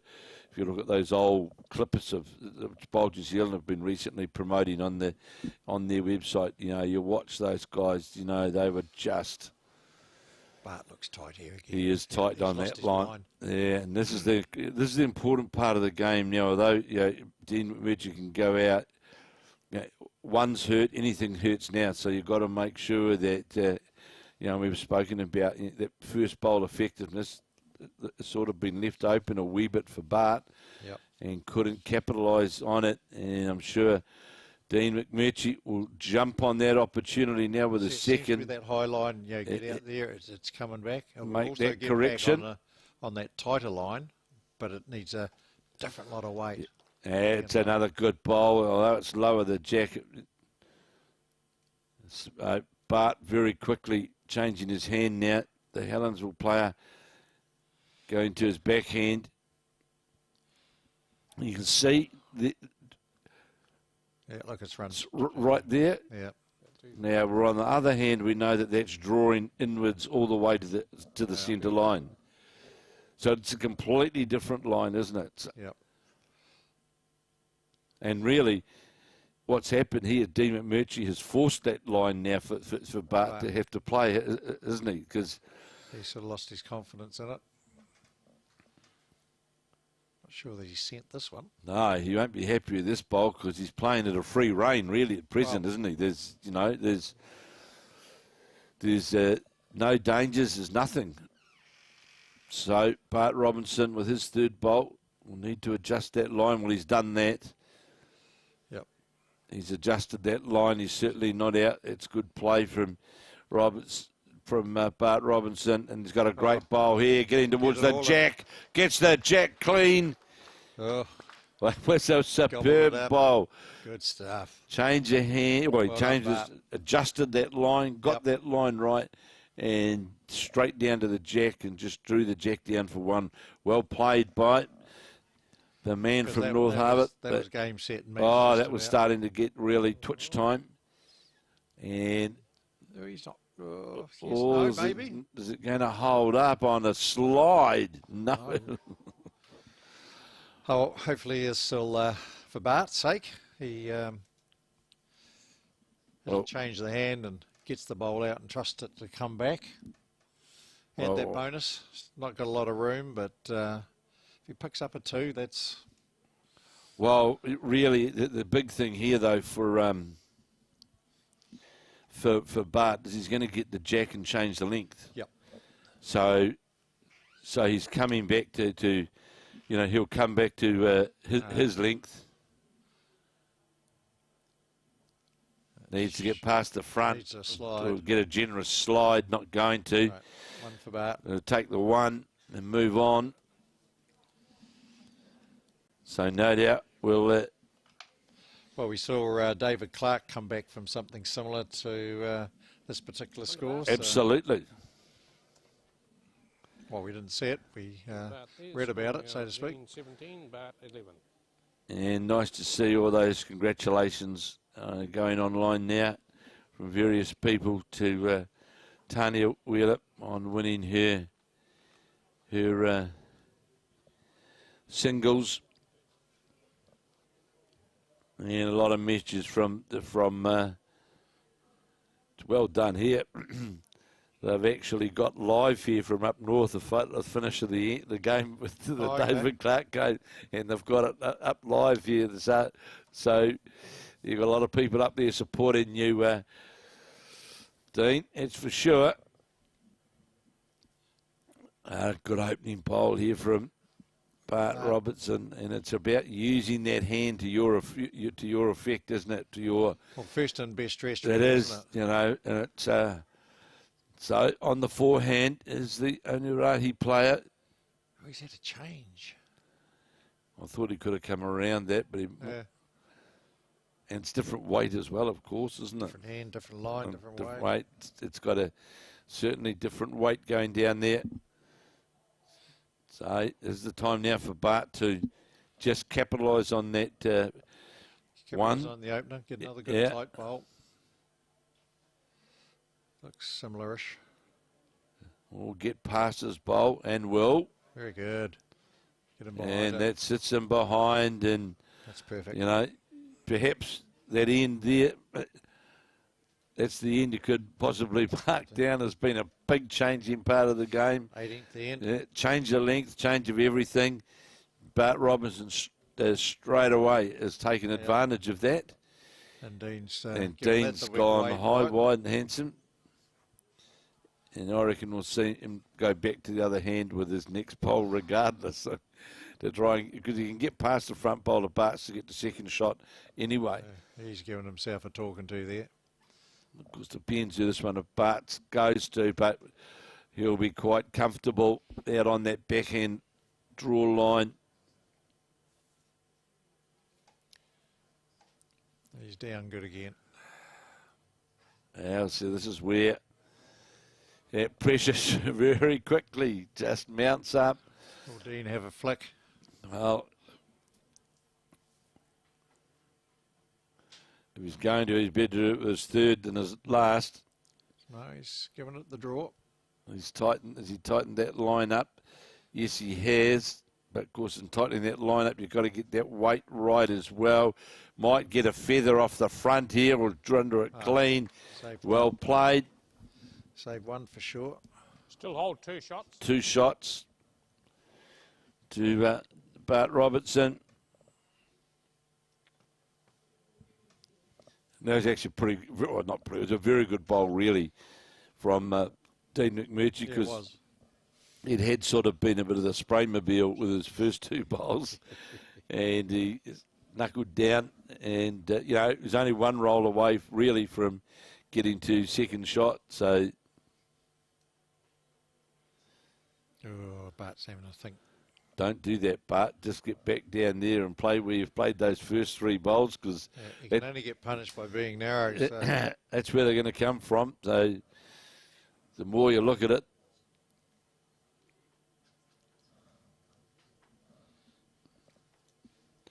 you know, you can buy some sockets for $3. I see that here. We're sitting in front of a locker. Sockets, $3. Bowl socks for ladies, small, medium, large, $3 a pair. Yeah. Available from Glennis or Marge. There you go. There's an advertisement for the sockets. Locker 61. So that's safe where Bart Robertson's gone. Holding 2 shots, as our marker, Lloyd Fitness, said. Dean can't sort of do too much more than what he did with his first. He just needs a foot on it by the look of it. And it's just a dead draw to either get to it or second shot. Well, this isn't on a bad line, actually. This isn't on a bad line. How's that? Oh, how's that? What a bowl. He's got shot. I think he's got shot. What a bowl. That looks to be sitting right on top of the jack. It was a double toucher, dead in. But we'll wait for the official answer on that. Yeah, well, there's the indication. What a marker. What a bowl. What a bowl. That's the sort of match winners, isn't it? That's one that gives you a title. A bowl like that. He'll look back on that. John Gray remembers playing a bowl something similar. What year was that? In the National Fours. Oh, in the final. Yeah. That's right. He only got it because I set him up. It did too. Yeah. He played a bomb. 1 shot to... So it's been conceded. A wonderful bowl there from Dean McMurchy from the Onerahi Club, Northland, to take into an 18-11 lead. And by goodness, that was an absolutely superbly drawn bowl. It was perfect. Oh, here we Here's go. the replay of this. Look at this. As it comes towards the jack now, sits, touches, just Rolls gets the one bowls turn back. on the bowl and makes shot of it. Well played. Outstanding. Well played from Dean McMurchy. You can. I definitely favoured Dean's, and he did. Bart did too. It was very close. It was. It was Lloyd. So, but the big thing here now, though, Steve, is that he's got to capitalise immediately on that. Get something tight here. You know, it's he knows he had a couple of wayward bowls on that particular end, and he played a match winner, and he's responded accordingly. Brilliant. Well done. Front toucher, that's. Look out, Bart. Well, you know, it just lifts you, doesn't it? A shot like that, and he's taken it. You know, he's taken that on board, taken that confidence on board, and drawn a touch up. See, Bart just didn't quite get it out there. No, and the weight comes off. You've got to get it out, and if you get out, you get rewarded.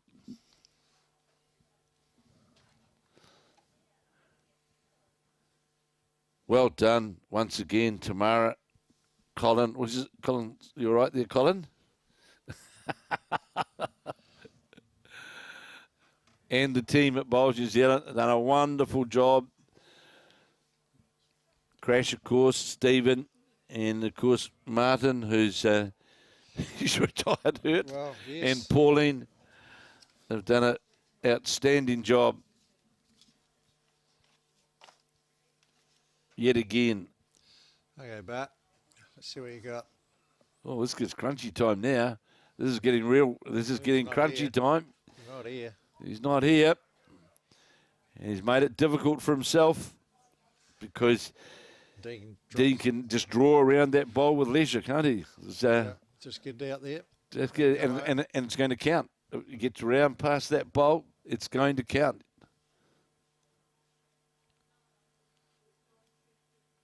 So, Dean McMurchy looking pretty good on this head, holding 2, sitting on 18, and yeah, he's certainly got it out on that wide side. Got it out in a good line, all right. And this will move a long way back yet. This will come This will get past that bowl. Yes, it will. Line game. Line game. And so Bart Robertson on the mat. Dean McMurchy, Onerahi, Northland holding the win. With his third bowl is Bart Robertson. He's got more weight for sure. He's going to get the jack, is he? Or the hole? Going to get the jack or the hole? Ouch. Well, there's the next target for Yeah, Dean will just Dean. Change his hand. change his hand, really. Yeah, Just go around the draw match. down past the 2 metre mark, in between the 2 metre mark. We can stay there, I suppose. Draw between the 2 metre mark in that bowl, because he was really close there. Was Bart Robinson just went past with a cigarette paper. Obviously, You don't want to be touching anything here, sir. You want to be getting past it, past the head, and duly done so. There's the big diamond, and it's 4 shots. Bart Robertson on the mat. find something special here. Game down. He's tight. It looks tight to me. And it is. There it is. It's all over. And the man from Onerahi in Northland, after a real nail-biting semi-final against David Clark of the Manurewa Cosmopolitan Club, winning the semi-final with his last bowl, has been so convincing in this final against David Eads, Bart Robinson of Helensville, running out the winner by 21 shots to 11.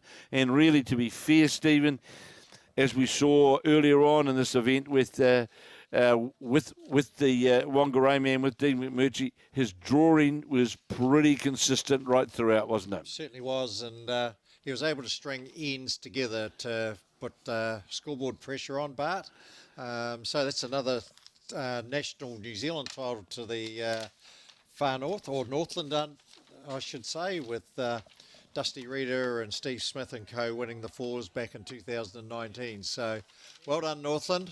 Well done, guys. Well played. And once again, thank you to our team here at Club Hastings. Thank you to the Hastings Club. They've been outstanding. They've looked after us superbly well, and we look forward to coming back here for the 4s in 3 weeks' time.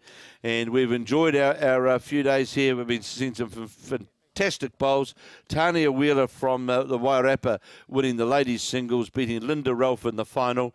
And we've just seen the man from the north take away the singles title. And well played presentation. So there it is. Dean McMurchy is your national singles title holder. So on behalf of myself, Tamara, Stephen Beale, Colin, Emma, and all the team, thanks very much. And we'll be live back with you next week from Dunedin. We'll be bringing you the champion and champion pairs. This is Kevin Hickland, and we'll be back with you next week.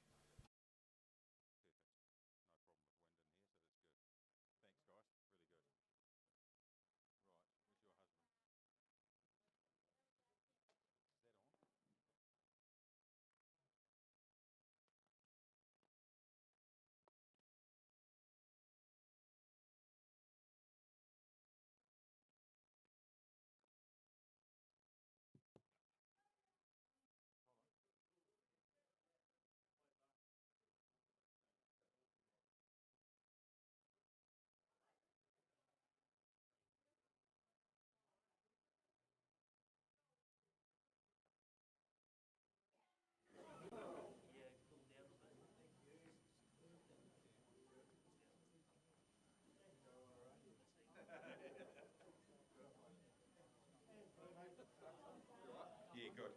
I think we just do it, These guys ready first? Yeah. Where you want me, mate? I think right where you are is good. Okay. Steve, you can come in here, mate. Do you want me to hand the stuff? Yeah, I've just got to get my notes, and I'll be right there. Why is that table that way when you're going to get all this board in the back? Why is it not? I don't know. What do you want in the middle? No, just ask him first, but I'm just thinking when you're taking a photo, you're going to get half that board and half that. Pick up the other end. Yeah, it should be wrong. I don't know. I know why now.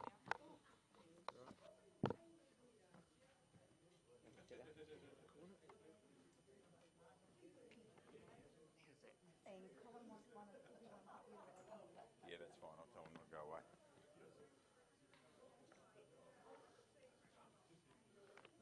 a bit of a handful here, but we'll manage.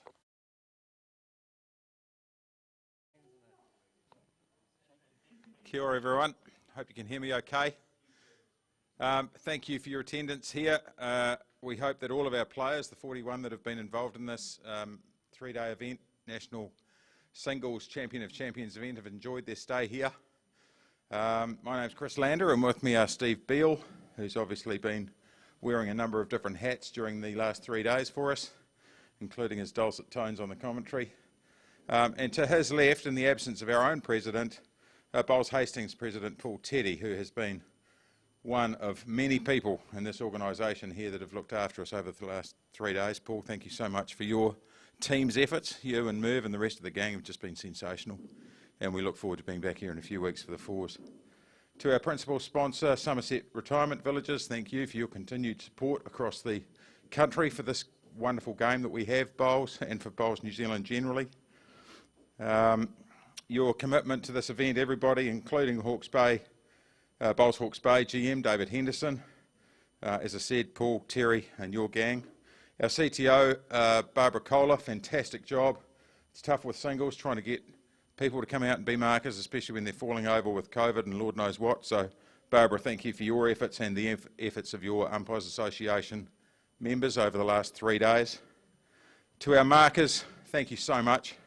You really do make the thing run so much smoother. You did a great job, and we thank you so much, Hawke's Bay, for turning that on for us. I'd like to thank our team too, Steve, Tamara, Colin, Emma, Kevin in there in the commentary box, and even poor old Martin, who had to go home halfway through the event. We really enjoy these shows, but it's made a hell of a lot easier for us when we have a great hosting venue, so thank you for everything there.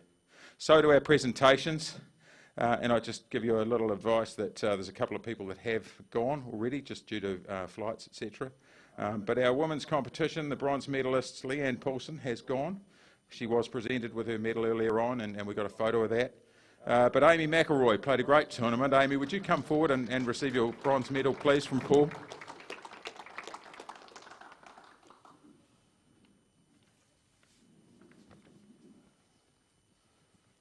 Give her a big hand. She played so well this week.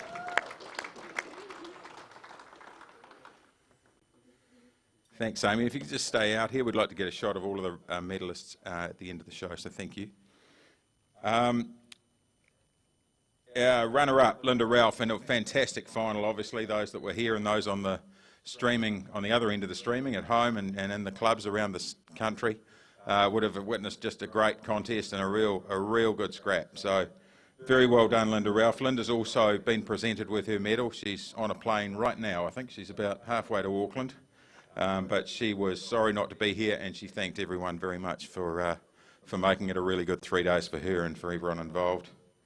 And our champion, a first national title for little old Wairarapa, Tanya Wheeler from Martinborough. Well done. Tanya, please come up and grab your gold medal, your winner's cap, and of course the trophy.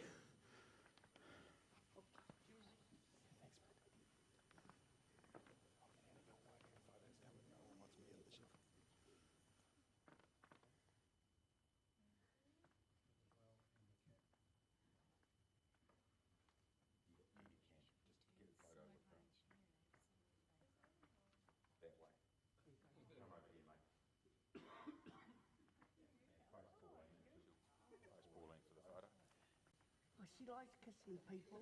Oh. Can I throw one?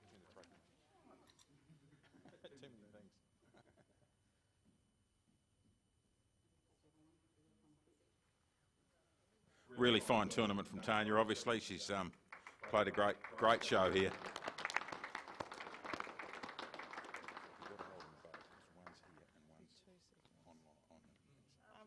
I'm not very good at speeches, as my centre knows, but I'd just like to say thanks to Bowls New Zealand, thanks to Bowls Hastings, like seriously, 3 days of singles markers, hard yakka, and thank you for everyone that volunteered.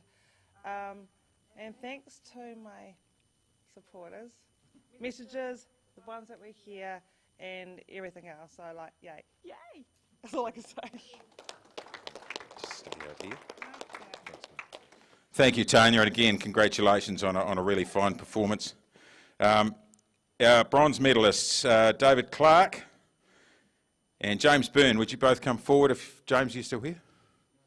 Okay, David, perhaps you could come forward and pick up a bronze medal for yourself. We'll get James's medal to him.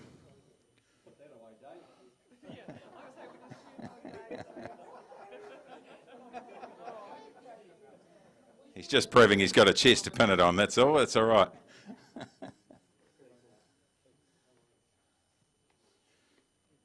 And if you turn around and face Pauline, mate, we'll get a photo of you with that wrapped around your neck.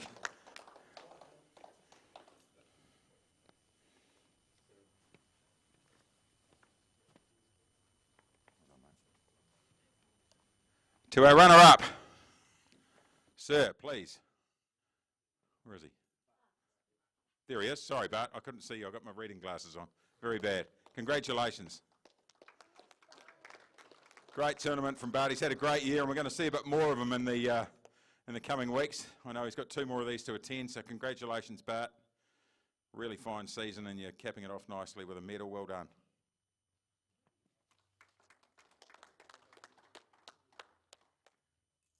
And our final award of the night, of course, a cap and a gold medal and a trophy. Dean, please. Dean Robertson from the Onerahi Club. Very well done, mate. Congratulations.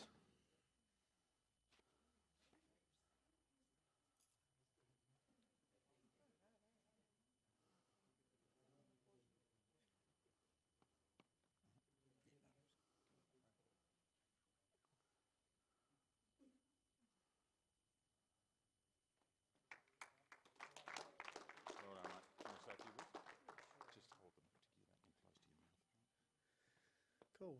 Wow, this is pretty amazing.